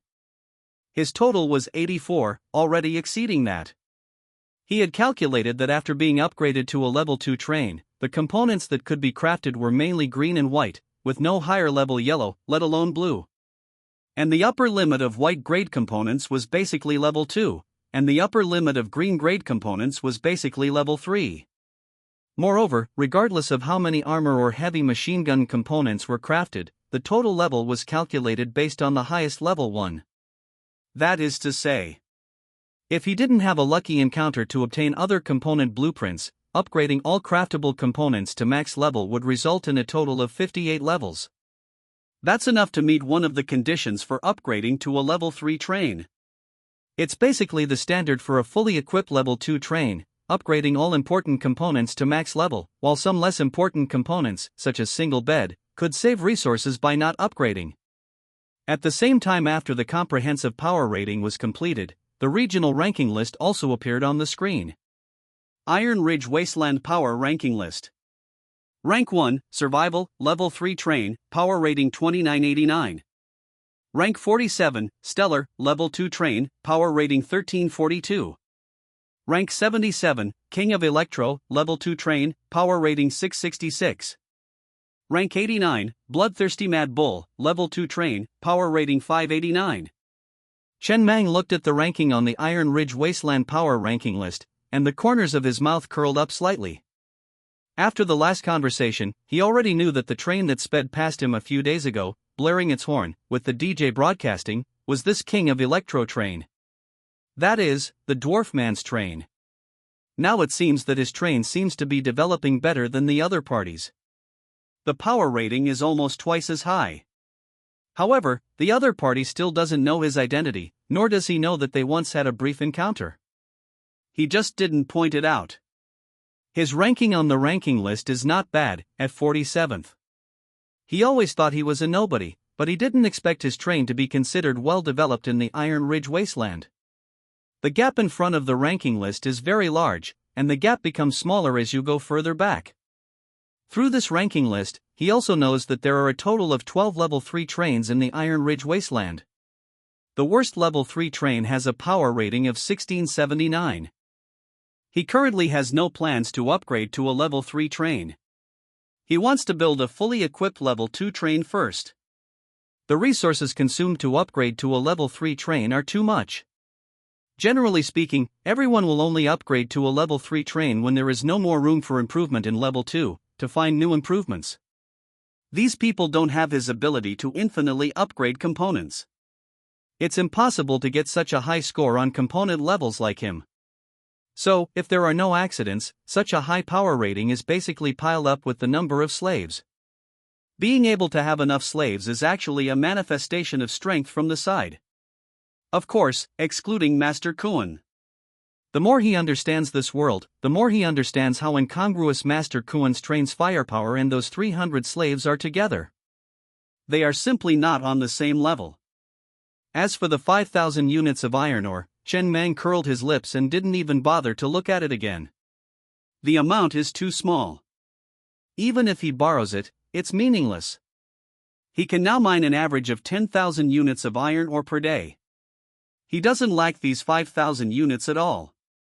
What he lacks now is time. As long as he has enough time and there are no accidents, allowing him to mine all 2 mines at the bottom of the abyss of doomsday, he will not be short of resources in a short time. The latest novels are available at 69 Shuba. Come. Let's work hard. Chen Mang took a deep breath and looked at the train radio that kept popping up with new messages. Everyone was discussing this change, especially what it meant by the first phase is about to begin. What will happen after the first phase begins? What changes will occur? These are all things everyone is worried about. And he also knows that the Iron Ridge Wasteland belongs to a low-level area. The characteristics of low-level areas are that there are few resources, but there are also few monsters, and the monster levels are also low, allowing for relatively safe and stable development. Just like in the wasteland. As long as you don't fail to notice before the zombie tide forms an encirclement, even if you encounter monsters, you can still run away. After all, it's a train. Even the basic speed of a level 1 train can still shake off many monsters. Overall, it is still relatively safe. And in high-level areas, there are many more dangers, not only the dangers brought by monsters, but also the dangers brought by some serendipitous encounters, and even train job changes. Yes, train job changes. Chen Mang looked at a train captain who was communicating with everyone in the train radio with a slightly strange expression. This was a level 3 train captain. He had never seen this level of person chatting in the group before. This change also blew this person out, and a bunch of people rushed up hoping that the other party could reveal some information they didn't know. And this train captain was also kind-hearted and really explained. High-level trains cannot go to low-level areas. For example, in their low-level area, only level 3 trains can be accommodated at most. Level 4 trains cannot be driven into their area. The end of the world has been around for a long time, and not everyone has only obtained train orders in the past few months.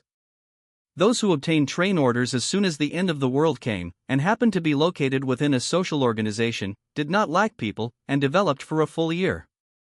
It is conceivable how far they can develop. If this level of train comes to the deserted wasteland to plunder slaves, no one can stop it.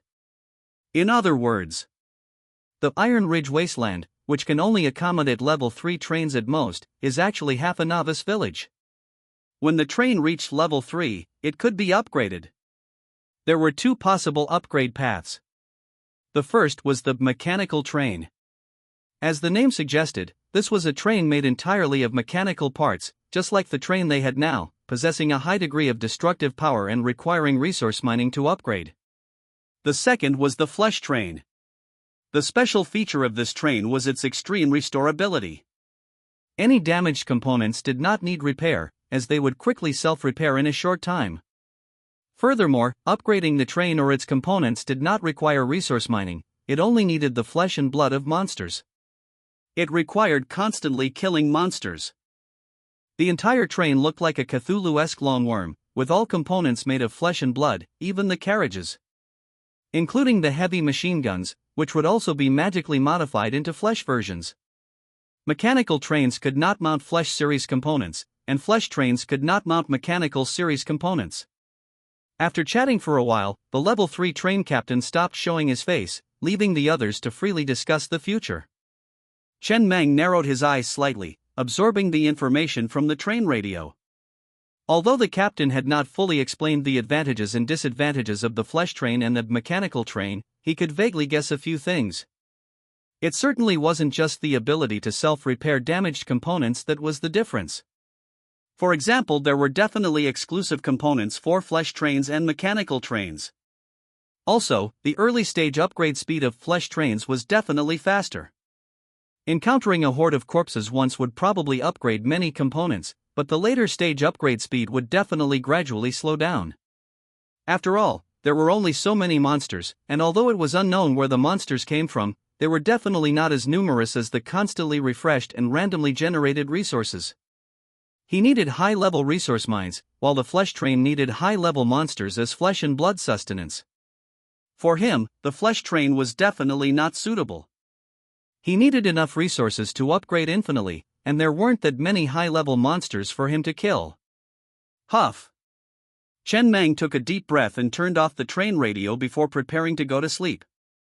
Although he didn't know what would happen after the first phase was activated, it was always right to have a sufficiently powerful train in this world, no matter what happened. The train was good in all aspects right now. Except it didn't have enough attack methods. The car blade was good, but it was, after all, a phoneme alphabet equals IPAPH equals clause close slash phoneme combat method.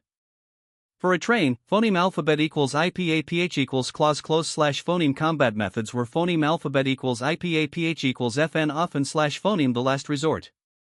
He needed to finish mining the iron ore quickly and then go mine copper ore to create enough heavy machine gun bullets, so he would have enough security. When he reached level 3 and had enough firepower, he could venture into the advanced areas. High-level trains were not allowed to enter low-level areas, but low-level trains were allowed to enter high-level areas. Of course, the vast majority of low-level trains wouldn't go, as it was no different from courting death. In the Iron Ridge Wasteland, a level 3 man-eating spider was already a small boss, but in the advanced areas, level 3 man-eating spiders might really be monsters that were everywhere. Think about it carefully. In the advanced areas, the ground was full of monsters that were dozens of meters tall. Just thinking about it was terrifying. He should finish mining all the mines in the Iron Ridge Wasteland first. In this way, he seemed to be lucky, having transmigrated to a low-level area and having the opportunity to start a business. If he had transmigrated to a high-level area, the opportunity to start a business would probably be very slim. The next day. At daybreak, amidst the deafening DJ music, the slaves began to get up and prepare to go to work. Chen Mang sat in the control room and continued to build the train. During this time, his only task was to mine resources, build the train, and then venture out. The goal was clear. However, when he subconsciously glanced at the train radio as usual, he found that the train radio had exploded again.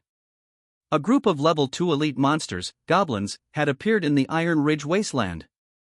A type of humanoid creature, green all over, with extremely pointed ears and ferocious faces, wielding knives and swords, all level 2 monsters. These level 2 goblins were escorting a level 1 goblin carrying a golden cloth bag, traversing from the edge of the Iron Ridge Wasteland all the way to the Moat Hills. Killing that level 1 goblin would drop rare resources and had a certain probability of dropping yellow-grade component blueprints. This news made many people very excited. The newest novels are first published on 69 Shubiei. You should know that yellow-grade component blueprints could be upgraded to level 5, which meant unlocking a supermodel effect. Supermodel effects were basically never bad.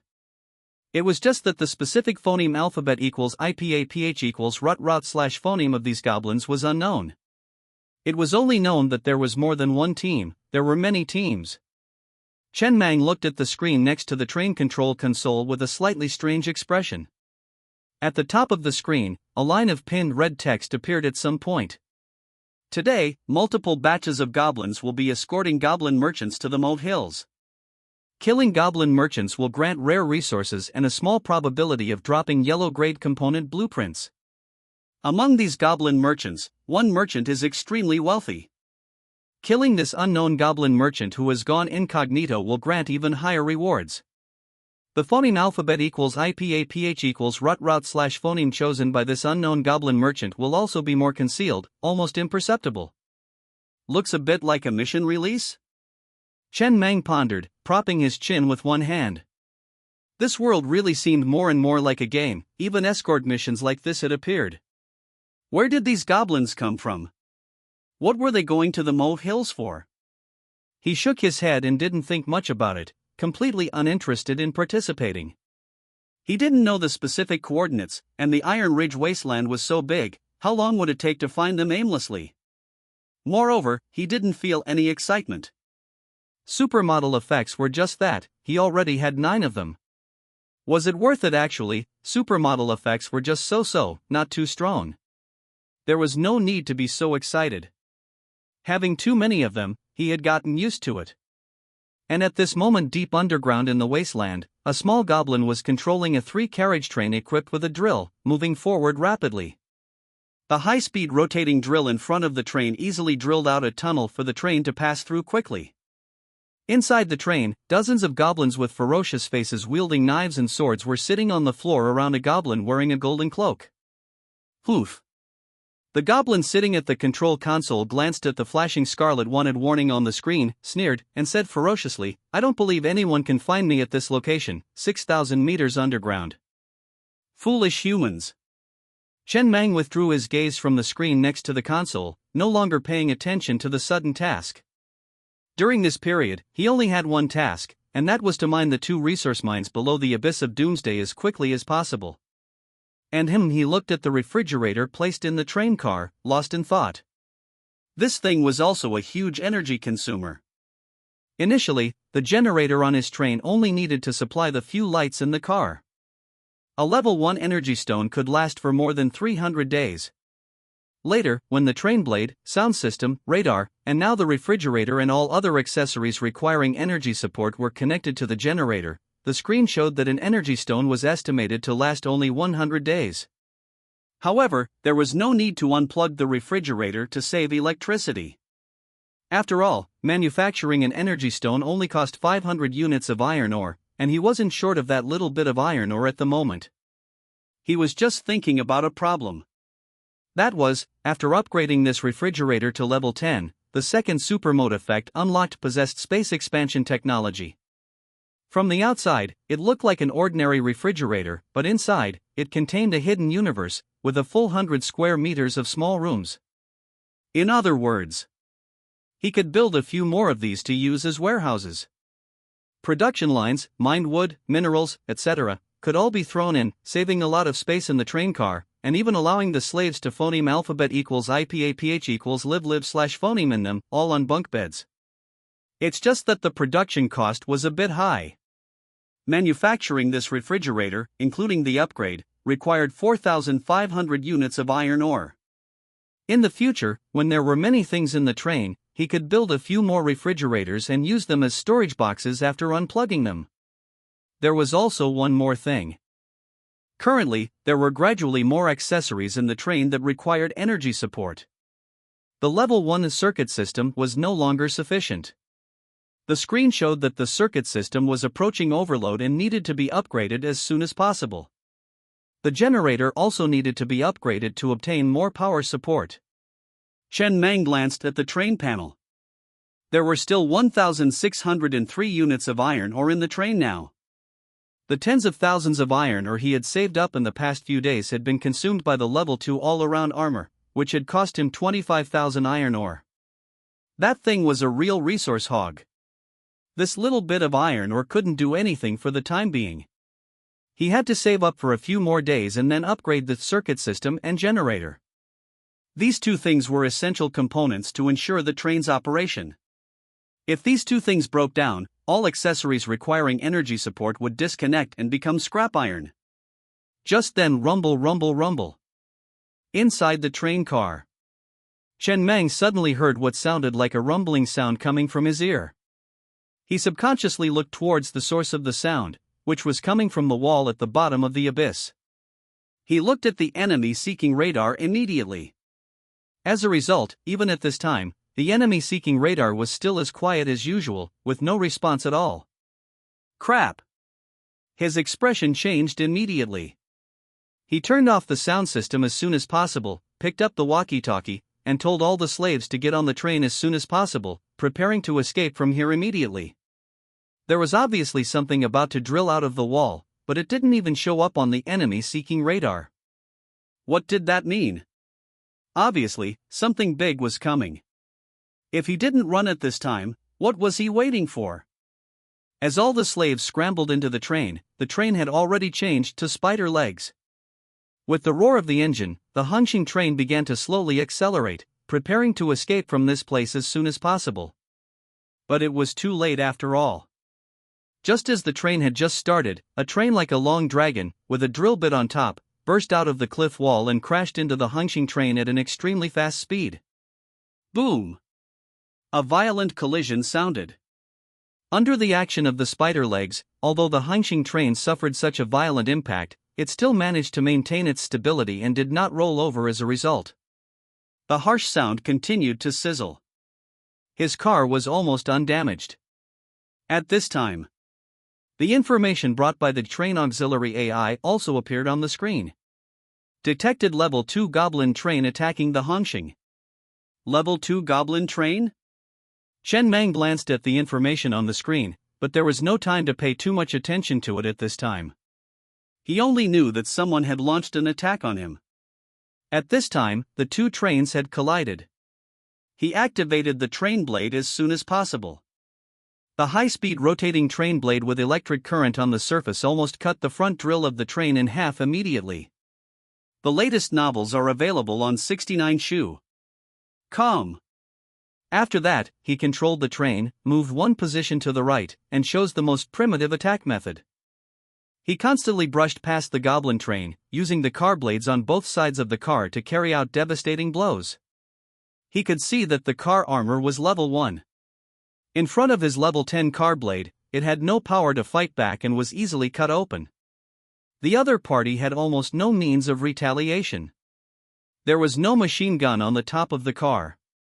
The only accessory that looked offensive in the external accessories was the drill bit, but this drill bit could not cause damage to his train. In a crushing manner, the battle was over. Diaozi and others were all holding guns and their consciousness was connected to the cluster thinking of the train auxiliary AI. After the battle, they left the Hongxing to clean up the mess. Saying it was cleaning up the mess, it was actually bringing out the goblins who had fallen into a coma from the abandoned train that had been overturned several times and almost cut into pieces. At the bottom of the abyss of doomsday, Chen Mang silently squatted on the ground, looking at the goblin merchant in a golden cloak who was in a coma in front of him. Could this guy be the goblin merchant who made everyone in the train radio boil this morning? And it looks like he should still be that rich man? After all, wearing this golden cloak was very eye-catching, and the phoneme alphabet equals IPAPH equals rut route / phoneme he chose was indeed very hidden. He originally thought that his location in the unmanned wilderness was already very hidden, but he didn't expect there to be experts. You're a train, why don't you drive properly on the ground and run 6 kilometers underground to dig tunnels? Can this still be called a train? He tilted his head and looked at the broken train not far away, frowning slightly. Old Zhu, have you ever heard of a goblin train before? No. Old Zhu also shook his head with a complex expression. After the apocalypse, information has been delayed a lot. Even the train radio can only be contacted by people in this area. Even most survivors are completely unaware of the concept of train upgrades, and have only vaguely heard of the train order. This is also the first time I've seen a goblin train. This is also the first time I've seen a monster build a train. Humans are full of hope from the beginning of despair. It is the existence of trains like lonely boats that allow humans to survive a trace of security in the apocalypse like the boundless sea. If monsters can build trains, then humans. The pressure will be even greater.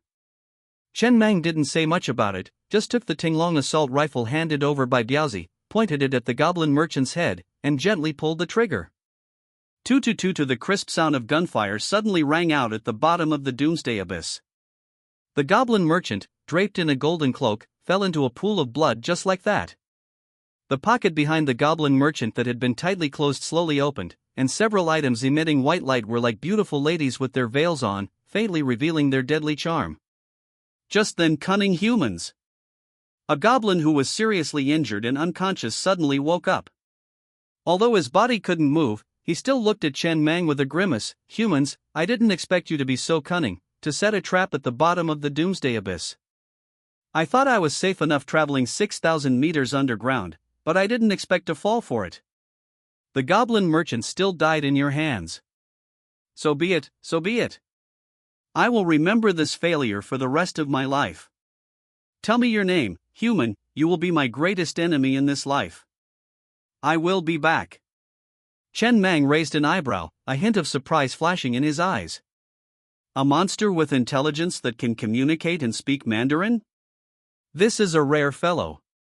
He knew that many monsters had basic intelligence, such as the Corpse King and the Corpse Tide, who could make the Corpse Tide form an encirclement to besiege the train, or the man-eating spider, but they only had some basic intelligence, mainly driven by hunting instincts.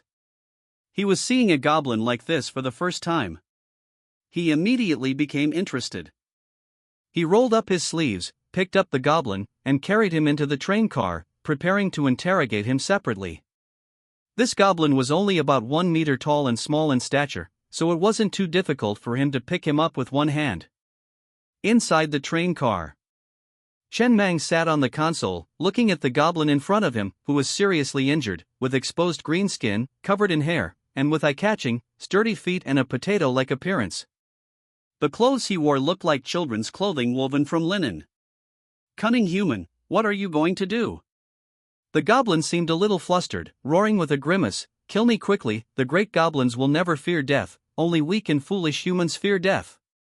Of course the goblin licked his lips. "You are different from other foolish humans, you are a cunning human, otherwise it would be impossible to catch the great me." "Are you praising me?" Chen Mang leaned back in his chair with interest, arms crossed, looking at the thin goblin in front of him. He had vaguely guessed something from the goblin's words. "Of course." The goblin snorted coldly, "Praising the enemy is praising oneself, cunning human, don't you even understand this principle?" Chen Mang nodded noncommittally, then whispered, "Tell me, why do you have the ability to resurrect?" How do you know?" The goblin stammered with a face full of shock and disbelief. How did you know this information?" "I am a human prophet, I can see what others are thinking." "A prophet? No wonder you were waiting for me in this deserted place of the doomsday abyss, so all of this was planned by you. Did you even calculate this?" "I lived a little longer, and died in the 2nd year after the doomsday came. When I woke up again, I was already here. My former clansmen had all become muddled, like walking corpses, but we had the ability to resurrect indefinitely. After death, we only need to sleep in a dark space for a while to resurrect again. I tried to communicate with my clansmen, but they all ignored me. Their souls have been swallowed by demons. Different voices appear in my mind every time, telling me to escort the goblin merchant to different locations. The locations of each mission are different. This time it was the Mo Hills. At first, I phoneme alphabet equals IPAPH equals FN often / phoneme failed, but after I built the goblin train, I never failed again. I didn't expect to fall into your hands this time. But I will come back for revenge. I will definitely be able to complete the next mission successfully. I already have a greater plan in my heart." Chen Mang didn't reply, just silently digesting the information from the goblin's mouth. It could be seen that although this goblin had intelligence, it didn't seem very high. This goblin might be from another planet. After that planet experienced the doomsday, the goblins were completely destroyed, and then became the goblin monsters on this planet. Except, it seemed that there was a bit of a bug, allowing this special goblin to awaken his previous memories, and he was different from those muddled goblins who had completely become monsters. "Do you get any rewards for completing the escort mission?" "No." "Then why are you so persistent in completing the mission?" The goblin was slightly stunned, his brain suddenly crashed, and after a moment he reacted, "Because I want to prove the greatness of the goblin race again, even if only I am left in the goblin race, I must let the foolish humans know that the goblins living underground are the greatest." The latest novels are available on 69shu.com. Of course goblins are great. What I mean is, since you phoneme alphabet equals IPAPH equals live live / phoneme underground, you must be good at mining, right? Poof. The goblin snorted coldly, raised his chest proudly and said, "We goblins are known as the underground kings, we are naturally good at mining, we goblins are the most diligent and united race." Then Chen Mang stared straight at the goblin with some excitement. "Do you know the coordinates of other goblins?" "What I mean is, can you summon all the other goblins here, so you don't have to be monsters anymore, and be responsible for mining in my train?" "You mean surrender to you?" The goblin's eyes flashed with a dangerous light, and he said word by word, "The great goblins will never. I will help you restart the goblin civilization, and you will be the new goblin king." The goblin seemed to have been hit by a hammer, stunned on the spot, his eyes full of confusion with a hint of almost imperceptible hope looking at Chen Mang, and after a long time he suddenly smiled and shook his head. "Cunning humans, you are still so good at trading. It's just the goblin race is already just me, and even I am no longer a real goblin. I am like a ghost living in this body. I only have a little memory left from before death. The goblin race has been completely destroyed. What's more, you humans are now struggling to protect yourselves. How can you have the ability to help the goblins rebuild their civilization? I am different from them. How are you different? I am a cunning human, they are foolish humans. The goblin raised his head and stared straight at Chen Mang, and after a moment he said in a hoarse voice word by word, "Cunning human, you are really cunning. I admit you have somewhat persuaded me, although my clansmen have already become walking corpses, but I must defend their rights. If I surrender to you, can you guarantee that their working hours will not exceed 18 hours a day? Can you guarantee 8 days of rest every year? For the first 8 days of each year, all members of our goblin race must put down their work to celebrate. Can you guarantee a full meal of food and water every day?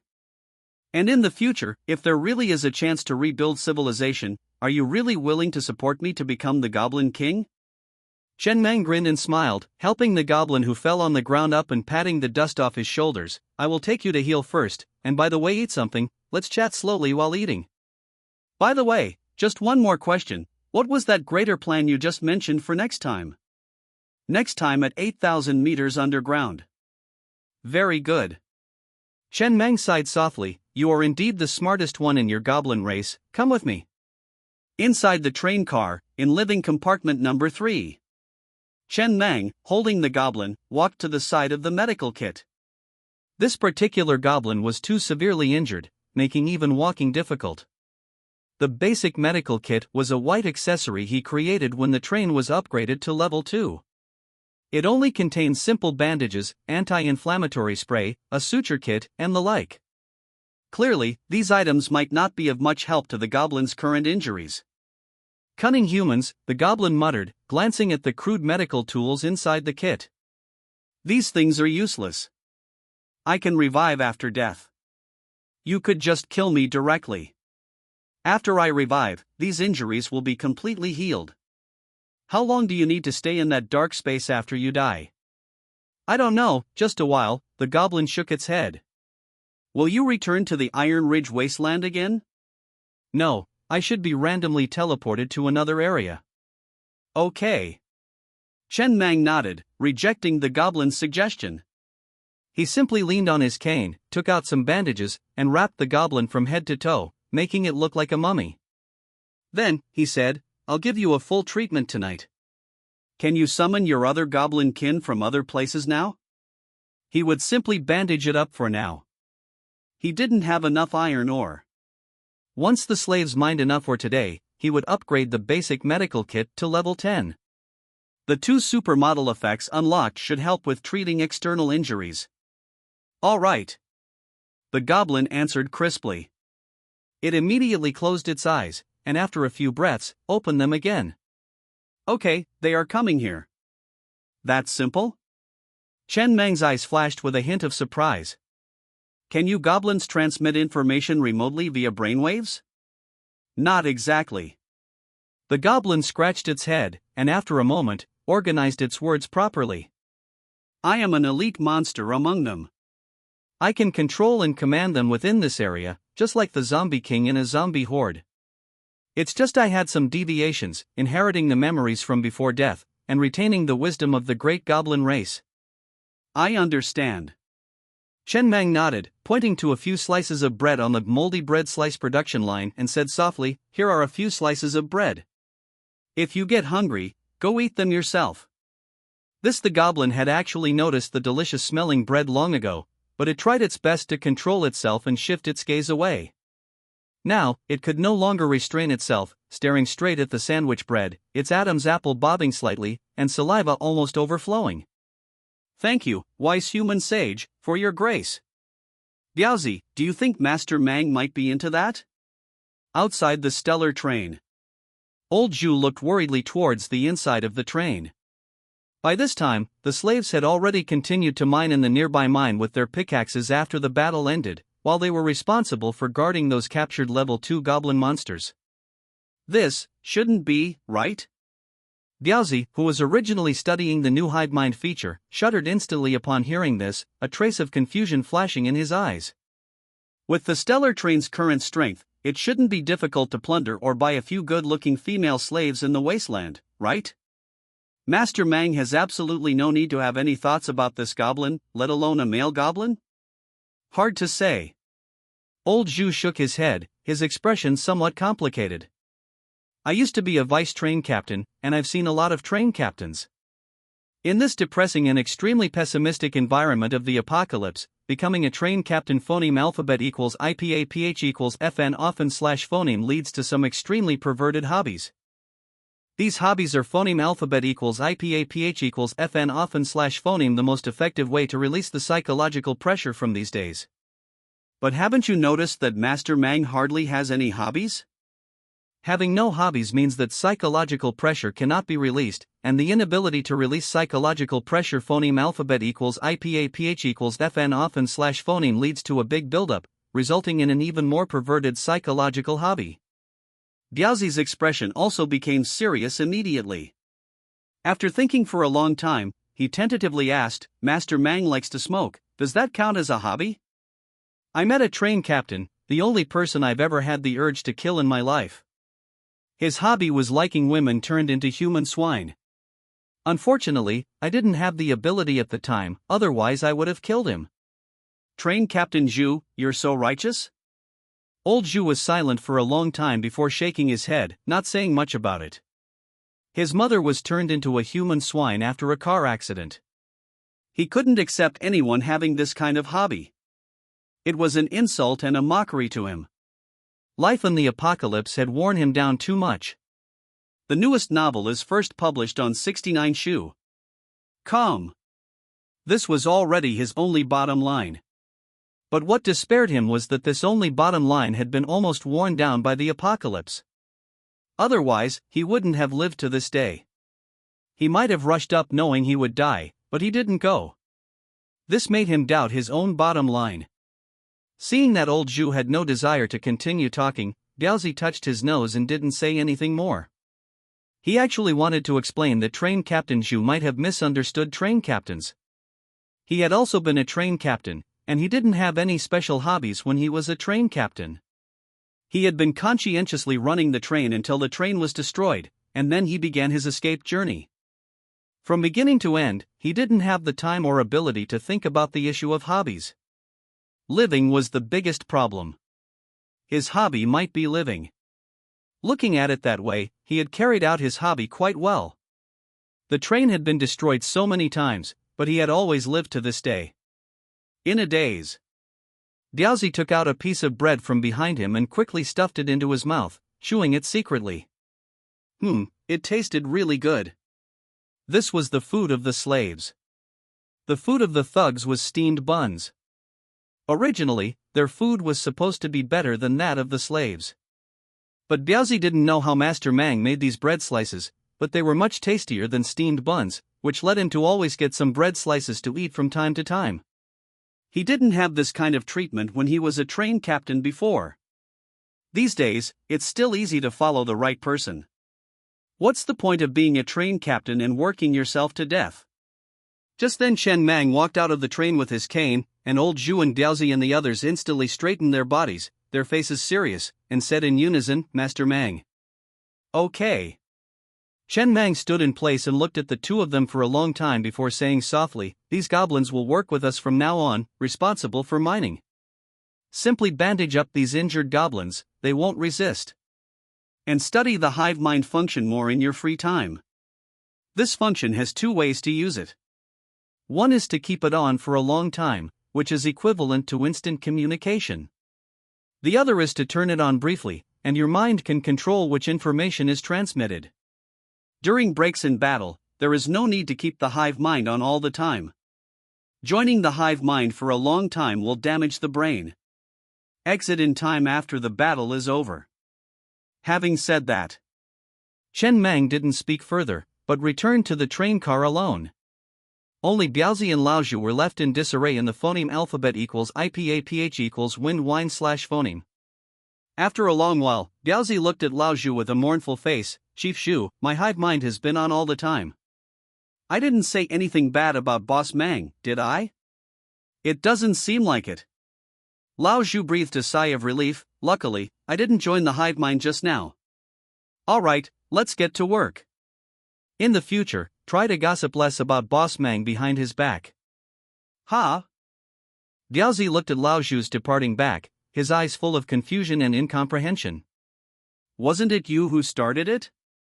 And he has to take the blame? Soon after dark, the slaves carried their pickaxes back to the train again, starting to line up to receive the day's food, and also bringing back a large amount of iron ore. Including what was left from yesterday, there are currently 14,403 units of iron ore in the train. Inside the train car, Chen Mang looked at the open-pit iron mine that was obviously smaller, and pondered without speaking. Only the scarlet light flickered on and off in the train car. At the current speed, this iron mine would probably be completely mined in about a month. The ore content of different mines is different. The ore content of this mine is obviously more than the level 1 iron mine he encountered at the beginning. Of course, once this batch of goblins joins, the speed will be much faster. During the day today, more than 60 goblins who looked silly successfully arrived at the Abyss of Doomsday. He controlled the train to pick them up at the edge of the cliff. This goblin doesn't know the specific coordinates of the other goblins, but can contact those goblins and send out the coordinates of the Abyss of Doomsday. He can't pick up people even if he wants to. Some must have been killed on the road. But the 2 extra supermodel effects can be said to be completely worth the price. Simple First Aid Kit Level 5 Supermodel Effect, Wound Spray, can heal most external injuries in a short time. Simple First Aid Kit Level 10 Supermodel Effect, Suture Kit, any severed limb will be as good as new after being resutured and successfully recovered. These 2 effects can greatly improve the current medical level of the train. It is worth mentioning that the Simple First Aid Kit is a one-time accessory, which means that after the spray is used up, if you want to get this effect again, you have to build another Simple First Aid Kit and then upgrade it to level 5 again. The Suture Kit can be used all the time. But after estimating it, there is no problem using this bottle of spray 40 or 50 times. In the short term, there will be no need to build a second first aid kit. He threw these 2 things to Biaozi beside him. Go and treat the wounds of these goblins. Understood. And at this time, outside the train, a group of level 2 goblins holding machetes, with scattered eyes, gathered together. The goblin with wisdom at the front was staring blankly at the slaves lined up to receive food, his mouth slowly widening in disbelief. After a long while, he lowered his head and looked at the 2 pieces of bread in his hand that he was reluctant to eat. He felt that his worldview seemed to have collapsed. Today, the human prophet gave him 3 delicious pieces of bread. He ate 1 piece, and was reluctant to eat the remaining 2. The latest novels are available on 69shu.com. That taste, the fragrance lingers in the mouth. He had always thought that this was food that only human prophets were qualified to eat. As a result, now those slaves are lining up to receive it, everyone has a share, and 10 slices per person? When did the treatment of slaves become so good? How can this be? He slowly took a deep breath, staring at the large amount of bread in the basket with some drool, stuffing the 2 pieces of bread in his arms into his mouth all at once. The wound at the corner of his mouth made it a little painful to chew, but he began to faintly look forward to the mining trip after his injury recovered. At this time, Biaozi, holding the spray, also walked over. Following the goblin's line of sight, he quickly understood everything, and immediately couldn't help but smile. You can also get it, 10 slices per person, everyone has a share. Humph. The goblin snorted coldly, glanced at Biaozi disdainfully. Stupid human, I didn't mine today, how can I receive the reward after mining? As a senior member of the Hongxing, don't you even understand this rule? If the rules can be broken at will, what is the meaning of the rules? The smile on Biaozi's face slowly froze. He handed over the spray in his hand expressionlessly, his voice hoarse without emotion. Boss Mang is treating your external injuries, and also treat those goblin cubs of yours by the way. They are clansmen. Yes, goblin clansmen. Inside the train car, Chen Mang sat on the console, ignoring the things outside. Lao Zhu and others could handle these trivial matters. He opened the bag of the goblin tycoon today, which contains several luminous items, preparing to check the harvest this time. 4 goblin merchants also came today, but because of the rules. Before the goblin merchant dies, his bag cannot be opened. He didn't plan to kill these goblin merchants. The main reason was that the rewards were not worth killing these goblin merchants. These are all good treasures, goblin merchants with a maximum speed of 150 km per hour. In the apocalypse, the value is much higher than any yellow-grade blueprint that can be dropped with probability. To put it bluntly, maybe he will have to use goblin merchant as a mount in the future.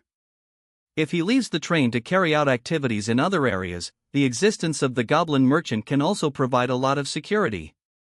If he encounters danger, he can ride on his neck and start escaping.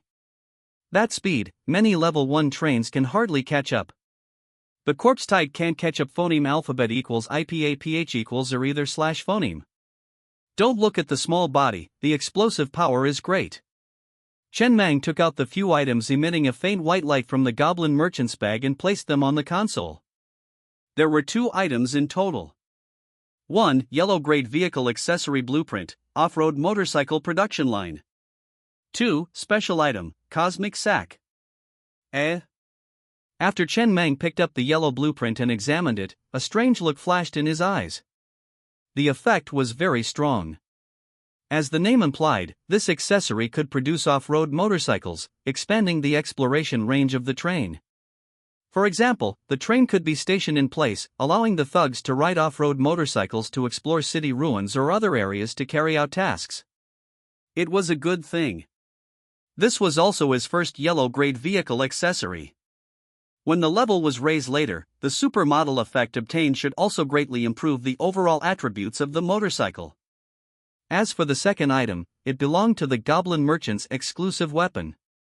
It had an effect similar to a refrigerator. The interior was probably a cube space of 27 cubic meters, that is, 3 meters in length, height, and width. The area was not as large as a refrigerator. But the advantage was that it could be carried around. It would be much more convenient to search for supplies outside with this thing. After all, you couldn't carry a refrigerator on your back when searching for supplies. Diaozi and the others were not born with divine power. Who could run with a refrigerator on their back to search for supplies? However, Chen Mang thoughtfully said, this reminded him that after the off-road motorcycles were built in the future, he would build a level 10 refrigerator and tie it to the back seat, which would be much more convenient for searching for survivors. Directly stuff all the searched survivors into the refrigerator. The oxygen inside would not be exhausted for a while. 3 more days passed. In these 3 days, no accidents occurred. Except for some scattered goblins who came on the second day, no goblins came after that. And on this day, all the goblins' injuries had also fully recovered, ready to be on duty at any time. As soon as it dawned, a group of slaves had already skillfully got up from the carriages, carrying pickaxes, lining up to receive today's food, ready to start working, while the goblins gathered on the side, looking up at Chen Mang standing on the carriage. Only, most of the goblins had scattered eyes and dull expressions. They didn't look like intelligent creatures at all. From time to time, their faces grimaced with a ferocious smile, which was quite mechanical and stiff. Only the goblin standing in front stood upright in place, waiting for arrangements with anticipation in his eyes.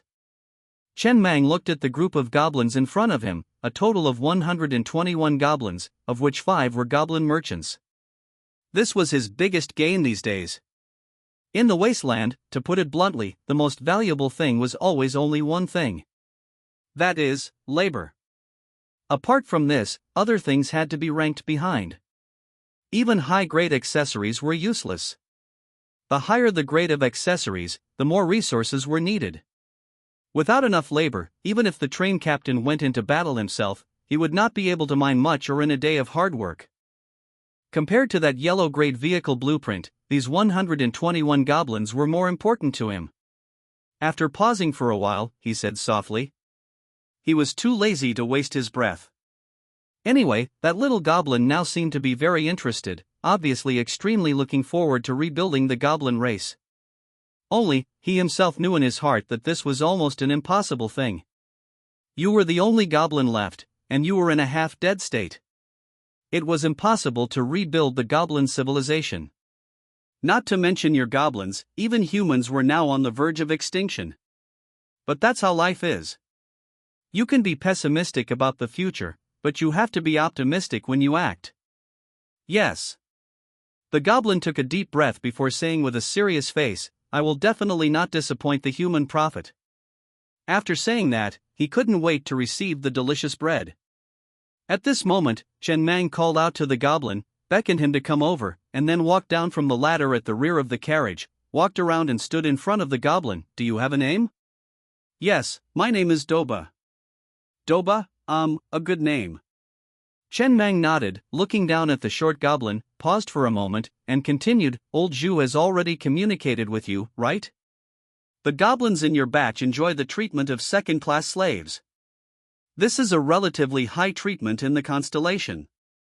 Generally speaking, newly joined slaves enjoy the treatment of third-class slaves.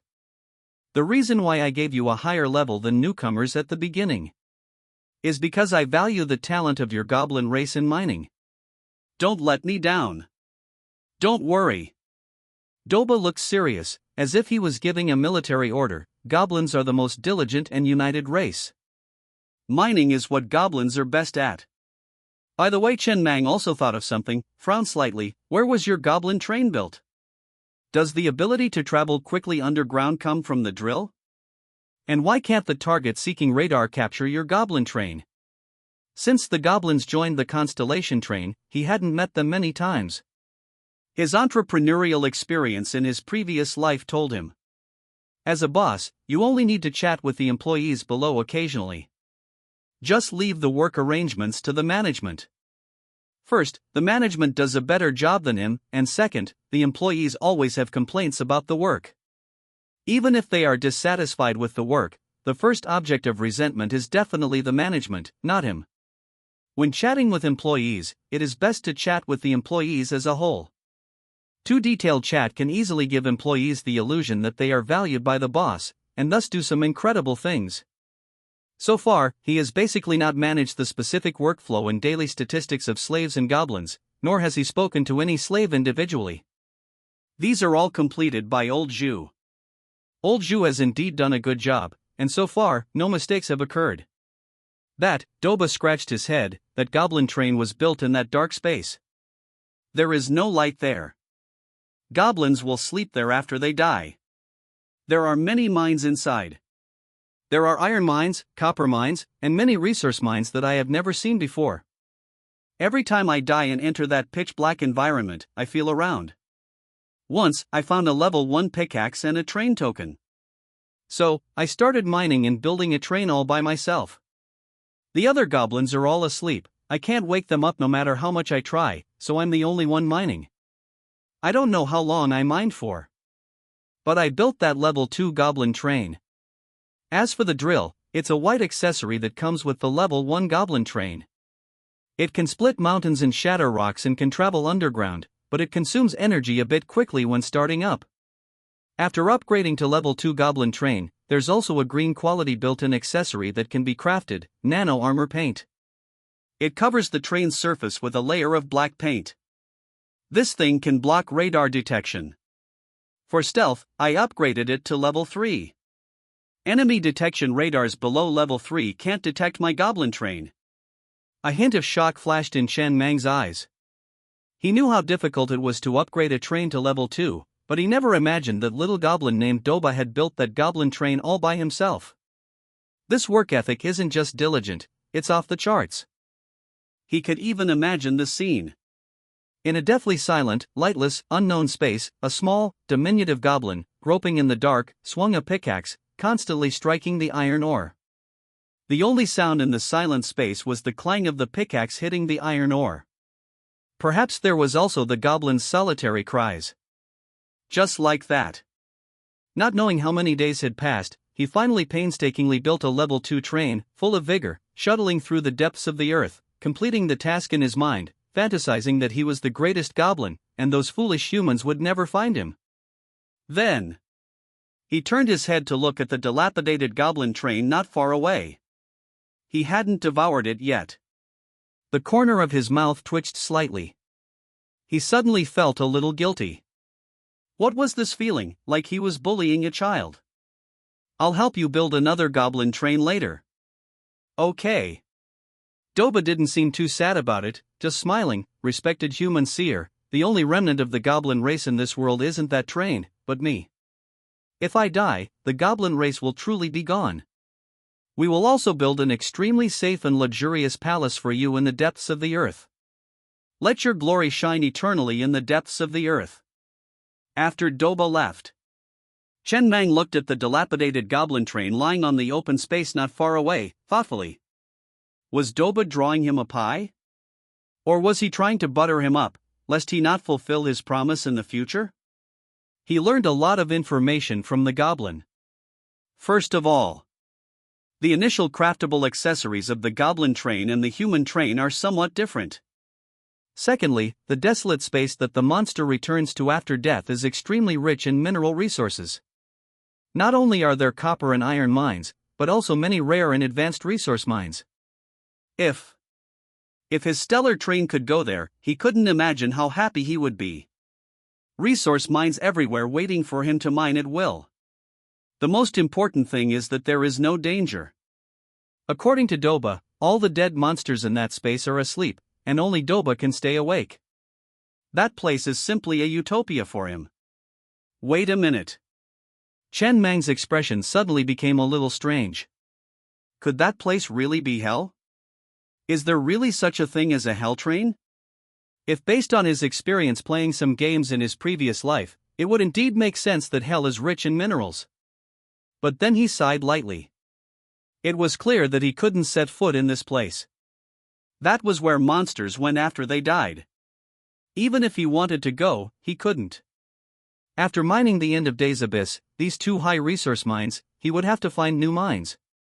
No one would ever think they had too many resources.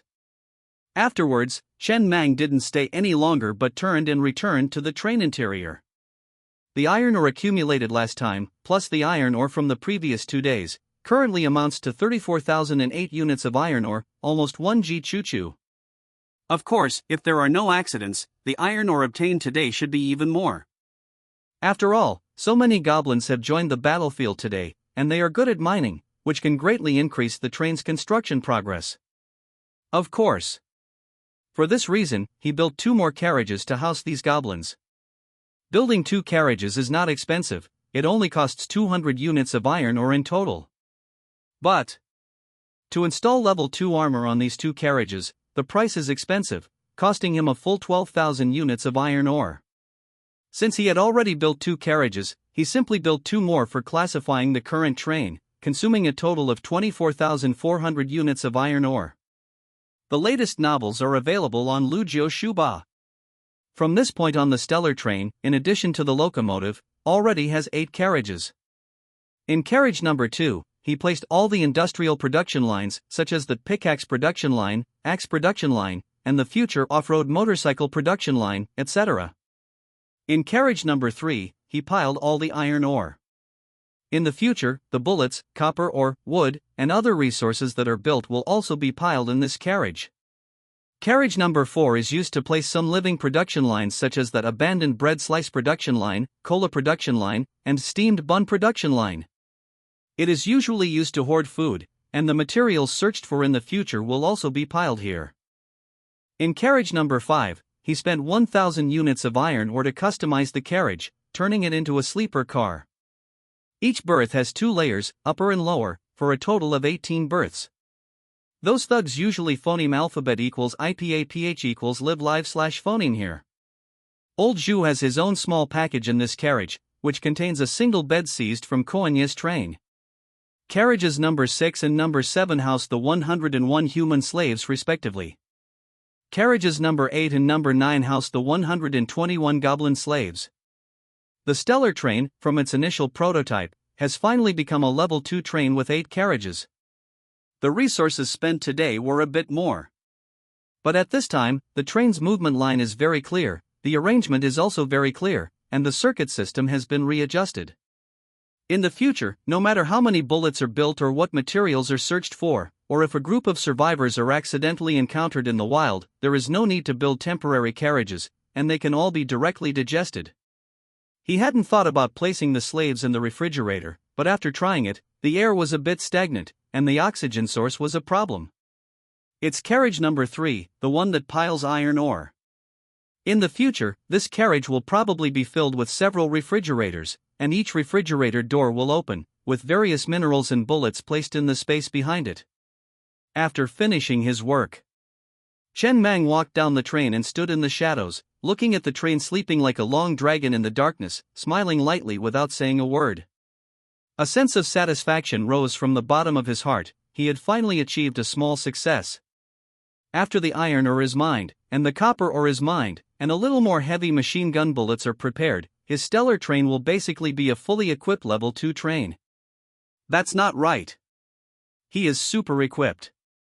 His ideal full equipment is to upgrade each accessory to level 10 and have 2 supermodel effects. Generally speaking, the fully equipped level 2 train in the Wasteland consensus doesn't have this concept. Inside the train radio, a group of people were still discussing the goblin matter from a few days ago. To this day, no one has found the elusive goblin tycoon. Besides that, it seems the zombie tides have become even more violent these past few days. They're not just attacking trains and humans anymore, but also launching encirclements against other lone monsters. Of course, these things don't have much to do with Chen Mang. Let the outside world be covered in dark clouds, he just needs to develop in peace in this doomsday abyss. This geographical location means it's almost absolutely safe. Except for the goblin monster he encountered a few days ago, no one has come here since. Chen Mang was in the train compartment, looking at the Stellar S score on the regional leaderboard. Overall score is 1,491 points. It's ranked 46th on the leaderboard, up 1 spot. The main score increase came from those 100+ goblin slaves.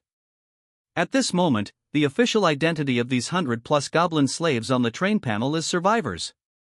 This was a bit unexpected for him.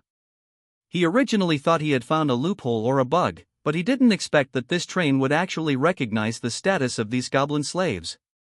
At this time, the sky was just slightly bright. Chen Mang took out a bottle of iced cola from the refrigerator, took a small sip, and stood by the window looking at those goblin slaves working diligently in the open-air iron mine. Everyone was working very hard. These days, he's actually been wanting to find a lazy slave to kill as a warning, but for some reason, no one is slacking off.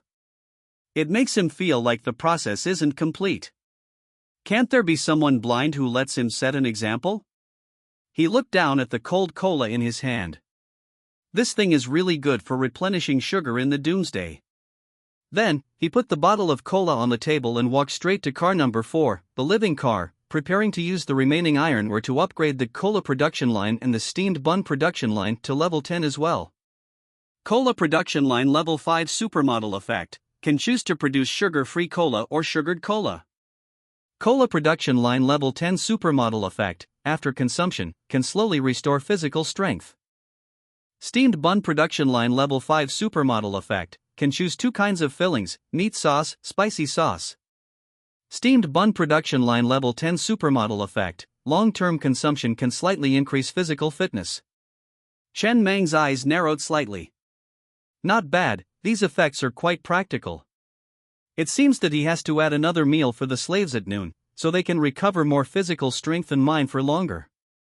As for that sugar-free cola thing, it's pure nonsense. It's the end of the world, who cares about that? It's good enough to have something to drink.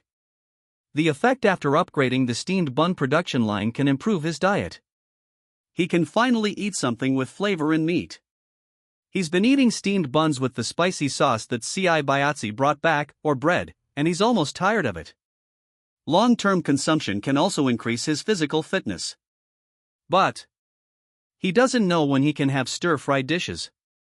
Although he also likes to eat steamed buns, eating them every day is really a bit unbearable. As of now, most of the white-grade vehicle components in the stellar train have actually reached level 10. Next are some resource hogs, such as the carriage steel armor and firewheel.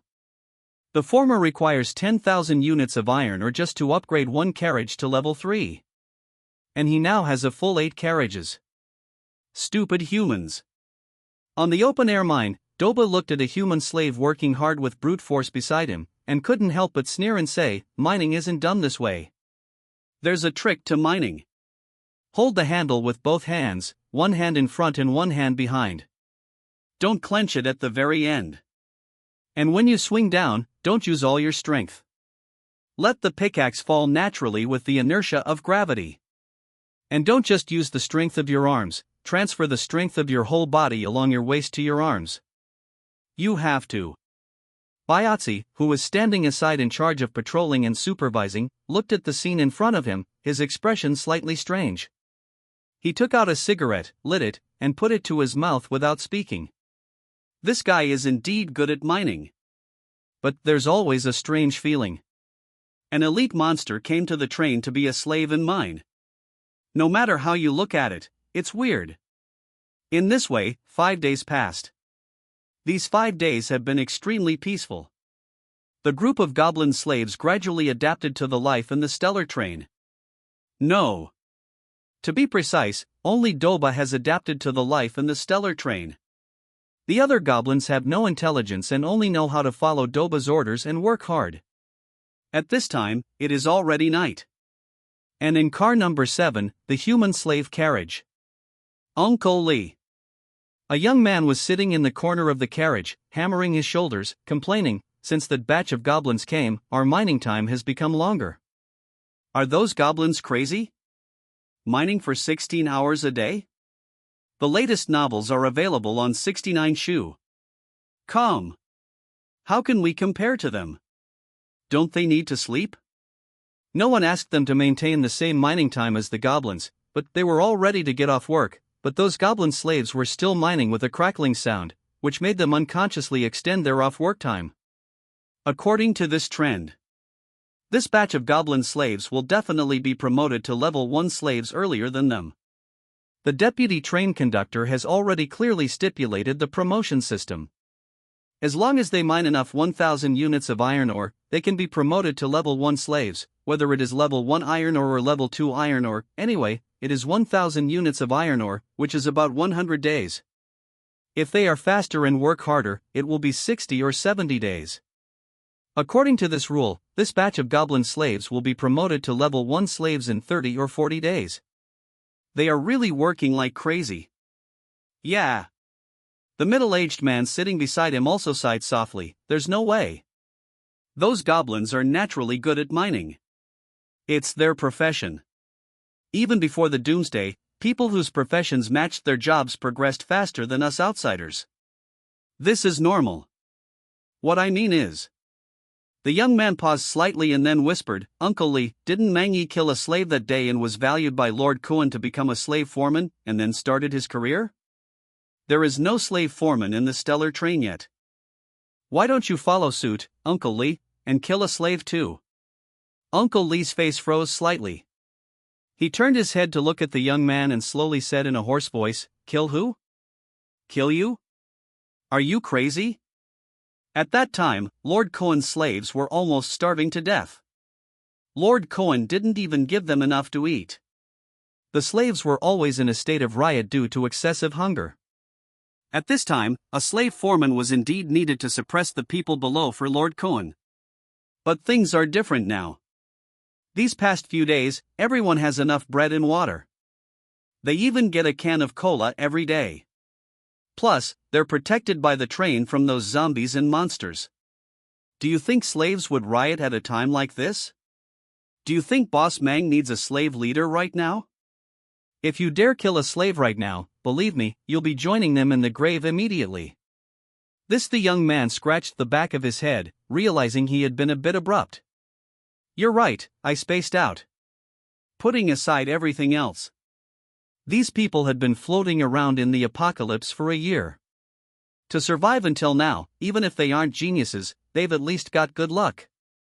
The life they've been living these past few days is definitely the most carefree they've had since the apocalypse began. They don't go hungry, and they don't have to worry about dying in a zombie's belly at any moment. Everyone cherishes the current situation. And they worry that this life will shatter like a bubble soon. Most of the time, slave riots happen because they rely on being the train leader's main asset, certain that the train leader won't bear to kill them, thus trying to gain some rights for themselves. As the saying goes, the law does not punish the masses, and the train leader can't possibly kill all the rioting slaves. Unless the enforcers also riot, then before the built-in fire control system, there's a high chance that the train leader's life would be in danger. Although the guns made inside the train can't harm the train leader, killing people isn't limited to just using guns. Just then a voice echoed in the ears of all train leaders. Like last time, only train leaders could hear it, not even the deputy train leaders. The number of existing trains has exceeded 50 million. The conditions for starting the first phase have been met. The first phase is officially starting. This phase is called departure. During this phase, the number and types of monsters will increase. It was just 3 simple sentences. Inside the stellar train compartment, Chen Mang, sitting at the control panel, looked at the lines of text appearing on the screen, lost in thought, without speaking. The apocalypse had been going on for a year, and only now was it reaching the departure phase? An increase in the number of monsters meant that the danger level in each area would increase. Other than that, there didn't seem to be any other information. He glanced at the train radio, only to find that the people on the train radio were discussing it enthusiastically, even with some hidden excitement. Soon, he understood what excited these people. The rewards for getting the first kill of a boss are exceptionally generous. It is said that 6 months ago, a train in the Iron Ridge wasteland quickly rose to prominence after getting the first kill of a certain boss, until it left the Iron Ridge wasteland and went to a higher level area. It's just that getting the first kill of a boss is extremely difficult. If your area has this monster, other areas also have this monster. Each area has a boss, and only the first person to kill this monster boss in all areas is considered to have obtained the first kill. Without even considering the difficulty of killing it, the competition alone is with people from several regions. Chen Mang's eyes narrowed slightly, feeling a little tempted. Leaving aside other monsters, he could easily take down another level 3 boss. There wouldn't be any higher level monsters in the Iron Ridge wasteland. Of course. Not only relying on the train blade, a level 10 train blade can easily break the defense of a level 3 boss, but after all, it is a melee weapon. Facing a huge boss, it is somewhat inadequate. A high-level heavy machine gun is better when facing a boss. Moreover, in these 5 days, he not only mined iron ore, but he also divided the slaves into 2 groups to work. They have brought him a total of 101,239 units of iron ore and 4,200 units of copper ore. With the addition of this group of goblin slaves, the mining efficiency has almost increased in a straight line. Those goblin slaves spend almost the entire day mining. He couldn't bear to watch it anymore and asked Old Pig to persuade Doba. He was worried that these goblins would work themselves to death. Steady progress is the key. As a result, Doba replied, "The great goblins never need the pity of humans. Since ancient times, there have only been goblins who died in battle, and no goblins who died from exhaustion. All right. Mine, keep mining. It's just that at this rate, he will soon have to leave the abyss of doomsday. There is only 1 level 2 iron ore and 1 level 1 copper ore at the bottom of the abyss of doomsday. At most, in another 10 days or so, these 2 mines will be completely mined. At that time, he will have to find the next mine. He hasn't found a resource point as rich as the abyss of doomsday yet, so he can only continue to search for those scattered level 1 small mines in the wasteland. Having gotten used to mining level 2 iron ore, mining level 1 ore feels a bit uncomfortable. For example, this level 1 copper mine under the abyss of doomsday. After mining for 5 days, he only obtained 4,200 units of copper ore. The mining efficiency is enough, but the mine level is not high enough, unlike level 2 iron ore, where mining 1 unit of level 2 iron ore is equivalent to 10 units of level 1 iron ore. Whether you can encounter a boss, and whether you can get the first kill if you encounter a boss, all depends on luck. The most new small say is its 6-9 book bar first hair. But you have to be prepared first. Lest the opportunity come, and you miss it because you didn't prepare in advance, just like if he hadn't upgraded the carriage armor to level 2 first, and happened to come to the abyss of doomsday, he wouldn't have encountered these 100+ diligent goblins. after consuming a full 90,000 units of iron ore. The carriage steel armor of all 8 carriages of the stellar train, including a train head, have been upgraded to level 3. Chen Mang walked down from the train compartment, stood in the open space, and looked at his train. At this time, the armor on the surface of the train just had a strong sense of heaviness at a glance, and the pressure it brought to people naturally goes without saying. Level 3 armor is almost immune to all level 3 attack methods. Whether it is a level 3 bullet or an attack from a level 3 monster, it is completely immune. If he encountered that level 3 man-eating spider again at this time, he wouldn't have to be so troublesome. He would just drive the train straight up to it. The boss couldn't break through his train's defense, but his level 10 train blade could easily break through the boss's defense, directly putting him in an invincible position. Even if you are huge, he can just drive the train around you a few more times, and it will naturally be chopped into minced meat. Of course, the time consumed may be a little longer. But if he were to encounter a corpse tide again at this moment, it would really be a one-sided massacre. No monster in the corpse tide could break through his train's defense, but everywhere his train went was full of broken limbs and minced meat. When the armor was upgraded to level 3, the stellar train finally ushered in a qualitative change. Extreme defense and extreme attack are both trump cards on their own. Combined together, it is a royal flush. With level 1 armor and a level 10 train blade, he was timid when facing the level 3 man-eating spider boss. With level 3 armor and a level 10 train blade, he will slam the train head into the man-eating spider's face and go to town. Go out and test the effect. Chen Mang sat at the control panel, smiling as he lit a cigarette, looking out the window with a hint of anticipation in his eyes. He will make some more heavy machine gun bullets and go out to test the waters. Although he is not sure whether he will encounter a new monster boss, encountering a corpse tide is also good. He still remembers the damned corpse tide that besieged him so many times back then. He is back now. You try besieging me again. Inside the stellar train, Chen Mang got up and walked to carriage number 2, spending 1,000 units of copper ore to create a 12.7 mm heavy machine gun bullet production line and a 5.56 mm rifle bullet production line. With these two production lines, the heavy machine gun on the roof of the carriage, which had almost never fired, was finally no longer just a decoration, but something that could actually be put to use. It's worth mentioning that after each upgrade, the heavy machine gun only increases its effective range and rate of fire, but does not increase its power. The level of the bullet is what truly determines the power of the heavy machine gun. The heavy machine gun can only use bullets of the same level as itself, or bullets of a lower level, and cannot use bullets of a higher level than itself. For example, a level 3 heavy machine gun can use level 1 or level 3 bullets, but cannot use level 4 bullets. The green-grade accessory makeshift heavy machine gun is made of iron ore and is upgraded with iron ore. After consuming 3,000 units of iron ore, he finally upgraded a heavy machine gun to level 5. Inside the stellar train, there are currently 8 carriages. The top of each of the first 4 carriages is equipped with one makeshift heavy machine gun, while the tops of the latter 4 newly built carriages are still empty. This thing, like armor, needs to be built and upgraded separately, unlike car blades, which, once you upgrade them, will automatically come with car blades of the same level, no matter how many carriages you build later. Chen Mang sighed softly. This thing is also a resource hog, but no matter what, it deserves to be a green-grade offensive vehicle.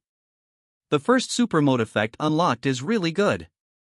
Makeshift heavy machine gun level 5 super mode effect. The heavy machine gun can be linked to the train auxiliary AI. As long as the enemy is within the detection radar range, the train auxiliary AI will automatically lock onto the enemy, greatly improving the hit rate. PS. Requires the green-grade accessory train auxiliary AI to be upgraded to the maximum level. He had roughly summarized his experience. The higher the grade of the accessory, the better the super mode effect unlocked. And the super mode effect of offensive accessories is greater than that of functional accessories, and functional accessories are greater than lifestyle accessories. Like this super mode effect. It's a direct forced headlock. As long as it's within the radar range, it's a one-shot kill. There's no need to arrange hitters to control the heavy machine gun anymore. Not only is it troublesome, but it's also difficult to improve the hit rate. Now, it's directly handed over to the Train Auxiliary AI for management, which greatly improves combat efficiency. Normally speaking, the upper limit of green grade accessories is also level 3, so he has already met that condition. His Train Auxiliary AI is already level 5.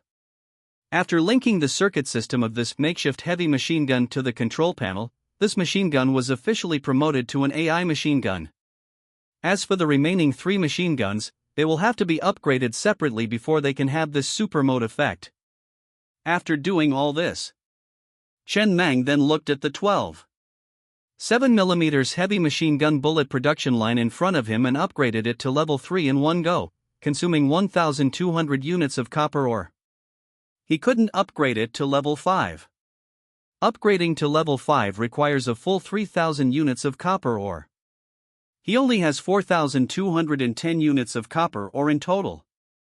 After upgrading to level 5, there wouldn't be much copper ore left to make bullets. Level 1 bullet, 1 unit of copper ore to make 1 bullet. Level 2 bullet, 5 units of copper ore to make 1 bullet.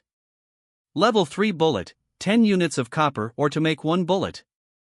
So expensive. Chen Mang looked at the bullet prices on the bullet production line, the corners of his mouth twitching slightly. One level 3 bullet costs 10 units of copper ore. Heavy machine guns have a fast rate of fire. In the blink of an eye, 200 or 300 bullets are gone, which would be 2,000 or 3,000 units of copper ore if they were all level 3 bullets. What kind of boss would he have to fight to earn back the cost? At least it would have to be something like the man-eating spider, but even the man-eating spider he encountered probably couldn't be killed with 200 or 300 heavy machine gun bullets. Although the bullet production line has been upgraded to level 3, it doesn't mean that it can only produce level 3 bullets. It can produce bullets from level 1 to level 3. He consumed 500 units of copper ore to produce a total of 500 level 1 bullets. Adding to the original reserves, there are now more than 800 level 1 heavy machine gun bullets in the train. This can ensure that the built-in fire control system is already in a usable state. As long as he has a thought. The machine guns that extend down from the ceiling inside each carriage will give all the members inside the entire train a big cleaning. Power must be built on top of force. This thing may never be used, but it can't be without it. Those machine guns with their muzzles facing inward, in a sense, represent his power and status. Finally, he consumed another 2,000 units of copper ore to produce 200 level 3 bullets. At this point, the resources accumulated in the train over the past few days were almost squandered. Only 8,239 units of iron ore and 510 units of copper ore remained. Chen Mang patted the heavy machine gun bullet production line that was like a gold-devouring beast. He finally realized the greatest charm of white-grade vehicle accessories, which is saving resources. The newest novels are at 6_9_S_H_B_U_A_C_C_O_M. Both can break through the defense of a level 3 boss. The car blade only consumes some energy stones. And the heavy machine gun? Every bullet is his hard work. Although the latter has greater power, a longer attack distance, and even a super mode effect like automatic headlock, it can't stand the fact that it consumes too many resources. It can only be used as a trump card. He is reluctant to use this thing unless it is absolutely necessary. The car blade is still more useful. It takes a little time, but that's okay. Anyway, his armor is already level 3. Basically, no monsters in the Iron Ridge Wasteland can break his defense. Iron Ridge Wasteland is a low-level area. The highest level train in this area is level 3, and the highest level monsters are also level 3, and his armor is also level 3. Let's go. Chen Mang, who had returned to the train room, sat at the control panel, glanced at the still sufficient energy stones, retracted the phoneme alphabet equals IPA PH equals win-win / phoneme firewheels, lowered the mechanical foot, and slowly stepped on the accelerator. The centipede-like train. Just as it was about to hit the canyon wall, the mechanical foot easily and naturally climbed onto the wall, and quickly climbed up the 90-degree wall, pulling the perspective higher. It can be vaguely seen that in the night, in the abyss of doomsday, a train is climbing quickly on the cliffs at a not-so-slow speed. Soon, the train drove out of the cliff, and after changing back to the phoneme alphabet equals IPAPH equals win-win/phoneme firewheels, it roared towards the boundless wasteland shrouded in night. Target: find the zombie horde that had besieged him several times. He's back for revenge. You bastards, you were disturbing his mining every day, making him worried every day when he was mining, afraid that the zombie horde would sneak up on him sometime. Now, it's your turn to worry. That guy, he's really stealing the spotlight. After he upgraded the phoneme alphabet equals IPAPH equals win-win/phoneme firewheels to level 5, the speed of the train greatly increased. At this point, the speed of the stellar train was already quite fast, and after a few more days of upgrading to level 10, the speed would be even faster.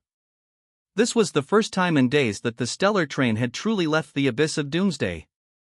The previous few days when leaving the abyss of doomsday to pick up those goblins were just a brief stop at the edge of the cliff, without truly leaving the abyss of doomsday. He actually still held a glimmer of hope in his heart. Maybe he could really encounter a newly added monster boss.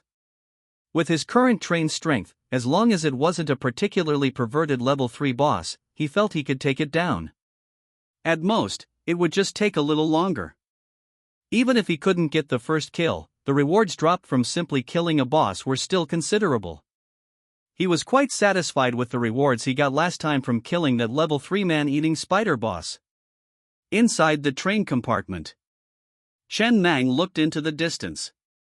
Without headlights, the front was almost completely dark. He lightly stepped on the accelerator, not daring to go too fast. The rush of adrenaline made his arms tremble slightly. Although the train currently had level 3 armor, there weren't many things in the wasteland that could ram him, but after all, without the gyroscope yellow-grade accessory, the train could still tip over if it tilted too much. This accessory was one of the craftable accessories after upgrading to a level 3 train.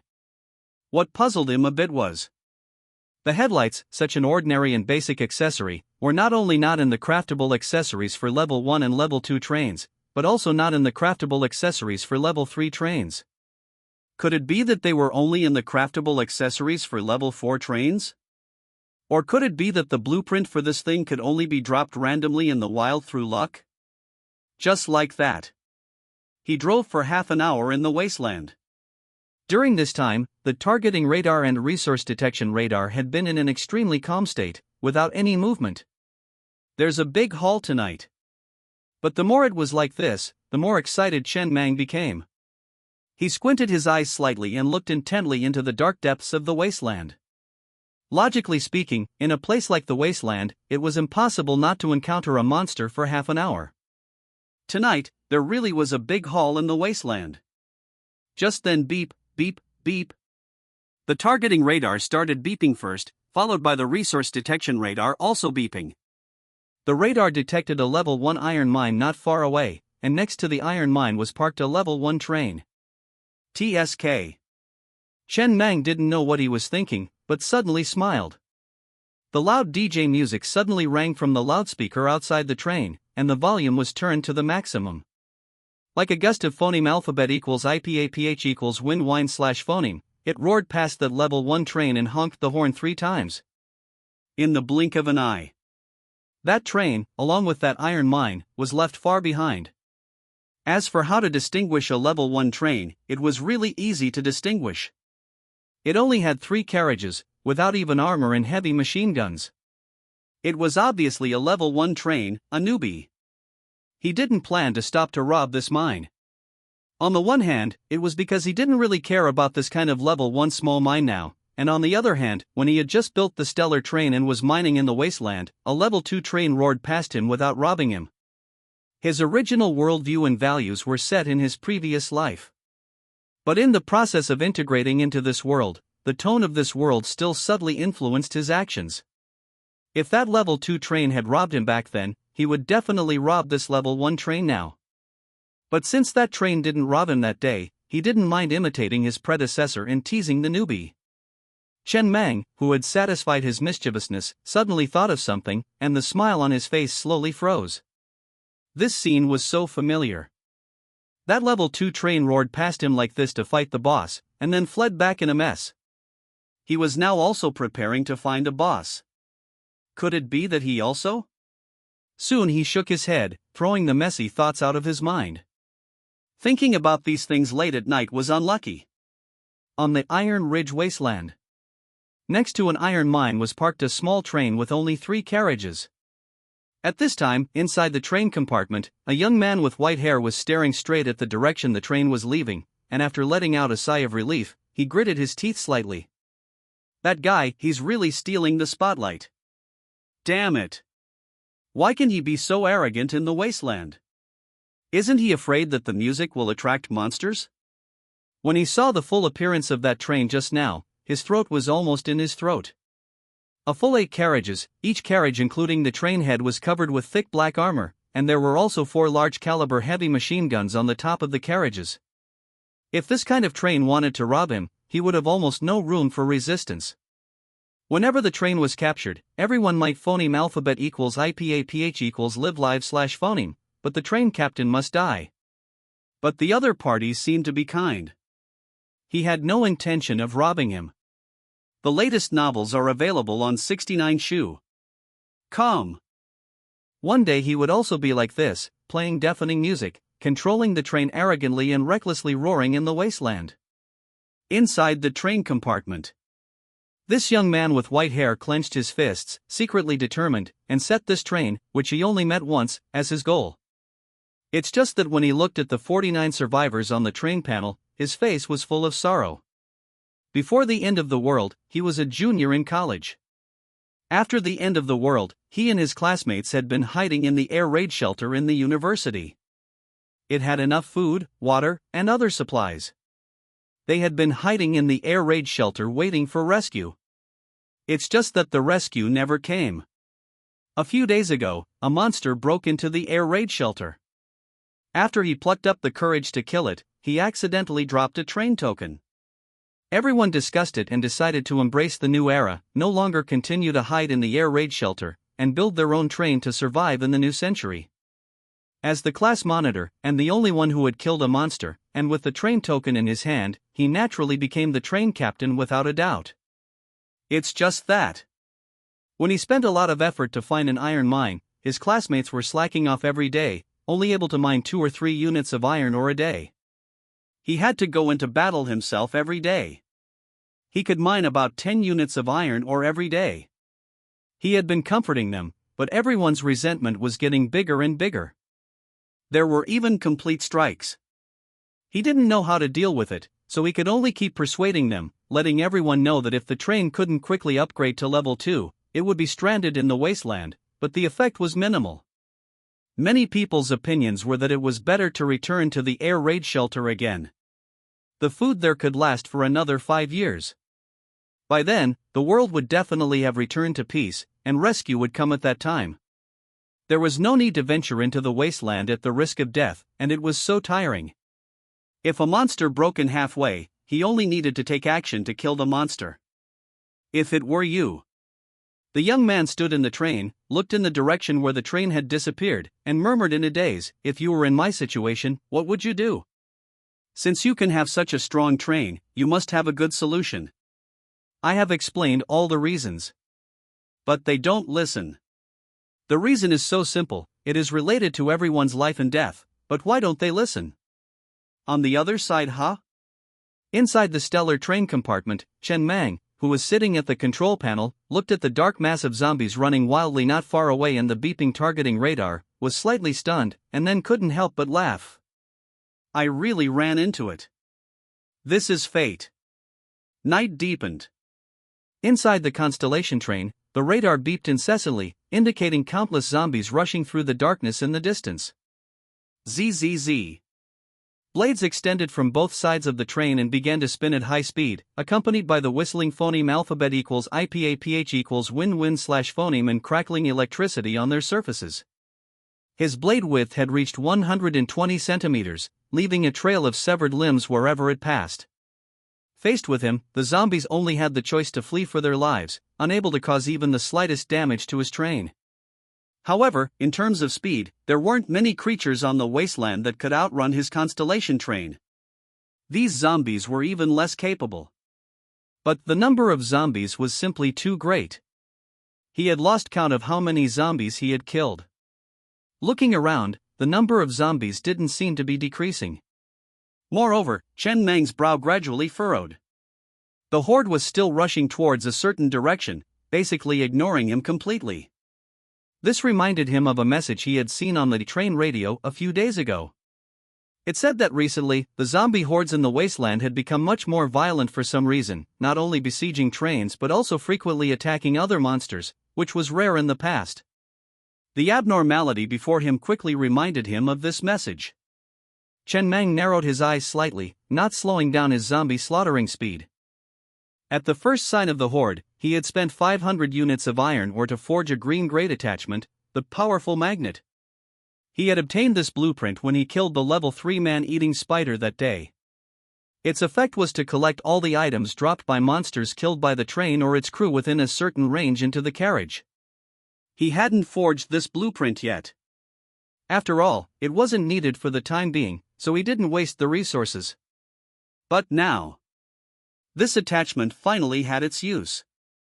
After consuming 2,000 units of iron ore to upgrade it to level 5 in one go, he also obtained a corresponding supermodel effect.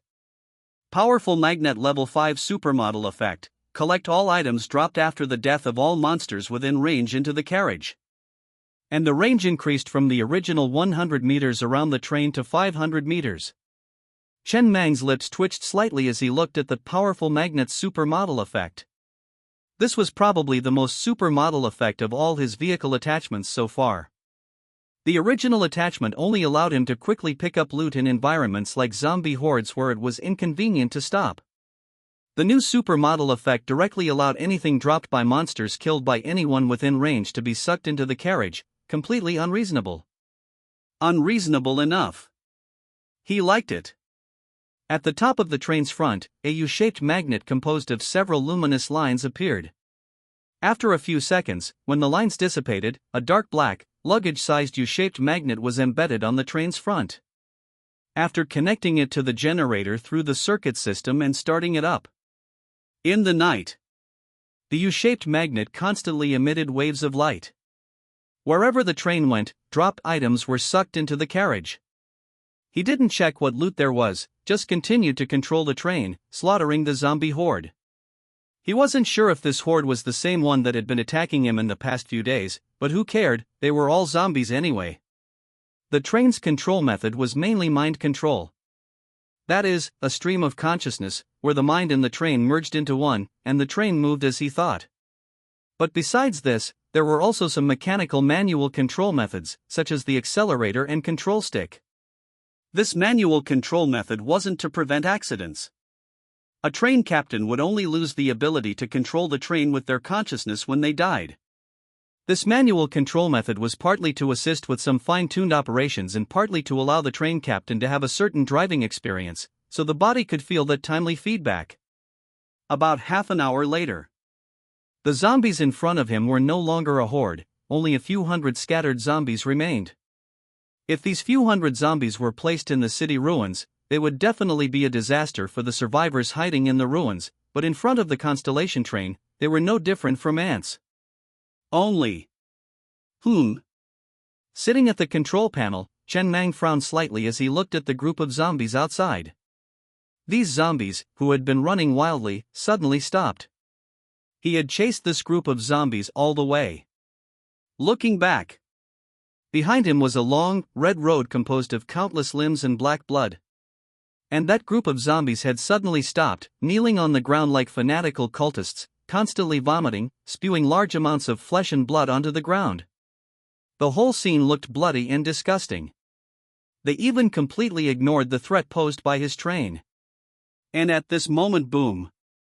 The ground suddenly began to shake. The zombies kneeling on the ground began to roar continuously. Then, a level 2 zombie that had been standing on the thick, blood-red viscous substance suddenly opened its bloody mouth, and a strong suction force came from its oral cavity. The blood-red viscous substance covering the ground was all sucked into its oral cavity, like a blood-red tornado. This level 2 zombie's body also quickly grew larger, rapidly growing to a height of 10 meters. After all the flesh and blood viscous substance was sucked into its abdominal cavity. Roar! This zombie, which was now 10 meters tall, roared angrily, its eyes filled with brutality and bloodlust, overlooking the constellation train, its gaze piercing through the train glass, staring straight at Chen Mang sitting at the control panel. Awesome! Chen Mang, who witnessed this scene, gave his assessment. On the screen of the control panel, several lines of scarlet regular script were flashing continuously.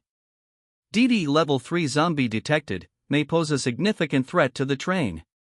Level 5 amateur heavy machine gun has locked onto the zombie, ready to fire at any time. Please give the order, train captain. Fire! Without the slightest hesitation, the next moment the heavy machine gun embedded on the top of carriage 2 instantly turned its head and locked onto the giant zombie, as a flash of red light passed through the muzzle. Tat tat tat, it took the initiative to attack. The harsh and muffled gunfire resounded across the desolate wilderness night, several bullets connected into a line, shooting straight towards the head of this level 3 zombie. This level 3 zombie reacted extremely quickly. Almost instantly, it raised both palms to block in front of itself. The bullets that shot out almost all hit the palms of this level 3 zombie. In the blink of an eye, when the gunfire disappeared, the arms of this zombie with a strong sense of deterrence had been blasted to pieces. Instantly turned into an armless zombie. This power is something. Chen Mang muttered as he looked at the scene before him, but soon he noticed that the heavy machine gun had gone silent and stopped attacking. He suddenly thought of something, subconsciously looked at the train panel, and sure enough, the 200 level 3 bullets he had just created had been completely used up.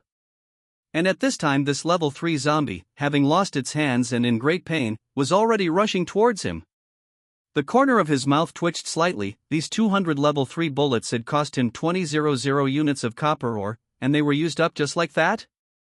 Immediately, he didn't dare to stay, and controlled the train to avoid the attack of this zombie boss first. But the train's start-up was inevitably slower. Boom! Kicked straight onto the rapidly rotating car blades. A huge blood fissure appeared on the zombie's toes. In pain, the zombie immediately went berserk and continued to kick the train frantically again. After several consecutive kicks, the zombie's right foot was basically completely crippled, and the whole person lost balance and fell to the ground.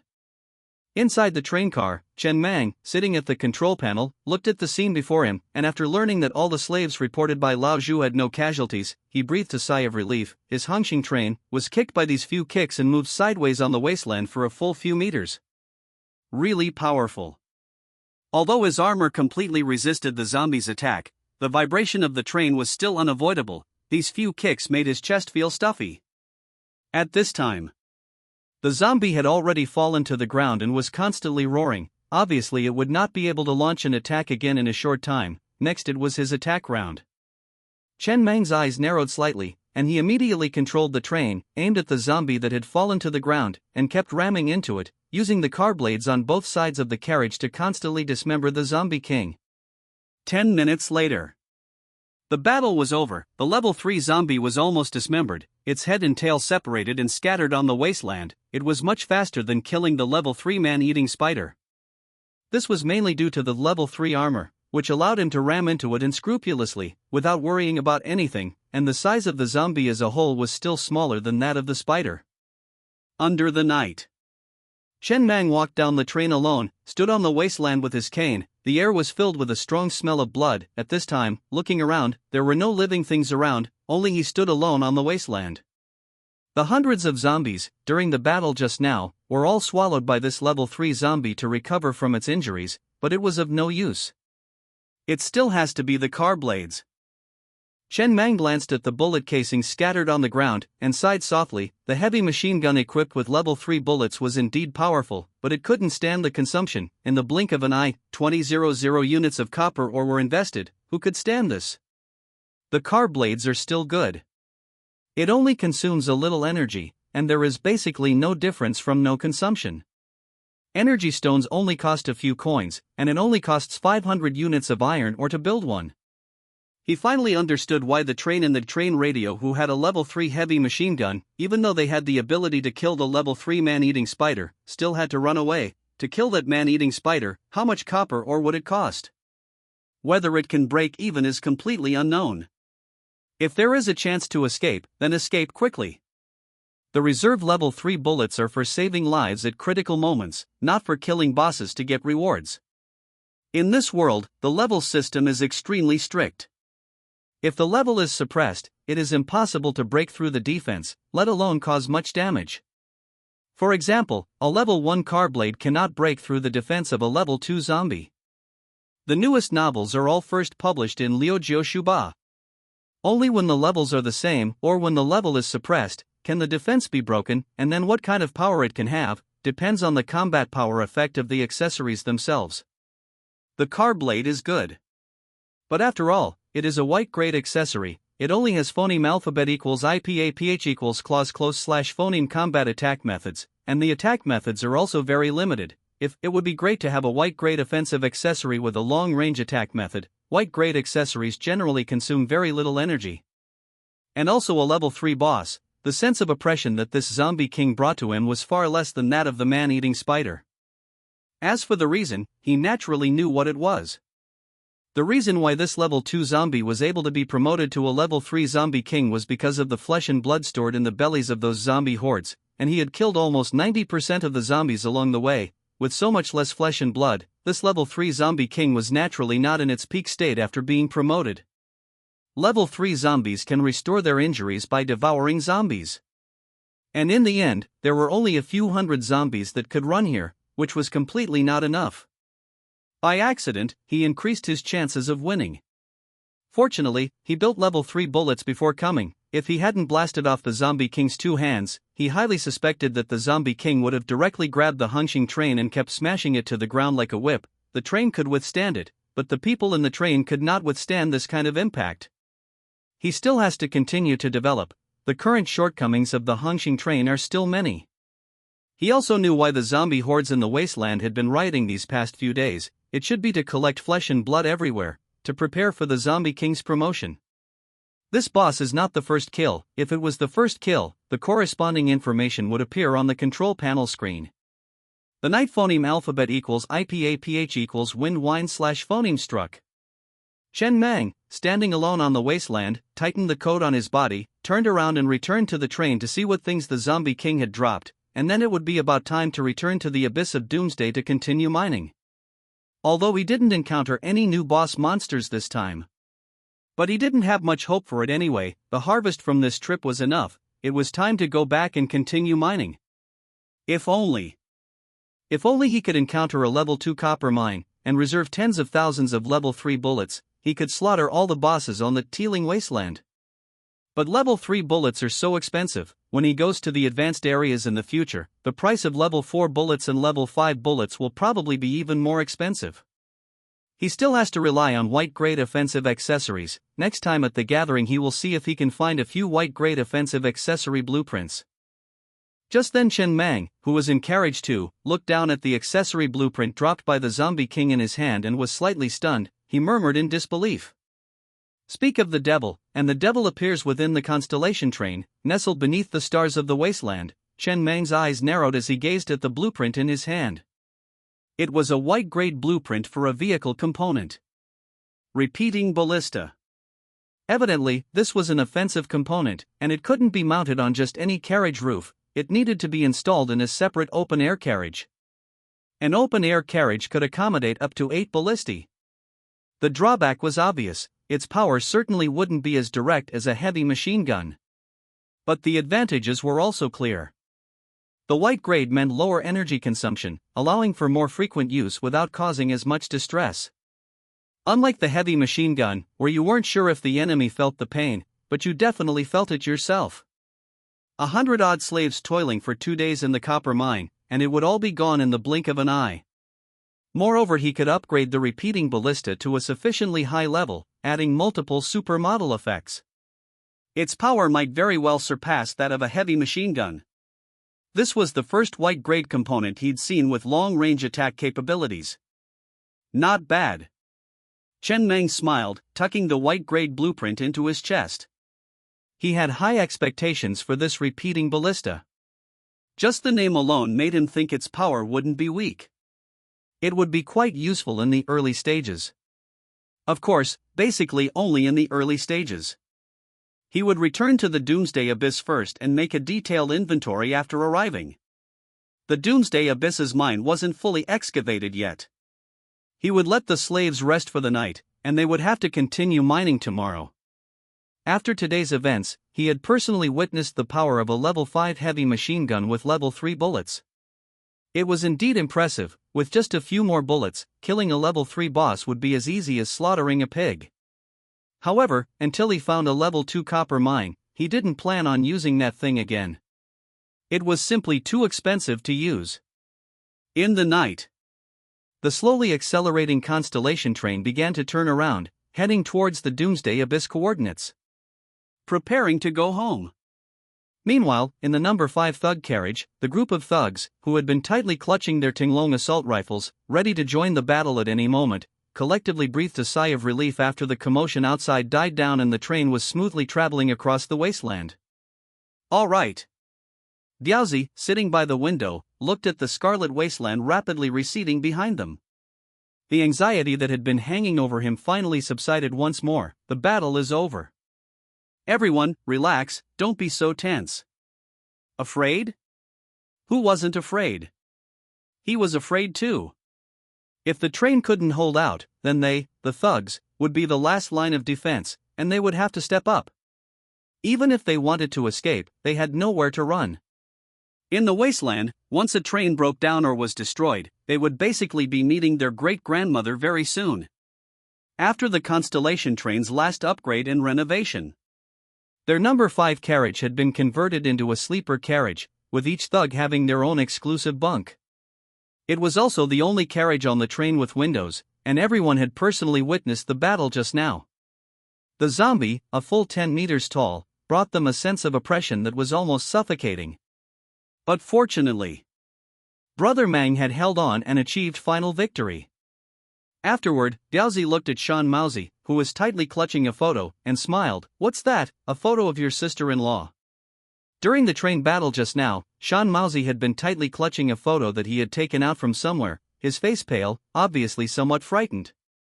Ever since he had risked his life to save Shan Maozi last time, this originally most disobedient troublemaker was extremely obedient to him. He had also come to like this kid. With his short buzz cut, he was quite efficient in his work. Shan Maozi somewhat embarrassedly and carefully put the headshot back into the interlayer of his necklace and whispered, "Ex-girlfriend, we broke up before the apocalypse." Diaozi lit a cigarette and put it to his mouth. After exhaling a puff of smoke, he leaned back in his chair and looked at the necklace around Shan Maozi's neck. The pendant was a steel square, similar to a no-thing. The square had an interlayer, perfect for holding a photo. The latest and most complete novels are at 69shuba.com. Is she pretty? Hey, she's beautiful, not only beautiful but also very gentle. I don't know how to say it.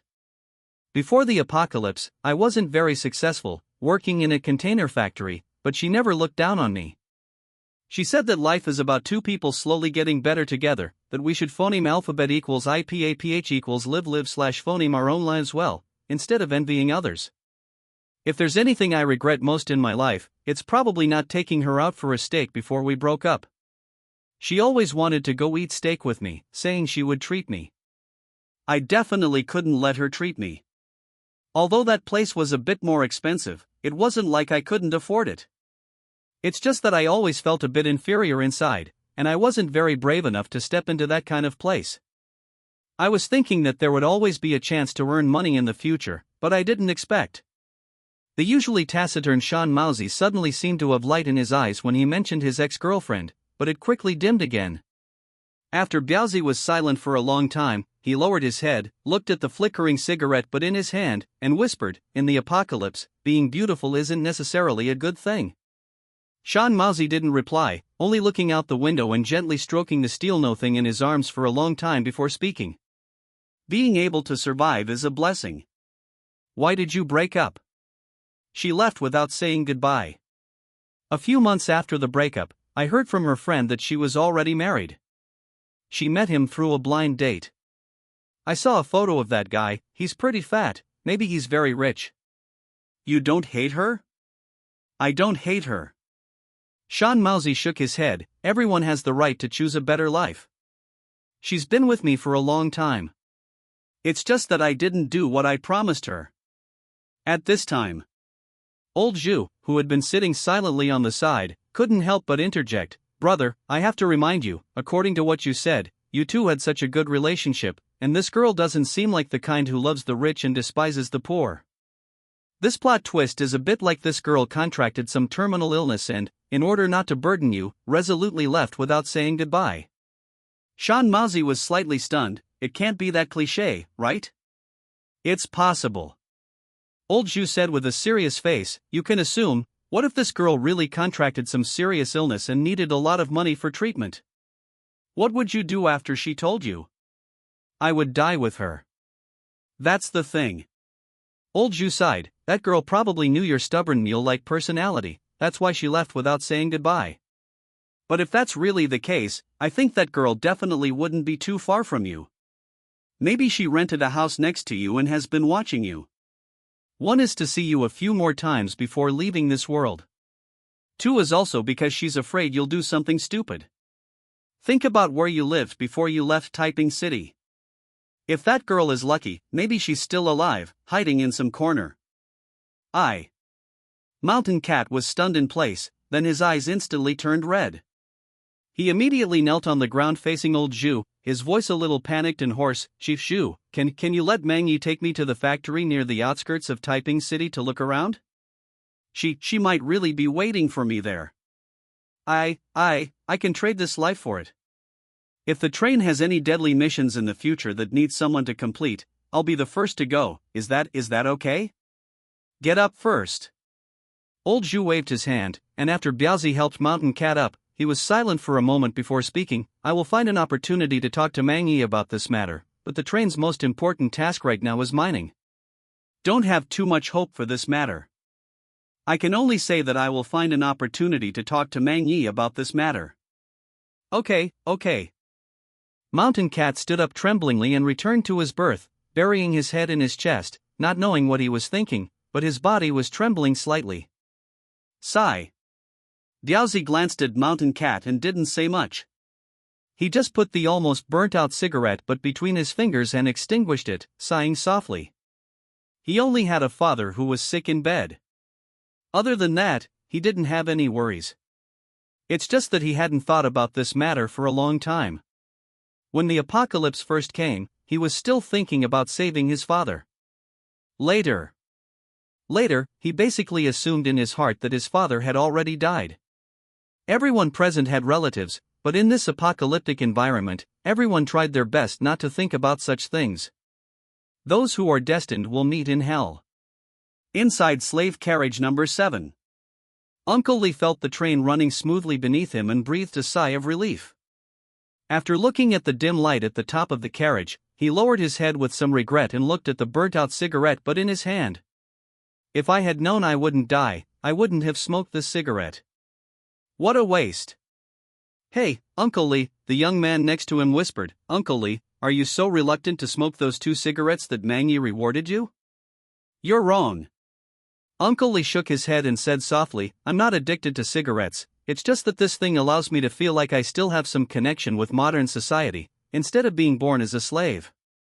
It allows me to think of my past glory, making me feel like I'm still a person. Uncle Li, you don't want to be a slave? Uncle Li glanced at the young man. That was nonsense. If there was a choice, who would want to be a slave? A trace of helplessness flashed in his eyes. Do you want to? Every hurdle is difficult to pass, everything is difficult to succeed. It's not bad like this now. Uncle Li didn't speak, just retracted his gaze. He had already thought about how to climb up and squeeze into the management. He had already thought of a plan, but he still needed a little opportunity. He needed to wait. Wait for a new batch of slaves to join the train. That would be the day he would rise to the top. Under the starry sky of the wasteland. The stellar train was running extremely smoothly on the wasteland, and had been maintaining this speed for a full half hour. The trick was to just drive at top speed all the time. Chen Mang looked into the rearview mirror at the 2 small and ferocious rabbits in the night, chasing the train tightly. These two red-skinned rabbits had been chasing him for a full half hour. Their speed was extremely fast, almost the same as the stellar train's top speed. DDE detected a level 3 unknown monster. No relevant information found in the database. Please be aware, train captain. This line of red text kept flashing on the control panel screen. To make a long story short, half an hour ago, he was controlling the train and heading towards the coordinates of the Doomsday Abyss. The road was extremely calm and no accidents occurred. It was just that suddenly there was a thud, and he felt like the wheels had run over something, a bit like a speed bump. After that, he saw in the rearview mirror that the two rabbits, one originally pressing on the other, separated with difficulty, and then began to chase closely behind the train with ferocious expressions, as if they would never give up. The newest and most complete novels are all on 6_9_shoe_BA. If there were no accidents, it should be that these two rabbits were mating when his wheels ran over them. In that case, it was understandable that they were a little angry. Unknown level 3 monster, there was a high probability that it was a newly added monster boss, and he was immediately tempted. A possible first kill of a boss was placed in front of him like this. But the car blade was installed 1 meter above the ground. These two rabbits were only 30 centimeters tall, too low. The car blade couldn't touch them. He really didn't have a good way to kill these two rabbits for a while. Although he hit them once, it didn't seem to cause any injuries. He wasn't worried about his own safety. Even if his train stopped, with the train's level 3 armor, these two rabbits couldn't break through his defense. What's more, the phoneme alphabet equals IPA pitch equals wind wine / phoneme firewheels level 5 super mode effect was to double the train's speed at the cost of greatly consuming energy stones. As long as he wanted to run, these two rabbits in heat would never be able to catch up to him. The reason why he had been deadlocked was only because he had murderous intentions. He was preparing to phoneme alphabet equals IPA PH equals lead / phoneme these two rabbits to the Doomsday Abyss, which was the burial place he had chosen for these two rabbits. Just then, Chen Mang, sitting in the control panel, noticed that the two rabbits probably knew they couldn't catch up and suddenly stopped chasing. They actually started mating again in the same place. They're not chasing? That won't do. Without saying a word, Chen Mang immediately turned the car around and crashed into them again. Of course, with precautions, this time he didn't hit them. They were dodged extremely nimbly, but this made these two rabbits, who had just calmed down, become ferocious again, with fangs in their mouths and anger in their eyes, and they rushed up, chasing closely behind the train all the way. That's right. He nodded in satisfaction, looked at the coordinates of the Doomsday Abyss, and there was still half an hour's journey. The first kill should be stable. He had just done an experiment. The level 5 3-legged cat heavy machine gun was loaded with level 1 bullets. Under the effect of the train auxiliary AI lock-on, he fired 100 rounds, but all 100 rounds missed. The two rabbits moved too fast, dodging left and right, and couldn't be hit at all. So he didn't create any new level 3 bullets. There were still 510 units of copper ore in the train, which could create 51 level 3 bullets. With the small size of these two rabbits, if all 51 level 3 bullets could hit, they would basically be killed. However, he needed to find a suitable terrain so that these two rabbits didn't have so much space to maneuver, so that the heavy machine gun bullets could all hit. The Doomsday Abyss was a good terrain. These two level 3 newly added bosses should only appear in low-level areas. His heavy machine gun couldn't hit them even with the lock-on effect. It would be even more difficult for trains in other low-level areas to kill this extremely fast and highly agile boss. With the blessing of many advanced accessories, his train's maximum speed had already reached 254 km/h, and these two rabbits could still chase closely behind him. It was conceivable that their speed was almost a leading edge in level 3 monsters. It was much faster than that level 3 man-eating spider. Congratulations, you have successfully obtained the first kill of the level 3 red-eyed rabbit boss. The burst power is sufficient, but the endurance is not. Inside the stellar train car, Chen Mang, sitting at the control panel, glanced at the two rabbits in the rearview mirror that were gradually showing signs of fatigue, his eyes slightly narrowed. This type of monster, which resembles red-skinned rabbits, has extremely terrifying burst power, with peak speeds comparable to his stellar train. It doesn't seem to have any long-range attack methods. It's just that the endurance is a bit lacking. After maintaining peak speed for only half an hour, the speed gradually weakened. Now it can only maintain a peak speed of 150 km/h. Just then, Chen Mang noticed dozens of red dots appearing at the forefront of the target acquisition radar screen, which were the level 1 train he had just passed. He immediately sounded a long whistle as a warning, as these two level 3 monsters were only somewhat troublesome for him, but for this level 1 train, it would be a devastating disaster. Once, the conductor of that electronic music king train sounded his whistle to warn him under such circumstances, and he now passed on this practice. The next moment, he saw that the level 1 train had already started quickly, fleeing into the distance in the night, just like he had done that day. Chen Mang looked again at the two rabbits in the rearview mirror. He originally thought that the attention of these two monsters might be attracted to the level 1 train. After all, that train was extremely slow and seemed easier to bully, but he might have underestimated the hatred value brought about by interrupting their pleasant time. From beginning to end, these two rabbits didn't even glance at the level 1 train, still following closely behind the stellar train with red eyes and ferocious expressions. I don't remember rabbits being such vindictive creatures, Chen Mang muttered as he looked at this scene. Inside the level 1 train, the young man with a full head of white hair looked at the departing stellar train and the two extremely fast red-skinned rabbits behind him, his eyes full of fear and gratitude. He remembered this train. Just after nightfall, this train, playing DJ music, had recklessly sped past him. And now, it was reminding him to avoid the monsters. Although those two red-skinned rabbits didn't seem to pose much of a threat, the speed they displayed was enough to prove many things. He was a novice conductor and didn't know much about the changes in the current world. Many pieces of information were discovered by himself through exploration. Huff! The young man exhaled a long breath, looking at his full head of white hair in the mirror. It was already the end of the world, and he naturally didn't have the means to keep dyeing his hair white.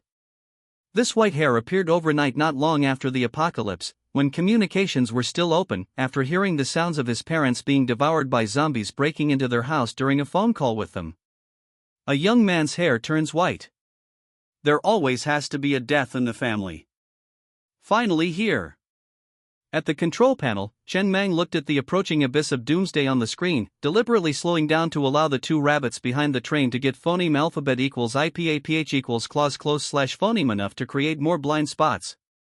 The next moment, under the effect of the red accessory wheel exchanger, the stellar train quickly lowered its spider legs and retracted the phoneme alphabet equals IPAPH equals win-win slash phoneme and fire wheels. This process was smooth and seamless, without any lag, and the train speed was not affected too much.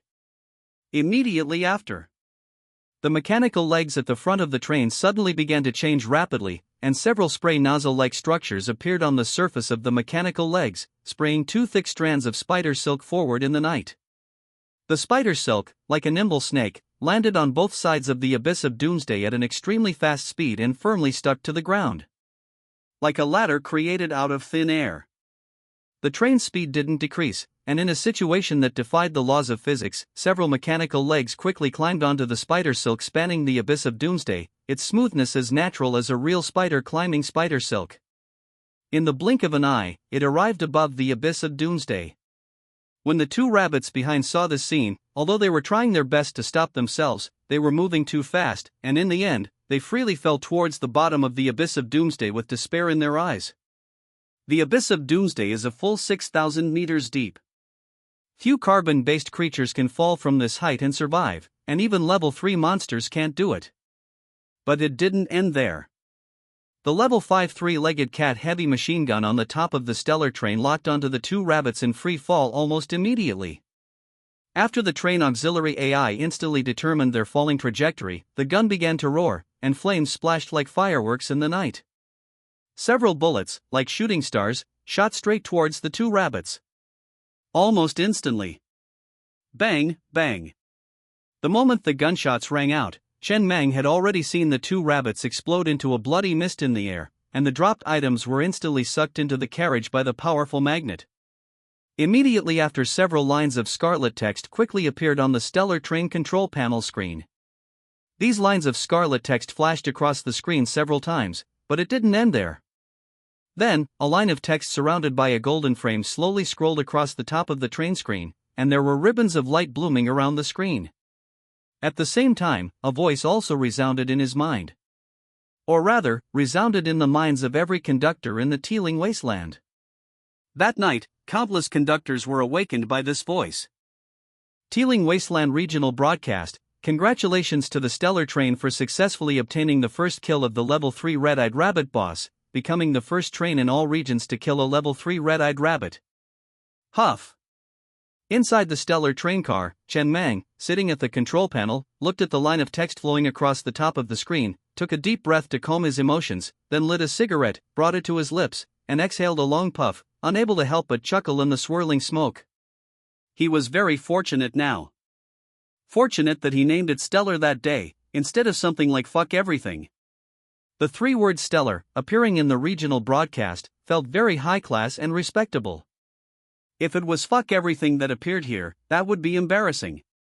After the spider legs were upgraded to level 13, the second supermodel effect gained was the ability to spray 2 strands of spider silk up to 100 meters long forward. These 2 strands of spider silk can last up to an hour, allowing the train to travel smoothly on them. It was this supermodel effect that allowed his train to span the abyss of doomsday like a spider. It's just that each use requires consuming 100 units of spider silk. And that day, the dwarf man happened to give him 200 units of spider silk, allowing him to use this method now. Every monster has its own characteristics. For example, the red-eyed rabbit is extremely agile and fast. Even with automatic locking, his heavy machine gun had difficulty hitting it in the open. He had tried firing 100 level 1 bullets, all of which missed. But in free fall, it almost completely lost all agility. The train's auxiliary AI easily predicted its falling trajectory, and almost all of the level 3 bullets fired hit it. He spent 300 level 3 bullets to blow off the 2 arms of that level 3 zombie. But killing these 2 level 3 red-eyed rabbits only consumed 51 level 3 bullets. Although both were level 3 monsters, their defenses were obviously vastly different. Of course, size was also a key factor. Chen Meng controlled the train to drive down from the spider silk, and then used the spider feet to descend along the cliff to the bottom of the valley, before he smiled with satisfaction at this harvest. This time, it can be said that the harvest was full. Through these days of frequently staying in the train radio room, he has gained a lot of understanding of this world. In this world, few trains actively kill bosses, and a large part of the reason is that the effort and reward are not necessarily proportional. To kill a boss requires a lot of copper ore. It can be said that the train's attack basically relies entirely on copper ore to maintain. Another reason is that the materials mainly needed for the development of the train are still basic mineral resources. The blueprints and special props dropped by killing bosses cannot be said to be bad, but even without them, the train can develop steadily. They are just extras, or can increase the upper limit of the train. Many trains reserve copper ore as an important resource to be used only in critical moments. Only in times of crisis will they activate heavy machine guns and other firepower accessories. They will not provoke bosses on weekdays. The best choice when encountering a boss is to run away. Continuously changing positions on the wasteland to avoid monsters and mine is the way many trains survive. At this time, the copper ore units in his train were 0, completely emptied. Besides that, there were only 700 level 1 heavy machine gun bullets left. In fact, he didn't even need to fire. Letting these 2 rabbits fall to the bottom of the Abyss Valley would have been a certain death, but this kind of death would most likely not count the first kill on him, nor would it give him drop rewards. Next, it's time for the inventory. Chen Mang extinguished the cigarette butt in the Coke can next to him, and then took out another can of iced Coke from the refrigerator. After drinking half a can in one breath, the cool Coke instantly calmed his excited mood by a large margin, and he looked at the large batch of gains in the carriage with anticipation. Awesome! The Coke in his hand naturally had sugar. He never drinks sugar-free Coke, let alone room temperature Coke. Can humans drink that sugar-free Coke stuff? If it's also room temperature, then it's not as good as Chinese medicine. The harvest from killing the zombie tide is put aside first, there's nothing big. The biggest gain is naturally the first kill reward. Although it is a level 3 boss, which is the lowest level boss in this world, it is, after all, the first kill. This reward is much richer than killing an ordinary level 3 boss. Choose one of the following first kill rewards: 1. Level 2 copper mine, level 2 iron mine, level 2 lumberyard refresh scroll, choose one. 2. Rare train token. 3. Yellow grade vehicle accessory blueprint compound eye lookout tower, limited to flesh train loading. Almost without hesitation, Chen Mang chose the first reward, which is the level 2 copper mine refresh scroll. It is a special prop, and the effect is very simple. After use, a level 2 copper mine can be created in any area. It's just a one-time thing. Unlike other naturally generated mines, there is a probability of generating again after a period of time, but there is no specific standard for how long. It can be slow or fast. With this thing, he can generate a level 2 copper mine at the bottom of the Abyss Valley. For a long time to come, he will not have to worry about copper ore, greatly making up for his lack of firepower. Although these 3 rewards are all good, he doesn't have much room to choose. His Hongqing train was built with the rare train token. He already has it. The train built with the rare train token will have one more red grade vehicle accessory each at level 1 and level 2. Besides that, there is nothing too special about it. Most train captains' first trains are not built with rare train tokens. If they obtain this special prop by chance, they may really have to consider restarting. As for the third choice, it is an exclusive accessory for the flesh train. The effect is almost equivalent to the targeting radar, except that it needs 36 carbon-based creature eyes as a carrier. It is considered an upgraded version. Not only does it have all the effects of the targeting radar, but it also has an additional attack effect. Besides that, the rewards dropped by these 2 level 3 red-eyed rabbit bosses themselves are also very rich, 1 male and 1 female. 1. Special prop, Doomsday Marriage Certificate. 2. Blue grade vehicle accessory blueprint, 40 tube cherry blossom fall rocket launcher. 3. White grade vehicle accessory blueprint, breeding spray. Chen Mang looked at the rewards dropped by these 2 rabbits, his eyes almost instantly turned red. Staring straight at the 40 tube cherry blossom fall rocket launcher, his breathing gradually became rapid. This is a great weapon. Don't even need to look at the grade. Just looking at the name, you know that it is much more powerful than that 3-legged cat heavy machine gun. It can provide suppressive level firepower coverage, which is impossible for a heavy machine gun to do. Of course, the consumption of this thing certainly goes without saying. It is basically a weapon to be used only as a last resort. But the latest novels are first published on 69.com.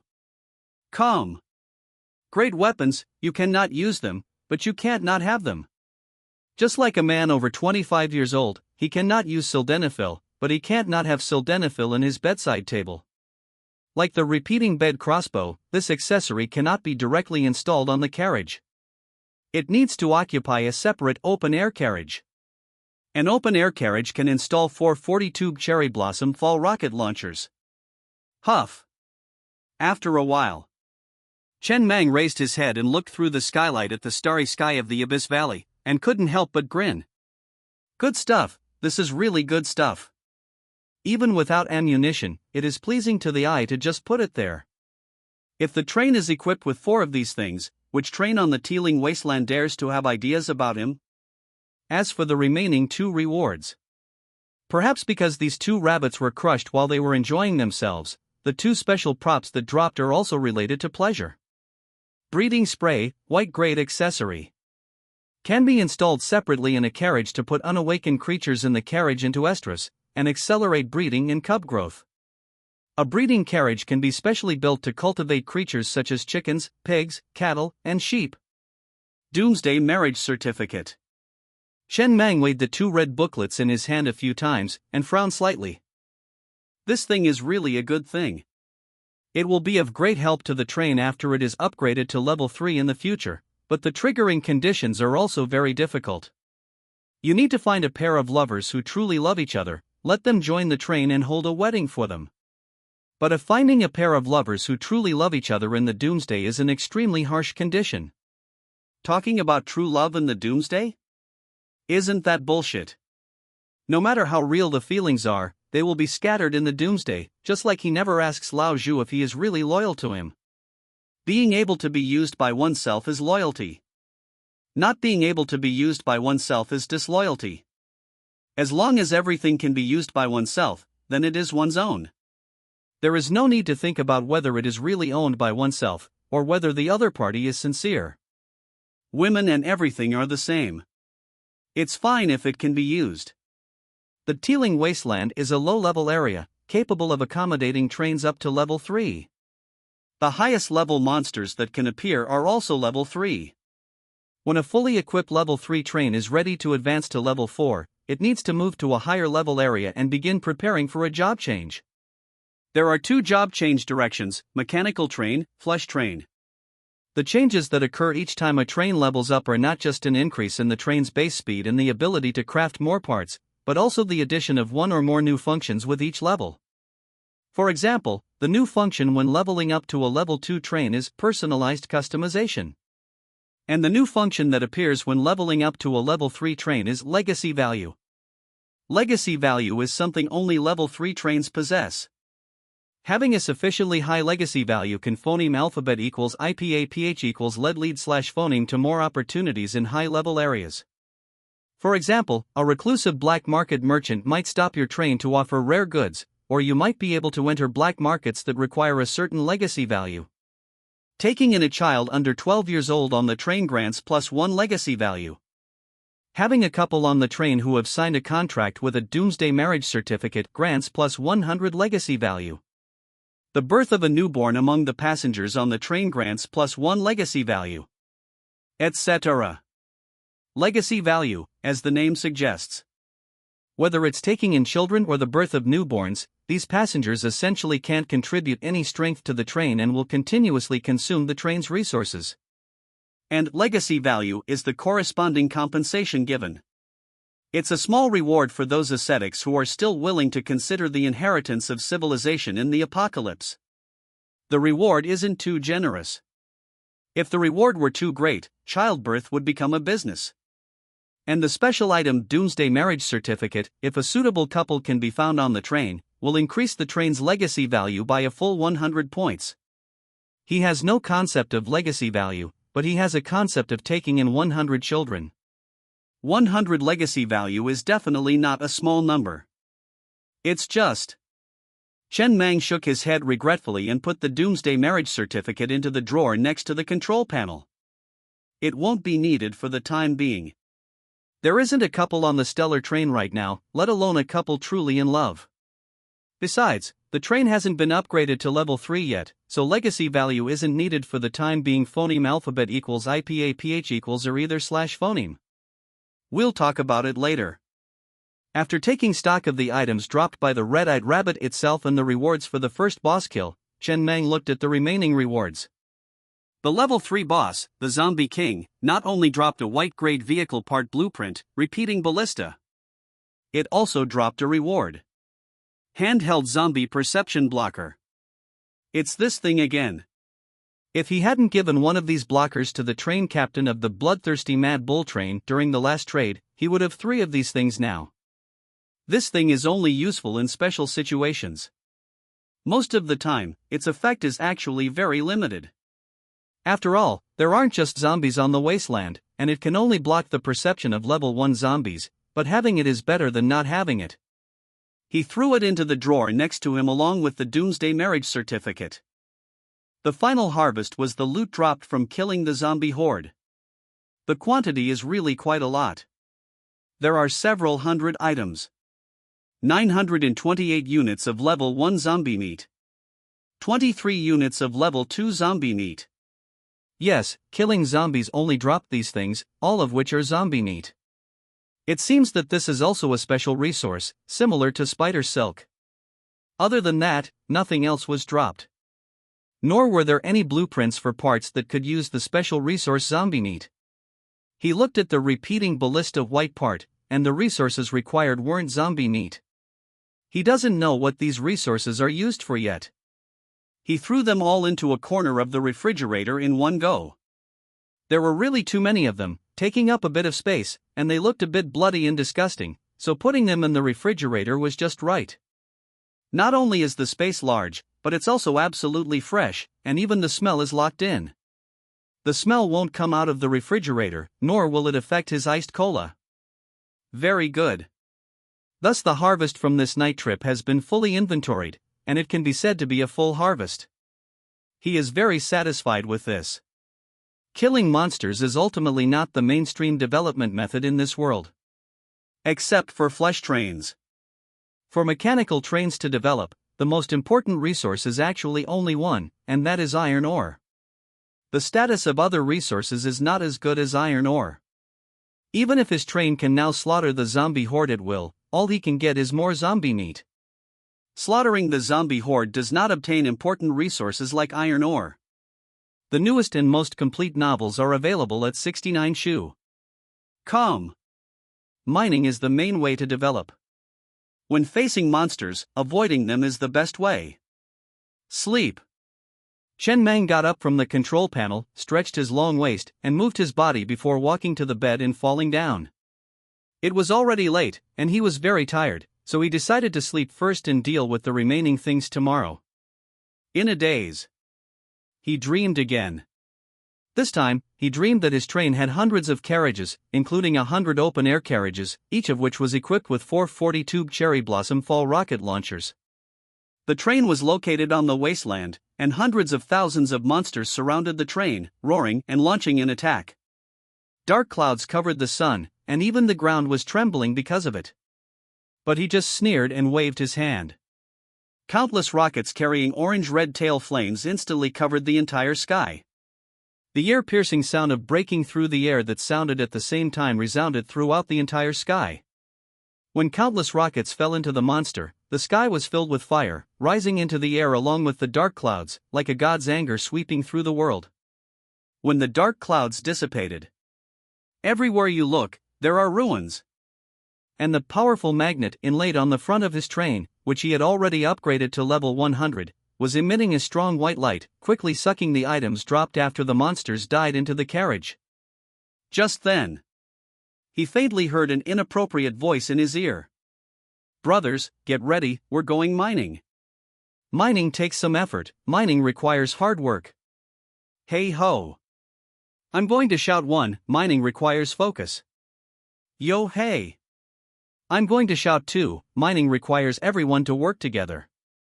Yo lo. I'm going to shout 3, swing your arms in a circle. In the early morning, Chen Mang, who had been successfully awakened, had already finished washing up and stood expressionlessly at the window in the train room, looking at the lively scene outside. It was already dawn, and the slaves had already started working, but today was a little different. The goblin slave Doba was chanting a work song. The sound was so loud that it had even penetrated into the train room, waking him up from his sweet dream. Doba was seen swinging his pickaxe while shouting loudly, and the remaining goblin slaves were swinging their pickaxes in time with the rhythm of the work song, while also shouting back loudly. The whole scene looked quite orderly and harmonious. All the goblin slaves raised their pickaxes at the same time, and at the same time, accompanied by the rhythm of the work songs, they slammed their pickaxes down, which was quite pleasing to the eye, with a kind of absurd and artistic atmosphere. And those human slaves. Perhaps they were also infected by this atmosphere, and gradually joined the rhythm of the work songs, while responding loudly. I want to shout 8 ah, mining to be steady ah. Lu oh hey. Chen Mang stood expressionlessly by the window and observed for a moment, then took a sip of water to moisten his mouth, sighed softly, picked up the walkie-talkie on the console. When it's time for lunch, give Doba a little extra food. He was really worried ah. After shouting like this for a day, his slaves would have dry mouths and tongues, so they should drink more water. Doba really had a knack for his work. It made him feel a little embarrassed. Doba really hoped that he would help him rebuild the goblin civilization. It could be seen that Doba really took this matter seriously, and he really believed that he could do it. But only he knew. That was just what he used to fool people at the time. Human civilization could not be rebuilt, so where would he rebuild any goblin civilization? Now Doba's working attitude made him have to think about how to fulfill his promise at that time. He had deceived many people in his life. But he had never deceived a fool. He always felt a strong sense of guilt and unease when deceiving fools. Moral quality is still too high. Chen Mang smacked his tongue, secretly admired his own moral quality, then turned his head and sat back next to the train console, and glanced at yesterday's harvest again. Many drawings needed iron ore to build, so he had to wait until today's mining was finished. He had nothing to do now. He could only open the train radio and continue to lurk. Since the last transaction, he had not spoken in the train radio, but he had been lurking and watching others chat. Only today's train radio seemed to be different from usual. The army book has 12 volumes, and each volume has the name of the master. The word stellar train appeared on the public screen a little too frequently. Almost everyone who spoke was discussing him, and they had been discussing him since last night, for a full thousands of messages. Good fellow Chen Mang looked at the scene in front of him, and murmured in a trance. He only got a boss first kill, wouldn't it be too much? Was it necessary to discuss thousands of messages? Did these people have nothing else to do? Could they have something serious to do? He took a deep breath, lit a cigarette, and took out a bottle of iced Coke from the refrigerator, then flipped through the chat records to last night, ready to start reading them one by one, to see how everyone was evaluating him. There were surprised ones, shocked ones, jealous ones, and analysts. Soda Train, that stellar train is only a level 2 train, is it likely to win the first kill of a level 3 boss? Most likely it took advantage of others' danger and picked up a leak, such as just having a level 3 train fight with that boss until both sides were injured, and then the stellar train went to pick up a leak, pure dog shit luck. Chen Mang glanced at the information in this train radio at will, and did not get angry because of someone else's unfriendly remarks. If a man gets angry because of someone else's unfriendly remarks, it is a naive and immature performance. He just took out a small notebook from the drawer and wrote down the word soda train. He also drew a bracket behind it, and the bracket was marked with malicious speculation. He even saw the train captains of Bloodthirsty Mad Cow Train and King of Electronic Music Train come out to speak. These two train captains were very interesting. The train captain of the Bloodthirsty Mad Cow Train was extremely excited, and he didn't know what he was excited about. He kept saying that he had seen the train captain of the Stellar Train with his own eyes, and had traded with him, and he kept praising him, saying that he felt that he was an unusual person at first sight, and that he had the temperament of a hero. It could be seen that this big brother's cultural level was not high.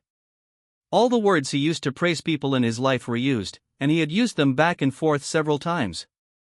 He felt a little embarrassed when he saw it. He just won a first kill, and he wasn't directly invincible. There was really no need to praise him so much.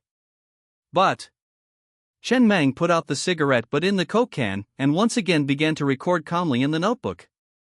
Zian train, arrogant tone, wants to drive the train and bump into me, and asks if I dare to speak loudly in front of him.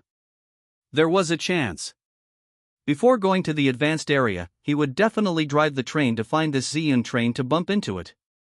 If he didn't smash your car into scrap iron, he would take your surname. You little bastard, you're pretty tough. As for the train captain of the King of Electronic Music Train, the dwarf man, he was even more bizarre. He kept talking about being like-minded with him in the train radio. The newest and most complete novels are all available at 69 shu. Come. Who the hell is like-minded with you? He didn't even use the woman he gave you, he gave it to you as soon as he took it from the bloodthirsty mad cow. What kind of mental illness is this? Even if you are really like-minded, is this something worth showing off over and over again? Do you want to simply put these words on a plaque and hang it on the front of your car? Ward off evil spirits and pray for blessings. Are there any normal train captains on this wasteland? Have these people been driven crazy by the high-pressure environment of the apocalypse? After flipping through all the chat records one by one, Chen Mang put the notebook back in the drawer. He only wrote down the names of these two trains. Most people were still very friendly. That's right. There was no need to offend people for no reason with a few foul words. Why bother to show off? But some people just couldn't control their mouths. Especially that Xian train. I have to say, these people were really bored. A small level 3 boss's first kill, something he didn't care about so much. These people could discuss thousands of messages, they were really idle enough. In the blink of an eye. It was getting dark, and a group of slaves began to carry their pickaxes in line to receive food, starting today's dinner. In the train room, Chen Mang, standing in front of the window, looked at the scene in front of him and thought to himself that it was time to put the train rules on the agenda. These days, the train had been in the process of barbaric development, and many things had been selectively ignored. A socialized group must have rules to facilitate management. At that time, he would also officially change the names. He couldn't always be a makeshift team, at least on the surface, it had to look less makeshift. When the 2 mines in the Abyss of Doomsday and the new level 2 copper mine he had obtained were all mined, he would do these 2 things together. At that time, it would almost be a fully equipped level 2 train. When the slaves had moved all the iron and copper ore mined today to carriage number 3, Chen Mang looked at the train panel. 17,739 units of iron ore and 1120 units of copper ore. The once empty freight carriage finally became a little richer again. He hadn't used the level 2 copper ore refresh coupon yet, and planned to use it after mining this level 1 copper ore at the bottom of the Doomsday Abyss. This copper mine was a small level 1 mine. Before the iron ore was completely mined, this copper ore had to be mined first. After having resources, he immediately spent 500 units of iron ore to create an open-top carriage, which looked a bit like the iron skin carriages of coal trains in his previous life. Because it was a personalized custom-made product, it was more expensive than ordinary carriages. Open-top carriages can also be equipped with armor, but only on 3 sides, and the resources consumed will not be reduced. Thus his stellar train now had its 9th carriage, an open-top carriage. Immediately afterwards. Huff. Standing in the train car, Chen Mang let out a long breath before lighting a cigarette and looking up at the starry sky, his expression somewhat dazed. Sure enough, white-grade accessories were more suitable for him. The basic attribute of the repeating ballista was that it could fire 1 bolt per minute. Each bolt was about the thickness of a baby's arm and a full 50 centimeters long, made entirely of refined steel, with sharp-edged arrows exuding a bloodthirsty aura. You could call it an arrow, or you could call it a siege weapon. After being upgraded to level 10, it could fire 10 bolts per minute, and the overall image had also undergone a major change, becoming even more breathtaking. The bolts became wider, changing from the original baby's arm thickness to the thickness of an adult's arm, and the length also reached 80 centimeters. This thing. If it was really aimed at a human to shoot, the other party shouldn't feel too much pain. Especially the 2 super mode effects brought about by the upgrade. Repeating Ballista Level 5 Super Mode Effect. The repeating ballista can be linked to the train auxiliary AI. As long as the enemy is within the search radar range, the train auxiliary AI will automatically lock onto the enemy, greatly increasing the hit rate. Requires the green grade accessory train auxiliary AI to be upgraded to max level. Repeating Ballista Level 10 Super Mode Effect. Resource consumption per bolt is halved. This was the second time he had encountered the exact same super mode effect. The super mode effect of the level 5 heavy machine gun was also that it could be linked to the train auxiliary AI to have an automatic locking effect, which would greatly reduce the manpower consumption in the train. Otherwise, simply controlling these 8 repeating ballistas would require at least a dozen people. And it greatly improved the accuracy in his control over the train. Most importantly, the bolts required for this accessory did not require a corresponding production line. It only needed to consume a certain amount of iron ore when operating the repeating ballista, and the corresponding number of bolts would be automatically generated. Yes, iron ore. It didn't need copper ore, it consumed iron ore. And the price was extremely low. Level 1 bolt, 1 unit of iron ore to create 1 bolt. Level 2 bolt, 5 units of iron ore to create 1 bolt. Level 3 bolt, 10 units of iron ore to create 1 bolt. Even cheaper with the super mode effect of halved consumption. Not bad. Chen Mang smiled contentedly and walked out of the train car, standing on the wasteland and looking at the last open-top carriage of the train. The ballistas, slightly higher than the carriage, were quietly resting in the night, patiently waiting for the arrival of war. For a long time to come. This would be his most commonly used means of long-range attack. Indeed. The rate of fire was a bit slow, 10 shots per minute, far less than a heavy machine gun, but the power of a single bolt was higher than a single heavy machine gun bullet, plus it was good and cheap, making it more suitable for him now than a heavy machine gun. After doing all this, Chen Mang once again created an open-top carriage, and placed 4 40-tube cherry blossom falling rocket launchers in this open-top carriage. This was a blue-grade accessory. 1 required 1,000 units of iron ore, and 4 required 4,000 units of iron ore. He looked at the resources consumed to upgrade to level 2. Just upgrading to level 2 required 1,000 units of iron ore.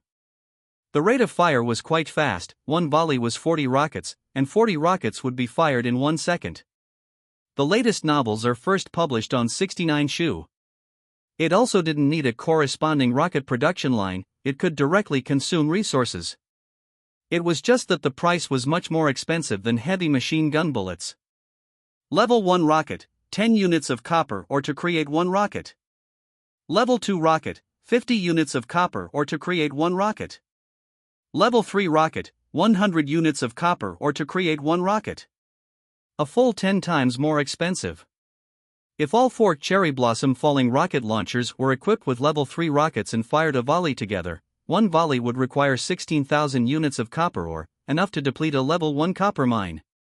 In such a comparison, the repeating ballista was still better. 5 days later, the sky was slightly bright. This level 2 iron mine at the bottom of the Doomsday Abyss had been mined almost completely. It would be completely mined in at most a week. And today, the level 1 copper mine had been completely mined. It was just that a brand new level 2 copper mine had appeared next to it, which Chen Mang had created using the level 2 copper or refresh coupon. And in these few days, no accidents had occurred, everything was going smoothly, and Chen Mang had accumulated enough resources. He had 80,000 units of iron ore and 6,600 units of copper ore. As soon as it was dawn, the slaves were already skillfully lining up to receive today's breakfast under the command of old Zhu and others. Chen Mang was sitting alone in the train car, preparing to spend all the resources he had accumulated in these few days in one go. In the past, some accessories were only upgraded to level 5 due to insufficient resources. And he had a bit of obsessive-compulsive disorder. Those level 5 accessories always looked a bit unsightly. It would look better if they were all upgraded to level 10. First was the phoneme alphabet equals IPAPH equals win-win/phoneme firewheel. Upgrading from level 5 to level 10 required 35,000 units of iron ore. Chen Mang nodded, looked at the resources required for the upgrade in the semi-transparent panel in front of him, and silently chose to give up. Fuck you. 35,000 units of iron ore was enough to buy his life. He suddenly found that his obsessive-compulsive disorder seemed to be cured.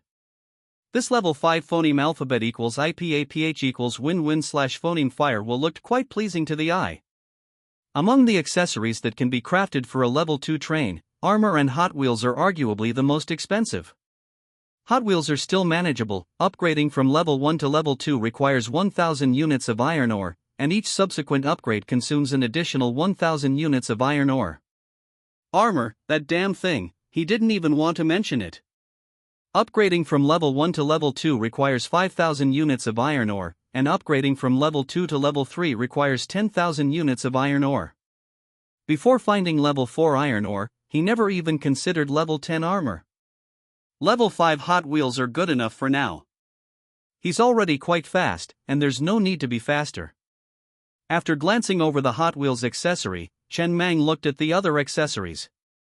Many accessories don't need upgrading for the time being, such as the single bed and water purifier.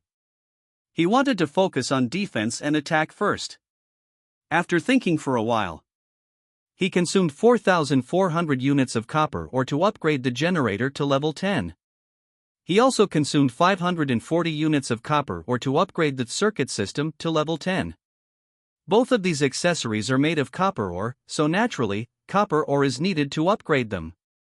The train auxiliary AI had long warned that the circuit system was already overloaded due to the increasing number of energy-consuming accessories on the train.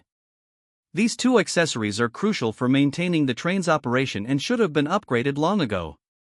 Upgrading them to level 10 in one go meant he wouldn't need to worry about these two accessories for a long time. It also resulted in 4 more super mode effects. Circuit System Level 5 Super Mode Effect, no manual adjustment is required. The circuit system will be completely integrated into the carriage and can be freely adjusted on the control panel screen. Circuit System Level 10 Super Mode Effect, can carry an overload to a certain extent. Generator Level 5 Super Mode Effect, silent generation, no noise. Generator Level 10 Super Mode Effect, after the energy stone is exhausted, it will continue to operate for 24 hours. Using this function will significantly reduce the integrity of the accessory.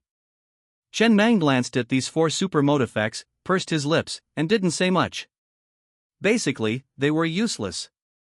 The only potentially useful one was the circuit system's level 5 super mode effect, which meant he didn't have to manually adjust the circuit system every time he added a new accessory, saving him some effort. But it didn't matter. What he needed was the original effect after upgrading these two accessories. He didn't have any expectations for their super mode effects.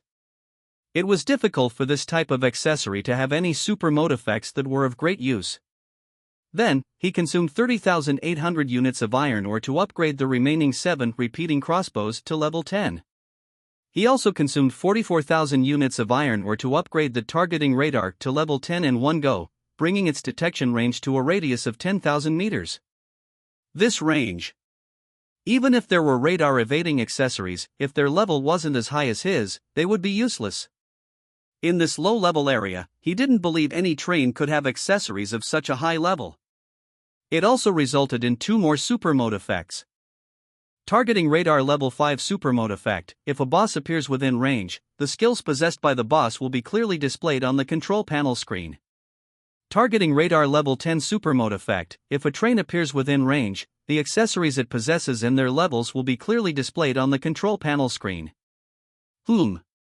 Chen Mang raised his eyebrows slightly. These 2 super mode effects were very good. The 40,000 units of iron ore were not spent in vain, it was worth it. He looked at the remaining accessories again. Basically, all the important accessories were already at level 10. After mining the ore in the Doomsday Abyss, he would start preparing to upgrade to a level 3 train. But the next moment, He was slightly stunned in place, a trace of shock flashing in his eyes. What was going on? He originally thought that the Doomsday Abyss should be the safest area in the Iron Ridge wasteland, with almost no monsters able to set foot here. In fact, he had been at the bottom of the Doomsday Abyss for so long, and apart from the reckless Dopa, he hadn't encountered any danger. If he didn't need to go to a higher level area, he would have even considered settling down here. But after the targeting radar was upgraded to level 10, and the detection range reached 10,000 meters, why were there so many dense red dots on the control panel screen? The beeping alarm sound almost never stopped. Seeing those hundreds of red dots almost gave him trypophobia. That was an underground river? 6,000 meters deep below the Doomsday Abyss, hundreds of red dots were slowly moving underground. They were schools of fish-type monsters gathering in the underground river, including 5 level 3 monsters called piranhas. After the radar was upgraded, he obtained more information. Chen Mang looked at this scene with a slightly strange expression, but he didn't take it to heart. He was just a little surprised. He didn't expect there to be monsters in the underground river, but he didn't have any other thoughts. After all, these piranhas couldn't threaten him. The newest and fastest novels are at 69 Shuba. Come. The iron ore he had saved for a few days was almost used up again in one go. It's true that you don't know how expensive it is to run a household until you're in charge. The food treatment he provides to his slaves every day is basically something other trains can only dream of. Mainly of the resources consumed by just eating are not even enough for a fraction of upgrading an accessory. Long-term consumption of bread and steamed buns can improve physical fitness, but after these days, he didn't feel any changes in his body. He suddenly planned to go to the assembly again. He should have bought those fitness equipment last time. Although the slaves couldn't use them, he could. He didn't have much to do on weekdays. It would be good to put the fitness equipment in the train and exercise every day when he was free during the day. Oh right, and that choo-choo. He had to go to the assembly again. Chen Mang looked at the train radio. The next assembly was in 7 days. It had just been held yesterday, so it would be in 7 days. By then, the iron ore in the Doomsday Abyss would be almost completely mined. Next, he had to think about where to find high-level resource mines. Having gotten used to mining level 2 iron ore, he really didn't want to look at level 1 iron ore. The iron ore mined in the following days would be just enough to upgrade the resource detection radar to level 10, giving it a larger detection range, making it easier for him to find high-level resource mines. Chen Mang narrowed his eyes slightly, planning his future itinerary. He also had to go to Taiping City again. A few days ago, he asked old Zhu to check among the slaves for anyone who was compatible and could be matched up, so that he could use the Doomsday marriage certificate. Old Zhu gave him a candidate, Shan Maozi, one of the thugs. His girlfriend might be hiding in the suburbs of Taiping City. If he could find this woman, it should meet the conditions for using the Doomsday marriage certificate, but he didn't know if she was still alive. After the targeting radar is upgraded, it can clearly see the specific information of each red dot, including gender, appearance, etc. As long as he is willing, finding someone is not difficult. And by the way, recruit more survivors. Another 7 days passed.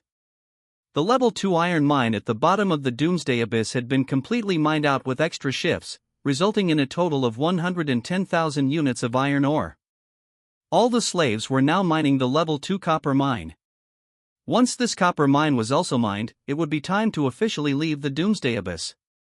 According to the original plan, he was going to attend the gathering today.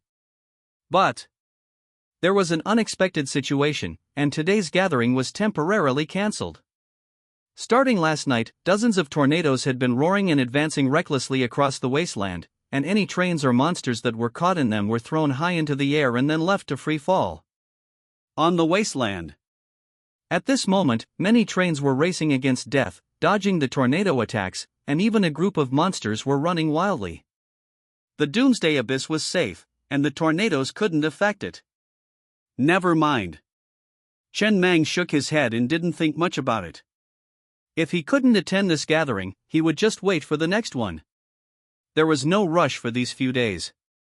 He had mined a lot of iron ore these past few days, so he would upgrade the remaining components. He got up and looked at the train compartment, finally focusing his gaze on the single bed. This was a component he had snatched from Master Cohen, an unremarkable white-grade component. Now that he had more resources, he could try it out.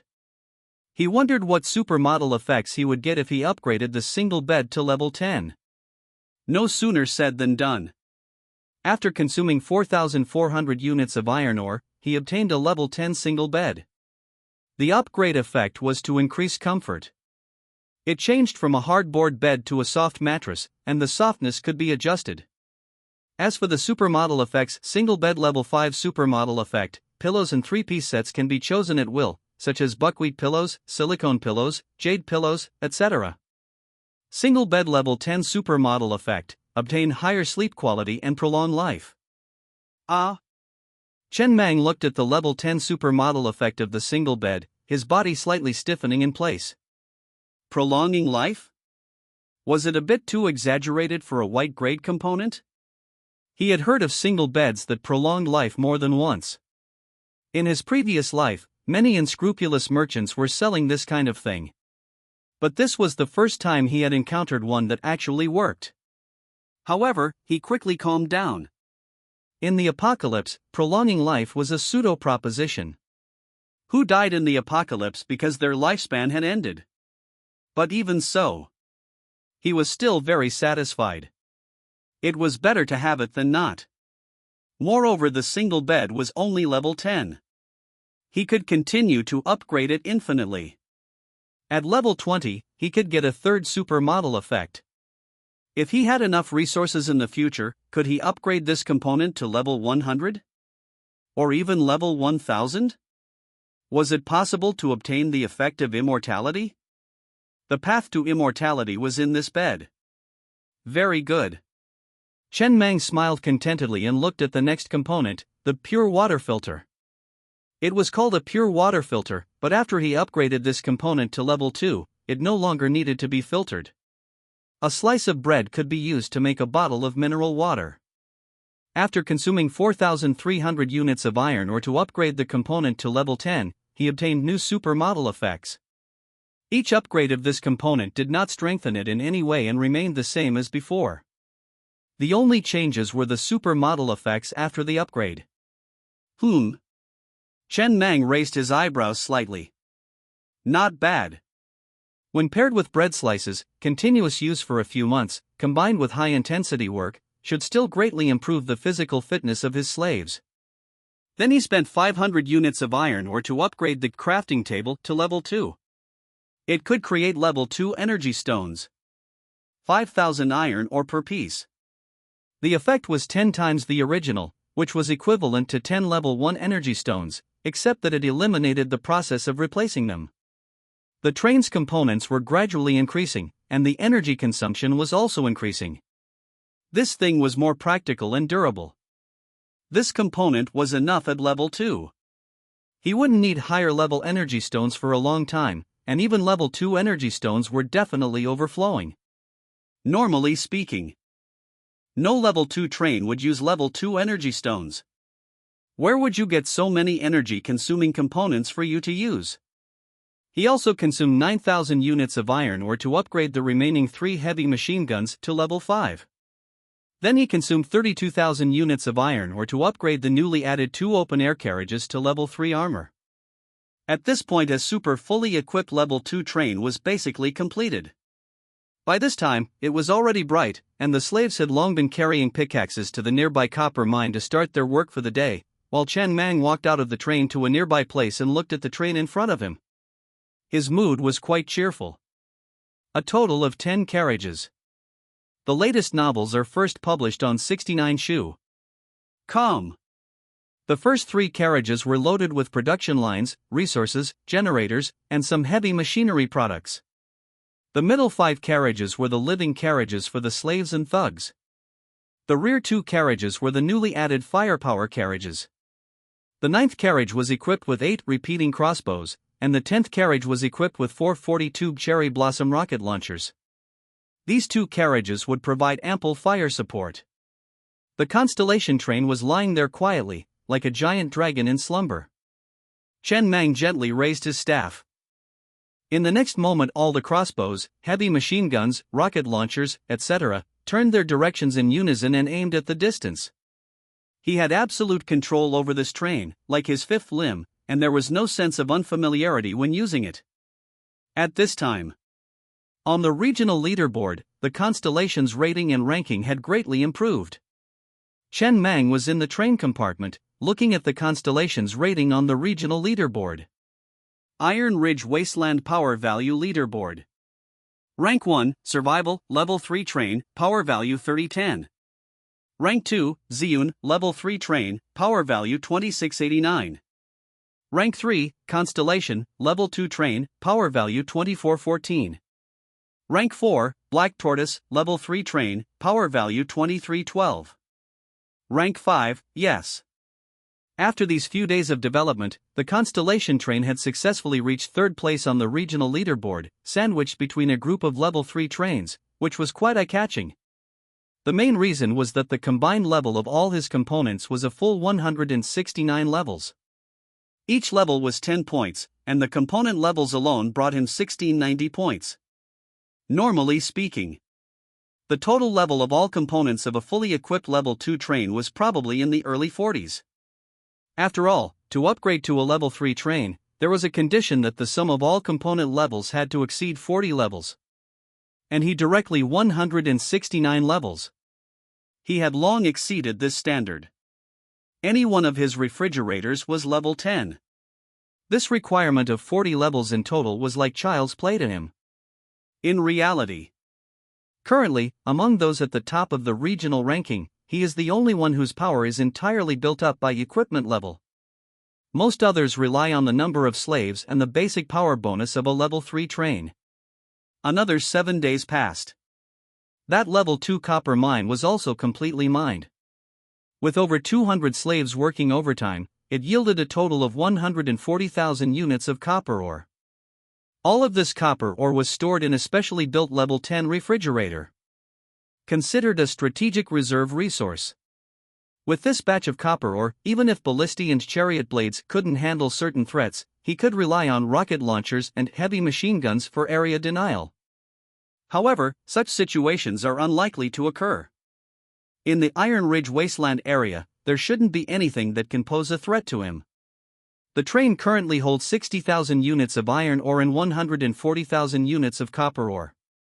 Chen Mang took out another 45,000 units of iron ore and upgraded the resource detection radar to level 10 in one go, extending its detection range to 10,000 meters. He also gained 2 supermodel effects. Resource detection radar level 5 supermodel effect can estimate the extractable quantity within the detected mine. Resource detection radar level 10 supermodel effect can obtain the next refresh time of the mined out mine. Before he could carefully examine these 2 supermodel effects. D on the console. The screen started beeping rapidly. Damn it! Chen Mang took a deep breath, forcibly calming himself down. He saw on the resource detection radar that there were 2 level 2 iron mines 2,000 meters underground near the underground river cave. Estimated extractable quantity, 380,000 units of level 1 iron ore. He was really tempted. Moreover, not only at a depth of 2,000 meters, but also 5,000 meters further down, there was a level 3 Crimson Heart Rock mine, estimated to yield 1,800 units of level 3 Crimson Heart Rock. He still had some Crimson Heart Rock in his train. It was dropped when he killed the man-eating spider, but he hadn't found a use for it yet. It was a rare high-level resource. Why are these high-level resource mines all refreshing underground? It's just that. He looked at the abandoned goblin train outside the window. This goblin train did have the ability to travel underground, but it was completely unusable and couldn't be repaired at all. It was completely scrapped. Should he send Doba back to that dark space to build another goblin train? Forget it. He quickly abandoned this idea. It wasn't realistic. Not to mention how much time it would take. Even if it really came out, it wouldn't be in his area. Who knows where Doba would be teleported to? Could he only watch the wealth in front of him but be unable to obtain it? Hold a meeting, brainstorm. Soon the train car was full of people. Old Zhu looked at the 2 level 2 iron mines 2,000 meters underground shown on the resource detection radar screen. After hesitating for a long time, he was the first to express his opinion. 2,000 meters underground in the abyss of Doomsday is 8,000 meters from the surface. These 2 iron mines are in an underground river. If we can find the source of this underground river, perhaps we don't need the train to have the means to move underground and can follow the river all the way to the mine. Cough. Diaozi coughed lightly. This is a bit unrealistic. Underground rivers are extremely complex. Some places are as wide as a lake, while others are only as thick as a bucket. It's impossible for the train to enter the underground river.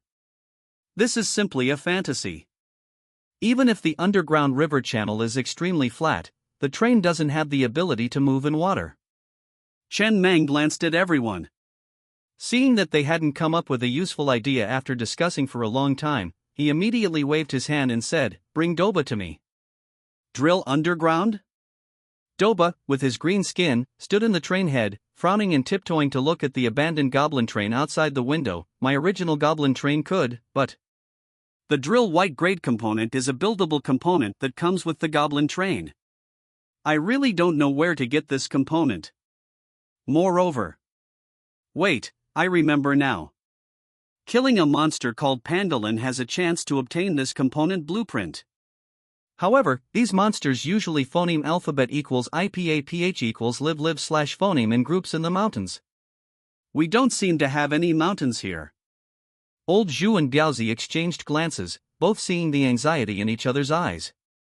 This was the first time Mang Yi had convened a meeting of all management personnel to discuss something, and they were all eager to provide a feasible suggestion to prove their abilities.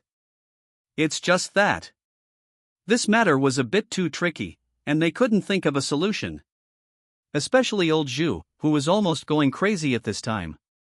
He had always considered himself an internal affairs management talent. It was understandable that Biaozi couldn't think of anything, but if he couldn't think of anything, it would seem like he lacked ability. Pangolin? Chen Mang leaned back in his chair, squinting his eyes thoughtfully, his knuckles tapping rhythmically on the table. He really knew where there were mountains. At the westernmost side of the Iron Ridge wasteland was the Kunlun Mountains area. That area was full of continuous mountain ranges. He should be able to find pangolins there. It's just that that was a high-level area. Low-level trains could enter high-level areas, as long as they weren't afraid of death. The danger factor would increase linearly.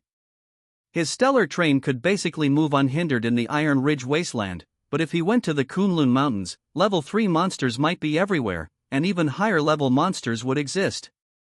The danger was evident. However, he had the spider legs component. If he went to the Kunlun Mountains, his movement wouldn't be too inconvenient. He didn't make up his mind immediately. He just dismissed the meeting, letting everyone return to their positions in the carriages, and put this matter aside for now. He would go to the Taiping City ruins first to get some slaves. With the targeting radar, those survivors hiding in the ruins could be easily found by him. The 2 mines at the bottom of the Abyss of Doomsday had been completely mined. Through the supermodel effect of the resource detection radar, the next refresh time for these 2 mines was after 62 days. He shouldn't be returning to this place in a short time. Boom! The roar of the engine sounded. This stellar train, which had been sleeping at the bottom of the Abyss of Doomsday for a long time, quickly climbed up the cliffs with the extension of its mechanical legs, and began to climb rapidly on the steep walls. When the sunlight finally shone on the carriage after a long absence, the stellar train also reappeared on the ground, switched back to the phoneme alphabet equals IPAPH equals wind wine / phoneme firewheels, and roared towards the Taiping City ruins.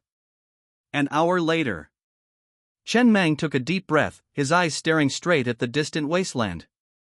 He had already made up his mind that he had to go to the Kunlun Mountains. Within this hour, the resource detection radar had sounded 3 times. A large amount of iron ore and copper ore was buried deep underground in the Iron Ridge wasteland. The entire Iron Ridge wasteland was simply a large resource mining area, but many high-level resource mines were deep underground. He couldn't just watch these resources remain buried underground. When he officially went to the high-level area in the future, even if he wanted to return to the Iron Ridge wasteland, he wouldn't be able to come back. Kunlun Mountains, he had to venture there.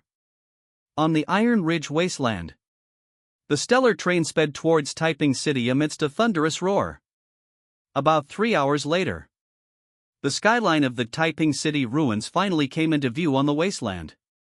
They only encountered 2 trains along the way, but the moment those 2 trains saw the stellar, they manipulated their trains to flee in the opposite direction at maximum speed, as if they had seen some unspeakable monster.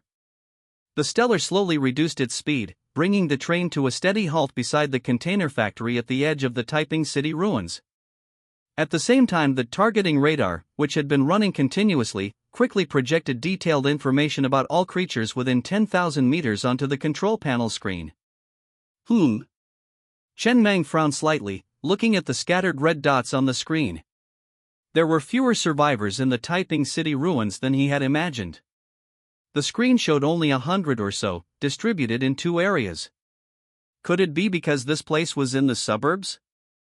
Or because it had already been looted by many train captains? He didn't think too much about it. He simply took out the off-road motorcycle production line parts blueprint from the drawer.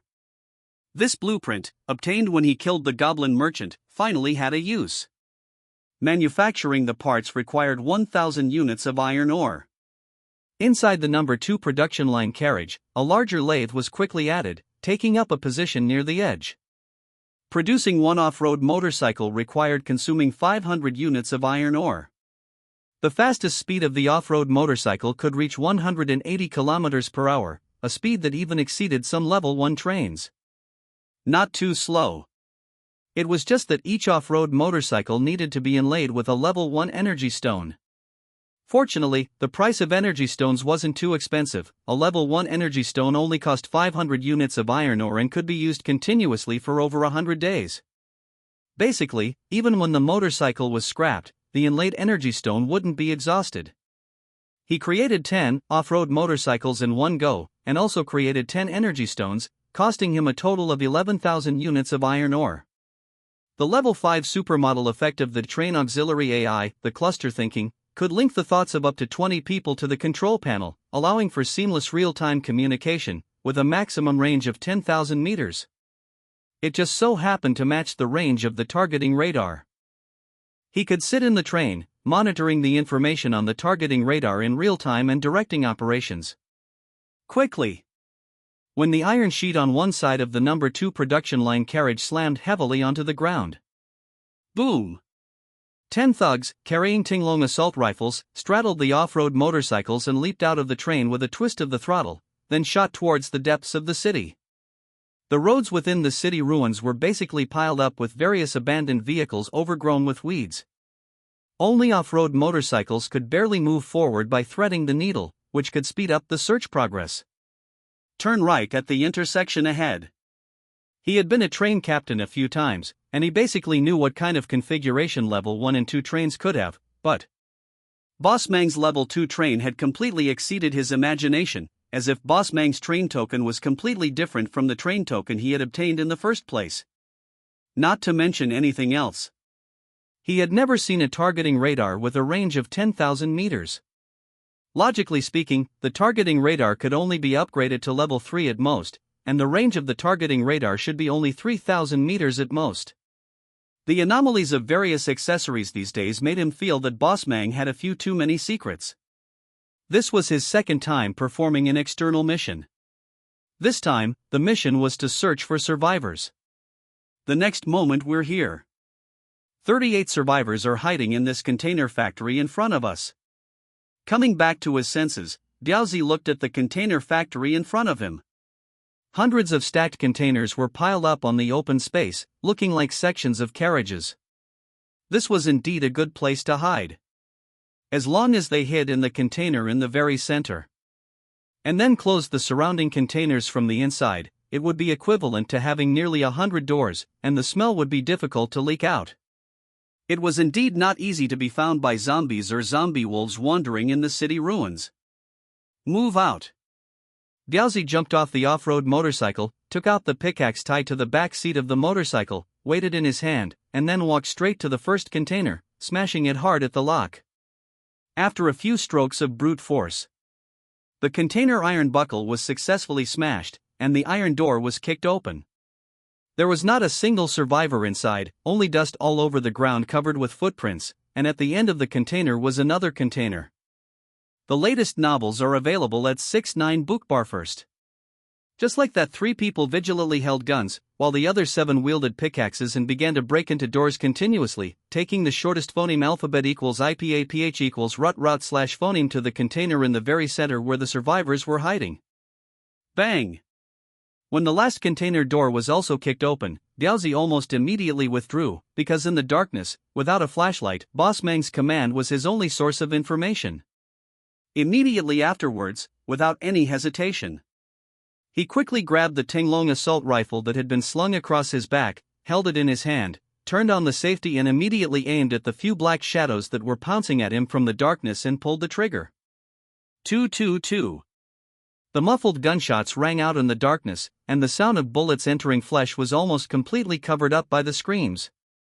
In this container, a beam of light from a flashlight shone straight on Diaozi's bloodstained and angular face. Through the trembling beam of light, it could be seen that the owner of the flashlight was not calm at the moment. Diaozi pointed the muzzle at the source of the light expressionlessly. Throw the flashlight over here, 3, 2. Before he could count to 1. The flashlight was thrown out from the darkness. Diaozi picked up the flashlight and shone it on the 2 survivors at his feet who were holding fire axes and had just launched an attack on him from behind the door, and then shone it inside the container. There were about 30 survivors, both men and women. It was just that at this time, everyone was cowering in the corner with fear on their faces, looking at them with helplessness in their eyes. The container floor was covered with discarded clothes and blankets, and the entire space smelled of various decaying odors, which was extremely pungent. "Everyone, stand up immediately. Follow me." Diaozi glanced at everyone present before shaking the Tinglong assault rifle in his hand and said in a deep voice, "Don't make me say it a second time." Apart from those two people, there were no other dangerous targets. If there were, Boss Mang would have told him.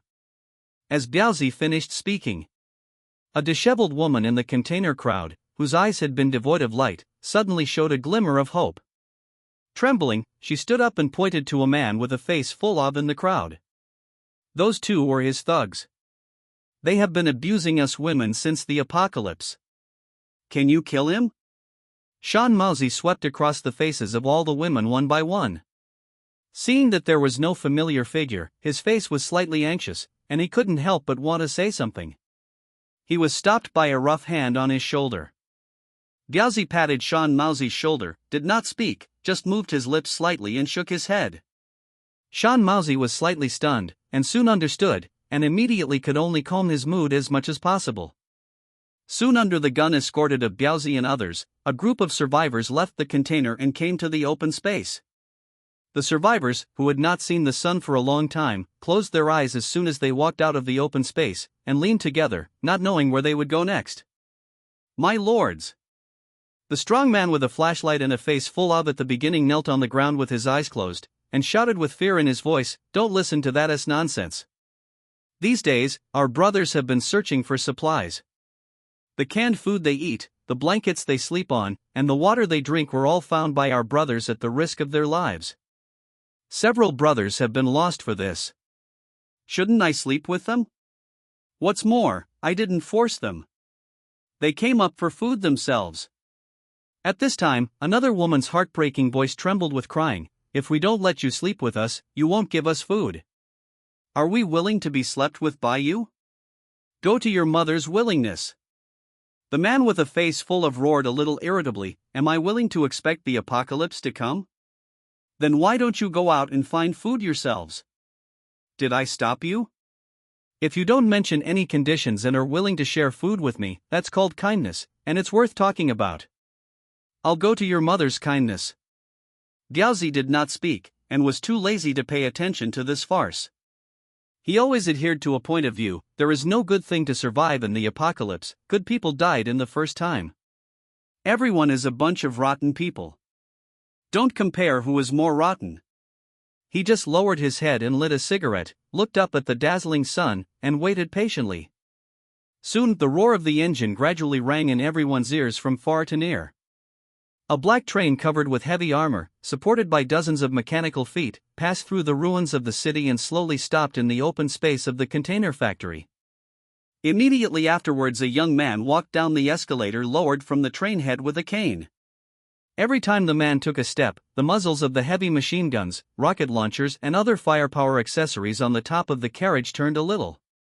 When the man walked to the ground, the muzzles of the heavy machine guns, rocket launchers, and other accessories were completely aimed at these survivors. The scene was silent for a time. The pair of men and women who were originally confronting each other and accusing each other, at this time, their mouths slowly opened subconsciously, and they opened their eyes with difficulty and looked at this scene in disbelief, their eyes full of incredible horror. At this time, Chen Meng's voice also came out along the external sound of the train. "Everyone, go to the last slave carriage."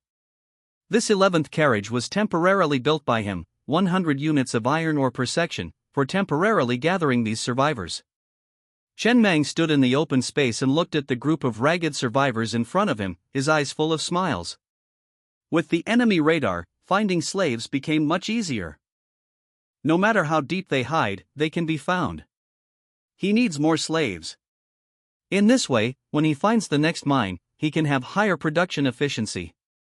No one will dislike having too many slaves, he can afford to support more slaves. Although they look a little weak, it's not a big problem to make up for it after returning to the train. There are still no old people and children in this group of survivors. In the apocalypse, old people and children are scarce, especially since the apocalypse has been around for a year. It's not easy to survive until now. Then, he returned to the train head again. This time his goal is to rescue 1,000 survivors. With the enemy radar, collective thinking, and Biaozi's group of thugs riding off-road vehicles, searching for survivors became an extremely simple matter. The most new small said in 6-9 book bar first hair. Then, he returned to the train head again. He didn't plan to give any speeches. He would talk about giving speeches after all the survivors were searched. The reason why he came down was simply to admire his first batch of spoils. The woman who had just accused the man of his heinous crimes could not say a word with her mouth slightly open after seeing Chen Mang. I don't know why. Although the man with the gun killed 2 people in front of them and looked very cold, she dared to cry, but the young man who walked down from the train head, although his face was full of smiles, she did not dare to open her mouth at all. For a time, a group of survivors did not speak, but quietly walked towards the last carriage under the guidance of Biaozi and others, appearing quite well behaved. Tiske Biaozi couldn't help but touch the back of his head when he saw this, and smacked his tongue. These people have really good eyesight. Why didn't you shout a few words when Master Mang came down? Do I look so easy to bully?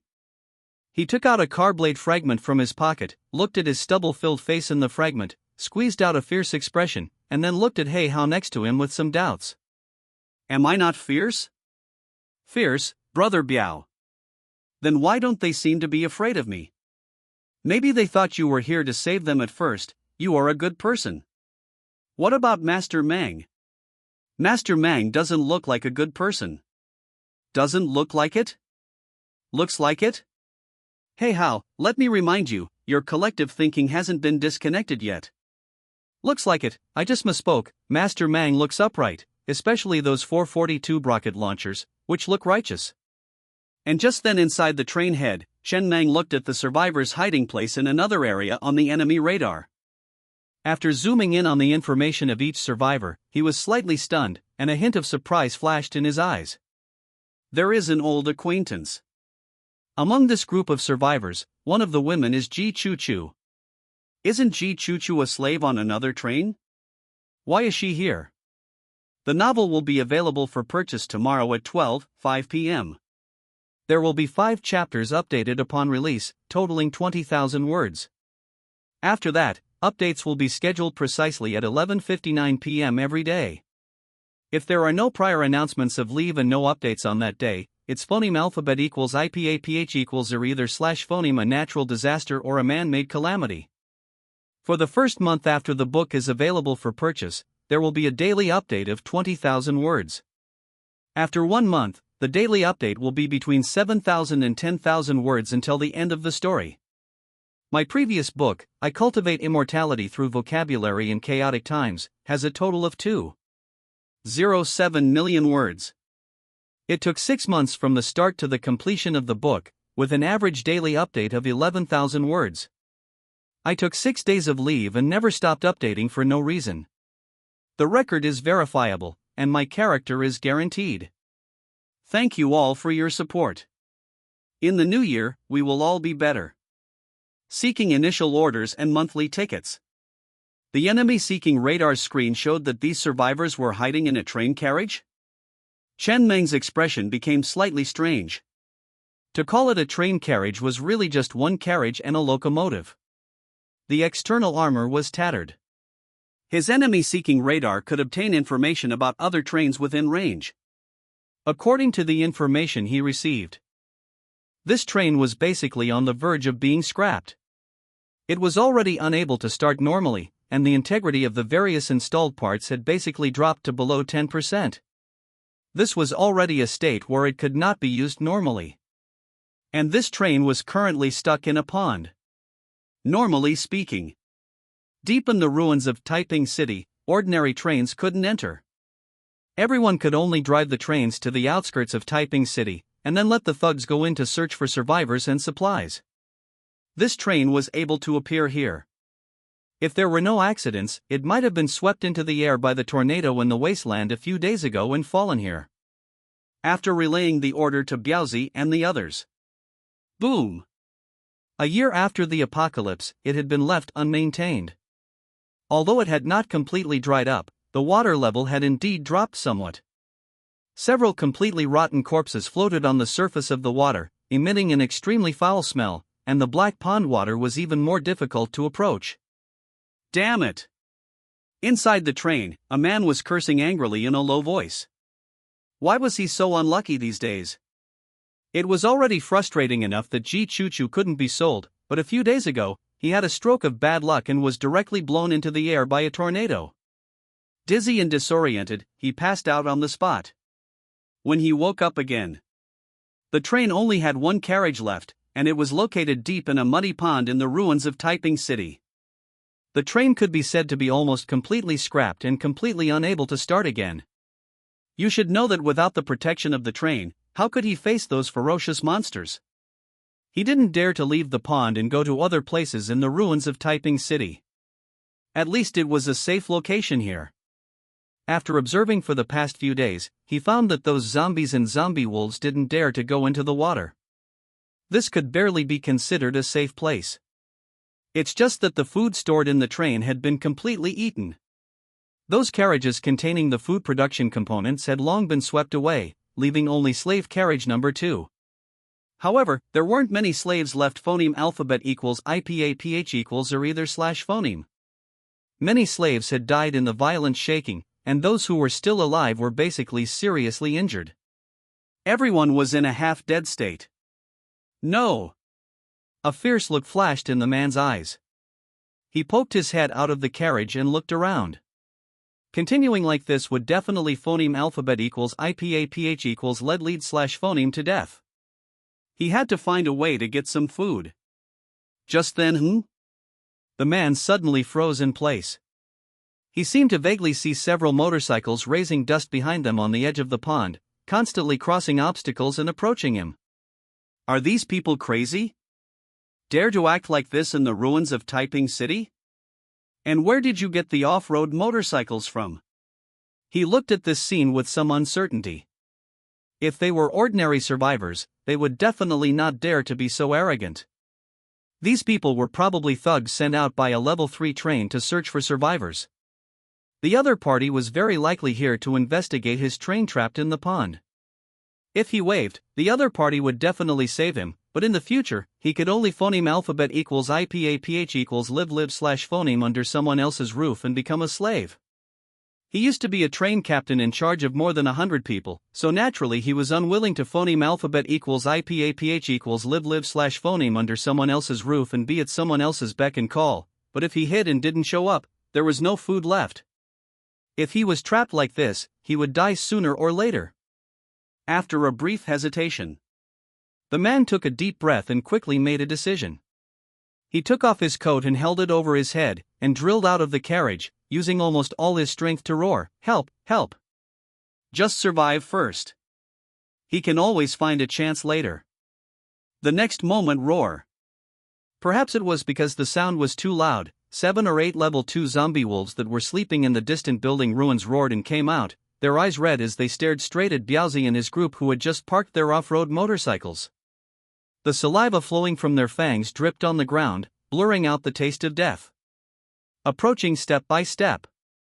A great battle was about to break out. Biaozi rode on the off-road motorcycle, propped one foot on the ground, and looked vigilantly at the approaching group of zombie wolves not far away. The blade fragments were tightly held in his hand. Although he was a little nervous, he was still in control. At the same time, he frowned and glanced at the train in the pond, and the corpses floating on the surface of the pond water, which had swelled several times and exuded a putrid smell, and couldn't help twitching his nose. This smell. Strong enough. This pond water is probably almost a virus incubator. It's really a bit difficult to bring this group of people out of the train. Just then. Swoosh, swoosh, swoosh. Several sounds of the air being torn apart suddenly sounded in the ears of Biaozi and the others. 8 crossbow bolts were shot from a distance, and with the speed of lightning, they heavily nailed those zombie wolves to the ground. 5 zombie wolves died on the spot without even letting out a scream. The remaining 3 zombie wolves quickly stopped moving after struggling for a few breaths. Biaozi looked back at the Stellaris train that had climbed onto the rooftop of a 36-story building not far away, and was slightly stunned before smiling. This remote fire support really gave him a full sense of security. He had also worked as a thug on other trains before. But no previous field mission had ever given him such a sense of security as he had now. There were motorcycle off-road vehicles as transportation, Tinglong assault rifles, blade fragments as weapons, enemy-seeking radar and cluster thinking to directly provide detailed and comprehensive enemy information, and the train provided remote fire support. Compared with the treatment of his previous thugs, it was completely one in the sky and one on the ground. Pure dimensionality reduction strike. The Stellaris train currently has 11 carriages.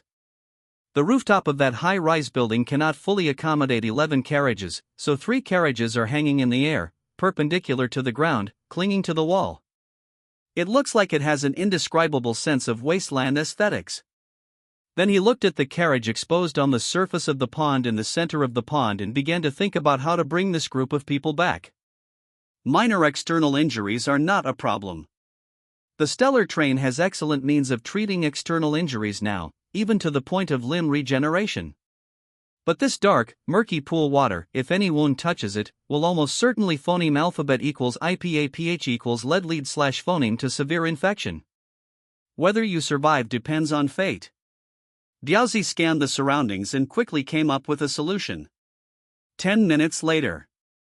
2 tree trunks by the pond were sawn down by Diaozi and others using vehicle blade fragments and pushed into the pond, creating a slightly crude wooden bridge. These 2 tree trunks connected the pond shore and the train, which was exposed on the surface. Soon, many survivors crawled out of the train and onto the tree trunks, their whole bodies prone on the trunks, moving slowly and laboriously. When all the survivors had reached the shore, the Stellar train had already traveled to the shore without anyone noticing. Shen Mang, sitting in front of the console, noticed Ji Chuchu in the crowd at a glance. Although her hair was disheveled and her makeup was long gone, her basic features were still good. In addition, there were several other women of good quality. They were all minor celebrities in this world. It's just that Ji Chuchu was more famous and more popular. The most up-to-date novels are first published on Lu Nine Shuba. Very good. Chen Mang nodded slightly. These were all scarce resources. Immediately afterward, Lao Zhu walked out of the train and strode to Biaozi's side, saying in a deep voice, "I'll take these celebrities. Master Mang told me to take them to the fighter carriage and have someone clean them up. You take the rest to the last carriage." Understood. Oh, right. Lao Zhu pointed to the man next to him, who was wearing a flattering smile, and said casually, "You're the train conductor of this train, right?" "Yes, yes." "Kill him." "Ah." The man's body froze in place, and fear instantly filled his nerves. Just as he was about to get up and escape, he suddenly felt a darkness in front of him, and viscous blood slid into his eye sockets. As his consciousness gradually blurred, his body could no longer stand, and he fell headlong to the ground. His last thought before death was, "We even met at the gathering last time, have you forgotten? We even had some acquaintance." Diaozi, who had carried out the execution, took a deep breath, trying to calm himself down as much as possible, but his index finger was still trembling slightly. "What's wrong with you?" Lao Zhu, who was already preparing to leave, noticed this scene of Diaozi and was slightly puzzled. "Have you suddenly converted to Buddhism? Do you have a psychological aversion to killing people?" "This person is the train conductor." Master Mang would definitely not allow someone who had once served as a train conductor to become a slave on the Stellar train. A person who has served as a train conductor will not be willing to be in a lower position and will definitely engage in petty actions in the future. In the wilderness. For all trains, whether they are captured or annexed, the train conductors are bound to die, and anyone who finds out that a slave has ever served as a train conductor will also be killed. Isn't this already a common practice? Diaozi squeezed out an ugly smile, shaking his head bitterly and said, "Alas, of course I know this. He is Ji Chuchu's agent. When my mother was still alive, she especially liked this young man. It feels like killing my own mother's idol, so I feel a little emotional." "Is that so? Someone would actually like an agent?" Lao Zhu didn't think much about it, just waved his hand casually, next time there is such a situation, just let your subordinates do it. Even in the apocalypse, you can't force people to kill their own mother's idol, right? But this is also good. Since your mother likes this kid, it's good to send this kid down to accompany your mother. Then Auntie won't be alone. Calm down your emotions. There are still tasks to be carried out later. Don't delay the progress. Don't worry, Car Chief Zhu, there won't be any problems. Huff. Looking at Lao Zhu's departing back, Diaozi took a deep breath and looked down at the corpse lying in the pool of blood. He had served as a train conductor several times before. This was his biggest secret within the stellar train, and this secret must not be discovered. He used to have a fluke, thinking that even if this secret was leaked, Master Mang would see his loyalty and wouldn't kill him, right? Now it seems this secret still cannot be exposed. In the wilderness, no one can tolerate their subordinates having been train conductors. This is almost a ticking time bomb. And he cannot prove that he will never explode. Since ancient times, self-proving has been difficult. The best way is to hide this bomb and let no one know that this bomb exists. He subconsciously glanced at He Hao and another brother who had been following him. This secret was only known to these two brothers of his, and no one else knew. Brother. He Hao instantly understood the meaning in Diaozi's eyes, and the corner of his mouth twitched. You can't, right? Cough. Diaozi coughed lightly, trying to cover up his embarrassment, patted He Hao on the shoulder. What are you thinking about? You're distracted, aren't you? Quickly take all these survivors to the carriage. We still have to go to the next area to continue searching for survivors. Don't think wildly, we will always be brothers. With enemy detection radar as support, and the stellar train having spider legs, it can almost travel in most parts of the Taiping City ruins. As darkness fell, this rescue of survivors can be considered over. Different survivors have different emotional reactions when they are found, but no one cares. No one cares what these survivors think at all. They were all stuffed into the carriage. As of nightfall, they had searched the western suburban ruins of Taiping City. Except for some locations that were impossible to enter, most of the hidden survivors were rescued. The survivors who can hide and survive until now are basically in extremely hidden locations. Like those hiding in air raid shelters, they really couldn't break through the steel doors from the outside if they didn't open the doors from the inside. If the other party didn't want to come out, they left. And in this day, a total of 289 survivors were found. At this time, it was already dark, and the stellar train was parked in the wilderness outside the ruins of Taiping City for repairs, and Chen Mang was frowning slightly in the train head, counting today's gains. Nearly 300 more slaves. This harvest is very good, and production efficiency will be greatly improved. But after all, it is a city. He searched a suburb and only found so few people? Did everyone else die? Is this mortality rate a bit too high? He also controlled the train to go to the library and scavenged a lot of paper materials, which also gave him a better understanding of this world. This city, not counting the floating population, has a resident population of millions. As a result, the apocalypse only descended for a year, and they are basically all dead? Just then there was a knock on the train car door. Soon, old Zhu pushed the door open and reported in a low voice, Master Mang, we've taken Shan Maozi and checked each of the survivors rescued today, but his girlfriend wasn't among them. Okay. Chen Mang didn't have much hope to begin with. Given the mortality rate, the chances of Shan Maozi's girlfriend being alive were slim. He simply instructed softly, tonight, give this new batch of survivors a simple meal, and by the way, ask if there are any couples among them. Bring any couples to see me. If there are any troublemakers, kill them. Understood. Old Zhu hesitated for a moment, then whispered again, Master Mang, about Ji Chuchu and those few young celebrities you mentioned, I specially arranged for female slaves to wash them. They're clean now and waiting in the thug carriage, ready to come over at any time. Have Ji Chuchu come over. Yes. Stop looking. Inside the thug carriage, old Zhu glared at Black Rat and said unhappily, stop looking. Master Mang wants Ji Chuchu to go over. Don't wait until Jichushu rises in the ranks and holds a grudge against you, or your little life will be in danger. But Black Rat looked at the departing figure of Jichushu, with her curves, his Adam's apple bobbing slightly as he whispered, "Didn't Master Mang say that as long as the brothers worked hard, after the abyss of doomsday was over, he would pop?" Before old Zhu could speak, Gaozi slapped Black Rat on the head. "Why do you talk so much? Are you so infatuated with a woman that you're losing your mind? But she's not just any woman, she's a celebrity. It's precisely because she's a celebrity that it's deadly. Throughout history, beauties have brought trouble. Talk less, lest you drag me down with you if you want to die.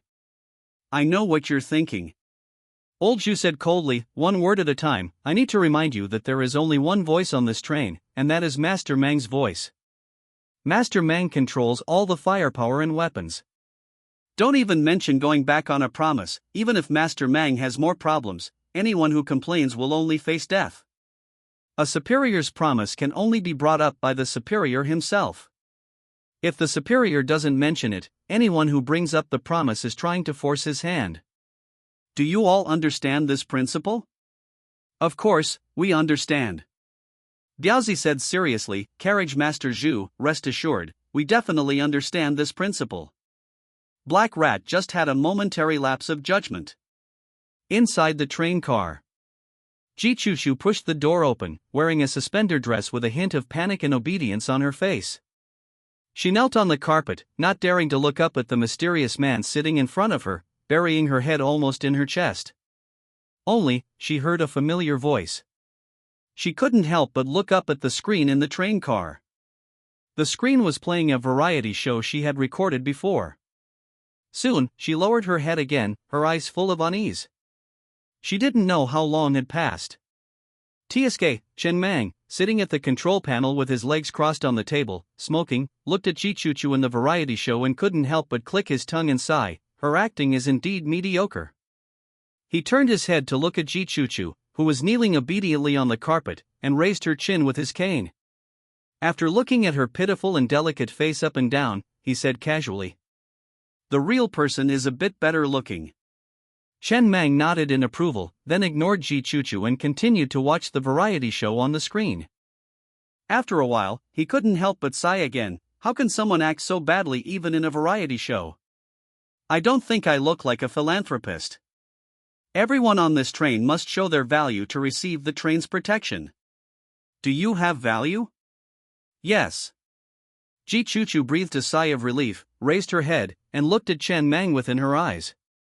The unease in her eyes had disappeared a lot, and there was even a hint of a smile. "My acting on stage is average, but my acting off stage is still very good."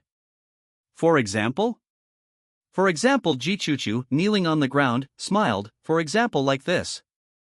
Soon old Zhu pushed the door open without looking sideways, not even glancing at Jichushu beside him, and said respectfully in a hoarse voice, "Master Mang, you called for me." "Yes." Chen Mang nodded, pondered for a while, and then said, "From now on, she will enjoy first-class slave treatment on the Stellaris train. She will usually phoneme alphabet equals IPAPH equals live live slash phoneme in the thug carriage. You should have statistics on the number of slaves mining in the abyss of doomsday these days. The top-ranked ones, and you and Biaozi, can have her. As for the remaining ones who are ranked lower, didn't a batch of young celebrities come? You can arrange it as you see fit. All right, take her away." "Understood." Old Zhu nodded, while Jichushu, who was kneeling on the ground, breathed a sigh of relief. It seemed that surviving shouldn't be a big problem. Being a celebrity in the apocalypse also has its advantages. No matter who captures her, her life is basically guaranteed. Stellaris, inside the thug carriage. Diaozi looked at Jichushu, who had already eaten 16 slices of bread and was still eating, with a complicated expression. He couldn't help but sigh, she can really eat. She must have been starved enough before. Finally, after the 17th slice of bread was eaten, Jichushu patted her stomach in satisfaction, burped, and licked the bread crumbs from the corner of her mouth as if she was still savoring the taste. She eats too much. 4 days later, they searched all the suburbs of Taiping City, and almost all the survivors who could be brought out had been rescued, totaling 801 people. The deeper they went, the fewer survivors there were. Including the original slaves on the train, there are now just over 1,000 slaves on the train. As for the urban area of Taiping City, the collapse of high-rise buildings was too severe, and the terrain was too harsh, making it difficult for even the Stellaris train to penetrate deep. Putting aside everything else, the Stellaris train has now reached the top of the regional ranking, with a full 4,000 power value, completely crushing the second place, and it is still topping the list with a level 2 train. The train radio has been exploding these days. And Chen Mang has roughly guessed where the survivors of Taiping City have gone based on calculations these days. Phoneme alphabet equals IPAPH equals det data / phoneme does not lie. Even if the power value of all the trains on the regional ranking were calculated based on the number of survivors, they would only add up to a little over 100,000 people. Therefore, excluding the possibility of an extremely high mortality rate, the most likely scenario is most of the survivors in Taiping City were randomly teleported after the apocalypse. Teleported to other areas. This ensures that even areas with sparse populations have initial survivors for trains to take in, preventing train captains from wandering around for ages in those sparsely populated areas without finding a single survivor. A train without survivors is like a train without energy stones, destined to break down sooner or later. This would explain why Taiping City only has so few survivors. At this moment, dawn is just breaking. Chen Mang was controlling the stellar train, speeding across the wasteland. The resource detection radar was constantly exploring nearby resource points. He had newly built 8 ordinary carriages to carry these slaves. But this is clearly not a long-term solution. He can't possibly install level 3 armor on all 8 carriages, as the cost would be too high. The current resources don't support such extravagance, and the hidden dangers of 8 slave carriages are a bit too numerous, greatly affecting the train's flexibility. He plans to stuff all these newly recruited slaves into refrigerators. But to build a level 10 refrigerator with the inner universe effect requires 4,500 units of iron ore. With so many slaves, he'd need at least 4 more refrigerators to fit them all, which would be 18,000 units of iron ore. And he currently only has 1,000 units of iron ore. There are too many slaves. Not only do they eat more, but housing them is also a problem. He needs to recruit a few more thugs, otherwise the current 10 thugs will have a hard time maintaining order. Over 1,000 people is not a small number. Piled up in the square, they could fill the entire square. Finally, beep beep beep, accompanied by the beeping of the resource detection radar, he finally found a level 1 iron ore in the wasteland. Although he looks down on level 1 iron ore now, even a mosquito has meat, especially since he needs this little bit of meat right now. Soon, the original 200 old slaves in the train began to walk off the train one by one, carrying hoes and entering the mine, starting a new day of mining. They hadn't mined for several days, which was a long rest for these slaves. At this time, they were full of energy. As for why not let the new slaves do it? The train doesn't have extra iron ore to build new level 2 hoes. Making a level 2 hoe requires 10 units of iron ore. Equipping each of the 800 new slaves with a hoe would require 8,000 units of iron ore. After dark, when the old train slaves crawled out of the mine with their hoes, they brought back 2,400 units of iron ore. This amount of iron ore is not even enough to make hoes for the new slaves. It's not that the slaves are lazy, but that this level 1 iron ore is just like that. Unlike level 2 iron ore, 1 unit of level 2 iron ore is equal to 10 units of level 1 iron ore. Efficiency remains the same, but output is 10 times higher. The next day, at dawn, Chen Mang used the 2,400 units of iron ore from yesterday to create 240 hoes, distributed to 240 new slaves, allowing some of the new slaves to work in the mine with the old slaves. This day, they brought out 4,000 units of iron ore. The work efficiency of the new slaves is obviously much worse, due to various factors such as mentality and physical fitness, but these are all fine. They will be slowly trained later. The third day. The 4,000 units of iron ore brought out yesterday were once again turned into 400 hoes, distributed to 400 new slaves. This day, they brought out 7,000 units of iron ore. Although it is level 1 iron ore, the current output of iron ore is already phoneme alphabet equals IPAPH equals clause close slash phoneme to his daily output of that level 2 iron ore below the abyss of doomsday. Before the goblins came, the daily output of that level 2 iron ore was just over 10,000 units of iron ore. The fourth day, Chen Mang took out over 1,000 units of iron ore and once again created over 100 hoes to distribute. By this point, all the slaves had their own hoes, and the mining progress became faster. This day, they brought out 8,000 units of iron ore. The fifth day.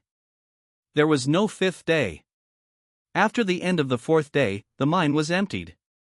Although the output of a level 1 iron ore is not fixed, it is basically in the upper and lower range of 20,000 units of iron ore that can be mined, including the consumption of food and water these days.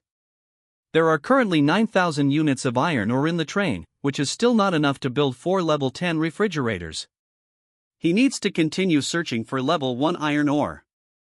On the wasteland, the stellar train is speeding towards an unknown destination, and the resource detection radar is constantly running.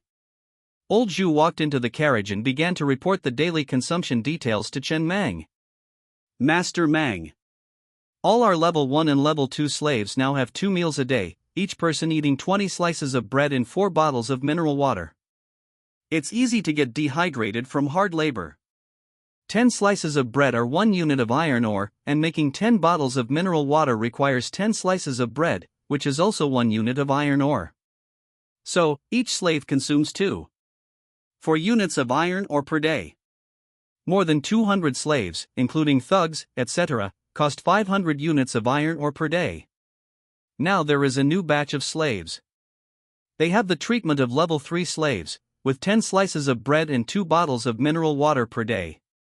The daily consumption is 2 units of iron ore, a total of 800 people, which is 960 units of iron ore consumed per day. Master Mang, your initial instruction was that regardless of whether there is mining today or not, the food is fixed and will not be reduced because there is no mining on that day.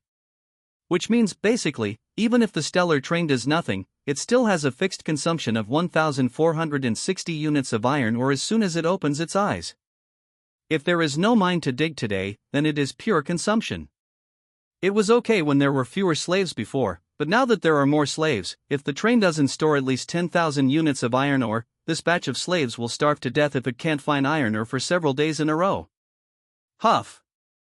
Chen Mang took a deep breath, sitting at the control panel, gently rubbing his temples without saying much, just feeling a little tired. He had recently said how much iron ore could the slaves possibly consume. But now there were 800 more slaves. And they were all enjoying only the lowest, level 3 slave treatment. The daily food expenses had already surged to 1460 units of iron ore, which was a lot of pressure. He understood why he had never seen a train with more than 1,000 slaves. Who the hell could afford to feed them? Opening his eyes every day meant nearly 2,000 units of iron ore were consumed. Just thinking about it gave him a headache. This wasn't like crafting a component that you could use forever. This was a daily expense. If he didn't find any mines, he would lose money. Without enough iron ore reserves, these slaves would starve to death. Mang, do you want to lower the slave treatment? When there's no ore to mine, 2 slices of bread a day per person? Like old Cohen used to do? No. Chen Mang shook his head almost without thinking, denying the suggestion. The reason why the mining efficiency of the slaves on our train, the Stellar, is much higher than that of slaves on other trains is not only because we have good incentives, but also because we feed them well. How can slaves work if they're not full? Besides, the level 1, 2, and 3 slave treatment is something we decided long ago. We can't just change it as we please. Let's just leave it like this for now. See if we can find another level 1 iron mine. As long as we find a pangolin in the Kunlun Mountains, and it drops the drill blueprint, when we return to the Iron Ridge wasteland, the iron ore deep underground will be ours. Then we won't have to worry about not having enough iron ore. Understood. Old Zhu slowly exited the train car, gently closing the door behind him, and then sighed almost imperceptibly. Being the train captain was indeed not easy, having to manage so many mouths every day. If this were before the apocalypse. A company with 1,000 employees would be a major taxpayer in the area, ensuring employment. It's better to be the deputy train captain. Whatever anyone else lacks to eat, he won't lack his share. He only needs to manage the people below him. Compared to each other, it looked like an adult bullying a child. Don't rush to run, wait for your slaves to come back from the mine before running. Just as the level 1 train had already started accelerating, preparing to leave quickly, Chen Mang's voice came from the train's external speakers. Soon. A bald middle-aged man poked his head out of the train's sunroof, gratefully clasping his hands together and thanking him repeatedly. The train actually stopped. A dozen minutes later, about 60 or 70 slaves ran out of the mine, dashed into the train, and then the train honked its horn and sped away. After this train left, more than 1,000 slaves holding pickaxes crawled out of the train, lined up to enter the mine, while Biaozi and others held Tinglong assault rifles to maintain order, and all the firepower components on the train also turned their muzzles at the slaves, subtly threatening them. Perhaps they were indeed deterred. This batch of new slaves had been on the train for a few days, and other than the few troublemakers who were shot on the first day, no more troublemakers had emerged since then. It's just that their work efficiency was a bit poor. It was a level 1 iron mine that had been half mined. By the time it got dark, the iron mine had been completely mined. An income of more than 8,000 units of iron ore, counting today's food consumption, meant an income of 6,500 units of iron ore. Now the train already has 15,500 units of iron ore. Making 4 level 10 refrigerators requires 18,000 units of iron ore. It's still not enough. He still has to keep looking for mines. Late at night. All the slaves had already entered dreamland. Chen Mang was still sitting at the control panel, driving the train through the wasteland, searching for new iron mines. I miss the abyss of the end times so much. He looked somewhat absent-mindedly at the stars in the sky. In the abyss of the end times, he never worried about not having any mines to mine. He only felt that there were too few slaves and not enough to use. Now there were enough slaves, but there were no mines to mine. Maintaining the slaves every day was a huge expense. Finally Chen Mang, with dark circles under his eyes, stayed up until 4 in the morning, and finally found another ownerless level 1 iron mine. He immediately didn't bother letting the slaves continue to rest. Everyone immediately got up and mined overnight. Damn it! Chen Mang glanced at the noisy and lively scene outside, and somewhat wearily climbed into bed. It was time for him to sleep. 3 days later. Working overtime, this level 1 ownerless iron mine was finally completely mined, with 30,000 units of iron ore arriving. This iron mine was considered relatively large. Adding to his original iron ore, the train now had 40,000 units of iron ore. Without the slightest hesitation, he immediately crafted 4 level 10 refrigerators and placed them in the number 10 Goblin slave car. Goblin slaves were smaller in size and occupied relatively less space. Placing 4 refrigerators was more than enough. It's just that the oxygen might be a bit scarce. Open the refrigerator door and absorb as much as you can. It's fine as long as you don't die for the time being. As for the 8 temporary carriages that were built, they were all devoured by his geothermal furnace, returning 400 units of iron ore. He was about to enter a high-level area, and he couldn't let the train have an unarmored carriage. That would become the train's weak point. The attack of any monster in the high-level area could cause the unarmored carriage to be scrapped. The remaining 22,000 units of iron ore should be enough as food and energy reserves. At least it could last for 10 days. If he couldn't find monsters like pangolins within these 10 days, then he would have to sell some slaves at the market. After all, in the Iron Ridge wasteland, it was impossible to guarantee that there would be mines to mine every day. Even if there were mines, they would basically be level 1 iron mines. The daily consumption was too high, and he couldn't afford to maintain them. At this time, it was late at night. But Chen Mang was unwilling to continue staying and resting for another night. He immediately stepped on the accelerator, and the long train sped through the night, heading towards the westernmost part of the Iron Ridge wasteland. The target Kunlun Mountains. In the wilderness, you can see mountains in the west when the weather is good. But as the saying goes, looking at a mountain can kill a horse. After driving at maximum speed for a whole night, finally, 5 hours before dawn, the mountain range was finally within reach, but this is? The train slowly stopped. Chen Mang, sitting in front of the control panel, looked at the scene in front of him, and a trace of slight shock flashed in his eyes. Only after approaching the Kunlun Mountains could he see a huge light screen separating the Kunlun Mountains from the Iron Ridge wasteland. The light screen was a translucent, light green color. 3 huge characters were engraved on the light screen. Kunlun Mountains. At the same time, the screen next to the control panel was also flashing red rapidly, and a line of red text slowly slid from the top of the screen. The area ahead is a green zone, Kunlun Mountains. The highest level of monsters that may exist is level 6. The current train level is level 2. The risk factor is high. It is recommended to leave immediately. Level 6 monster Chen Mang looked at the line of words on the screen, took a deep breath, took a bottle of iced Coke from the refrigerator next to him and drank it all to cheer himself up, then gritted his teeth slightly and slammed the accelerator straight into the light screen blocking his path. He had to venture into this Kunlun mountain.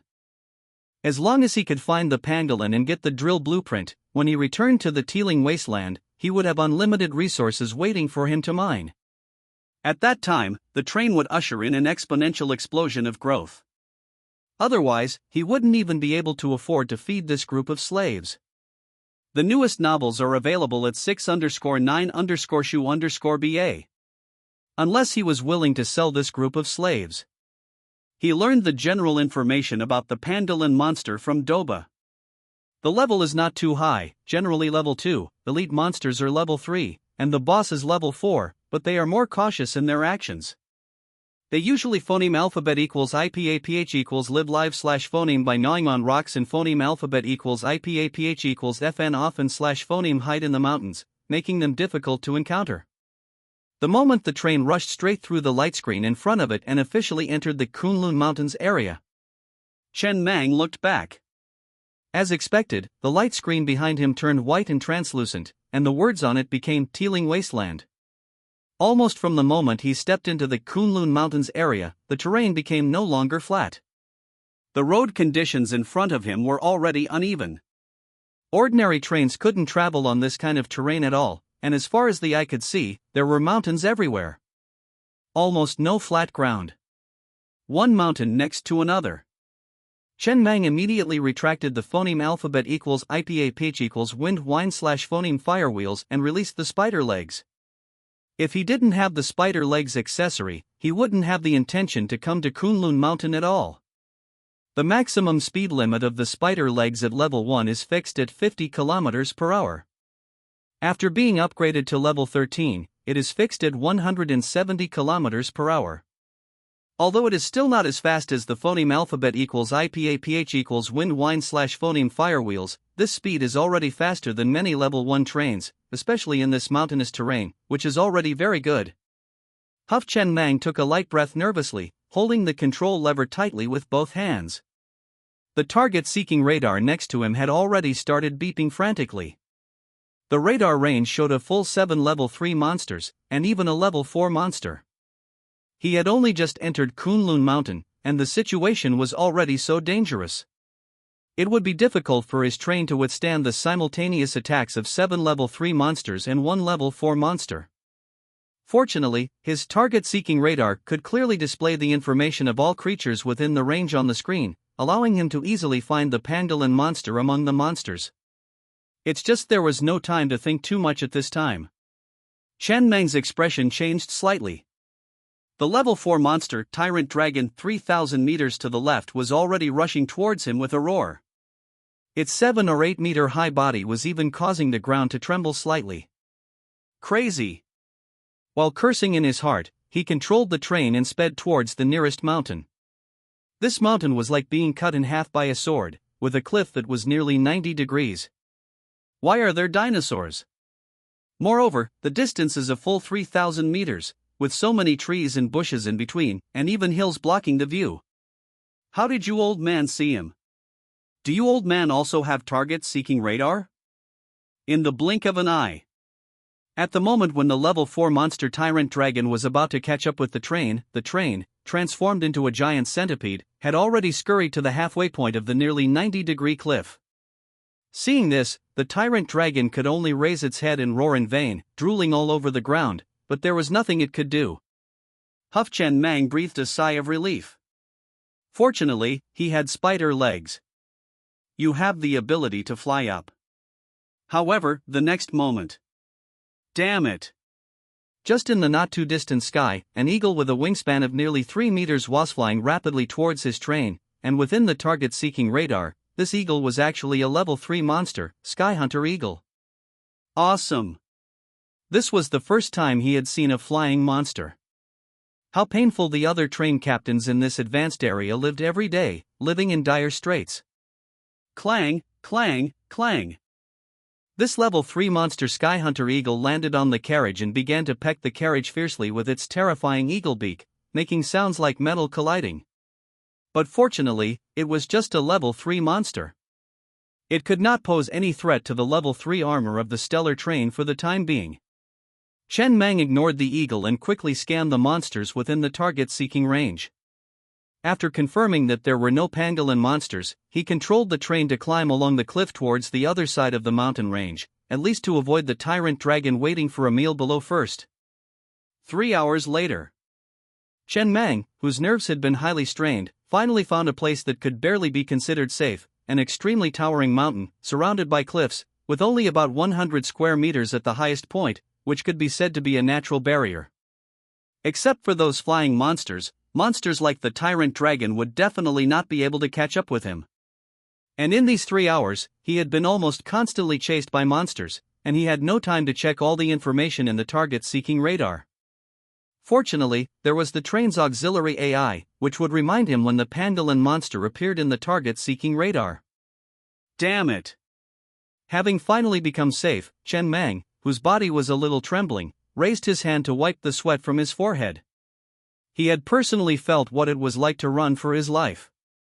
Even if he upgraded to a level 4 train, it would be difficult to survive in this kind of place. The main reason was that the terrain here was too complicated. It was so difficult for him even with spider legs. He didn't know how other trains survived. So far, he hadn't seen a single train. Just then, not giving him too much time to react, he only felt that the mountain under the train seemed to be shaking violently. The target-seeking radar prompted that a level 4 monster rock snake was rapidly shuttling through the mountain, heading straight for him. Crap! He didn't even have time to utter a complete curse. He could only control the train to escape again, fleeing along the cliff towards the other side of the mountain range. But just then, he suddenly saw a scene that shocked him extremely. Not far away, a train was actually flying in the air, soaring between heaven and earth like the Sky Dome train. Ha! Chen Mang looked at the scene outside the window, the shock in his eyes lingered for a long time. He finally understood how the other trains lived in this area. You guys can fly? The distance was too far, and the radar couldn't collect the specific information of that train. But he saw that the train had no wheels, and there were clouds beneath it. It overlooked the earth as if riding the clouds and driving the fog. Is the gap between the white area and the green area so big? The white area is still running on the ground, and the trains in your green area have already started flying in the sky? Ha! Green area, Kunlun Mountain. How dare a level 2 train come to Kunlun Mountain? You must know that even in the green area, the difficulty of Kunlun Mountain is one of the best. Ordinary level 4 or 5 trains are extremely dangerous here. How dare a level 2 train run to Kunlun Mountain? He knew about that mechanical leg accessory, called spider legs, but if he remembered correctly, this accessory was of green quality, right? Even if it's upgraded to the maximum level, it can only travel freely on a 45-degree slope. Could it be? The man frowned slightly. Could it be that this person smashed a lot of Murphy's stones on the spider legs accessory? To break through the level limit in exchange? But a level 2 train shouldn't have any channels to obtain Murphy's stones at all, unless this is a relative of some big shot. Thinking of this, the man's brows relaxed. He confirmed the thoughts in his heart. Murphy's stone is a special prop. The effect is that a certain accessory can ignore the level limit and be upgraded again. Phoneme alphabet equals IPAPH equals FN often slash phoneme used to break through the limit to obtain supermodel effects. Special props that can only be obtained in high-level areas. It seems that many big shots have come to Kunlun Mountain. The man muttered to himself thoughtfully. Yesterday, the Green Dragon boss was born in the Kunlun Mountain area. Killing this level 5 boss will drop the blue quality accessory Deep Sea Shield. The quality is not too high, but it is extremely rare. Only killing this boss will drop this accessory. And this boss phoneme alphabet equals IPAPH equals FN often slash phoneme refreshes randomly in various areas, making it difficult to find. This accessory is mostly useless. It can only work when the train wants to sneak underwater, but there are very few areas with lakes. This accessory is rarely used. As for the areas with the sea, they are at least the level of the blue area, and he dare not go. And in his own green area, he happened to encounter an underwater maze adventure in the lake. He wanted to obtain the Deep Sea Shield accessory to explore it. Otherwise, he would not come to the Kunlun Mountain area. The mortality rate in this area is too high, and the monsters are too dense. This is a pure monster area, there is not even a mine. Who would come here normally? Except for the lunatics of the flesh train, no one would like this area. Normal people would choose to stay in several surrounding green areas such as the Sheikh Plain and the Huanha Basin. The risk factor will be greatly reduced, and there are many high-level resource mines. Moreover, the terrain and crises in different areas are not the same. Phoneme alphabet equals IPAPH equals FN often slash phoneme. Trains that have lived in the area for a long time will have corresponding methods, and it is inevitable that they will be uncomfortable in other areas. Oh, and many trains come to hunt pangolins to get the drill accessory to dig mines in their own area. Apart from these people, no one really comes to the Kunlun Mountain area. I thought there were no competitors.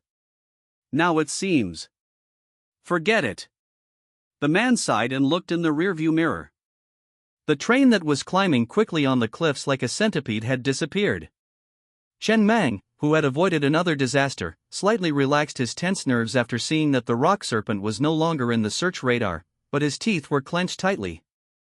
As long as he finds the pangolin, he will never step into this damn green area again until he upgrades the armor to level 6. Is this really a place where people can survive? Only. At this time, after being slightly safer, he looked at the resource detection radar, and a trace of doubt flashed in his eyes. He has been in Kunlun Mountain for several hours, and the resource detection radar has never sounded. He had never seen a mine along the way. Whether it is underground or on the surface. Not to mention the level 3 iron mine he imagined, there was not even a level 1 iron mine. Didn't you say that high-level areas have high-level resource mines? Where have all the mines gone? Just then the speaker in the train compartment suddenly emitted a harsh beep, followed by the mechanical voice of the train auxiliary AI. Pangolin monsters are found in the search radar, 12 level 2, 1 level 3. I've finally found you. Chen Mang's eyes lit up. What was he risking his life to enter Kunlun Mountain for? Wasn't it for this damn pangolin? After being chased for several hours, he finally found this damn pangolin. I saw not far away on the hilltop. A group of monsters similar to hedgehogs, the size of jackals, were running wildly on the hilltop, and a level 4 rock snake was chasing quickly on the grass behind them. Hold on, don't die, I'm coming. Chen Mang gritted his teeth and quickly climbed towards the hilltop, pointing directly at the retreat of the pangolins, when the two sides were about to meet. The 4 heavy machine guns on the top of the car slowly turned their muzzles, and when the sound of AI locking successfully came from the train compartment. 222. The dull sound of gunfire rang out harshly in the mountains. He didn't use the car crossbow, and he used all level 3 bullets. It was not the time to feel sorry for the copper mine when he finally found the pangolin. The rate of fire of the car crossbow was too slow, and in this case, the heavy machine gun was more stable. Hundreds of heavy machine gun bullets, like a torrential rain, enveloped these dozen pangolins. Almost instantly, these pangolins turned into blood mist and exploded in the air, and Chen Mang also controlled the train to almost touch the edge of the level 4 rock snake, using the strong magnet to absorb the dropped props, but the distance was a bit too phoneme alphabet equals IPAPH equals clause close slash phoneme, and the speed of the rock snake was a bit too fast. Pa! I saw that the rock snake, which had been robbed of its prey, angrily swung its tail and slammed heavily on the train. The huge force was transmitted to the train, and one of the carriages was visibly dented in an instant. This was the first time the level 3 armor was so embarrassed. The train, which was thrown into the air, was completely unable to stabilize its body, and the cliff was a full kilometer high. Falling freely into the valley from a height of 1 kilometer was almost a dead end. But, the more critical the moment. Chen Mang's breathing became more and more steady. Regardless of the train rolling in the air, his back was pressed tightly against the seat, his eyes staring straight at the cliff not far away. Now! The next moment 2 spider silks shot out from the spider feet like arrows, the target being the cliff in front of them. After hitting the cliff, the 2 spider silks firmly adhered to it, and the train, which was originally in a falling posture, stabilized in the air. Under inertia, like a swing, it was pulled by the spider silk and crashed into the cliff on the other side. Bang! When the train collided heavily with the cliff, Chen Mang felt a dull impact on his chest, but fortunately, he avoided the crisis of falling into the valley. Not daring to delay in the slightest, the spider feet quickly ran wildly on the cliff again. And the screen on the control panel next to him was flashing red constantly at this time. Warning, warning! Number 4 living carriage has suffered a fierce blow, and the integrity of the carriage's external armor has dropped to 62%. The integrity of the cola production line accessories has dropped to 78%. The integrity of the steamed bun production line accessories has dropped to 81%. The integrity of the spider feet accessories has dropped to 71%. Chen Mang casually glanced at the warnings on the screen, quickly picked up the dropped items that had been attracted back by the powerful magnet, and immediately saw the white-grade accessory blueprint drill bit, and couldn't help grinning. He picked up the blueprint and kissed it hard. Then stuffed it into the drawer next to him. Damn it, for you, I almost lost more than 1,000 people here. Go home. I will never step into the advanced area again until I create level 6 armor. The original maximum fixed speed of the spider feet was 170 km per hour, but after the damage, the maximum speed was only 120 km per hour. But the task has been perfectly completed, and what he has to do now is to escape from Kunlun Mountain as much as possible. Then he looked at the rock snake, which was more than 10 meters long, on the mountain in the rearview mirror. He bit his teeth slightly. When he returns to Kunlun Mountain again, he won't let the rock snake escape extermination, even if it's good at breeding. The newest novels are at 6_9_shu_ba_com. Mommy. At this time, in the number 5 thug carriage, Daozi was holding on tightly to the iron railing of his bed with fear in his eyes, looking at the lightning like flashes of light outside the window, his voice even trembling. How I wish there were no windows in the thug carriage. If there were no windows, maybe I could feel a little more at ease. This was the first time he had seen a snake made entirely of rock. The huge snake's tail almost hit his number 5 thug carriage. If it had hit the carriage they were in, the huge impact would have killed some of the unlucky ones among them. At first, when Master Mang planned to come to the advanced area, he agreed with both hands. After all, he felt that even if he went to the advanced area with the current strength of the train, as long as he was cautious, there would not be too much danger. But only after really coming did he know what it meant to dance on the tip of a knife. It turned out that what he experienced in the teeming wasteland was not the end of the world at all. That was a beginner's guide. Only by coming to the advanced area can he feel what is the real end of the world and what is real despair. In this environment, can trains really survive? Does the train leader dare to phoneme alphabet equals IPAPH equals clause close slash phoneme his eyes to sleep at night? Aren't you afraid that when you open your eyes again, you will see your great-grandmother? Hallelujah! The old pig on the side was praying with his hands clasped together with a pious look on his face, but his trembling body obviously proved that his mood was not very calm. Phoneme alphabet equals IPAPH equals or either slash phoneme. Pig train leader, is your temporary conversion to Buddhism useful? So I didn't temporarily convert to Buddhism. At this time, the train was climbing rapidly at a 90-degree angle perpendicular to the ground. The old pig leaned against the wall, holding the railing of the bedside tightly, and squeezed out a somewhat bitter smile. I vaguely seem to hear the voice of my mother. She seems to miss me. That. At this moment, Hey How leaned over and whispered, Brother Biao, my stomach hurts a little. Now. I probably can't go to the toilet, right? Their sleeper carriage has its own toilet. What do you think? Don't you have any fear at all?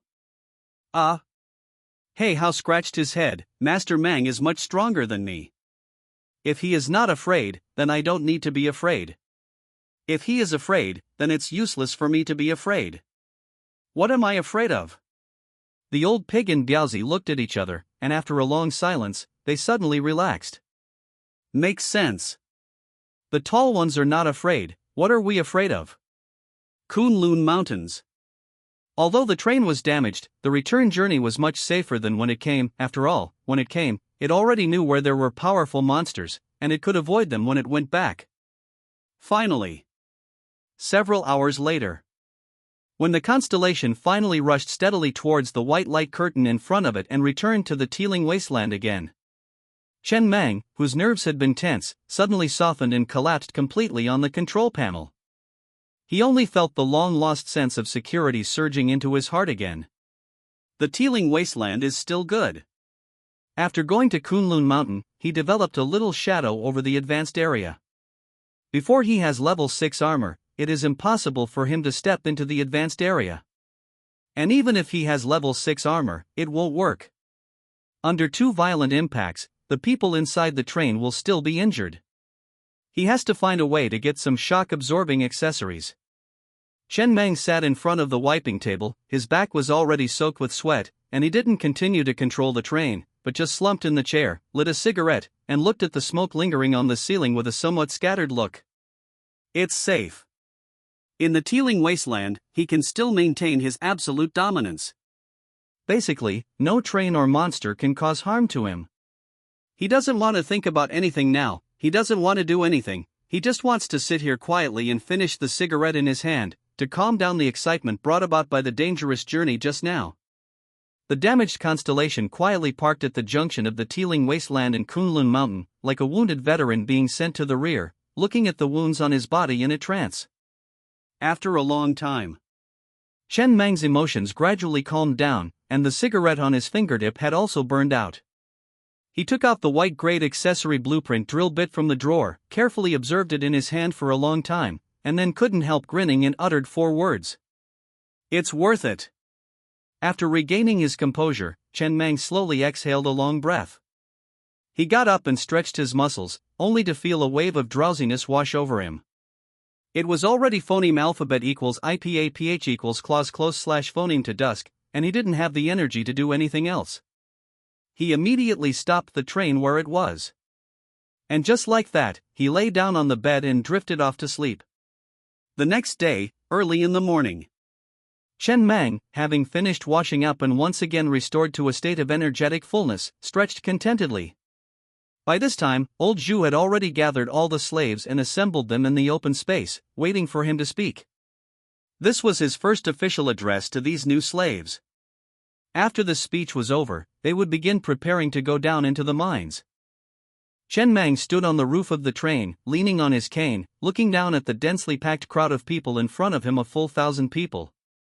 The last time he had spoken in front of so many people was when he was reading a letter of repentance under the flagpole at school. The scene was a bit noisy at first, but after seeing Chen Mang, the scene gradually quieted down. Diaozi and a group of thugs stood guard to the side with cold expressions, holding Tinglong assault rifles, maintaining order.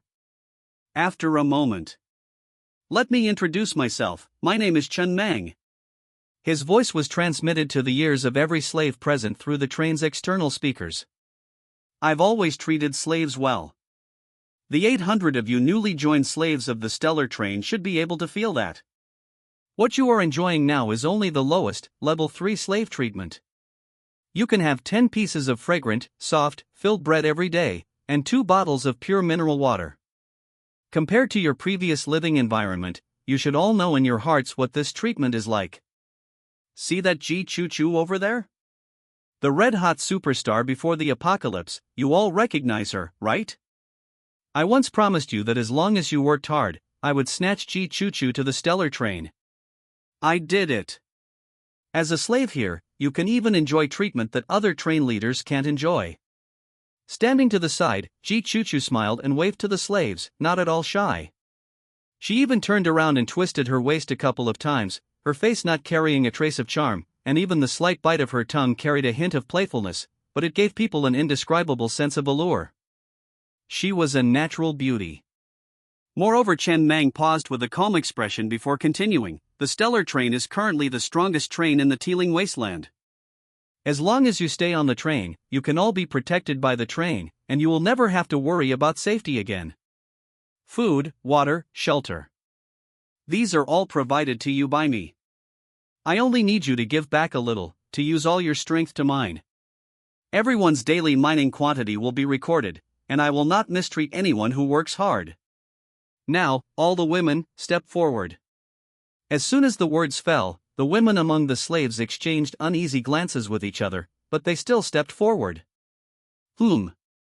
Chen Mang glanced over. There were about 100 women, a relatively small proportion. He paused for a moment before opening his mouth. On the stellar train, everyone needs to play their own value. Those who want to go mining like the other men, stand on the left. Those who want to take it easy, stand on the right. Soon, a total of 60-odd women ran to the left. The remaining 40-odd women went to the right. Chen Mang frowned slightly, looking at a woman standing on the right. She was a full 1.8 meters tall, covered in sinewy muscles, and her shoe size must have been at least 45. Her face even had a fierce look. He couldn't help but say, I said, those who want to mine, stand on the left. I'm not mining. This towering woman hurriedly squeezed out a smile that she thought was charming and said hastily, I want to take it easy, I want to take it easy. Chen Mang took a deep breath before waving his hand. Diaozi, take her to the left. With that physique, what easy work is she doing if she's not mining? Professionals should do professional things. After dealing with this little interlude, he looked at everyone again. When the amount of mining reaches a certain stage, you can be promoted to level 2 slaves, or even level 1 slaves. From now on, you won't have to worry about not having any mines to dig. The first couple was a middle-aged husband and wife. On the other side of the train, Chen Mang leaned on his cane and stood on the wasteland, looking at the middle-aged couple in front of him. He felt that it was basically a sure thing.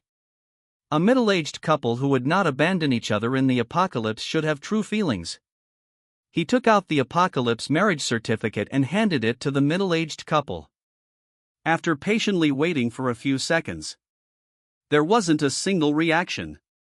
Chen Mang waved his hand, not feeling disappointed. He simply signaled the two of them to go down.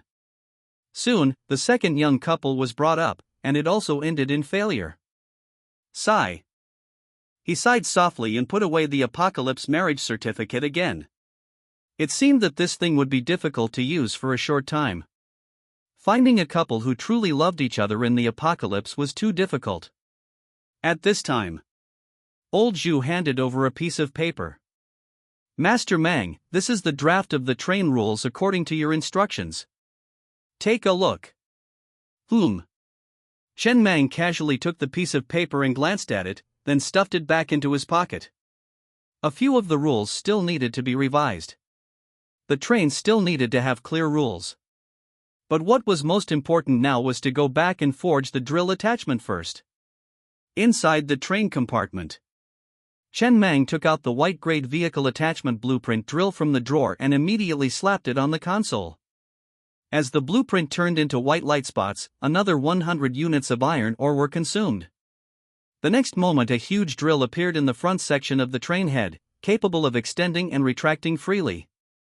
Without the slightest pause, he consumed 4,400 units of iron ore in one breath, directly upgrading the white attachment drill to level 10. So cheap.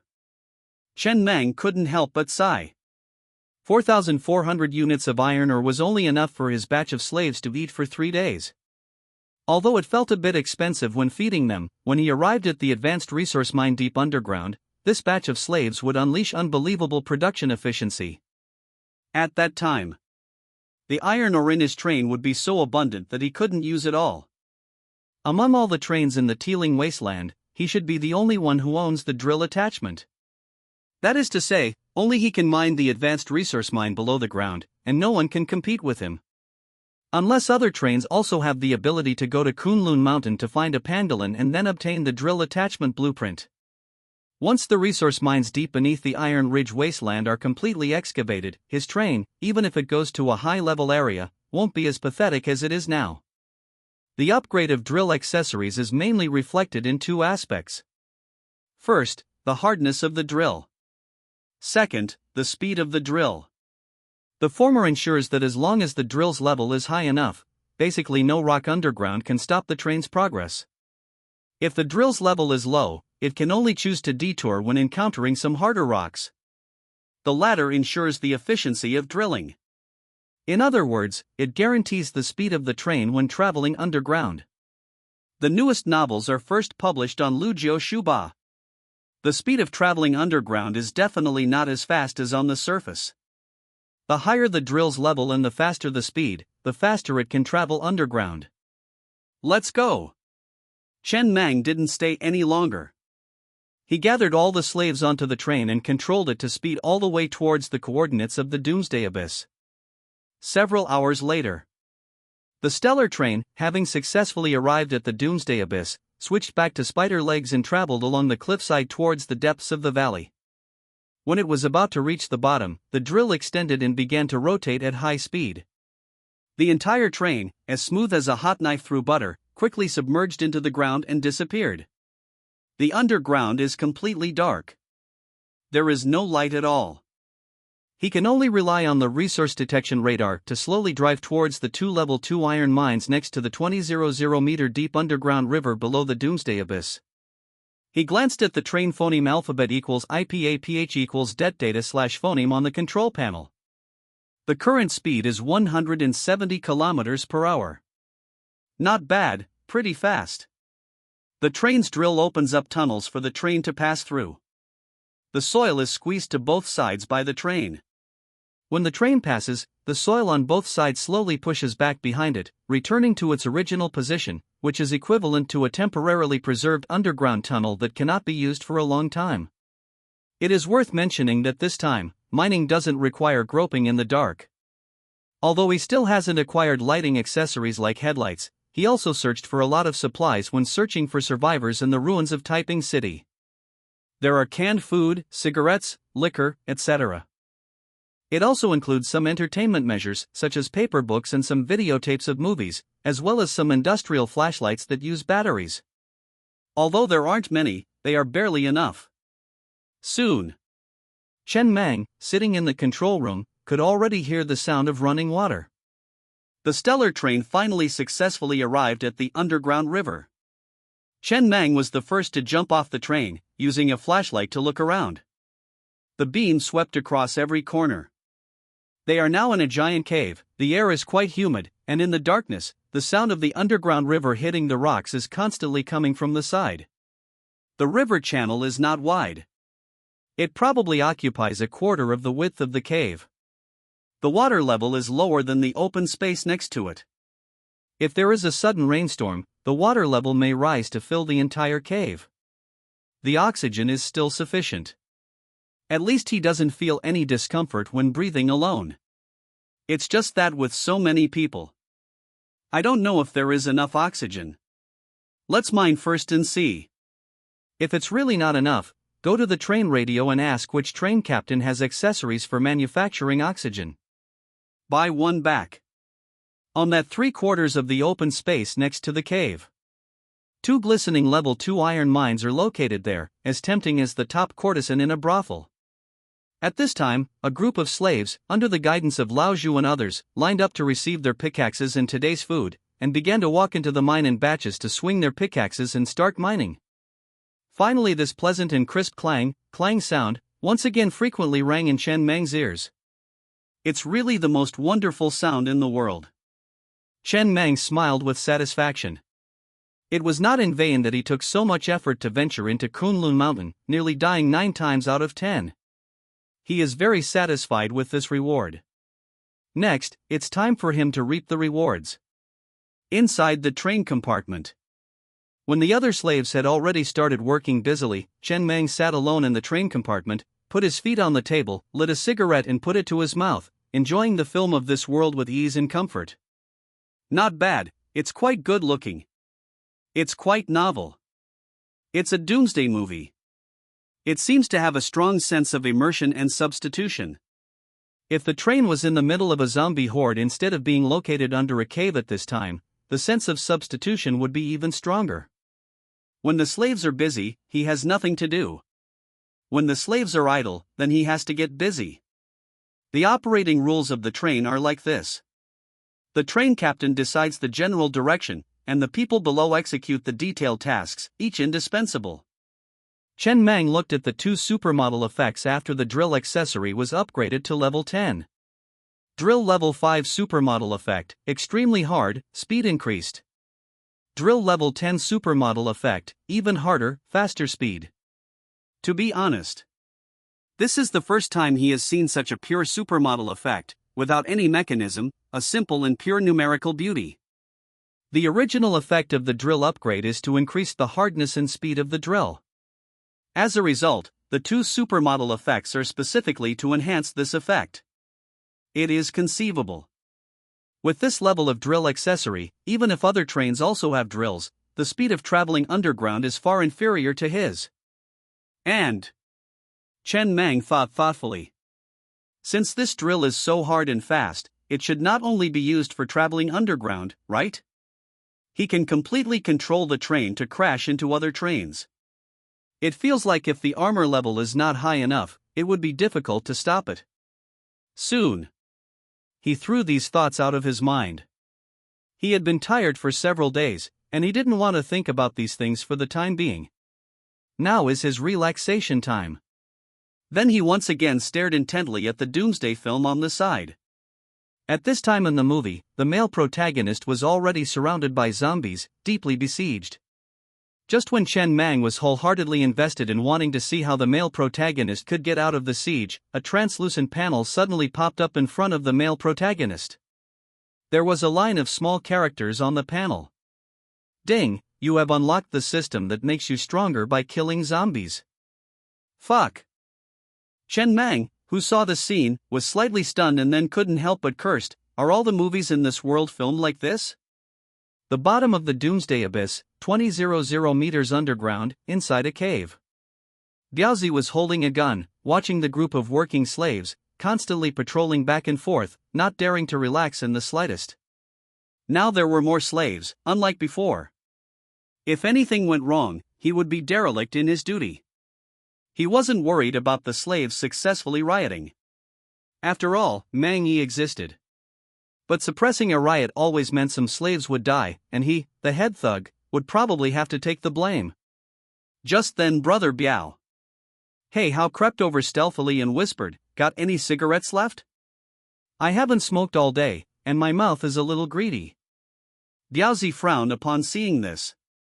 Didn't I plan a patrol phoneme alphabet equals IPAPH equals route/phoneme for you? Who told you to run around? If something goes wrong, will you take responsibility? I'm out of cigarettes too, hurry back. He. Hey How chuckled and lowered his voice. Didn't we scavenge a lot of cigarettes in the Taiping City ruins a few days ago? I told you to keep a few packs, but you handed them all in, saying Mang Yi would definitely distribute them to us. But we haven't gotten any yet. Why don't you go talk to Mang Yi about it?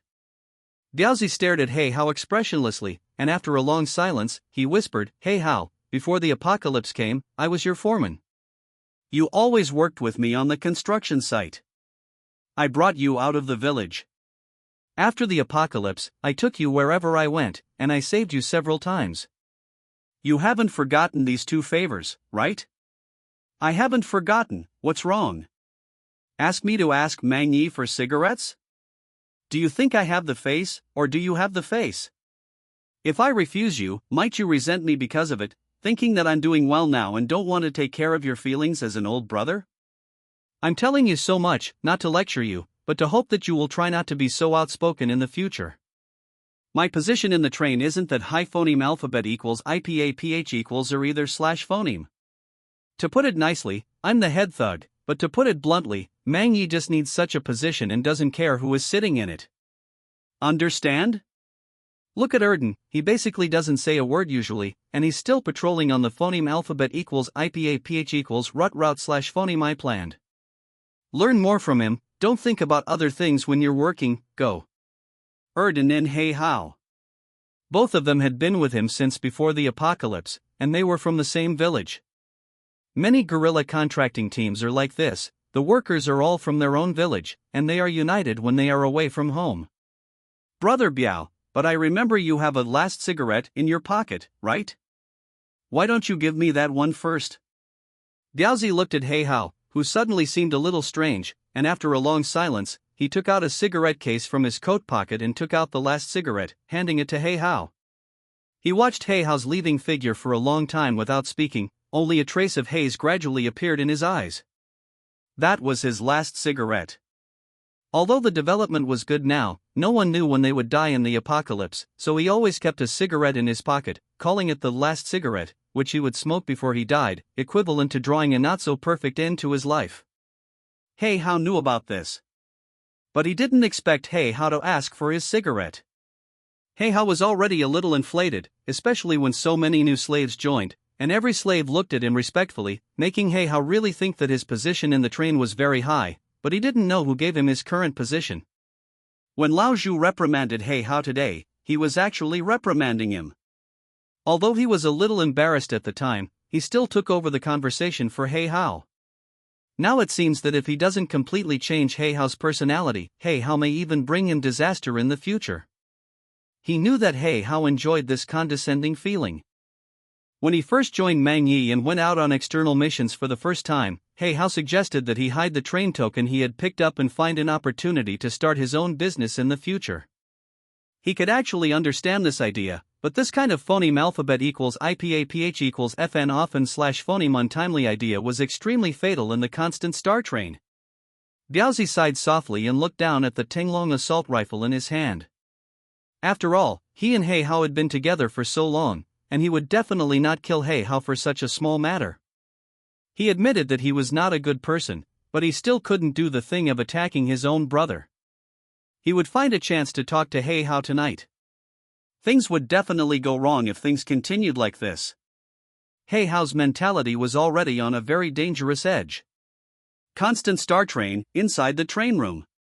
Chen Mang was putting his feet on the table, holding a bag of potato chips in his arms, and enjoying the doomsday movie of this world on the screen with relish. Although the plot was a bit bloody, the overall was still very good. From the movie, you can actually see the culture of this world. This feeling of in-depth understanding of a world is pretty good. He hadn't relaxed like this for a long time. In the apocalypse, there are not many moments when you can relax like this. He looked at the train radio again.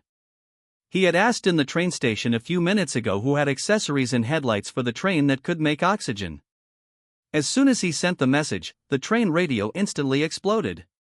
Many people were very excited, some said they worshipped the boss, some asked him for experience, and so on. But until now, no one has privately chatted with him, saying that they have related accessories in their hands. Chen Mang suddenly thought of something, put the potato chips aside, took out a bottle of ice Coke and drank half of it, then sat upright on the console and looked at the green-grade accessory train radio in front of him. This accessory is level 1. Of course, he had never thought about upgrading this accessory before. After all, according to the information he had obtained, this accessory had no effect bonus after being upgraded. There was no effect whether it was upgraded or not. But he suddenly wanted to see what kind of supermodel effect this accessory would have if it was upgraded to level 10. No sooner said than done. After consuming 9,000 units of iron ore, the most commonly used and easily overlooked accessory, train radio, was successfully upgraded to level 10 by him, and he obtained 2 corresponding supermodel effects. Train Radio Level 5 Supermodel Effect. You can pin your speech to the top of the screen, which requires consuming 10 units of iron ore each time. Train Radio Level 10 Supermodel Effect. You can trade with other train captains remotely through the train radio. Ah! Chen Mang was slightly stunned, a hint of shock flashing in his eyes. He had only upgraded the train radio to level 10 as a playful whim, because he possessed 2 level 2 iron mines and wouldn't have to worry about iron ore for a short time. He didn't expect the supermodel effect to be so perverted. The level 5 supermodel effect was equivalent to a controllable advertising space. The level 10 supermodel effect, needless to say, greatly saved him time. In the future, he wouldn't need to go to the market to trade with others, he could directly trade remotely. This far exceeded his expectations. He originally thought the supermodel effect might allow him to join chat rooms in other areas. Yesterday, when he went to Kunlun Mountain, he still glanced at the train radio in the midst of his busy schedule, and found that the train radio was blank at the time and hadn't joined the Kunlun Mountain area's chat room. This was probably because he was just a passerby and hadn't officially entered the green area, so he didn't have enough permissions. Good stuff. Chen Mang looked at the other inconspicuous white accessories in the train car, such as the telescope. He decided that after this batch of iron ore was mined, he would upgrade all the accessories that could be upgraded to see the supermodel effects. Perhaps some inconspicuous accessory would have a perverted supermodel effect. The newest novels are first published on 6_9_Shu_BA. Before upgrading the train radio, he didn't know that this accessory's effect would be so perverted. He immediately didn't stop at all. He directly sent a message and pinned it to the very top of the train radio. Stellar Train, seeking accessories that can produce oxygen, headlight blueprints, and other accessory blueprints. I am willing to discuss prices for blueprints of any grade, please message me privately. This sentence was surrounded by a gold frame, occupying 1/7 of the screen, and constantly floating at the top of the train radio chat room, looking extremely eye-catching. The group of people in the train radio who happened to be paying attention to the train radio all typed out question marks. Iron Tree Train, ? Please let me phoneme alphabet equals IPAPH equals live live / phoneme train, ? VCC Mad Maggot Train, ? Tonsil Never Speaks Train, bro, how did you get that gold-framed pin message? Protagonist Train, wait, bro, I've seen this plot in a novel. Did you know the apocalypse was coming in advance, and then you just happened to be able to pay to win, so you spent tens of millions before the apocalypse? Hong Qigong Train, I've cursed my AI until it's bleeding, but it still won't tell me how to achieve gold-framed pinning. Chen Mang glanced at the train radio, quickly filtering out the useless nonsense, and didn't find the message he wanted to see. Just then, his train radio suddenly rang with a private message sound. The sender was the protagonist train. Honestly, he didn't know what kind of person would give their train this kind of name. But after thinking about it carefully, it wasn't a problem. Everyone is the protagonist in their own story, and he is also the protagonist in his own life. And the message sent by the other party was also very brief. I have an accessory that can produce oxygen. What do you want? Name your price. No price, bro, I'll give it to you. When he saw this line of words, Chen Mang even suspected that he had seen it wrong. Big brother, this is the apocalypse, you're giving away an accessory blueprint for free? Are you doing charity? This is taking your life to do charity. Give you some iron or take it to upgrade your own train, isn't it good to save your own life in the apocalypse? Bro, I noticed you as soon as you appeared on the Iron Ridge Wasteland area ranking list. Then you quickly rose and dominated the top spot. I think you have the look of a protagonist. According to my experience, showing goodwill to the protagonist before he truly rises will definitely bring great blessings in the future. I don't need this oxygen-producing accessory anyway, so even if I give it to you, bro, I won't lose anything. I only ask that when you truly rise in the future, you can give your little brother some scraps so that your little brother can phoneme alphabet equals IPAPH equals live live / phoneme a few more days. Bro, send me your coordinates, and I'll send it to you. Chen Mang expressionlessly looked at these lines in the private chat box. It could be seen that this guy had phoneme alphabet equals IPAPH equals red slash phoneme a lot of novels and was extremely firm in his protagonist theory. Once this kind of person chooses the protagonist they believe in, they will work hard to hug the protagonist's thigh. It can't be said to be good, nor can it be said to be bad. It just felt weird, because he has always believed more in the theory of interests. He himself might die someday. What protagonist theory? He never believed in that.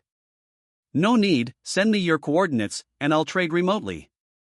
I'll try. On the other side of the Iron Ridge wasteland, inside a level 2 train, a young man sitting in front of the control panel tentatively entered his coordinates into the chat box. Before he could react, he saw the top of the train radio next to him. A golden balance scale slowly emerged. The left side of the balance scale was illusory, and the right side was real.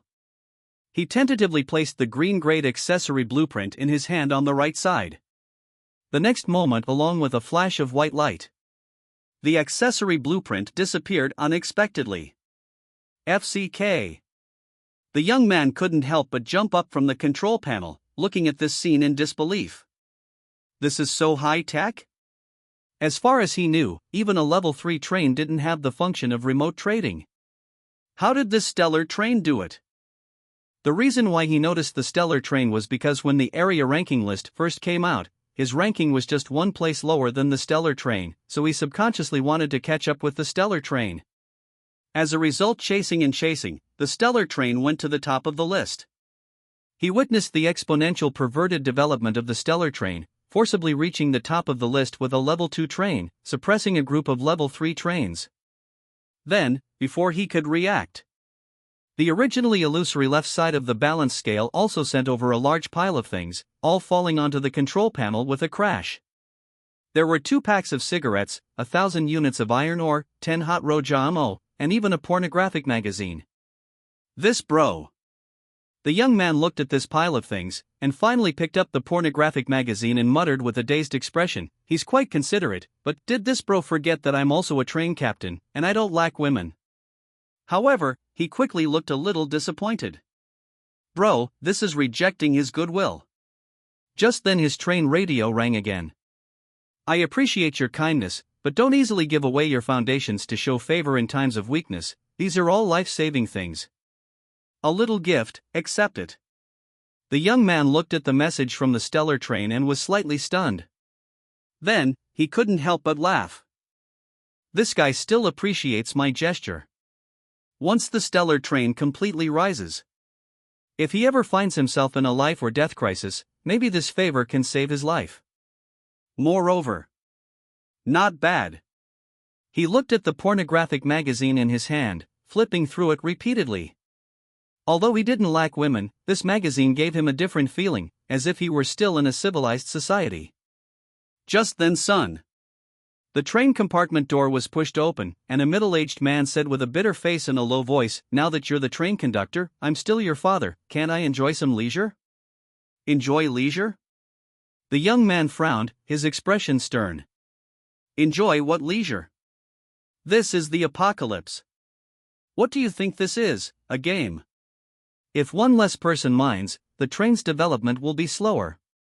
If you enjoy leisure today and I enjoy leisure tomorrow, then someday everyone will slowly enjoy leisure in hell.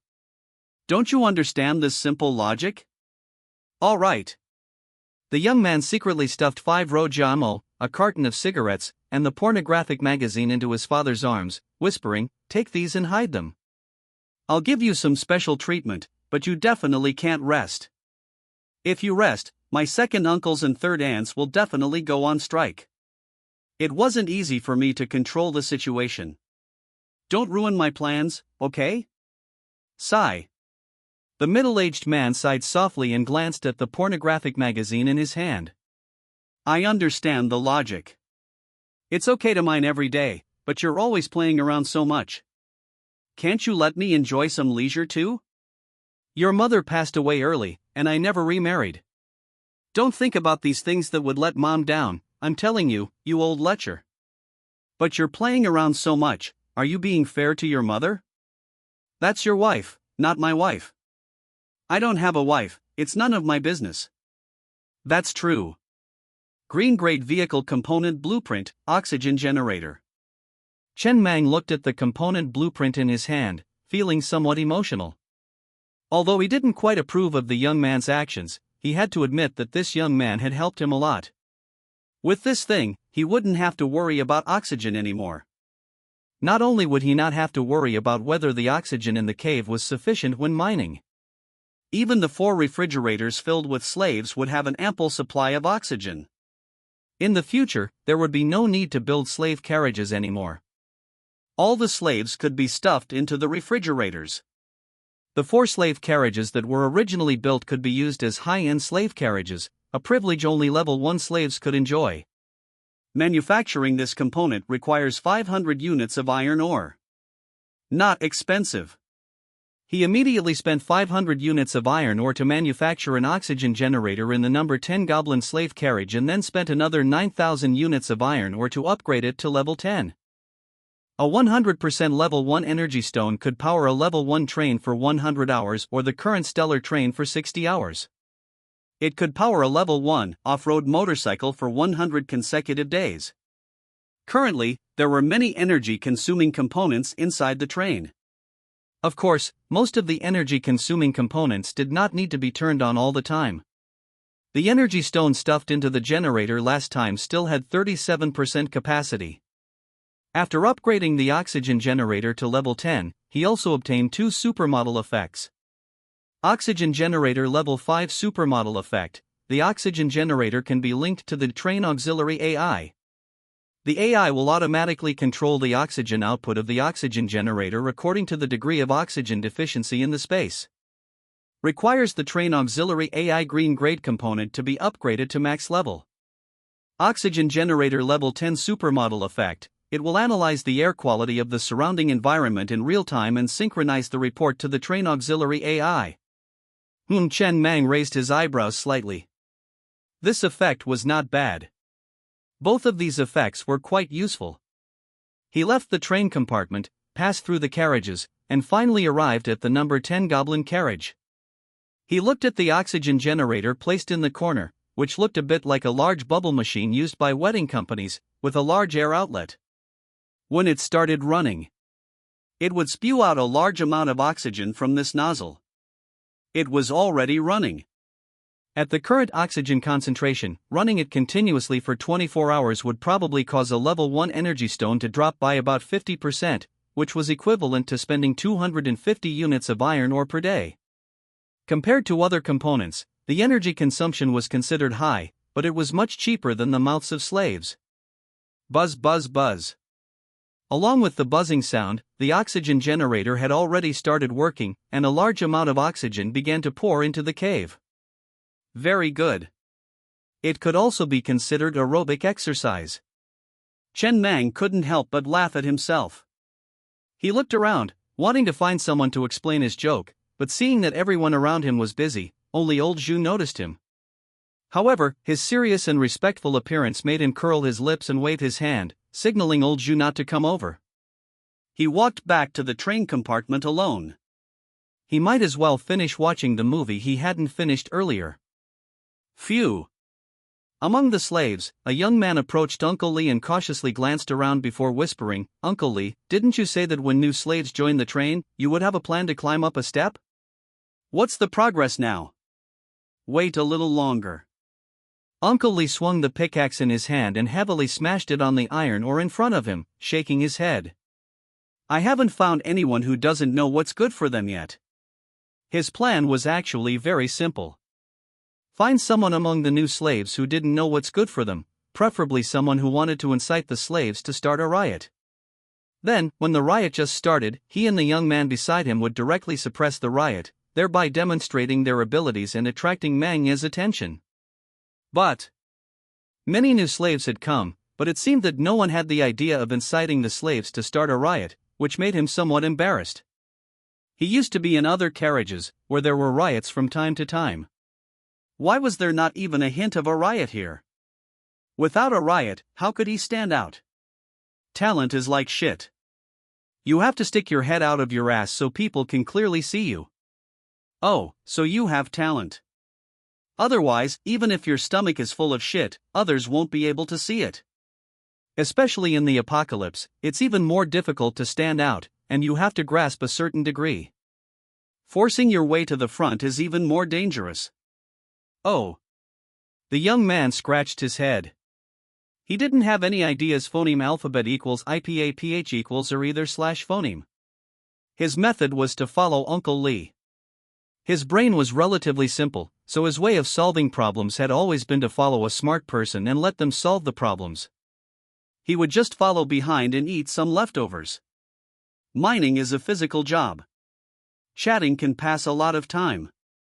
Uncle Lee, have you ever dated a virgin? Uncle Lee glared blankly at the young man, not replying and just continuing to swing his pickaxe and work. The young man didn't mind, just swinging his pickaxe and muttering to himself, before the apocalypse, I actually had a very strong virginity complex. Every time I went on a blind date, I would ask the woman if she was a virgin, but every time I would get called a pervert. As if it was a very offensive question.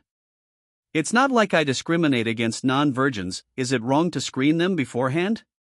When they ask me if I have a car or a house, isn't that also screening beforehand? I just don't accept it. I've always wanted an absolutely pure relationship, but I still haven't found one even after the apocalypse has arrived. Now that the apocalypse has come, it's even more impossible to find a virgin. Uncle Lee, do you think I'll never be able to find a virgin in this lifetime? Sigh. Uncle Lee sighed lightly before wearily saying, it's not about being offensive or not, it's about not having emotional intelligence. It's like when you were a kid and you did poorly on a test, and a relative asked you how many points you got, would you be in a good mood? And, as a middle-aged man, I'll give you some advice. Love shouldn't be pure. A pure thing will be extremely jarring even with a little bit of dust on it, but a dirty thing won't be too noticeable even if it gets a little stain on it.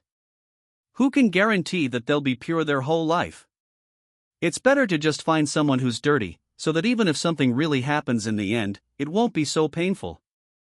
As for the virginity complex, the newest and fastest novels are at 69 shu. Calm. I haven't had it since I was 16.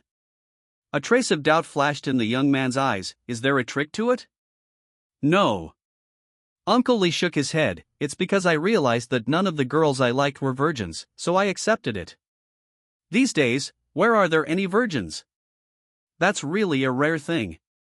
If you can't change the world, you can only change yourself. Just then I am. Behind them, a woman with bulging muscles, at least 8 meters tall, carrying a pickaxe, squeezed between the two men, her face flushed with excitement and shyness. You two got me all excited. I am a virgin. Young man, how about I give you my virgin body? The young man looked at the woman with a face full of next to him in a daze, muttering with a distracted expression, what a strong woman. Sister, I have a pickaxe here, would you like to borrow it? I'm still young. My mom said I'm not old enough to date yet, can you stay away from me?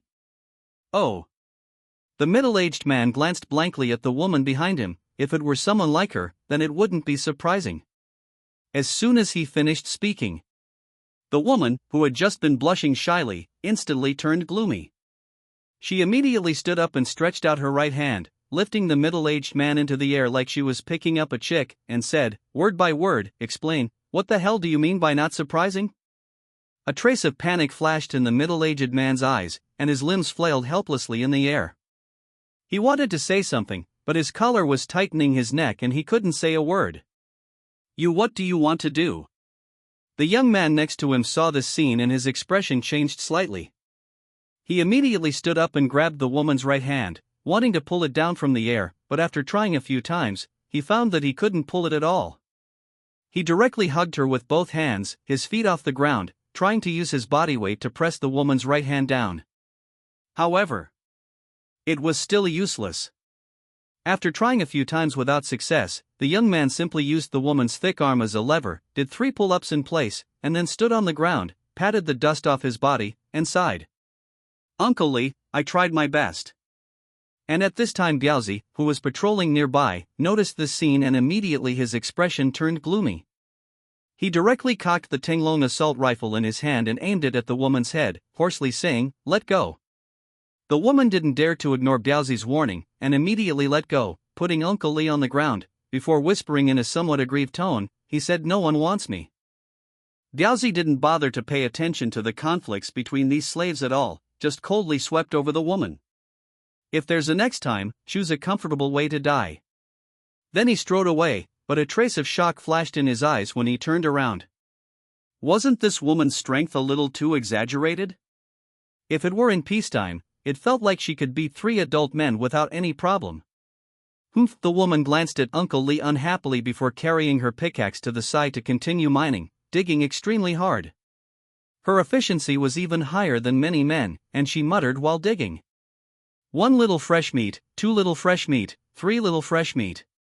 Inside the stellar train, Chen Mang, who was lying on the seat, intently watching the movie on the screen, suddenly heard a knock on the door. He frowned slightly and said in a deep voice, "Enter."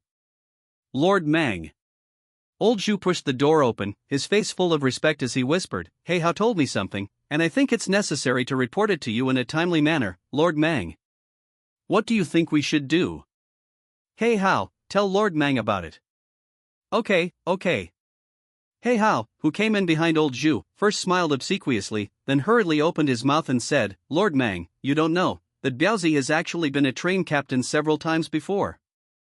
The highest he ever was even a level 2 train captain. The reason why he handed over that train token the first time he went on a field mission was just to deliberately make Lord Mang think that he had no intention of starting his own business. These days, I have a very deep affection for the stellar train. Biaozi will definitely rebel in the future, Lord Mang. After all, he's been a train captain several times, so he's definitely not willing to always be under someone else's command." As soon as he finished speaking, Hey Hao tightly gripped the corners of his clothes with both hands, feeling sweat in his palms. His rapid breathing and the thumping of his heart echoed loudly in his ears. For a time, no one spoke. After an unknown amount of time, "Good." Chen Mang, who was lying on the seat, suddenly shouted with satisfaction, looking at the movie playing on the screen, leaning back on the chair, and smiling in a good mood as he lit a cigarette and put it to his mouth. "That's so cool, zombies have to be killed like that to be enjoyable and satisfying. My hands are itching to watch, I'll go kill some zombies in a few days." Then Chen Mang glanced at old Zhu and the other man standing to the side, and waved his hand casually, "Have Biaozi come to see me?" Old Zhu lowered his head and was just about to open his mouth when he heard Hey Hao next to him responding with an excited expression. He immediately frowned secretly, but didn't say anything, just responded again, leading Hey Hao out of the train room. As expected. Just stepping out of the train car, Hey Hao couldn't help but laugh, tilting his head to look at Lao Zhu beside him. "Thanks for the tip-off, train conductor Zhu. I'll need your continued support in the future." Lao Zhu paused for a moment before smiling kindly and naturally. Easy. Mang Yi should kill Biaozi, right? After all, Biaozi concealed the fact that he used to be a train conductor. Normally, according to the customs of the wasteland, he should be killed. Then it's settled. And at this moment Biaozi had already received the message. He had just walked to car 2 when he ran into Lao Zhu, Hey Hao, and the others. Biaozi. Hey Hao, with his hands in his pockets, looked at Biaozi approaching and smiled. "Thank you for telling me that Mang Yi only needs this position and doesn't care who sits in it.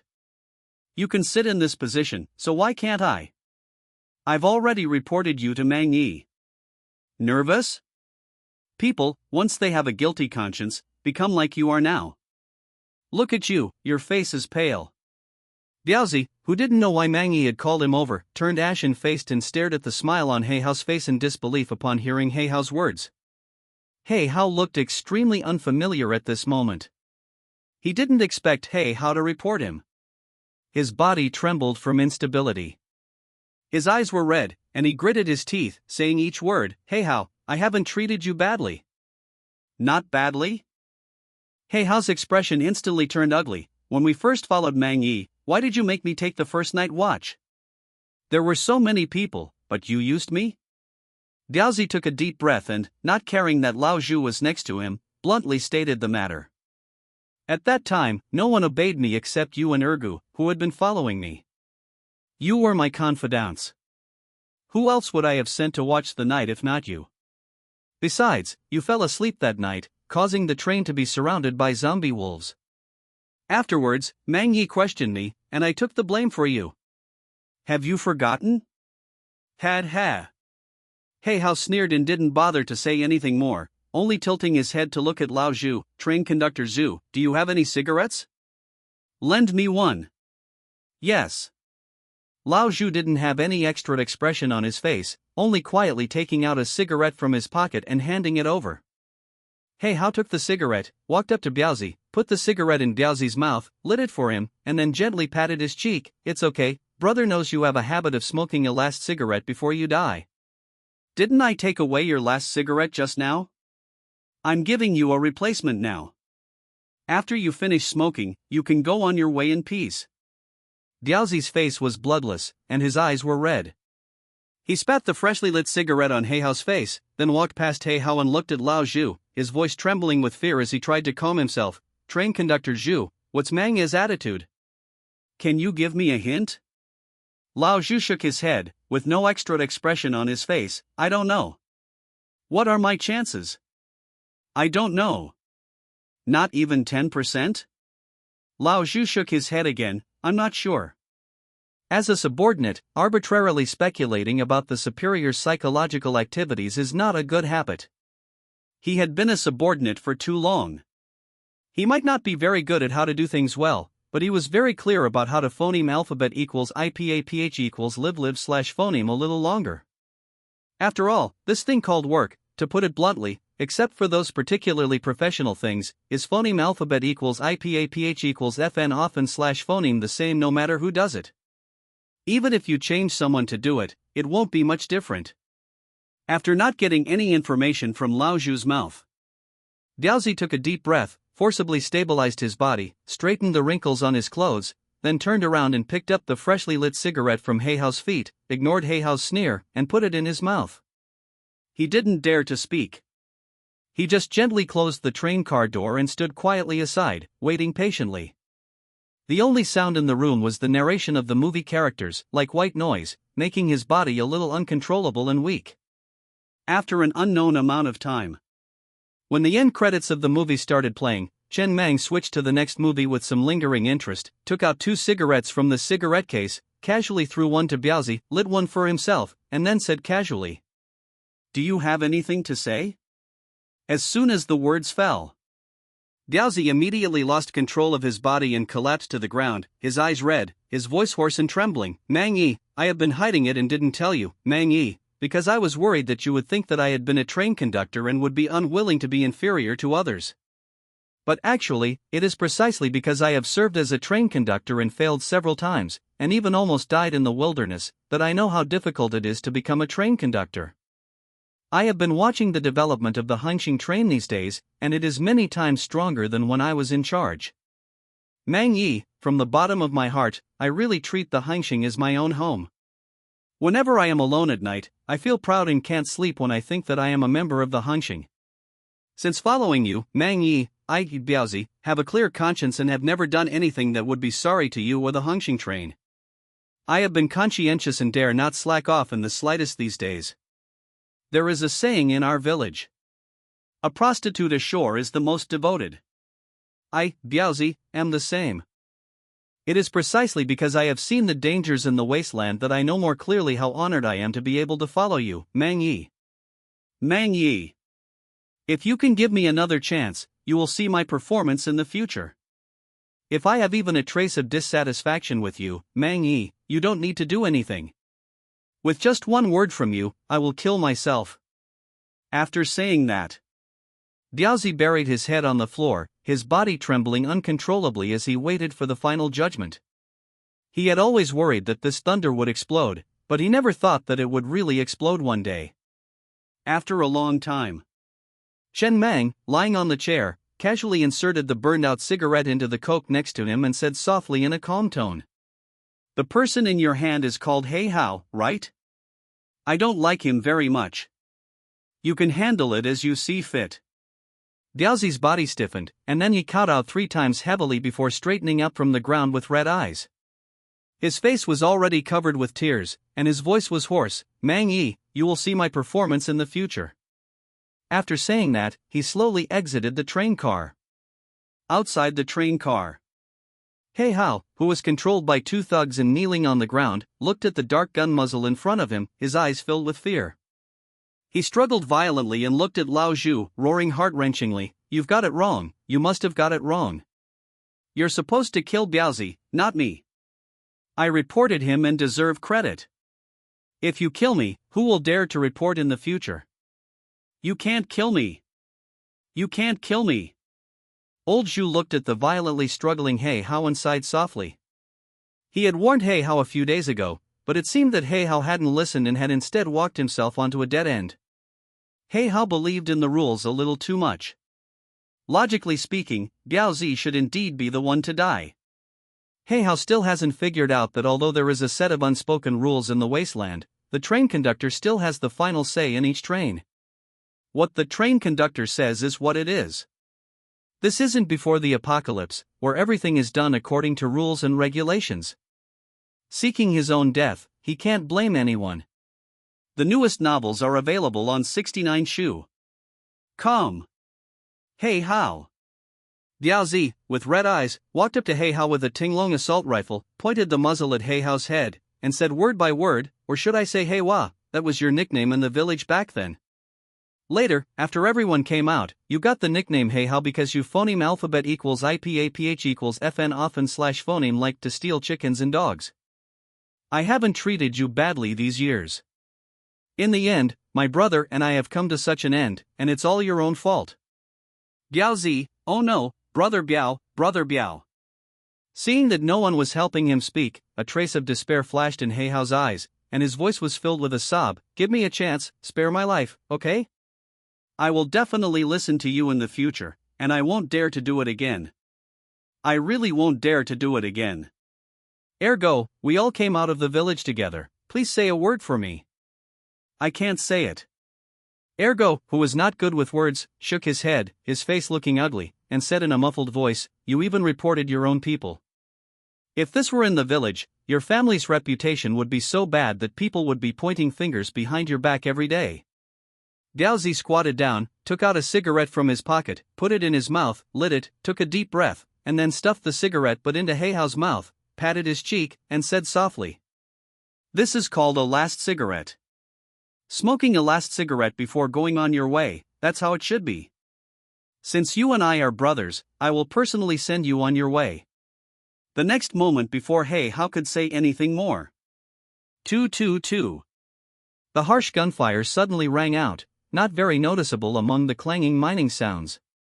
They were on the other side of the train, and the slaves didn't even know what had happened here. TSK.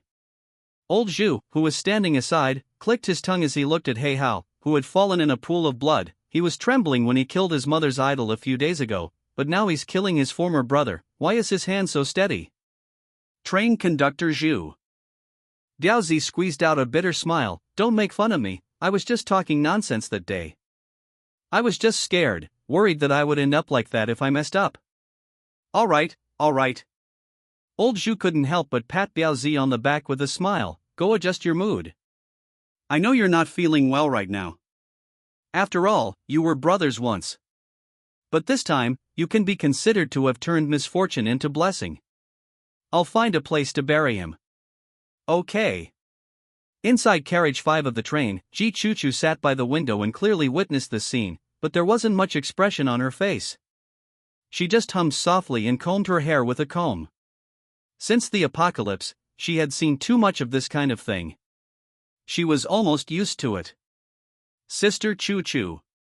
A girl next to her came over with a gossipy face and whispered cautiously, "After Boss Mang let you go in alone that day, did he touch you?" Several girls next to her also immediately perked up their ears. Although Ji Choo-choo had the treatment of a level 1 slave, she could phoneme alphabet equals IPAPH equals live slash phoneme in the thug's carriage. The girls next to her were all minor celebrities, but they weren't as popular as her. Although they couldn't phoneme alphabet equals IPAPH equals live slash phoneme in the thug's carriage, they could still occasionally come over to chat. "He touched me. Ji Choo stuck out her tongue and said with a smile. Boss Mang was quite satisfied. Ah. The girl who asked the gossip was slightly stunned and said with some confusion, since he touched you, why didn't he take you in? That way, you would be the second in command of this train, and we could also enjoy some blessings with you. This train is much stronger than our original train. Boss Mang asked me how many people had slept with me, and I told him the truth. He probably didn't like that I had been slept with too many times. Ji Choo didn't avoid this at all, and her words were extremely straightforward. You're so stupid. The little girl said with some disappointment, if you said you were a virgin, Boss Mang might have taken you in. Virgin?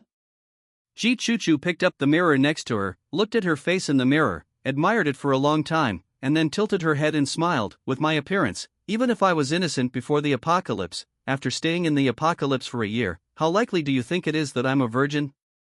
I dare to say it, but Boss Mang has to dare to believe it.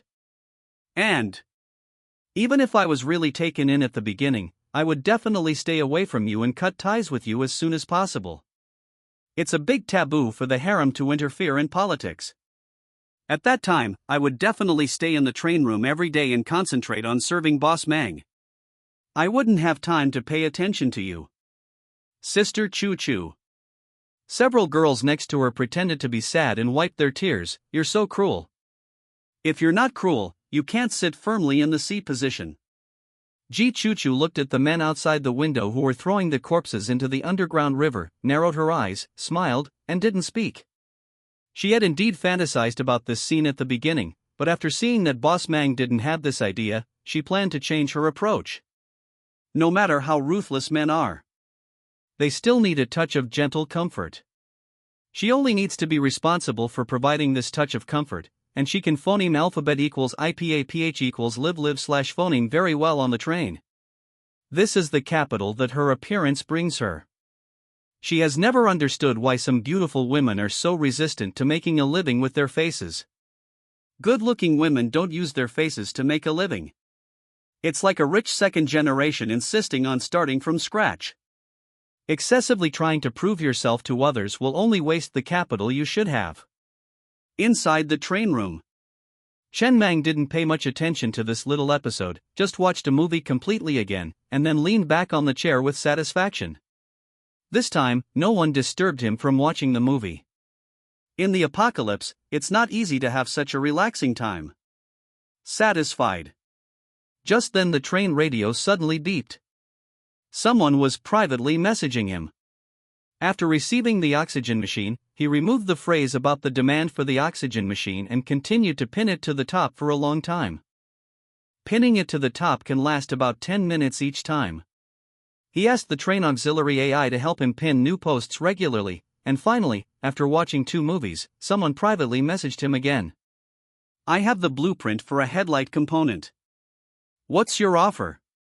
A simple and clear sentence. What's your price? 5,000 units of iron ore. That's too high. The blueprint for a white component isn't worth that much. You're currently ranked first on the wasteland train leaderboard. You definitely don't lack that little bit of iron ore. Alright, send me your train coordinates, and I'll deliver it to you. Inside the train compartment, Chen Mang narrowed his eyes slightly, playing with a handle in his hand, a sharpened branch with traces of brown blood. This was a simple tool he made for self-preservation on the 3rd day after he first transmigrated to this world. He once used this branch to kill a man who came to provoke him. Although with the current power of the train, he no longer needs this branch at all, this branch has a special sentiment for him, during those days when there was no sense of security and he could be buried in the wilderness at any time. This ordinary branch gave him a weak and unique sense of security. He didn't mind taking a trip to find this person, and by the way, rescue some survivors from this person's train. He wasn't worried about not being able to support slaves now. The iron ore deep underground in the teeming wasteland was all his. He was only worried that there weren't enough slaves. However, the other party didn't reply immediately, but after a long time, he replied again. 1,000 units of iron ore, is that okay? Okay.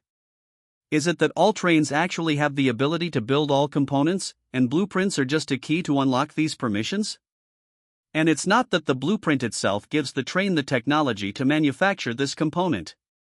Although this is like the question of which came first, the chicken or the egg, it's all meaningless to think about. But he can't help but think about it. Headlight. A white component. He saw several trains with this component.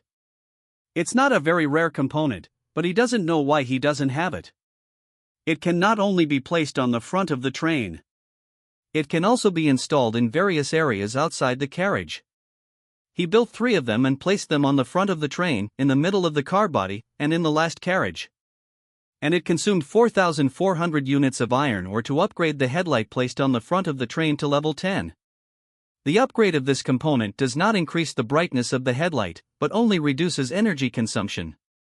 The component itself can have high beam or diffused beam. The effect itself is quite strong. And he obtained 2 super mode effects.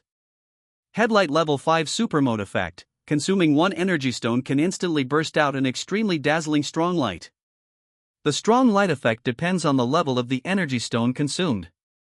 Headlight level 10 super mode effect, none. Chen Mang looked at these 2 super mode effects and raised his eyebrows slightly. There's nothing to say about the first effect. It's just a flash effect, which is an auxiliary effect and within his expectations. But he didn't expect that the second super mode effect would be none. This was the first time he had seen a super mode effect whose description was none. That is to say, not every component has a super mode effect at the corresponding level. Some components do not have a corresponding super mode effect when the level reaches a certain level. Good. It seems that he doesn't need to consider upgrading the headlight component in the future. Level 1 is basically enough. The dazzling strong light effect is rarely used most of the time and is a soft control skill. At least he can't think of any place where this effect can be used so far. But when these 3 headlights were all connected to the engine through the circuit system, the cavern, which originally had only some weak light sources, suddenly became extremely bright, and the strong light dispelled all shadows. The consumption is not too much, far lower than the oxygen generator. As the cavern became extremely bright, Chen Mang also clearly saw all the slaves who were working for the first time, and also saw a dozen slaves in the corner in the distance who were defecating. Sometimes it's not necessary to see so clearly. When the number reaches the level of 4 digits. Defecating and urinating are major events. It doesn't matter in the wilderness. If you hold it in on the train, you can defecate anywhere when the train is being repaired. But you can't defecate anywhere in the cavern. So, old Zhu arranged a circle of areas for them to use as toilets. But after all, there are more than 1,000 people, and people have 3 urgent needs. Not everyone can hold it in. He used to be in Grandpa Kuan's train, and it was common for those slaves to defecate in the carriages. If the train is speeding, it is impossible to repair it in place for one person's urgent needs. The train urgently needs a toilet. But he hasn't seen the toilet component blueprint phoneme alphabet equals IPA PH equals or either slash phoneme. If it really doesn't work, he can build 2 refrigerators to use as toilets.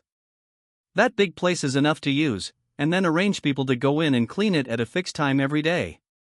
Although it's a bit crude, it's not impossible. I have to say refrigerator is really a good component. When energized, it is a large cold storage. When not energized, it can be used as a warehouse and can also be used as a dormitory.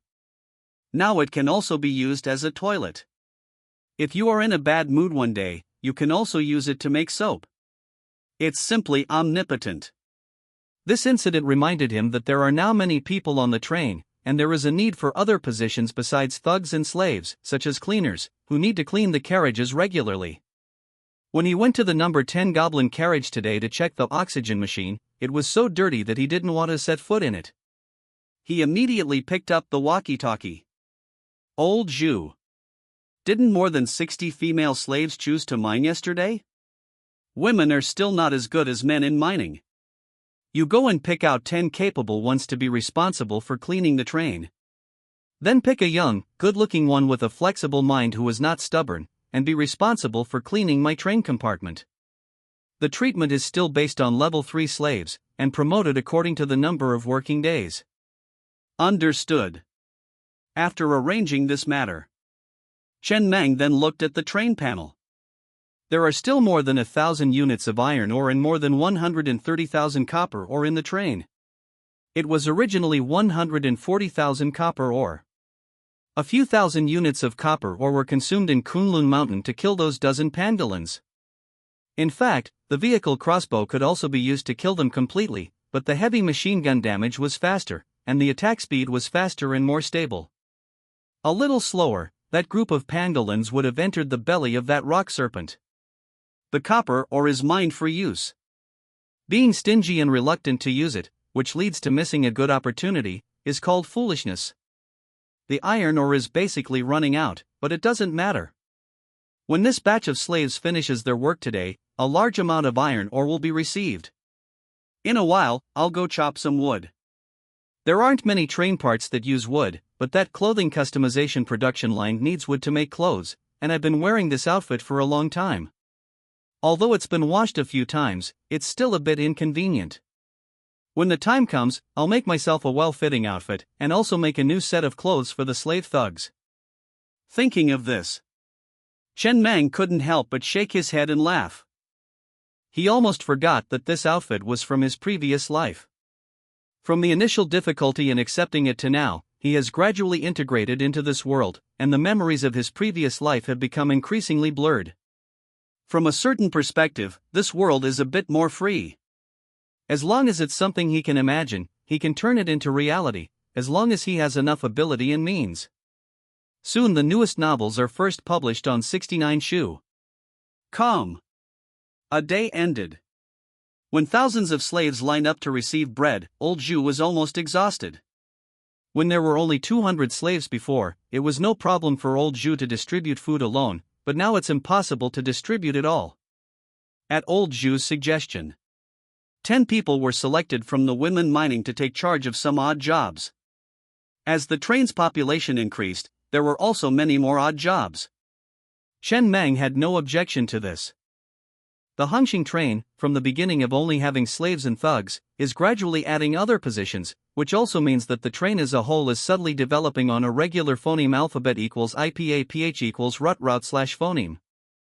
One day, a small society will form inside the Hongxing train. And Chen Meng finally got today's harvest. A full 110,000 units of iron ore. These two level 2 iron mines, the resource detection radar estimates that the mineable quantity is only 380,000 units of iron ore. According to this progress, these 2 iron mines can be completely mined in at most 4 days, which is much more efficient than when in the Abyss of Doom.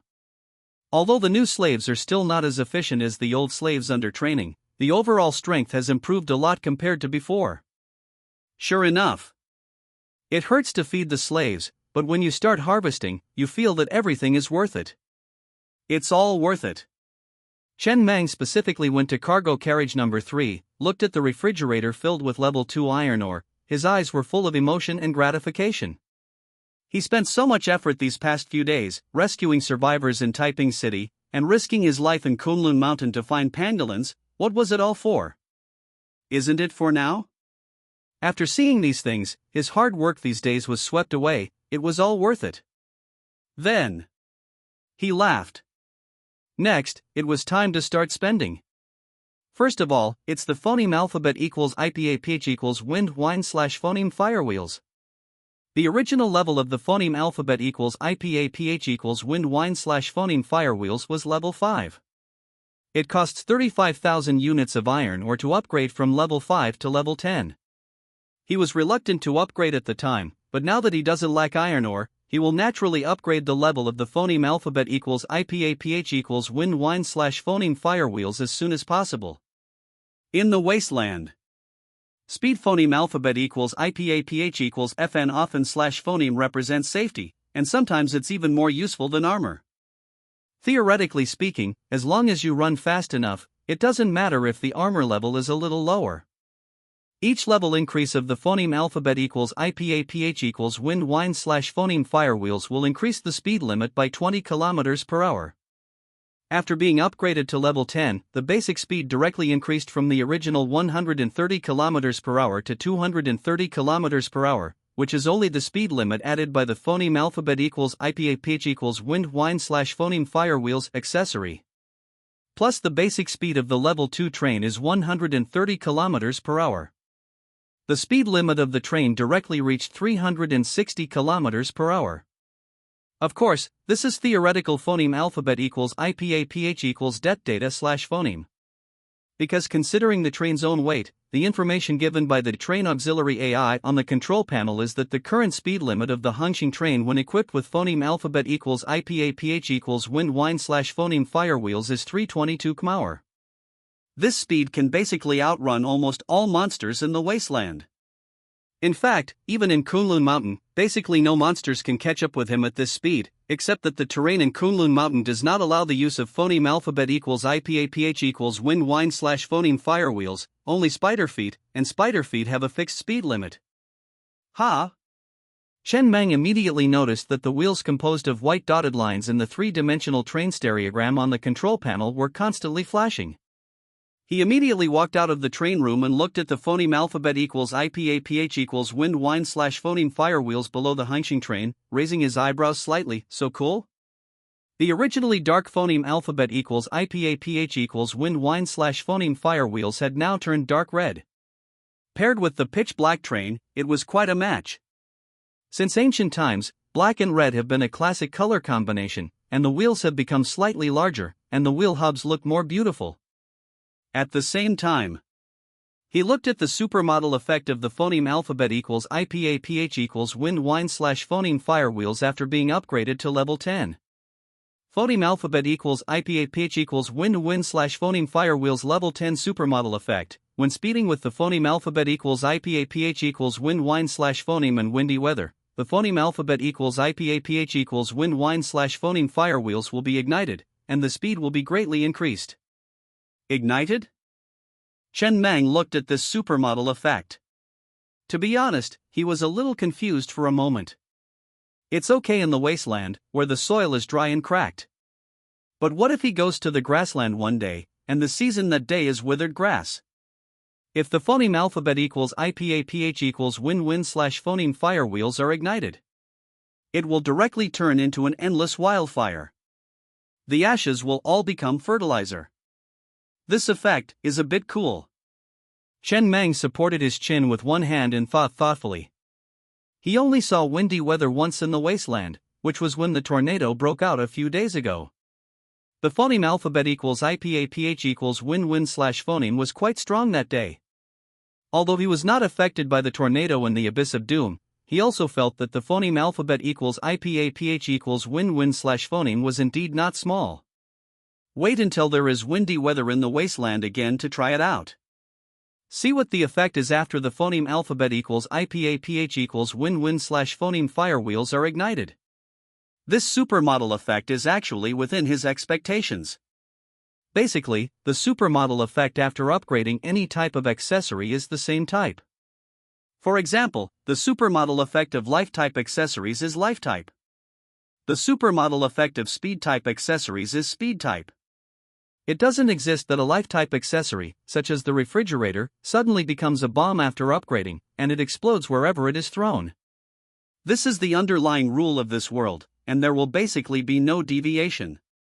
Of course, some unique accessories may give birth to some messy supermodel effects. This effect is not bad. He is quite satisfied. In special weather, it can greatly increase the train's movement speed, making it easier to escape or travel. Then he turned his attention to the train auxiliary AI accessory. This accessory can be said to be the core functional accessory of the train at present. Many accessories are connected to the train auxiliary AI accessory. It costs 7,000 units of iron ore to upgrade from level 5 to level 10. It only costs 2,000 units of iron ore to upgrade from level 1 to level 5, and the resources consumed to upgrade from level 5 to level 10 directly tripled. Most white-grade components only require 100 units of iron ore to craft. Then, upgrading from level 1 to level 2 requires 100 units of iron ore, and from level 2 to level 3 requires 200 units of iron ore. And so on, each level up increases the iron ore requirement by 100 units.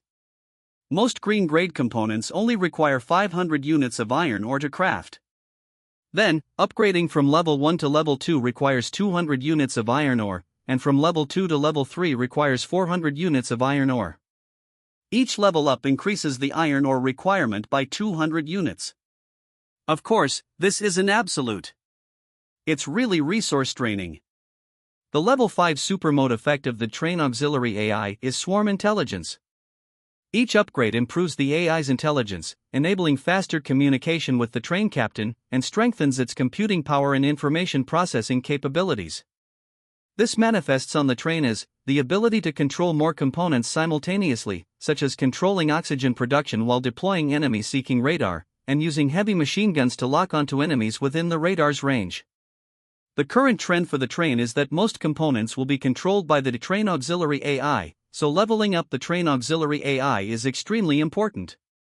After upgrading it to level 10, he also obtained a brand new super mode effect. Train auxiliary AI level 10 super mode effect can perform network intrusion, decryption, and break through most network firewalls. Network intrusion? Chen Meng frowned slightly. This world has the internet, but it's the apocalypse, so there are no operators responsible for maintaining the network. The network has long collapsed. This super mode effect feels like it's super mode for nothing. However, he quickly began to ponder thoughtfully. There's no internet in the wasteland, but perhaps there are some networked areas in the advanced zones. Maybe there will be opportunities to use it in the future. Anyway, it's better to have it than not. It's like most people learning to swim. They may never fall into the water in their lives, but if they do, that skill becomes their last straw. After upgrading the train auxiliary AI component, he looked at the auxiliary universal wheel component. This is a special component. It's not among the 12 craftable components for a level 2 train, but he remembers this component vividly. Back when he was a slave on Master Cohen's train, it was because Master Cohen was reluctant to craft the auxiliary universal wheel component. This caused the train to be less flexible, and when it was about to be surrounded by the zombie horde, he had to abandon all the carriages and flee alone. The effect of this component is simple: it can greatly increase the train's flexibility, allowing the train to make turns without having to make large curves, resulting in a smaller turning radius. Crafting the universal wheel is expensive. Crafting such a component requires 5,000 units of iron ore. No wonder Master Cohen was reluctant to craft it back then. It's indeed quite expensive, but there are no subsequent iron ore costs for upgrading. It's a one-time expense. This component cannot be upgraded. The level will automatically match the train's level. For example, a level 2 train's universal wheel level is level 2. He had tried it.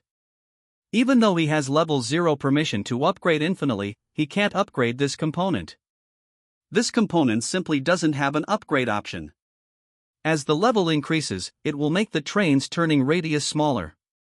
After crafting it, 3 rollers similar to aircraft landing gear appeared at the bottom center of each carriage, used to assist in turning.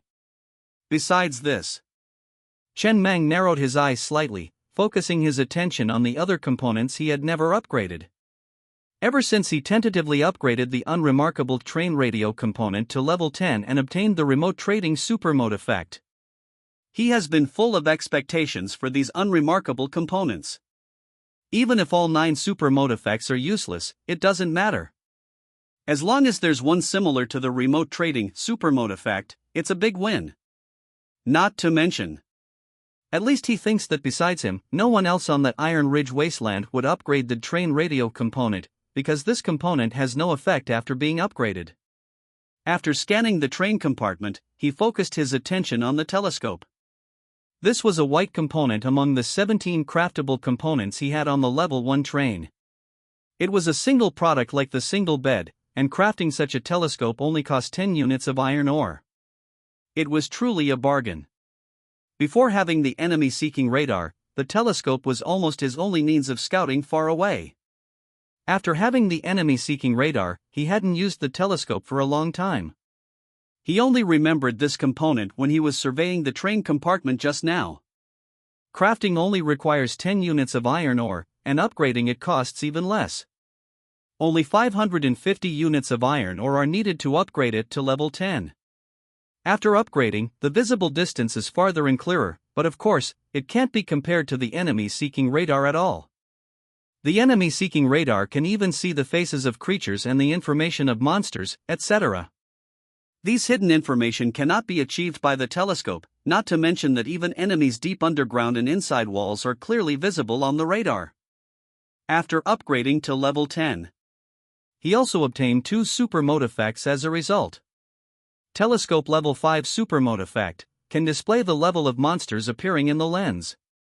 Telescope level 10 super mode effect can perform thermal imaging. Both super mode effects are quite ordinary, basically simplified versions of the enemy-seeking radar. After all, it's made with 10 units of iron ore, so you can't ask for too much. Moreover, upgrading to level 10 only cost 550 units of iron ore. What more could you want for that price? However, this thing is quite suitable for novice train captains.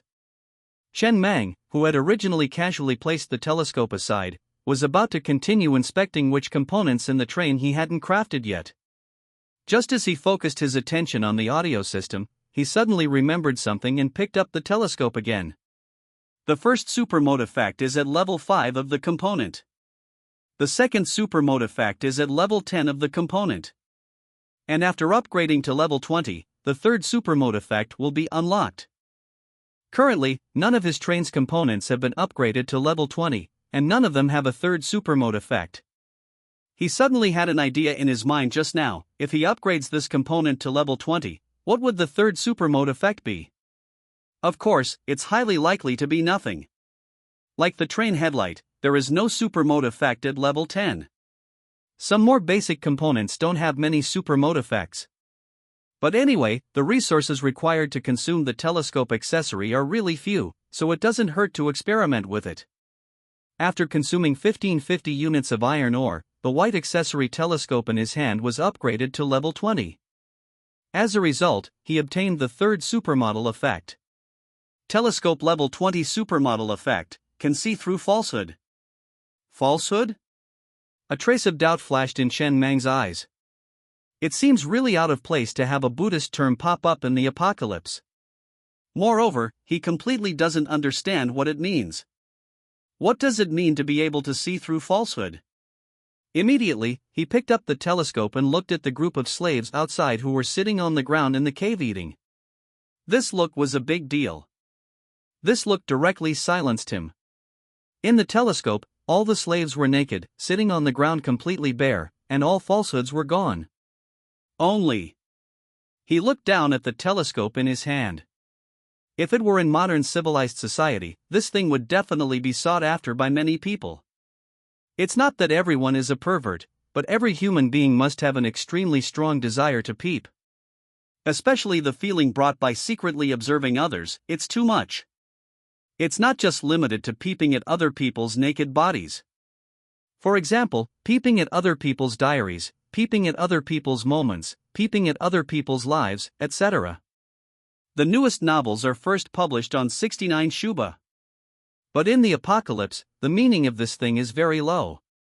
After all, he is the conductor of the stellar, and if he really has this idea, he can just start selecting concubines. Why would he need a telescope? He would have them all washed clean and lined up for him to choose one by one. That's what he said. But, Chen Meng picked up the telescope again and looked at the slaves outside the window. This feeling is still quite novel. Is this the charm brought by black technology? This is too dark. After a moment, he weighed the telescope in his hand and couldn't help but smiled and threw it aside. What he was holding in his hand was a level 20 telescope. It is estimated that no one would believe that he would upgrade a telescope to level 20. He could actually upgrade the telescope to level 10 and sell it. Many novice conductors are quite suitable for this thing. But there's no need. A level 10 telescope costs 560 units of iron ore just for the cost. Novice conductors are also poor. How much is suitable to sell? If it's too little, he won't earn much. If it's too much, those novice conductors can't afford it. Moreover, novice conductors don't even have a train radio. If they want to sell things to novice conductors, they can't even contact them. There's no sales channel at all. He can't possibly run around in the wilderness all day to find novice conductors. It's better to mine for a while if he has that effort. Moreover, he also doesn't want to expose his secret of unlimited upgrades. People still need to have a sense of mystery. It's not good to be too transparent. Finally, Chen Mang focused his attention on the car audio and built-in fire control system. These two accessories were the only two accessories he hadn't upgraded yet, especially the former.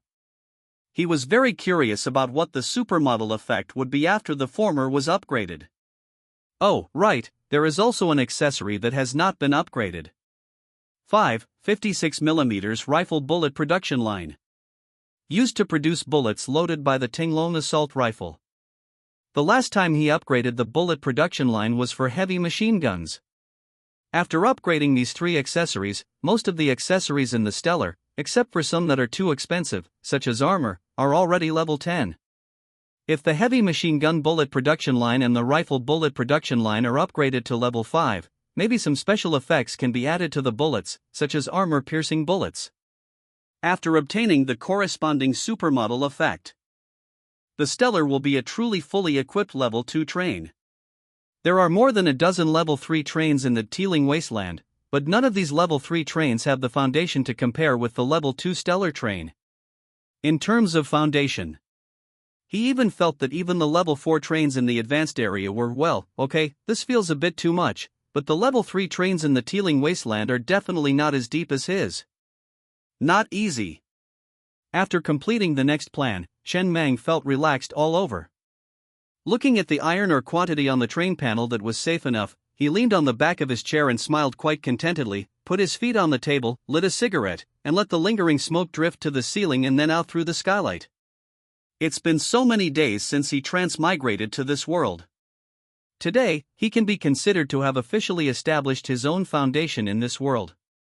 When he has mined all the iron ore in the Teeling Wasteland, it will no longer be possible for the monsters in the Kunlun mountain area to chase him like last time. A scholar who has been away for 3 days must be looked at with new eyes. Only.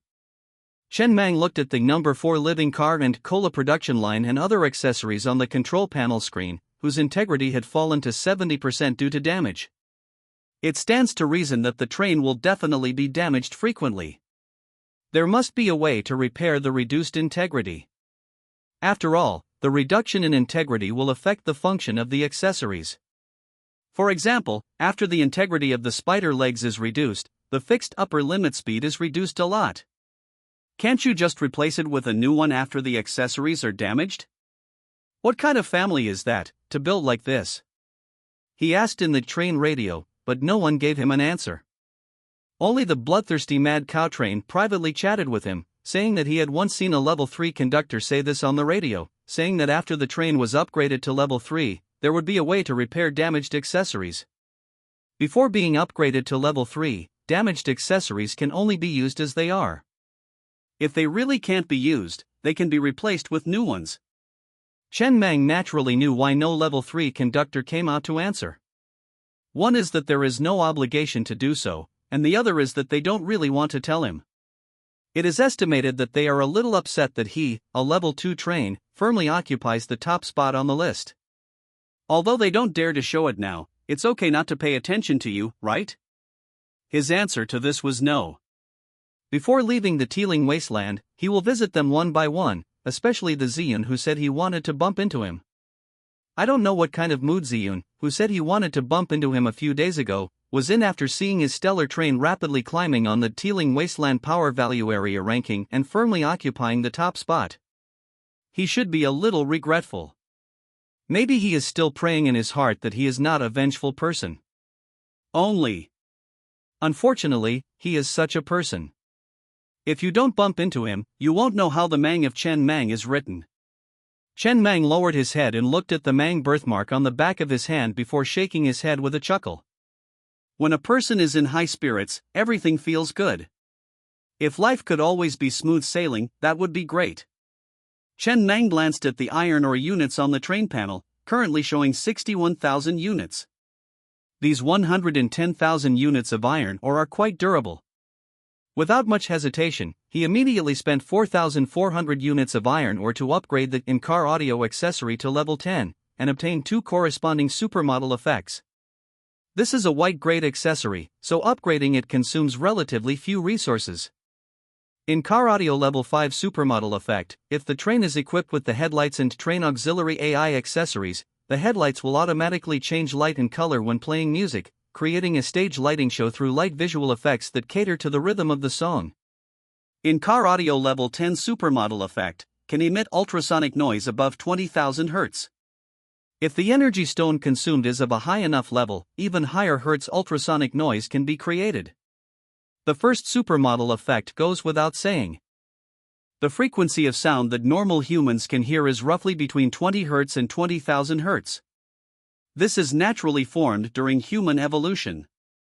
If one could hear sounds with lower Hertz, even hearing the peristalsis of their own internal organs, they would phoneme alphabet equals IPAPH equals live live slash phoneme in constant noise all day long. And sounds exceeding 20,000 Hz are already inaudible to human ears. After pondering for a while, Chen Mang couldn't think of any application scenarios for the supermodel effect, unless there were some monsters that could hear extremely high Hertz sounds, and then this audio system could be used to create noise attacks against them? Forget it. Having it is better than not having it. Then he looked at the built-in fire control system accessory. This is currently the only accessory in the stellar train with its muzzle pointed inward. It's expensive to build, requiring a full 1,000 units of iron ore, which is already considered expensive among green-grade vehicle accessories. Upgrading it is also quite expensive. He was reluctant to upgrade it before, but now that he has more iron ore, he naturally wants to upgrade everything he was reluctant to upgrade before. Actually, upgrading this accessory is quite unnecessary. After all, this accessory has its muzzle pointed inward. Humans are not monsters. For humans, whether it's a heavy machine gun loaded with level 1 heavy machine gun bullets or level 10 heavy machine gun bullets, one shot is basically fatal. This accessory is a combination accessory composed of several miniature heavy machine guns. Each carriage has a scaled-down heavy machine gun embedded in the ceiling at the rear. After consuming 45,000 units of iron ore, the green-grade accessory built-in fire control system was also upgraded to level 10, and 2 brand new supermodel effects emerged. Built-in fire control system level 5 supermodel effect can fire blank rounds, consuming 1 unit of iron ore per 10 blank rounds. Built-in fire control system level 10 supermodel effect can fire nerve bullets. These bullets are not fatal, but will bring fatal pain. A trace of absent-mindedness flashed in Chen Mang's eyes, not because these 2 supermodel effects were too strong, but because he originally thought that the built-in fire control system was the same as the half-assed heavy machine gun, and upgrading it would only increase the rate of fire and range, but he didn't expect that upgrading the built-in fire control system would also increase the number of heavy machine guns on the ceiling of each carriage. Originally, the stellar train had a total of 10 carriages and 1 train head. Each carriage and the train head had 1 heavy machine gun installed on the ceiling, but now, there are a full 10 heavy machine guns on the ceiling of each carriage. Inside the train, Chen Mang, sitting in front of the control panel, looked at the 10 heavy machine guns embedded in the ceiling of the train head. The dark muzzles were pointed directly at the train room door, and the deterrent force brought by this was immediately maximized. Riot? Now there's no need to worry about any riots. What a joke. The stellar train currently has only 4 half-assed heavy machine guns installed on the carriages with their muzzles facing outwards, but there are a full 110 miniature heavy machine guns installed upside down on the ceilings with their muzzles facing inwards. With these 110 heavy machine guns set up here, let alone 1,000 slaves rioting, doubling that number would be easily slaughtered. The main thing is efficiency. Are you crazy? Outside the train. Uncle Lee, do you have any leads? The young man crept up to Uncle Lee and asked in a low voice. Uncle Lee narrowed his eyes slightly and looked at a middle-aged man not far away. He had already found a suitable target. Today, under his observation, although this man performed very diligently while mining, he noticed that this man had been looking at the external accessories of the train. Although he didn't know what he was thinking about. But this man is obviously a dangerous element, and he must have ideas in his heart. Just then the middle-aged man suddenly broke away from the crowd, quickly finished the bread in his hand, and sneaked towards the number 10 goblin carriage, obviously preparing to do something shady. The opportunity has come. Uncle Lee's eyes lit up, and he immediately got up and followed closely behind, also heading towards the number 10 goblin carriage. He had finally waited for this opportunity to stand out. As long as he can take down this middle-aged man at the first time when he is preparing to make small moves, he will be able to successfully gain manga's appreciation. From then on, promotion and wealth will be right in front of him. Quick, follow. Okay. The young man didn't dawdle at all, and immediately picked up a stone from the ground, stuffed it into his arms, and followed Uncle Lee. After a day of mining, the pickaxes have to be handed in and redistributed the next day. Just a dozen seconds after the middle-aged man sneaked into the number 10 goblin carriage alone, Uncle Lee had already arrived with his designated confidant. Just as Uncle Lee looked excitedly at the inside of the carriage, preparing to find the middle-aged man who was doing damage somewhere. Looking around, he couldn't find anyone in the train. Looking carefully again, he found that the middle-aged man had already crawled into his refrigerator, found a position near the door, and lay down on the ground to prepare to sleep. Uncle Lee was slightly stunned when he looked at the scene in front of him. What's going on? You look like you were planning to make small moves with that sneaky look. You sneaked back to the carriage alone just to sleep? In a daze, he seemed to see his dream of wealth and glory shattered, and even somewhat murmured subconsciously, "Aren't you here to sabotage?" Sabotage? The middle-aged man lying at the entrance inside the refrigerator heard the sound, raised his body, glanced back at Uncle Lee and the other man, then found a comfortable position again and lay down, his voice full of exhaustion. "If you guys want to stir up trouble, don't drag me into it." From the first moment I saw Boss Mang, the word loyalty appeared in my mind. I will never do anything detrimental to Boss Mang or the Stellar, living as Boss Mang's man, dying as Boss Mang's ghost. If you want to stir up trouble, stay away from me. I won't get involved in anything. I just want to mine. Ha? Uncle Lee frowned tightly. Was this guy spouting nonsense? With his sneaky, untrustworthy appearance, he was now talking about loyalty? Just then the young man standing aside cautiously poked Uncle Lee with his finger, looked up at the ceiling of slave car 10, and weakly said, "Uncle Lee, why don't you look up?" Although Uncle Lee didn't know what had happened, he subconsciously looked up and then stood there in expressionless silence. After a long while, he went to carriages 7, 8, and 9 to take a look, then without saying anything, jumped off the carriage, walked to the underground river, and stared at the rolling river water with despair in his eyes. 10 heavy machine guns. A full 10 heavy machine guns were installed on the ceiling of each slave carriage, covering every corner, with no blind spots for firing. In just 10 seconds, they could completely empty a carriage full of slaves. Easier than killing chickens. He clearly remembered that there was only one heavy machine gun on the ceiling of each carriage before mining this morning. How did it become 10 when he came back? Yes. He understood. After all, the number of slaves had increased, so it was necessary to increase some internal deterrent firepower to ensure Boss Mang's position. If it were him, he would definitely do the same, but wasn't Boss Mang being too cautious? Were 10 internal heavy machine guns in each carriage really for deterrence? Wasn't it really just in case he was in a bad mood one day, and wanted to restart the game in 10 seconds and replace the slaves? The young man cautiously approached, somewhat awkwardly whispering, "Uncle Lee, are we still going to continue with that plan?"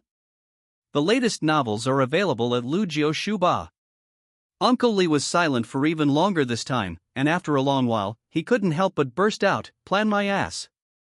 In this situation, who the hell dares to stir up trouble? Even the toughest daredevil would get weak knees when they saw those 10 heavy machine guns. There are only 4 heavy machine guns outside the train in total, but there are over 100 inside. Who the hell dares to riot? The young man nodded in agreement. "I think so too." "Then let's change the plan."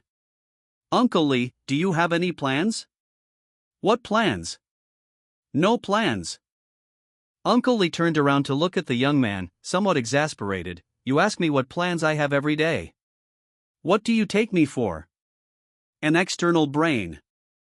Uncle Lee took a deep breath, turned his head again to look at the river water constantly crashing against the rocks, and after calming down, he said word by word. Don't worry, give me some time, I will definitely be able to think of a new plan.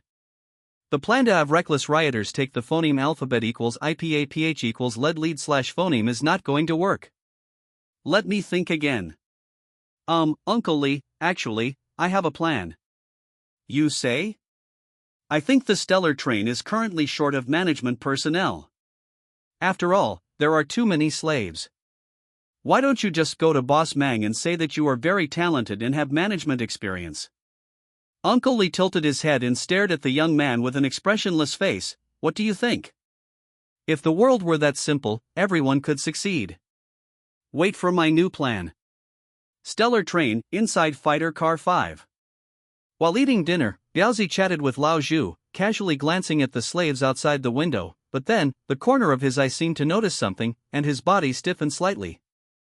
Seeing Biaozi's strangeness, Lao Zhu also followed Biaozi's line of sight, and after seeing the 9 newly added heavy machine guns on the ceiling of the fighter car, the corners of his mouth twitched unconsciously, and then he lowered his head to chew the steamed bun in his mouth.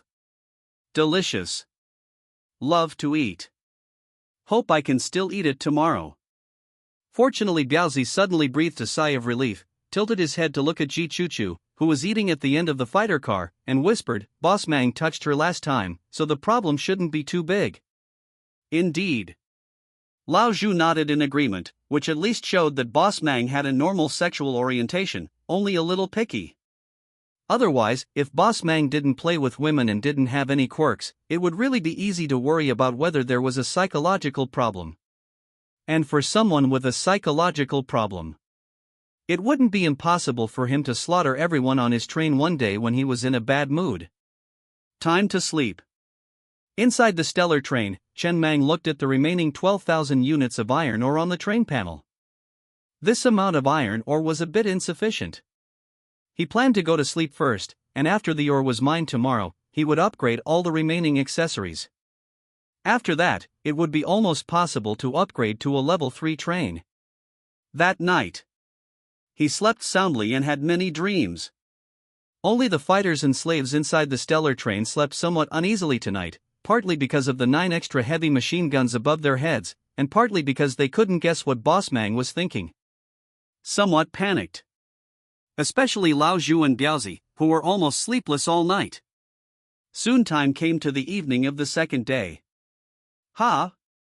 Chen Mang looked at the 134,000 units of iron ore in the train panel, and a trace of surprise flashed in his eyes.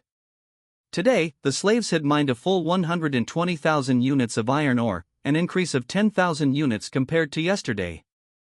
It had only been one day. Had the mining efficiency of those new slaves become so high? No. He looked strangely at the 100 or so internal heavy machine guns on the 3-dimensional train diagram on the control panel screen. Could it be the influence of this thing?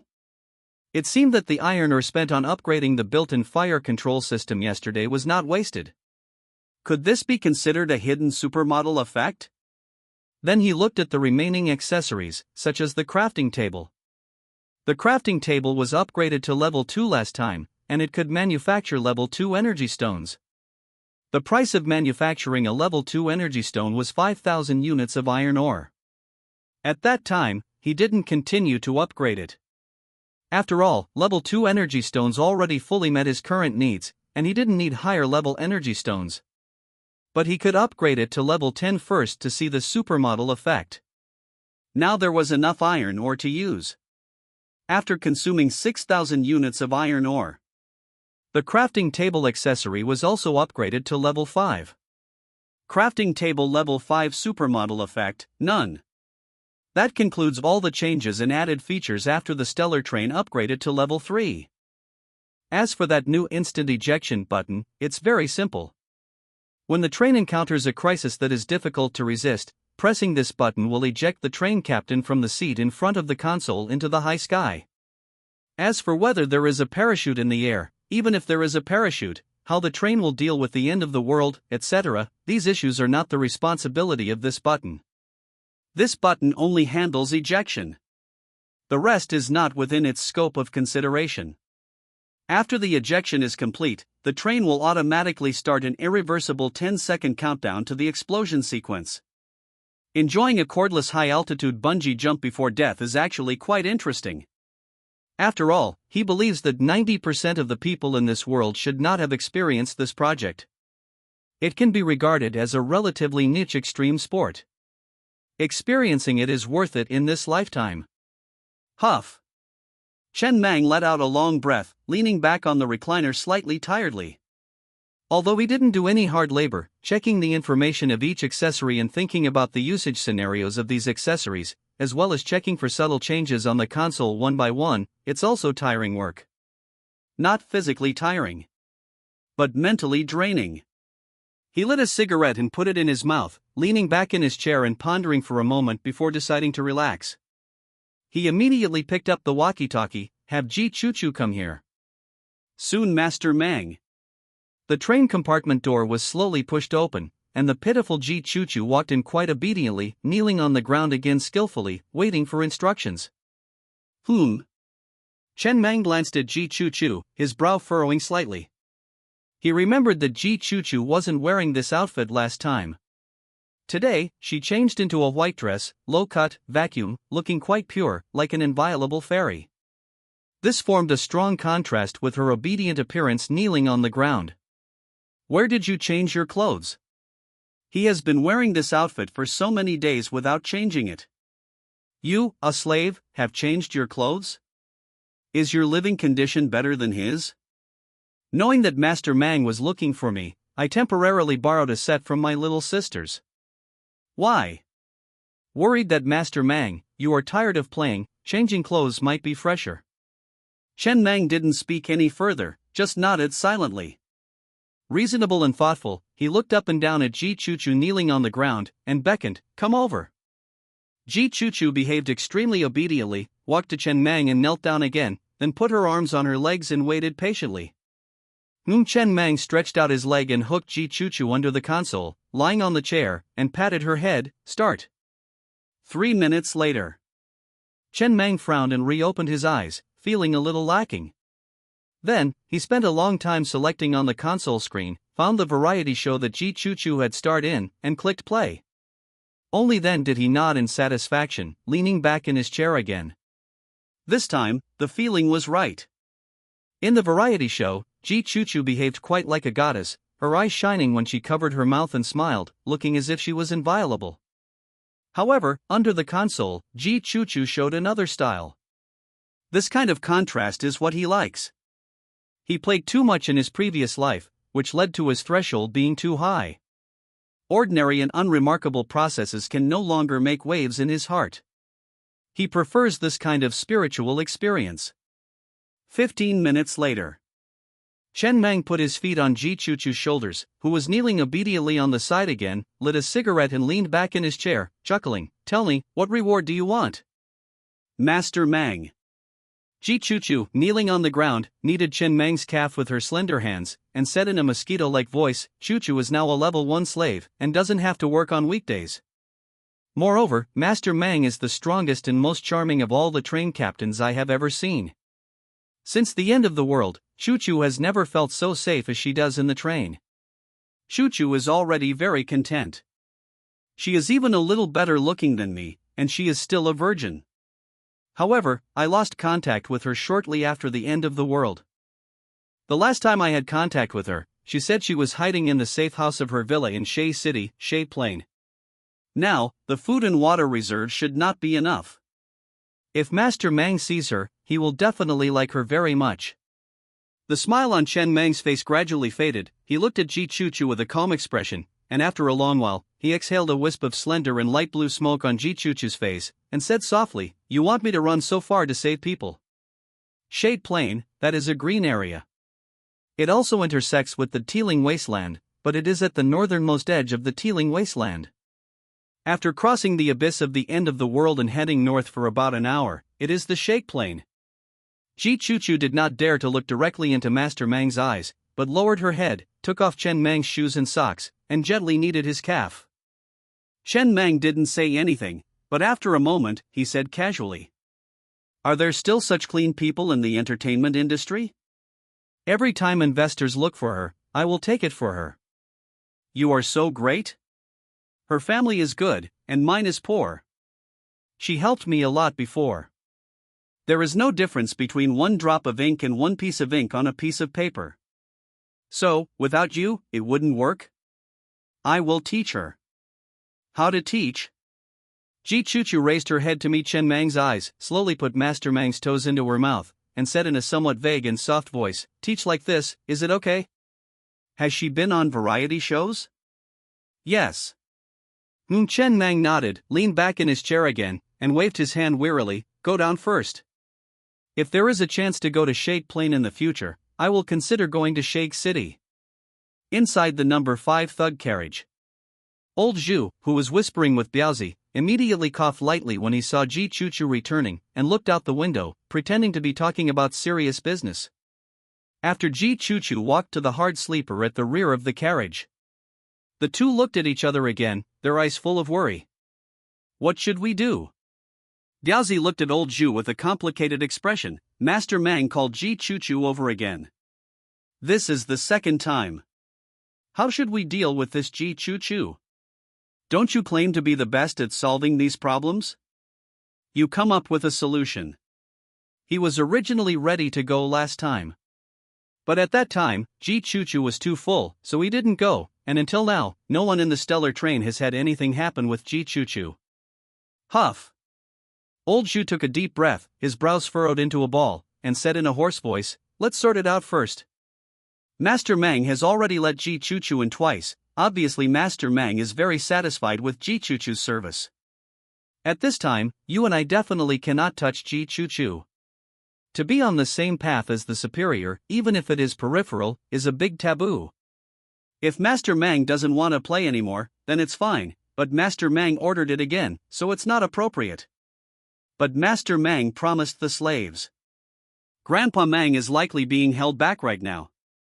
He likes Ji Chuchu's service, but he promised everyone and can't break his promise in public or he'll lose face. But since Grandpa Mang likes her, he can't let the slaves below touch Ji Chuchu. So, what? Biaozi asked anxiously, "What's the solution?" "The newest novels are first published on 69 Shu. Come. I don't know phoneme alphabet equals IPAPH equals or either slash phoneme." Old Zhu scratched his head anxiously. "The main thing is, I can't guess Grandpa Mang's real thoughts. Maybe he doesn't care about this at all, and we're just making a fuss about nothing." "Then should we go ask him?" "Are you crazy? You're going to ask Grandpa Mang? Even if he's really being held back, would he admit it? Like this." Old Zhu took a deep breath before finally thinking of a solution, and said seriously, "If we send Ji Chuchu down without understanding Grandpa Mang's intention, he might get angry. But if Grandpa Mang doesn't have such thoughts at all, and we act on our own, Grandpa Mang will also be angry when he finds out. Between two evils, choose the lesser. Obviously, the latter will result in a lighter reprimand, so we'll proceed based on the second assumption. Ji Chuchu definitely can't be sent down, and in reality, she can't be sent down at all.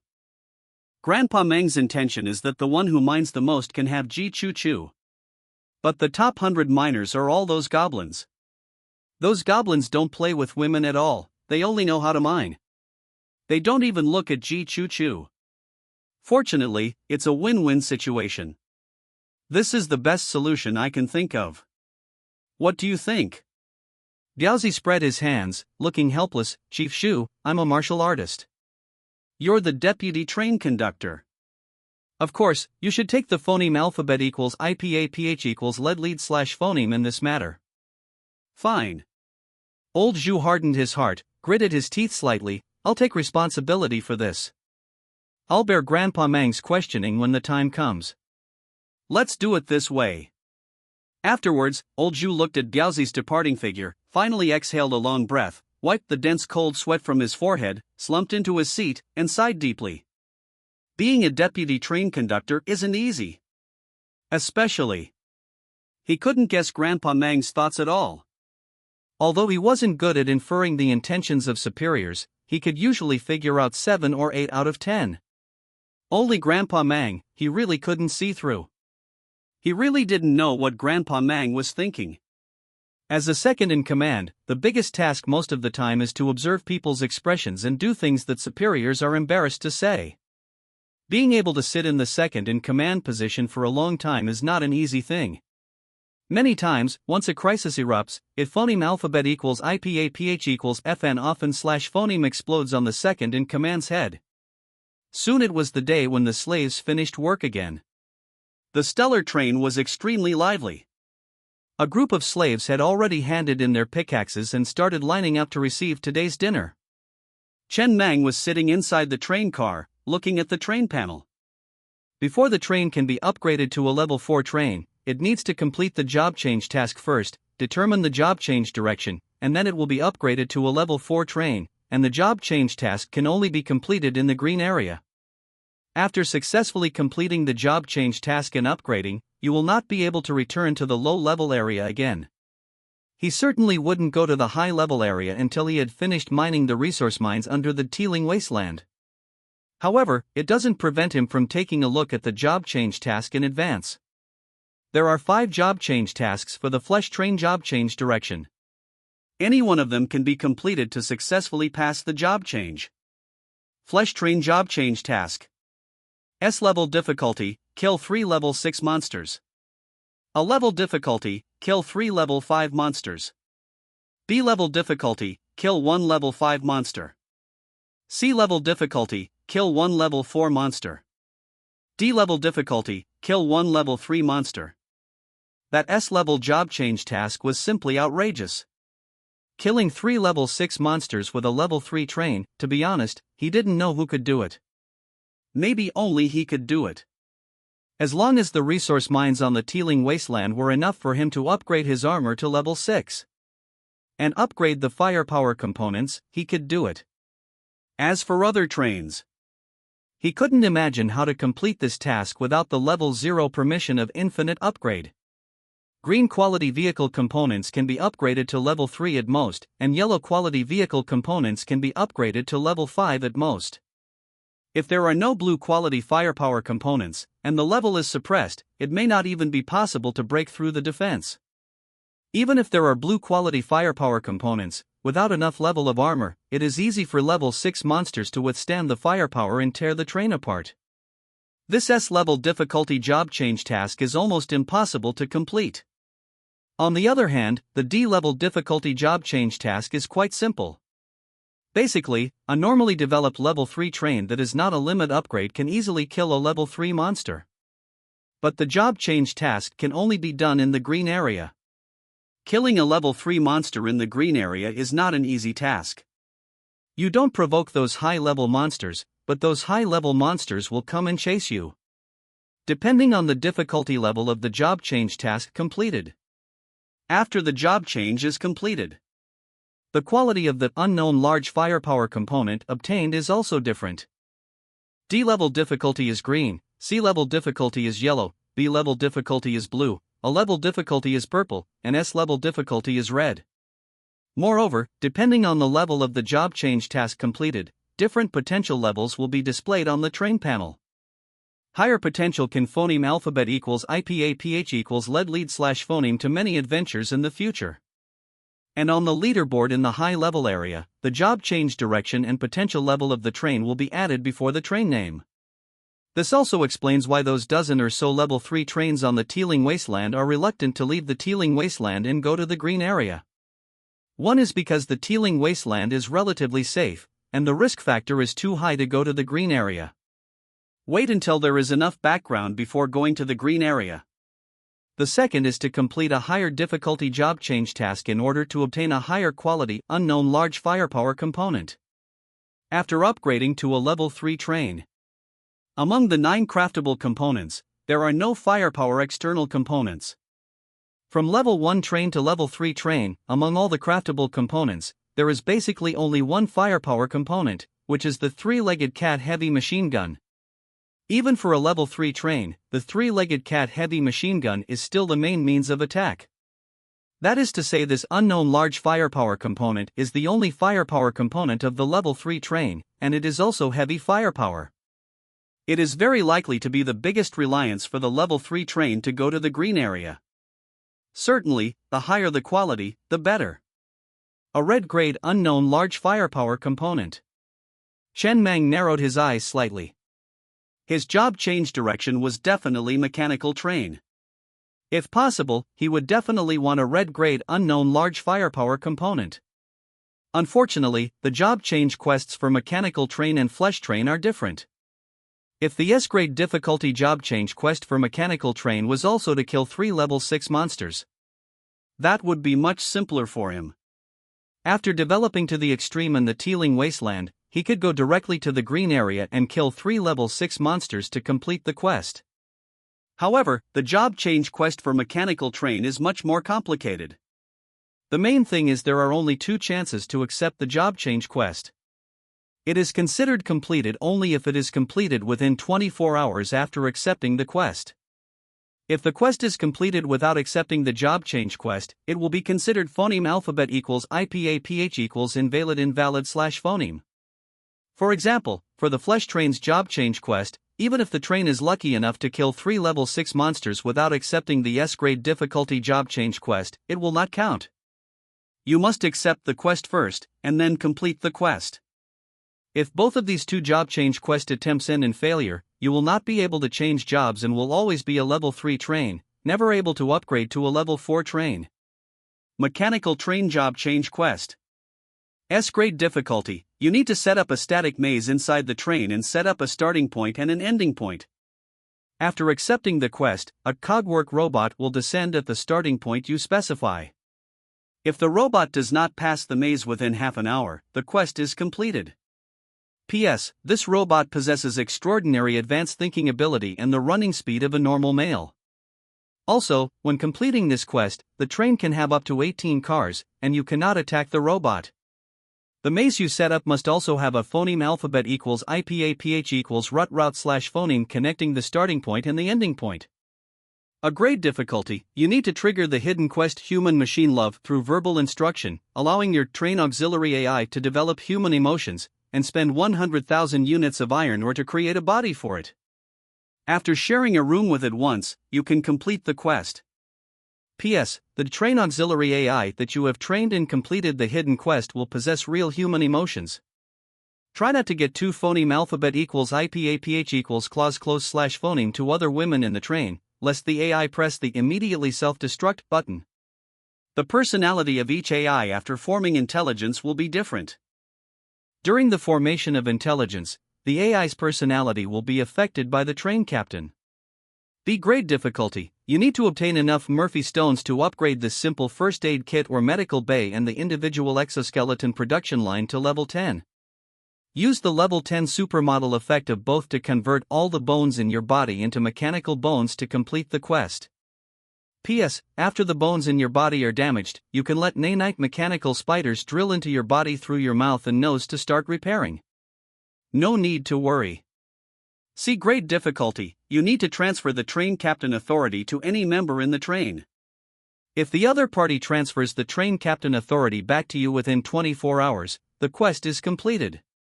P.S. Train members with blood relations are also acceptable. D-grade difficulty, you need to build 18 shoddy heavy machine guns and upgrade them all to level 3. P.S. And the 12. 7mm heavy machine gun bullet production line also needs to be upgraded to level 3. Chen Mang looked at the hundreds of words of the mechanical train job change quest, and the corner of his mouth twitched slightly. He finally knew why he saw 2 level 3 train captains cursing at each other not long after he joined the train radio. One of the level 3 train captains said, "You brainless fool who is preparing to change jobs to flesh train, what's the point of talking to you?" At that time, he thought it was just a simple insult. Now he knows. It's not just a simple insult. The job change quest for flesh train is indeed much simpler. No, it can't be said to be simple. After all, killing those high-level monsters is also quite difficult. It should be that the quest description is simple. Chen Meng carefully looked at these job change quests. First of all, the A-grade difficulty quest was the first one he excluded. He didn't want to trigger any bullshit hidden quest human-machine love and have a sensational love affair with an AI. If the AI is unhappy and throws a tantrum, it will directly press the immediately self-destruct button. Who can he reason with? Even if this quest level is very high, he doesn't have the slightest idea. Not to mention anything else. Just this behavior of constantly verbally instructing the train auxiliary AI in an attempt to trigger a hidden quest, he feels very stupid. He has a bit of psychological cleanliness and cannot tolerate himself doing such a stupid thing. Just like when he saw those animations of people dating gun girls and machine girls in his previous life, he couldn't help but frown. As for the B-grade difficulty job change quest, Murphy Stone. After this quest appeared on the job change panel, there was also information about this item in the train auxiliary AI. It is a special item that can only be obtained in high-level areas of green and above, and it is quite rare. The effect is to allow a certain component to be upgraded by one level, regardless of the level limit. It's a bit similar to his infinite upgrade. It's just a one-time use, and it can only be upgraded by one level. This quest is actually very suitable for him, because normally speaking, to play this B-grade difficulty job change quest, you need at least a dozen Murphy Stones, which is not so easy to obtain. But for him, he has infinite upgrades and can easily do it. It's just that he doesn't really want to modify himself into a robot, unless he is seriously injured and the medical bay doesn't work, and he has to use mechanical bones to make himself stand up again. He is unwilling to actively choose to become a robot. He also doesn't accept the nanite spiders drilling into his nose and running around in his body. This reminded him of a movie he watched in his previous life about the Egyptian pharaoh. The C-grade difficulty job change quest is also excluded. He actually trusts Lao Zhu and Biao Zi quite a bit now, but if he were to transfer the train captain authority out, then forget it. The moment the train captain authority is transferred out, the other party will have all the authority of the train, and killing him is almost a matter of thought. With a sharp blade in hand, the intention to kill arises spontaneously. Even if the other party has never had the intention to betray, it is difficult for them not to have the idea of rebelling by actively handing over the train captain authority of the stellar train. After all, they already have an absolute advantage at the moment they obtain the train captain authority. How can people's hearts withstand such a test? Not to mention Lao Zhu. Even if his father, whom he had never met since childhood, suddenly appeared now, he would not hand over the train captain's authority. He might even say, "Get the hell out, where did you come from, you bastard dad?" He was really curious, has anyone ever completed this task? What kind of relationship can withstand such a test in the apocalypse? After excluding these three tasks, he was only left with the S-level difficulty job change task and the D-level difficulty job change task to choose from. Sigh. Chen Meng sighed wearily. The D-level difficulty job change task was very simple and could be easily completed, but he was a little unwilling. If he went to the flesh train side, he could complete an S-level job change task, but on the mechanical train side, he could only complete a D-level task. The flesh train is still better. Everything is based on strength. If you can kill, you get rewards. Although it's simple and crude, it's efficient. Unlike the mechanical train, you always have to put in something. It's like a cult ritual. You have to fall in love with an AI, or transform yourself into a cyborg, to show that you are a loyal believer in the mechanical god cult before they will let you successfully change jobs. If the subsequent parts upgrade method of the flesh train didn't clash with his infinite upgrade, and he didn't particularly like the situation of the flesh train, he would have really wanted to just go to the flesh train side. As for the S-level difficulty task of the mechanical train, it's just pure nonsense. How big is the train in total? Setting up a maze in the train that can stop intelligent mechanical robots, and requiring the train to have a maximum of 18 carriages when accepting the task, how is that possible? If there were no restrictions on the number of carriages, it would be much simpler. Anyway, building an ordinary carriage only costs 100 units of iron ore. Building 5,000 carriages would only cost him 500,000 units of iron ore. He would directly set the starting point at the last carriage and the ending point at the train head, without any maze. Just run. If an adult male can run 5,000 carriages in half an hour, I'll see. At that time, he could easily complete this task. Unfortunately, this path was blocked, and he couldn't attack the robot's phoneme alphabet equals IPAPH equals or either slash phoneme. Otherwise, his built-in fire control system would come in handy. More than 100 heavy machine gun muzzles facing inwards, he would like to see how tough these robots are. The latest novels are available at 69 Shuba. Come. The train is only so small. Wait.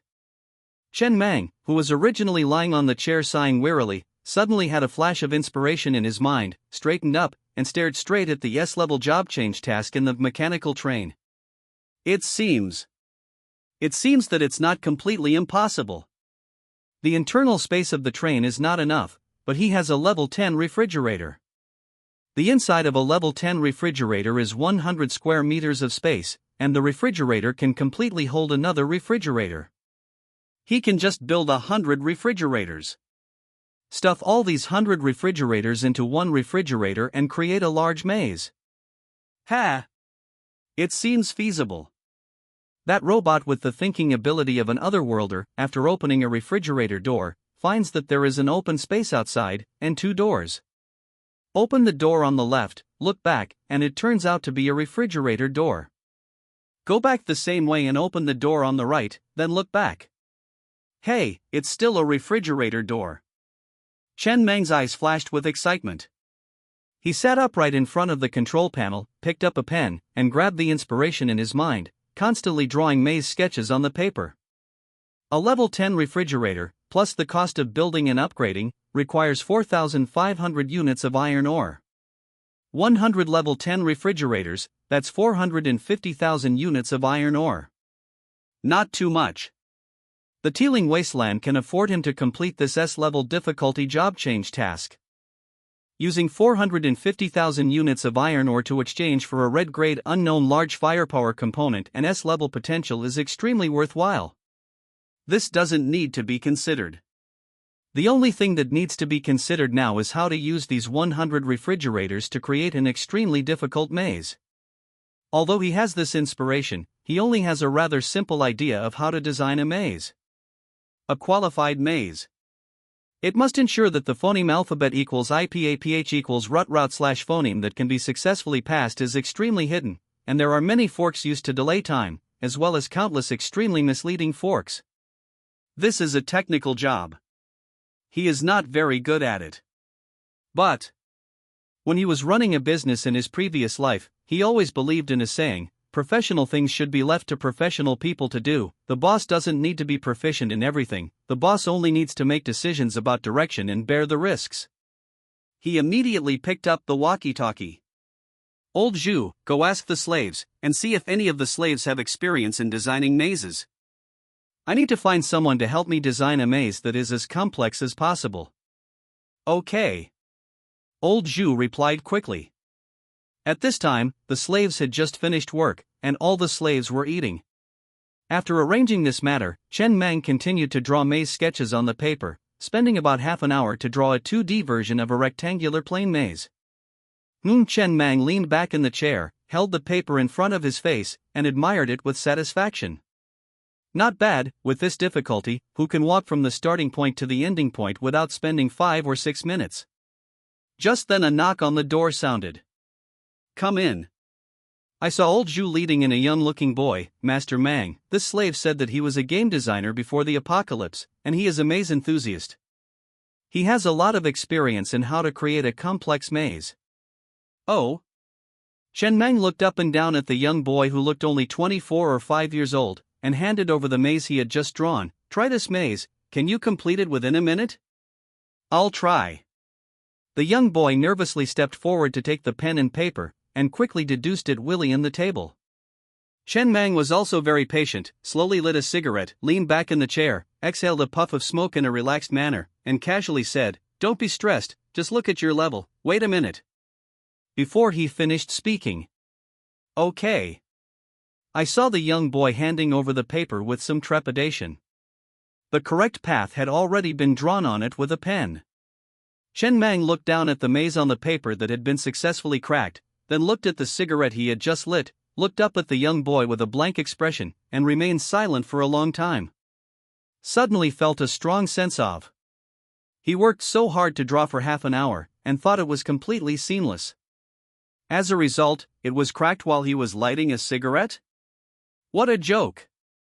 Evaluate how difficult this maze is, he said expressionlessly.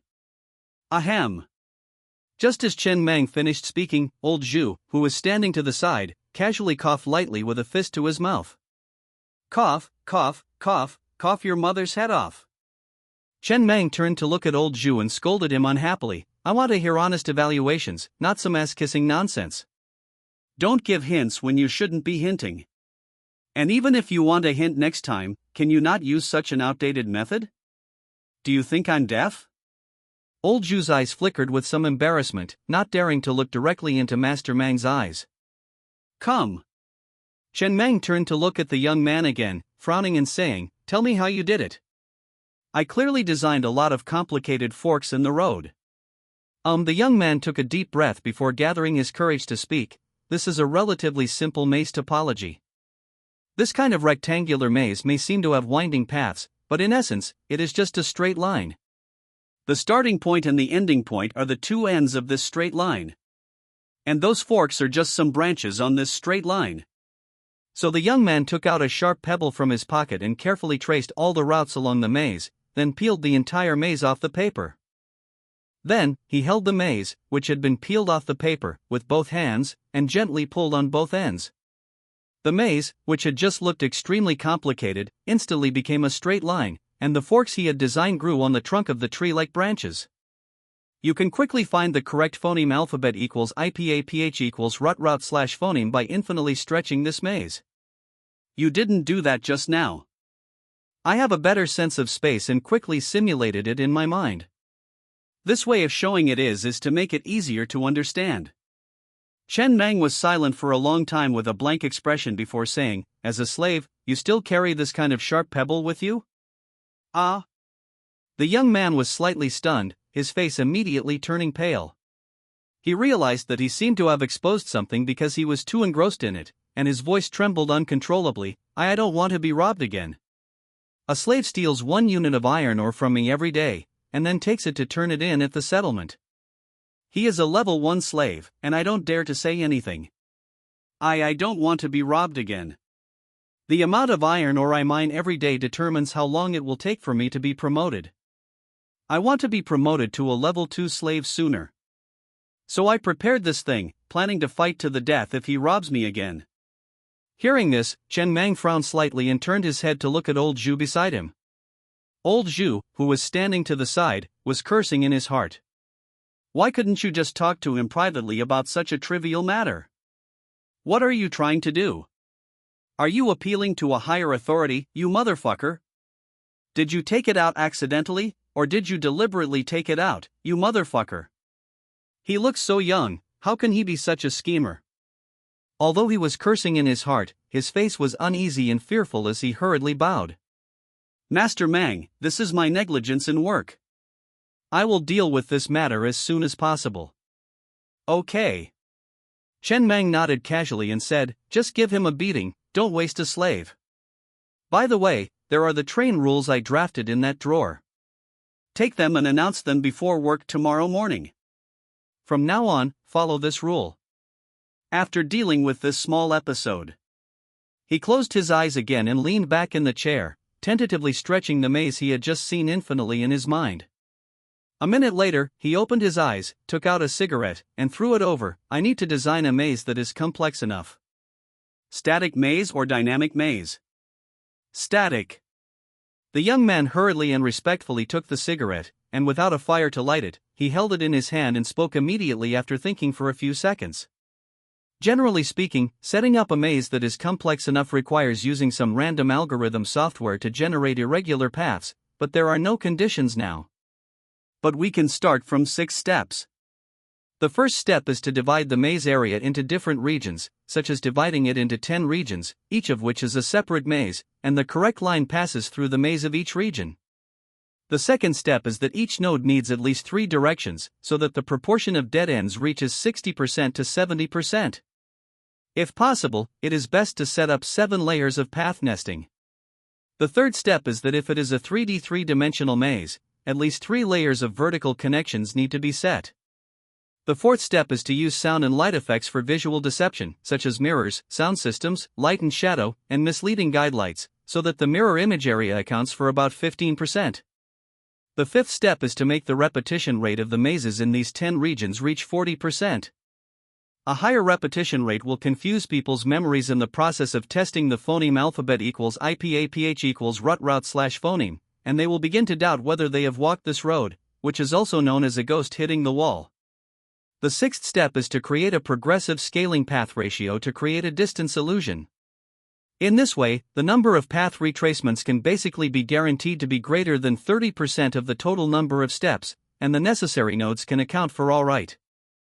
Chen Meng interrupted the young man's statement, sat up from the chair, personally lit a cigarette for him, and then patted him on the shoulder and said with emotion, "You are a talent, professional enough. Old Zhu, from now on, this kid will enjoy level 1 slave treatment on the stellar train. Find the slave who robbed this kid.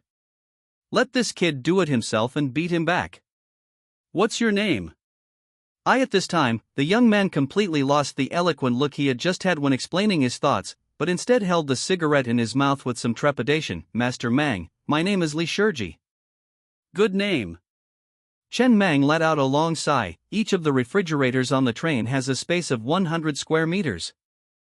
I want you to use 100 refrigerators to create a maze that is complex enough. It must meet what I just said, so that the robot cannot successfully pass through it in half an hour.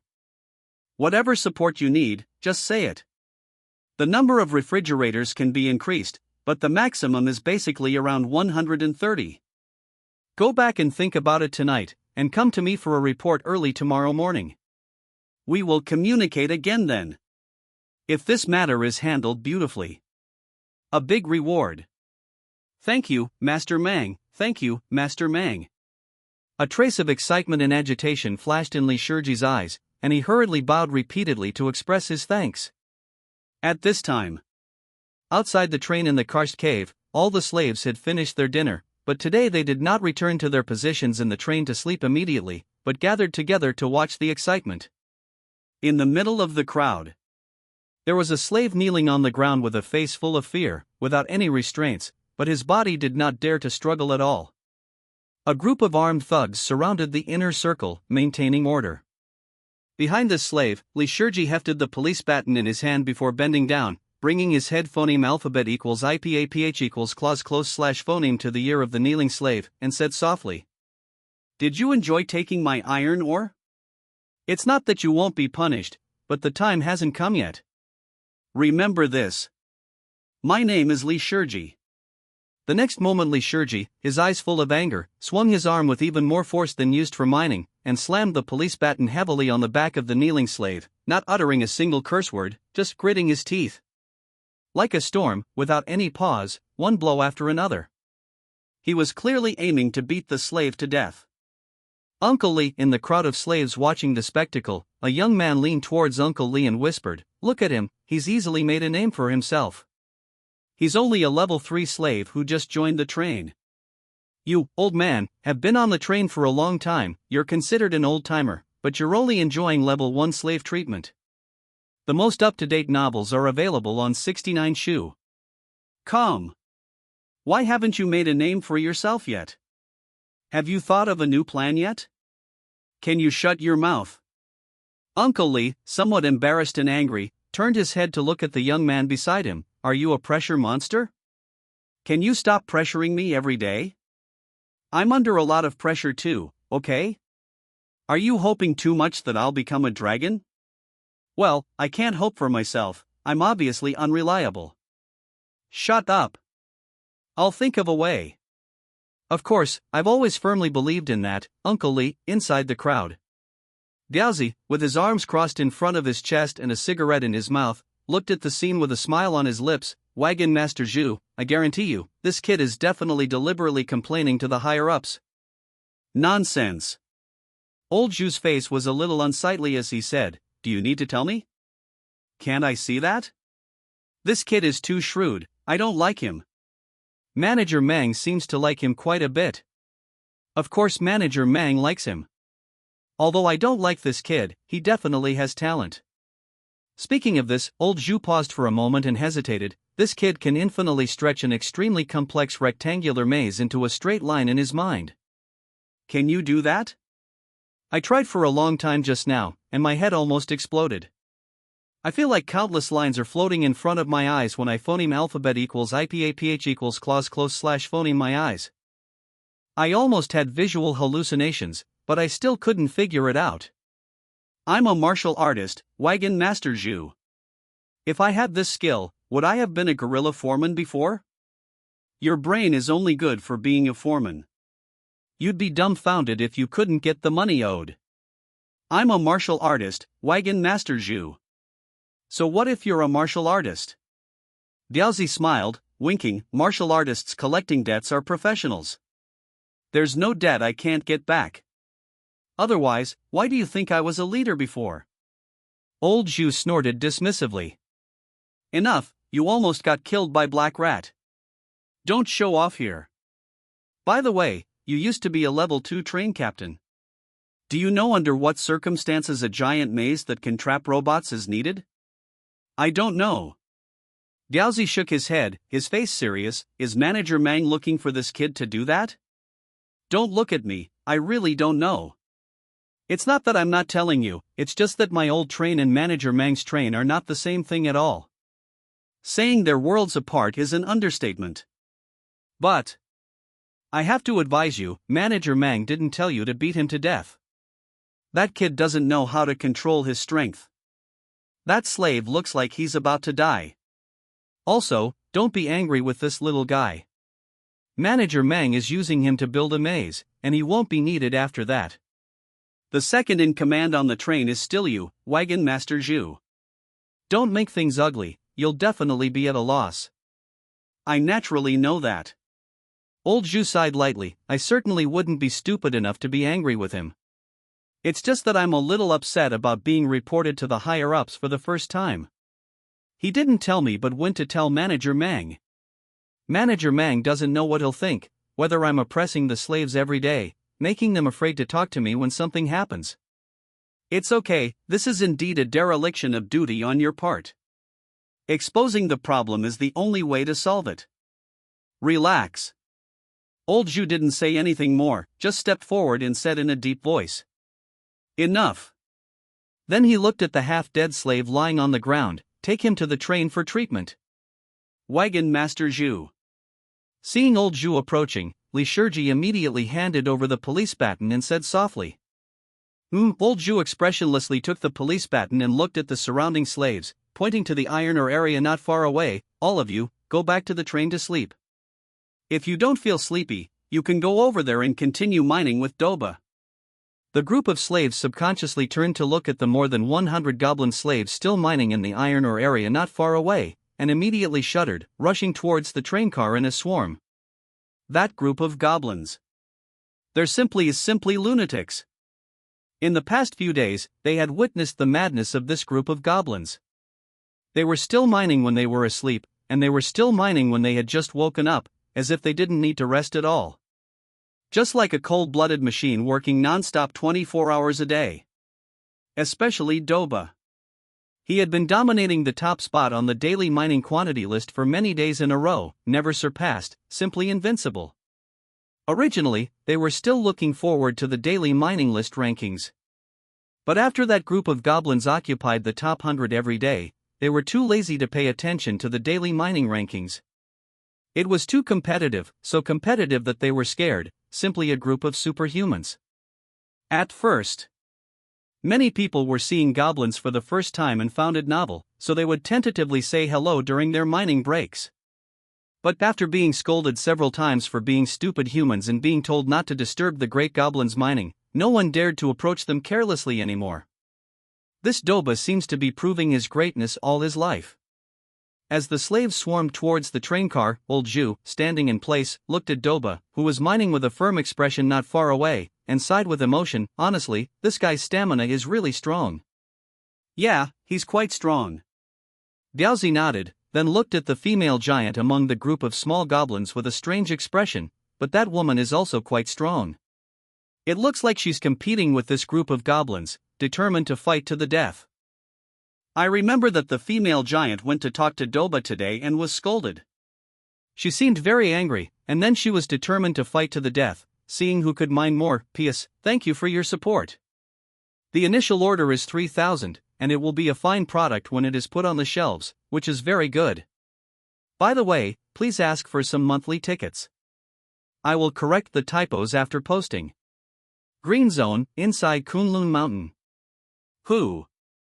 Inside a train with cloud-like wheels floating in the low air, a bald man looked at the blueprint in his hand, his face full of emotion. This was dropped after killing the Green Dragon boss. The Green Dragon phoneme alphabet equals IPAPH equals FN often / phoneme randomly refreshes in various green zones. It's difficult to capture. After spending several days, he finally caught this green dragon. Only by going all out could he drop this blue-grade vehicle component in his hand. Deep Sea Shield. With this component, the train can dive underwater. Of course. Whether it can move forward in the water requires some special wheel components, such as the bunny cloud that his train is currently using. He can finally return to his sandy river plain and explore what the underwater maze encounter is all about. A few days ago, he encountered a very special level 2 train. That level 2 train, relying on the spider legs component, climbed unimpeded on nearly 90-degree cliffs. That scene gave him a great shock.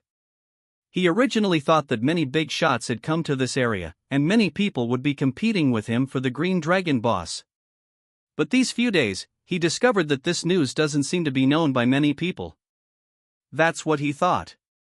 The news he obtained at a great cost, how could it feel like it has become as common as cabbage, known to everyone? Moreover, he hasn't seen that level 2 train since, only a few flesh trains, a group of lunatics. Kunlun Mountain. A green zone without any mineral resources. Besides monsters, it's just monsters. High-level monsters are everywhere. The threat to the area is far greater than other areas. No train likes to enter this area, except for the flesh trains that upgrade components by collecting monster flesh. The man shook his head and didn't think much about it. He just picked up a razor and carefully shaved off the stubble that had just grown on his head. This was a habit from before the apocalypse. Then he entered the coordinates of Sandy River Plain into the control panel. Along with the roar of the engine, the train floating in the low air shot towards the clouds in the distance. Sky train, traveling the world. Several hours later, the bald man had successfully arrived at the Sandy River Plain and drove the train to the lakeside. Immediately afterwards, along with a burst of gear-turning sounds, the cloud wheels of the train station by the lake began to be slowly retracted into the carriage. Then, several robotic arms stretched out from both sides of the carriage, quickly twisting and hammering at the bottom of the carriage. Soon, several propellers stretched out from the bottom of the carriage. This component, when paired with train auxiliary AI, can complete some difficult actions. For example, replacing wheels. Before having this component, each time the train wheels had to be replaced, it had to be stationed in place, and then the accompanying mechanical personnel would have to get out of the train to start replacing the connections between the carriages and the wheels. The more carriages, the longer it took. Each time it would take more than 10 minutes. With this mechanical arm yellow component, he can complete the entire process in just 1 minute. As a level 5 train, he has many more rare components than other trains. Almost all level 5 train captains have the subjective intention of mining and developing. Almost all of their time is spent mining, trying to quickly upgrade the components and the level of the train. They avoid provoking those bosses as much as possible. And he has always felt that sharpening the knife does not delay the work. He likes to find those bosses when the train has sufficient ammunition, or to actively seek some adventures, in order to obtain more rare component blueprints, so that the train can develop in multiple aspects. What's the use of raising the train level so high? If the foundation is not good, it will still break with a single touch. Just like the underwater maze encounter in the lake in front of him. It is the goal he has been planning for a full month, and now everything is finally ready. Then let's begin. The bald man sat in the train compartment, looking at the calm lake in front of him with anticipation, and slowly pushed the control lever. The level 5 auxiliary omnidirectional wheel under the carriage began to roll slowly. This is an auxiliary wheel, which cannot bring too much power to the train. It is mainly responsible for assisting in turning. Using this wheel as a power source is equivalent to a small horse pulling a big cart. But in this situation, it is still good as a power source to assist the train into the water. After all, he cannot rely on the propeller wheels to send the train into the lake. The next moment, boom! The train slowly plunged into the lake. At the moment of contact with the water surface, a light blue light curtain enveloped the entire train. This is the effect of the deep sea shield, which can help the train resist water pressure and prevent water from entering.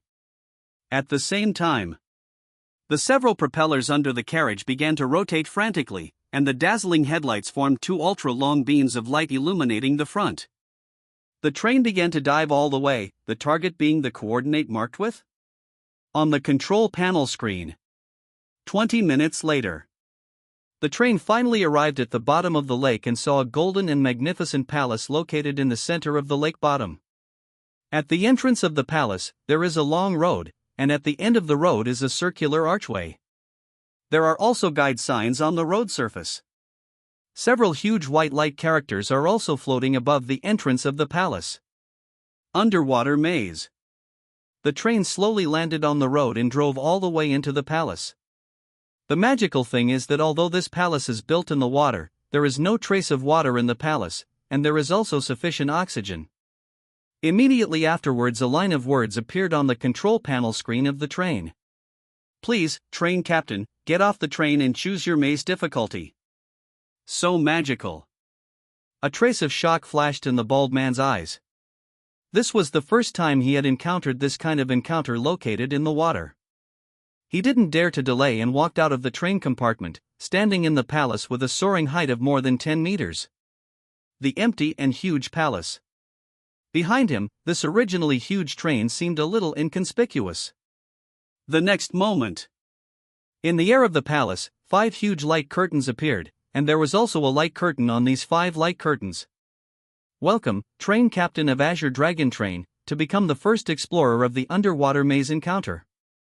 Perhaps one day, mankind will scatter into stars, taking root and sprouting in the corners of the galaxy, but no matter how far they go, the adventurers with the spirit of exploration, their spirit will be forever engraved on the monument of civilization. Set out for the unknown, not because it is easy, but because it is difficult. True belief is not believing in inevitable success, but knowing that failure is possible, and still willing to give everything for 1 in a billion miracles. As the first explorer, whether you successfully navigate the maze or not, you will receive a consolation prize. If you succeed, there will be a regional announcement to grant you reputation points, along with additional rewards. Please select the difficulty level of your maze. Once you have made your choice, it cannot be changed. The bald man looked somewhat embarrassed at the lines of text on the giant light screen. Was he really that great?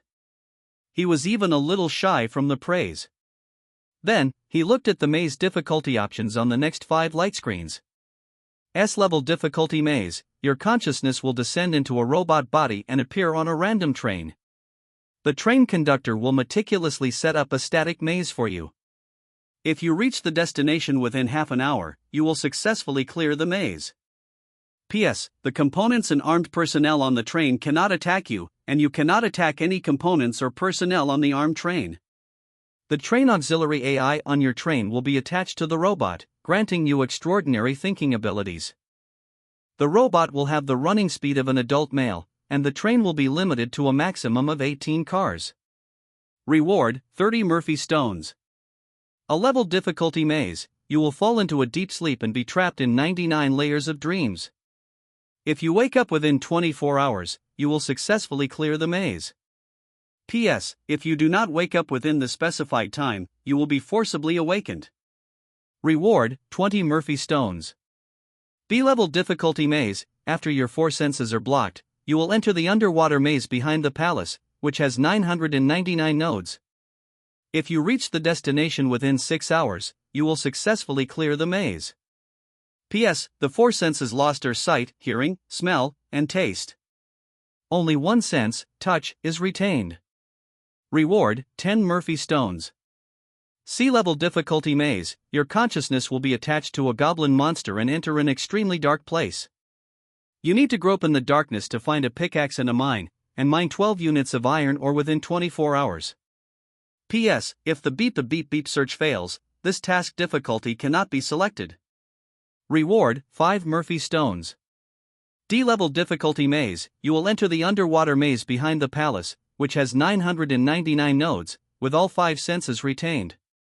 If you reach the destination within 24 hours, you will successfully clear the maze. P.S. It is recommended to wear a smartwatch. This maze will make your daily step count reach a new high. Reward: 2 Murphy Stones. Huff, huff. Standing next to the Azure Dragon train, the bald man looked at the different maze difficulty levels displayed on the 5 light screens above his head. His attention was immediately drawn to the generous rewards. His chest rose and fell, his breathing unconsciously quickened, and his eyes were filled with greed.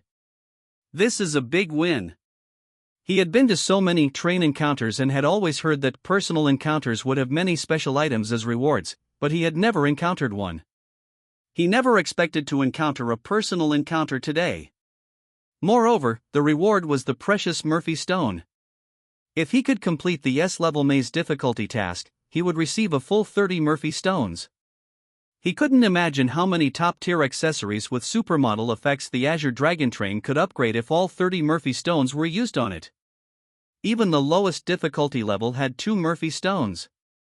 Not only that, but he was also the first train conductor to explore this area.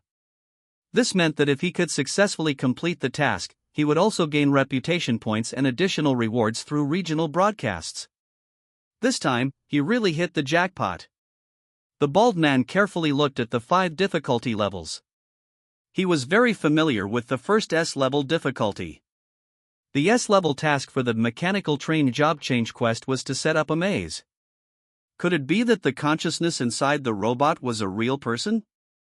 Then, when other trains were doing this S-level job change quest, were the robots also controlled by real people's consciousness?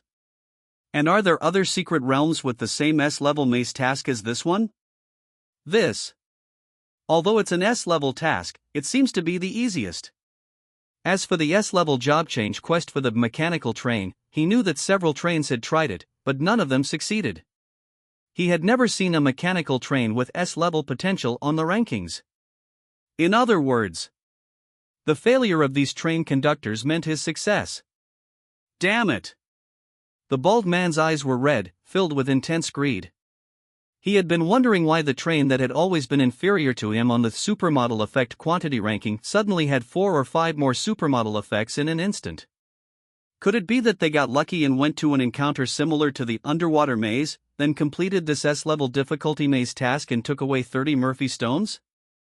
The more he thought about it, the more he felt that was the case. He didn't even want to pay too much attention to the remaining difficulty level tasks. Moreover, the remaining tasks were really difficult. Unlike this S-level difficulty task, which was simple and had generous rewards. Without the slightest hesitation, he immediately and resolutely chose the S-level difficulty maze task. Afterward, he couldn't help but let his thoughts drift into the distance, and he began to giggle foolishly with a dazed look in his eyes. 30 Murphy Stones, regional broadcast, reputation points, additional rewards. This encounter was worth it. It was worth it that he had been planning for the underwater maze encounter for a full month. It's worth it, it's all worth it. After he made his choice, the several light screens inside the palace slowly dissipated and finally merged into one light screen. The Azure Dragon train conductor has successfully selected the S-level difficulty maze. Searching for a corresponding train. Search failed. No train is currently available for descent. Issuing a one-time special item, Consciousness Transporter. When a train suitable for descent is found, the Consciousness Transporter will emit a piercing alarm and flash red. Press the button on the Consciousness Transporter within 1 hour, and your consciousness will be transported to the robot's body, officially starting the S-level difficulty maze, regardless of your location. Immediately afterward, several rays of light in the air slowly converged into a solid object, and a device similar to a walkie-talkie fell from the air to the ground. What the heck? Seeing this, the bald man hurriedly rushed forward, quickly picked up the consciousness transporter that had fallen to the ground, anxiously checked it several times, and muttered after confirming that it had not been damaged. "Be gentle, don't break it for me. This is my great opportunity." Subsequently, the bald man carefully carried the walkie-talkie back to his train compartment like a treasure. After fondling it repeatedly in front of the console, he cautiously placed it beside the console and spoke. "Mom! When this walkie-talkie rings and glows red, turn the train's audio to the maximum volume. No matter what I'm doing at the time, whether I'm sleeping or taking a dump, you have to wake me up." The next moment a mechanical and pleasant voice echoed in the train compartment. Received. Each train captain can name their train auxiliary AI to facilitate the AI's understanding of their commands. He named his AI Mom because his mother had already passed away before the apocalypse after suffering from cancer and undergoing unsuccessful chemotherapy treatments. After completing all of this, the bald man finally relaxed, leaned back in his chair, and looked at the walkie-talkie on the table with a happy, expectant expression, hoping that it would start making a piercing sound in the next moment, allowing him to quickly obtain this almost free reward. As for not being able to find a train to descend upon, that's perfectly normal. That mechanical train S-level difficulty job change task is simply outrageous. It's not something a human can complete. Only stubborn fools would choose the task, even though there are 2 opportunities to choose job change tasks. However, to complete an S-level difficulty job change task, one must invest a lot of time, energy, and resources. In the apocalypse, no one would be foolish enough to invest so much to attempt an almost impossible task. But he wasn't worried. After all, there's no shortage of stubborn people in this world. He believed that it wouldn't be long before a train captain stubbornly chose that S-level job change task, and he would grin as he inflicted a painful and despairing blow on that train captain, letting them realize what reality truly is. 30 Murphy stones. The bald man looked at the 3-dimensional train diagram on the console screen, frowning and biting his finger. How should I spend them? Get 2 for the 3-legged cat heavy machine gun? It's most cost-effective to use Murphy stones on green-grade vehicle parts. Just 2 Murphy stones can be exchanged for a supermodel effect. No, a single level 5 3-legged cat heavy machine gun is useless. And if I did that, I'd have to use 2 more for the heavy machine gun bullet production line. Such a headache. I've never fought such a rich battle. It's so agonizing. Mom, do you have any suggestions? I suggest waiting until the 30 Murphy stones are in hand before considering this issue, the train auxiliary AI's voice echoed through the speakers in the train. Alright, that's enough from you, Mom. Go play. The next day, Chen Mang woke up from his sleep, stretched a long, lazy stretch, and then looked out the window at the slaves who had already gathered together, smiling with satisfaction. He slept very soundly yesterday. The train successfully upgraded to level 3. And he also found a way to complete the S-level difficulty job change task. This made him feel quite happy. He glanced at the train panel. Including the iron ore brought back by the slaves yesterday, the train currently has 196,000 units of iron ore. Today, his task is to forge the level 3 train parts that need to be forged and upgrade the ones that need to be upgraded. In short, splurge. These 2 iron mines are almost completely mined. The resource detection radar shows that there are still more than 30,000 units of mineable iron ore left, and they should withdraw around noon. The resource detection radar shows that there is also a high-level rare resource mine 5,000 meters deeper. A level 3 Crimson Heartrock mine. Mainly because the quantity is too small. Only 1,800 units. With so many slaves, they'll mine it all in an hour or 2. He'll just casually mine it, and then go to other iron mines in the Iron Ridge wasteland in the afternoon. There are plenty of iron mines there, enough for him to slowly mine. After completing all of this, he withdrew his gaze from the window and casually said towards the door, "Come in." Soon, a young woman carrying a tray carefully pushed the door open and placed the tray on the console, saying in a low voice, "Master Mang, this is the breakfast that Deputy Chief Zhu asked me to prepare for you. From now on, I will be responsible for delivering your breakfast, lunch, and dinner, Master Mang." Chen Mang tilted his head to take a look at the woman and casually said, "Go ahead." In the past few days, he had old Zhu select 10 women to be responsible for cleaning the train and specially selected another woman to be responsible for cleaning his train compartment. This woman was the one old Zhu selected for him, and she was responsible for his daily life and regularly cleaning the train compartment. Her looks are not bad. Although she's wearing no makeup, her skin is very tender.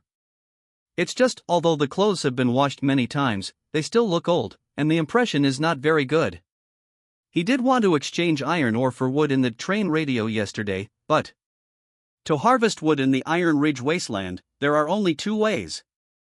The first is to go to the Mauve Hills to cut down trees. There are many lumber yards there. This area belongs to the Iron Ridge wasteland and is just a place name. However, the terrain in that area is too undulating, making it difficult for trains to enter, and the mining difficulty and cost are relatively high. The second way is that in the Iron Ridge wasteland, you can occasionally see individual or groups of trees growing together. Cutting them down can yield 100 or 200 units of wood. Although it's not much, it's enough. After all, level 1 and 2 trains don't need much wood. As for those small wood demands, cutting down a few trees in the Iron Ridge wasteland is almost enough. His demand is relatively large. After all, the clothing customization production line consumes a lot of wood to produce 2 sets of clothes for more than 1,000 people. His idea is to make 2 sets of clothes for each slave and thug. Then the colors of the clothes for level 1 slaves, level 2 slaves, etc., will be different. This can clarify the hierarchy, and then put a constant Star Train armband on the clothes, which would be more unified and formal. There is simply not that much wood available from the train radio. Later, he will drive towards the Mauve Hills, mining the underground iron ore along the way, and then drive all the way to the Mauve Hills. After eating breakfast, Chen Mang had Li Shiji, who had been waiting at the door, come in. He leaned back in his chair, lit a cigarette, frowned, and looked at the drawing that Li Shiji handed over. Honestly, he doesn't have nearsightedness, but looking at this drawing, he feels like he has some astigmatism. The drawing only has a huge cube outlined with dashed and solid lines, and then several markings like 1, 2, 3 are marked in the cube, and there are also a lot of dashed lines. In the lower right corner of the drawing, there are corresponding annotations: 1. Refrigerator. 2. Mirror. 3. Speaker. 4. Swear words. 1 minute later, he put down the blueprint in his hand and looked at Li Shiji, who was standing in front of him looking a little apprehensive. Relax. I can understand the refrigerators and mirrors marked on your blueprint. What does this dirty word mean? Mr. Mang, it's like this. Li Shiji took a deep breath and said, doesn't the robot that's going to pass the level have higher intelligence than ordinary people? Since it has extraordinary intelligence, it must have some human emotions. And there are many negative emotions in human emotions that can be used. For example, doubt. When this robot is faced with a fork in the road with 3 nodes, we can mark on the wall that the one on the left is a dead end, and then really make the refrigerator on the left a dead end. There is no refrigerator in the one on the left, a dead end that can be judged immediately. After doing this a few times, this robot should start to doubt itself when it sees these slogans. Also, ridicule. We can also write some mocking slogans on the wall, such as, how can a maze I made with my feet be as difficult as a carp leaping over the dragon gate, to affect the robot's mind. When people are upset, they phoneme alphabet equals IPAPH equals FN often / phoneme lose their rational judgment. If that robot has human emotions, it will definitely be affected by this. Even if that robot doesn't have any human emotions, it's just a few useless words written on the wall, which doesn't affect anything. It's all beneficial and harmless. Chen Mang was silent and looked down at the maze sketch in his hand again. He suddenly felt that it was a bit outrageous. At first, he thought that the S-level job transfer task of a mechanical train was almost impossible to complete. But when he remembered that he still had level 10 refrigerators, he suddenly felt that it was not impossible to complete. After hearing Li Shiji's idea today, he suddenly felt that the half-hour limit was a little short. After a while, he raised his head again and looked at Li Shurji. In a few days, I will build a new carriage and 100 refrigerators for you. You need to completely build the maze on this sketch and that carriage. You can also add any ideas you have in the next few days. No problem, Mr. Mang. Shen Meng narrowed his eyes slightly as he watched Li Shurji leave. Although he felt that this maze sketch was already very perfect, it was just a theory on paper after all. After the maze is built, find a few slaves to try it out and see how long it takes to get out. Then he shook his head. He looked at the train panel and prepared to build the accessories that could be built after upgrading to a level 3 train. At this time outside the train, a group of slaves were gathering together. Old Zhu was standing under the carriage, holding a manuscript and looking at Mr. Meng's handwriting on it. He looked up at the group of slaves, and his voice came out through the car audio. The following 10 rules are the rules that all members of the stellar train must abide by. Violators will be punished. 1. Rape or molestation of any woman or man, as well as goblins and other creatures that join the train in the future, will be killed. 2. Robbing others of iron or food, etc. will result in 10 strokes of the cane and a demotion in treatment. 3. Those who fight will receive 10 strokes of the cane for the one who strikes first and a demotion in treatment. 4. Those who cause trouble or incite rebellion will be killed. 5. Those who take the lives of others privately will be killed. 6. Those who hide iron ore, copper ore and other resources privately will receive 10 strokes of the cane and a demotion in treatment. 7. Those who hide weapons, train orders and other items privately while on duty will be killed. 8. Those who leak any confidential information about the train to the outside world will be killed. 9. Those who escape without authorization will be killed. 10. Strictly abide by and execute any word said by Train Captain Mang. Those who refuse orders will be killed. After reading the 10 rules of the stellar train promulgated by Mr. Mang, Old Zhu put away the draft paper in his hand and looked at all the slaves without any extra expression. If you have memorized the rules, start mining. Then he handed the draft paper to a woman beside him. Copy 4 copies and post 1 in each slave carriage. Understood. With these 10 rules or laws, the stellar train has finally become a little more formal. In this lawless and chaotic world of the apocalypse, there is a little more rules, which is more of a sense of security than a restriction. That's great. Diaozi looked at all this happily, his eyes full of satisfaction. He really watched the stellar train grow from just 1 carriage at the beginning to the current scale of 11 carriages and thousands of slaves. And the stellar train is already a level 3 train. By the way, Old Zhu stopped Diaozi, who was about to go on patrol. Mr. Mang is recently preparing to make a major change and reform to the train. He has told me about it. 2 teams of thugs will be needed at that time. You are in 1 team, and then there will be a 2nd team and a 3rd team. Each team will have 10 people including the captain. You are a little short of manpower now. After all, there are thousands of slaves, and there are many things to do every day. Mr. Mang asked you to pick some people from the slaves. Diaozi frowned and thought for a long time before looking at the muscular woman in the distance among the slaves and hesitating. Are female thugs okay? Are you talking about that guy? It's not impossible for her, but find a few more candidates. If Mr. Mang says no at that time, someone can take over. Okay. Uncle Li, will anyone really rape goblins? In the crowd of slaves walking towards the mining area, the young man walked next to Uncle Li, carrying the hoe horizontally on his shoulder, and shrugged, looking at the goblins who were also walking towards the iron mine not far away. But I'm quite emotional. I didn't expect that the first time I saw a law prohibiting the rape of men in my life was in the apocalypse. It feels a bit absurd. Uncle Li narrowed his eyes slightly and did not speak. He seemed to have thought of a new plan. The most important information in these 10 rules is the demotion in treatment. Currently, there are only 3 types of treatment in the train. Level 1 slave treatment, Level 2 slave treatment, and Level 3 slave treatment. There is no treatment distinction for thugs. Li Shurji, who made his mark with professional knowledge, also receives Level 1 slave treatment. It is impossible for Mr. Mang to make level 1 slave treatment the ceiling, and it is impossible not to distinguish the treatment of thugs from the information revealed. He vaguely guessed that Mr. Mang was likely to make a major change to the train, and the core point of the change was the treatment range, clearly defining the treatment enjoyed by everyone at a level. This also means that as long as he finds the right opportunity, he can move up in this change. Uncle Lee, what are you thinking about so intently? Seeing that Uncle Lee didn't respond, the young man curiously moved his head closer to Uncle Lee, looking puzzled.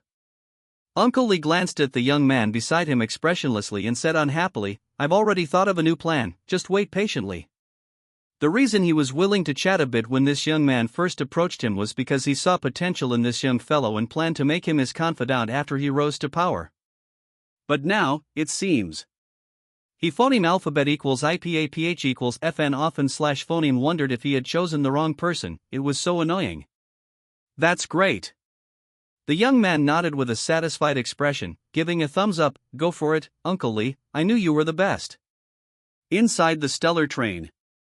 Chen Mang, having finished all the trivial matters, sat alone in the train compartment, glanced at the 196,000 units of iron ore, and immediately began to forge on a large scale. First are the 4 essential components to be forged. Mechanical nanite spider, combat training virtual space, built-in space stabilizer, individual exoskeleton production line.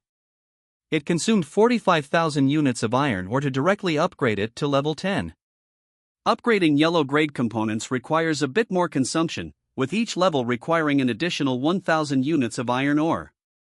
The upgrade effect of this component is that each upgrade can repair higher-level components.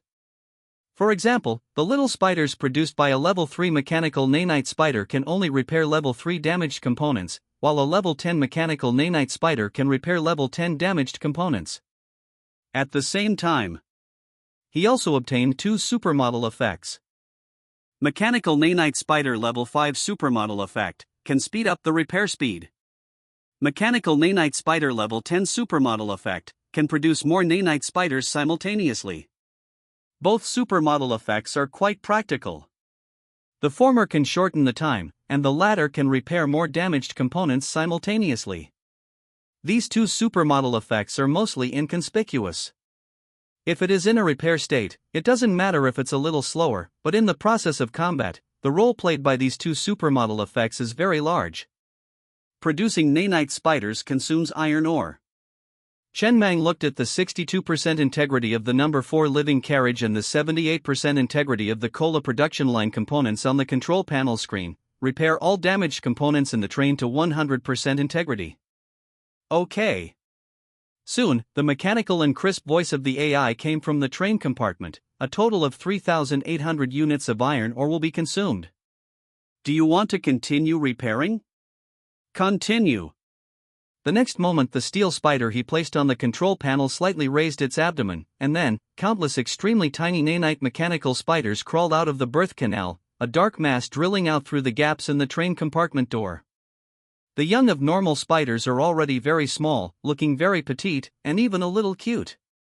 And these nanite mechanical spiders are probably only 1/20th the size of those normal spiderlings. About 3 minutes later, Chen Mang looked at the screen on the control panel again, which already showed that all the components of his train had been repaired to a perfect state, and then he lightly raised his eyebrows. This component is quite useful. The main thing is, it saves money. To replace all those damaged components, it would take tens of thousands of iron ore, but repairing only requires 3,800 units of iron ore. The number of nanite spiders required and the iron ore consumed vary depending on the grade, level, and degree of damage of the damaged components. This component is small. He simply placed this component on the table next to the control panel as a decoration. It looks quite nice. He lowered his head and saw the immediately self-destruct and immediately eject buttons on the control panel. The immediately self-destruct button has a plastic shell protection to prevent accidental touches, and the immediately eject button, which originally had nothing, now has a plastic shell. This was found in the new options added to personalized customization after the train was upgraded to level 3. You can add a plastic shell with a fingerprint lock to a certain button on the control panel, priced at 100 units of iron ore. There is no reason not to install it. except that it is not like immediately self-destruct, which does not have the process of clicking confirm on the screen. After that, Chen Mang looked at the combat training virtual space component, which he placed in the number 5 thug carriage. He immediately got up and walked out of the train compartment, all the way to the number 5 thug carriage, ready to experience it himself. Diaozi and the others were outside inspecting and supervising the slaves, not in the carriage. Only Ji Chu and a few minor celebrities were in the carriage, playing and chatting with each other. When they saw Chen Mang walking into the carriage, they quickly put away their smiles and stood in a row somewhat fearfully, whispering, "Mr. Mang." "Yeah." Chen Mang nodded without looking at these people, just squinting his eyes slightly, focusing his gaze on the machine in front of him, a device similar to a hydrotherapy cabin, with a leather sofa inside and a glass cover on top. When a person lies in it, several suction cup wires will be attached to the user's scalp, completely projecting the user's consciousness into another virtual space. And it will be filled with nutrient solution to ensure the user's physical health. After studying it for a long time, he took off his clothes and lay naked in the combat training virtual space in front of him. When the nutrient solution was filled, Chen Mang's consciousness was also projected into another space. An absolutely white space. About 10 square meters. If there were no clear boundary lines, it would be difficult to distinguish the size of the space. Chen Mang lowered his head and looked at his arm, and raised his hand and shook it a few times. A trace of surprise flashed in his eyes. This can't even be said to be very real. He even felt that this was reality. His every move was exactly the same as in reality. The texture of the exposed skin is also the same. He patted his left arm, and there was a faint feeling of pain. But not naked. But wearing a simple white coat. Good fellow. Chen Mang punched a few times in the air with satisfaction. Before traveling to this world, he had always wanted to have the opportunity to experience a virtual online game like in those novels, but he didn't expect that he would experience things in this world that he didn't experience in the previous world. And there are also several panel pop-ups in front of you. This space is a virtual combat training space. Injuries or even death within this space will not affect the body in the outside world. Moreover, the pain level is fixed at 100%, consistent with the outside world. There are 2 modes, single-player training and multiplayer training. Single-player training offers the following training programs: climbing training, dagger training, and hand-to-hand combat training. There is also a mission training mode. You can select the number of enemies, switch maps, choose weapons, and set mission types, etc. Multiplayer training allows you to engage in online combat with other users in the combat training virtual space, or team up for mission training. After reaching level 5, you can also participate in online ranked matches with users from other trains. Rankings are based on user tiers, and achieving a high ranking on the leaderboard will increase the train's reputation. Oh? Chen Mang raised an eyebrow, a hint of a smile flashing in his eyes. He took a deep breath, and his nerves gradually tensed up as he selected the single-player training mission mode. He chose a city ruins map with 10 enemies, all armed with guns. The mission objective was to kill these 10 enemies with a dagger. The modern city was reduced to ruins, and a fierce storm was sweeping through it. It was the dead of night.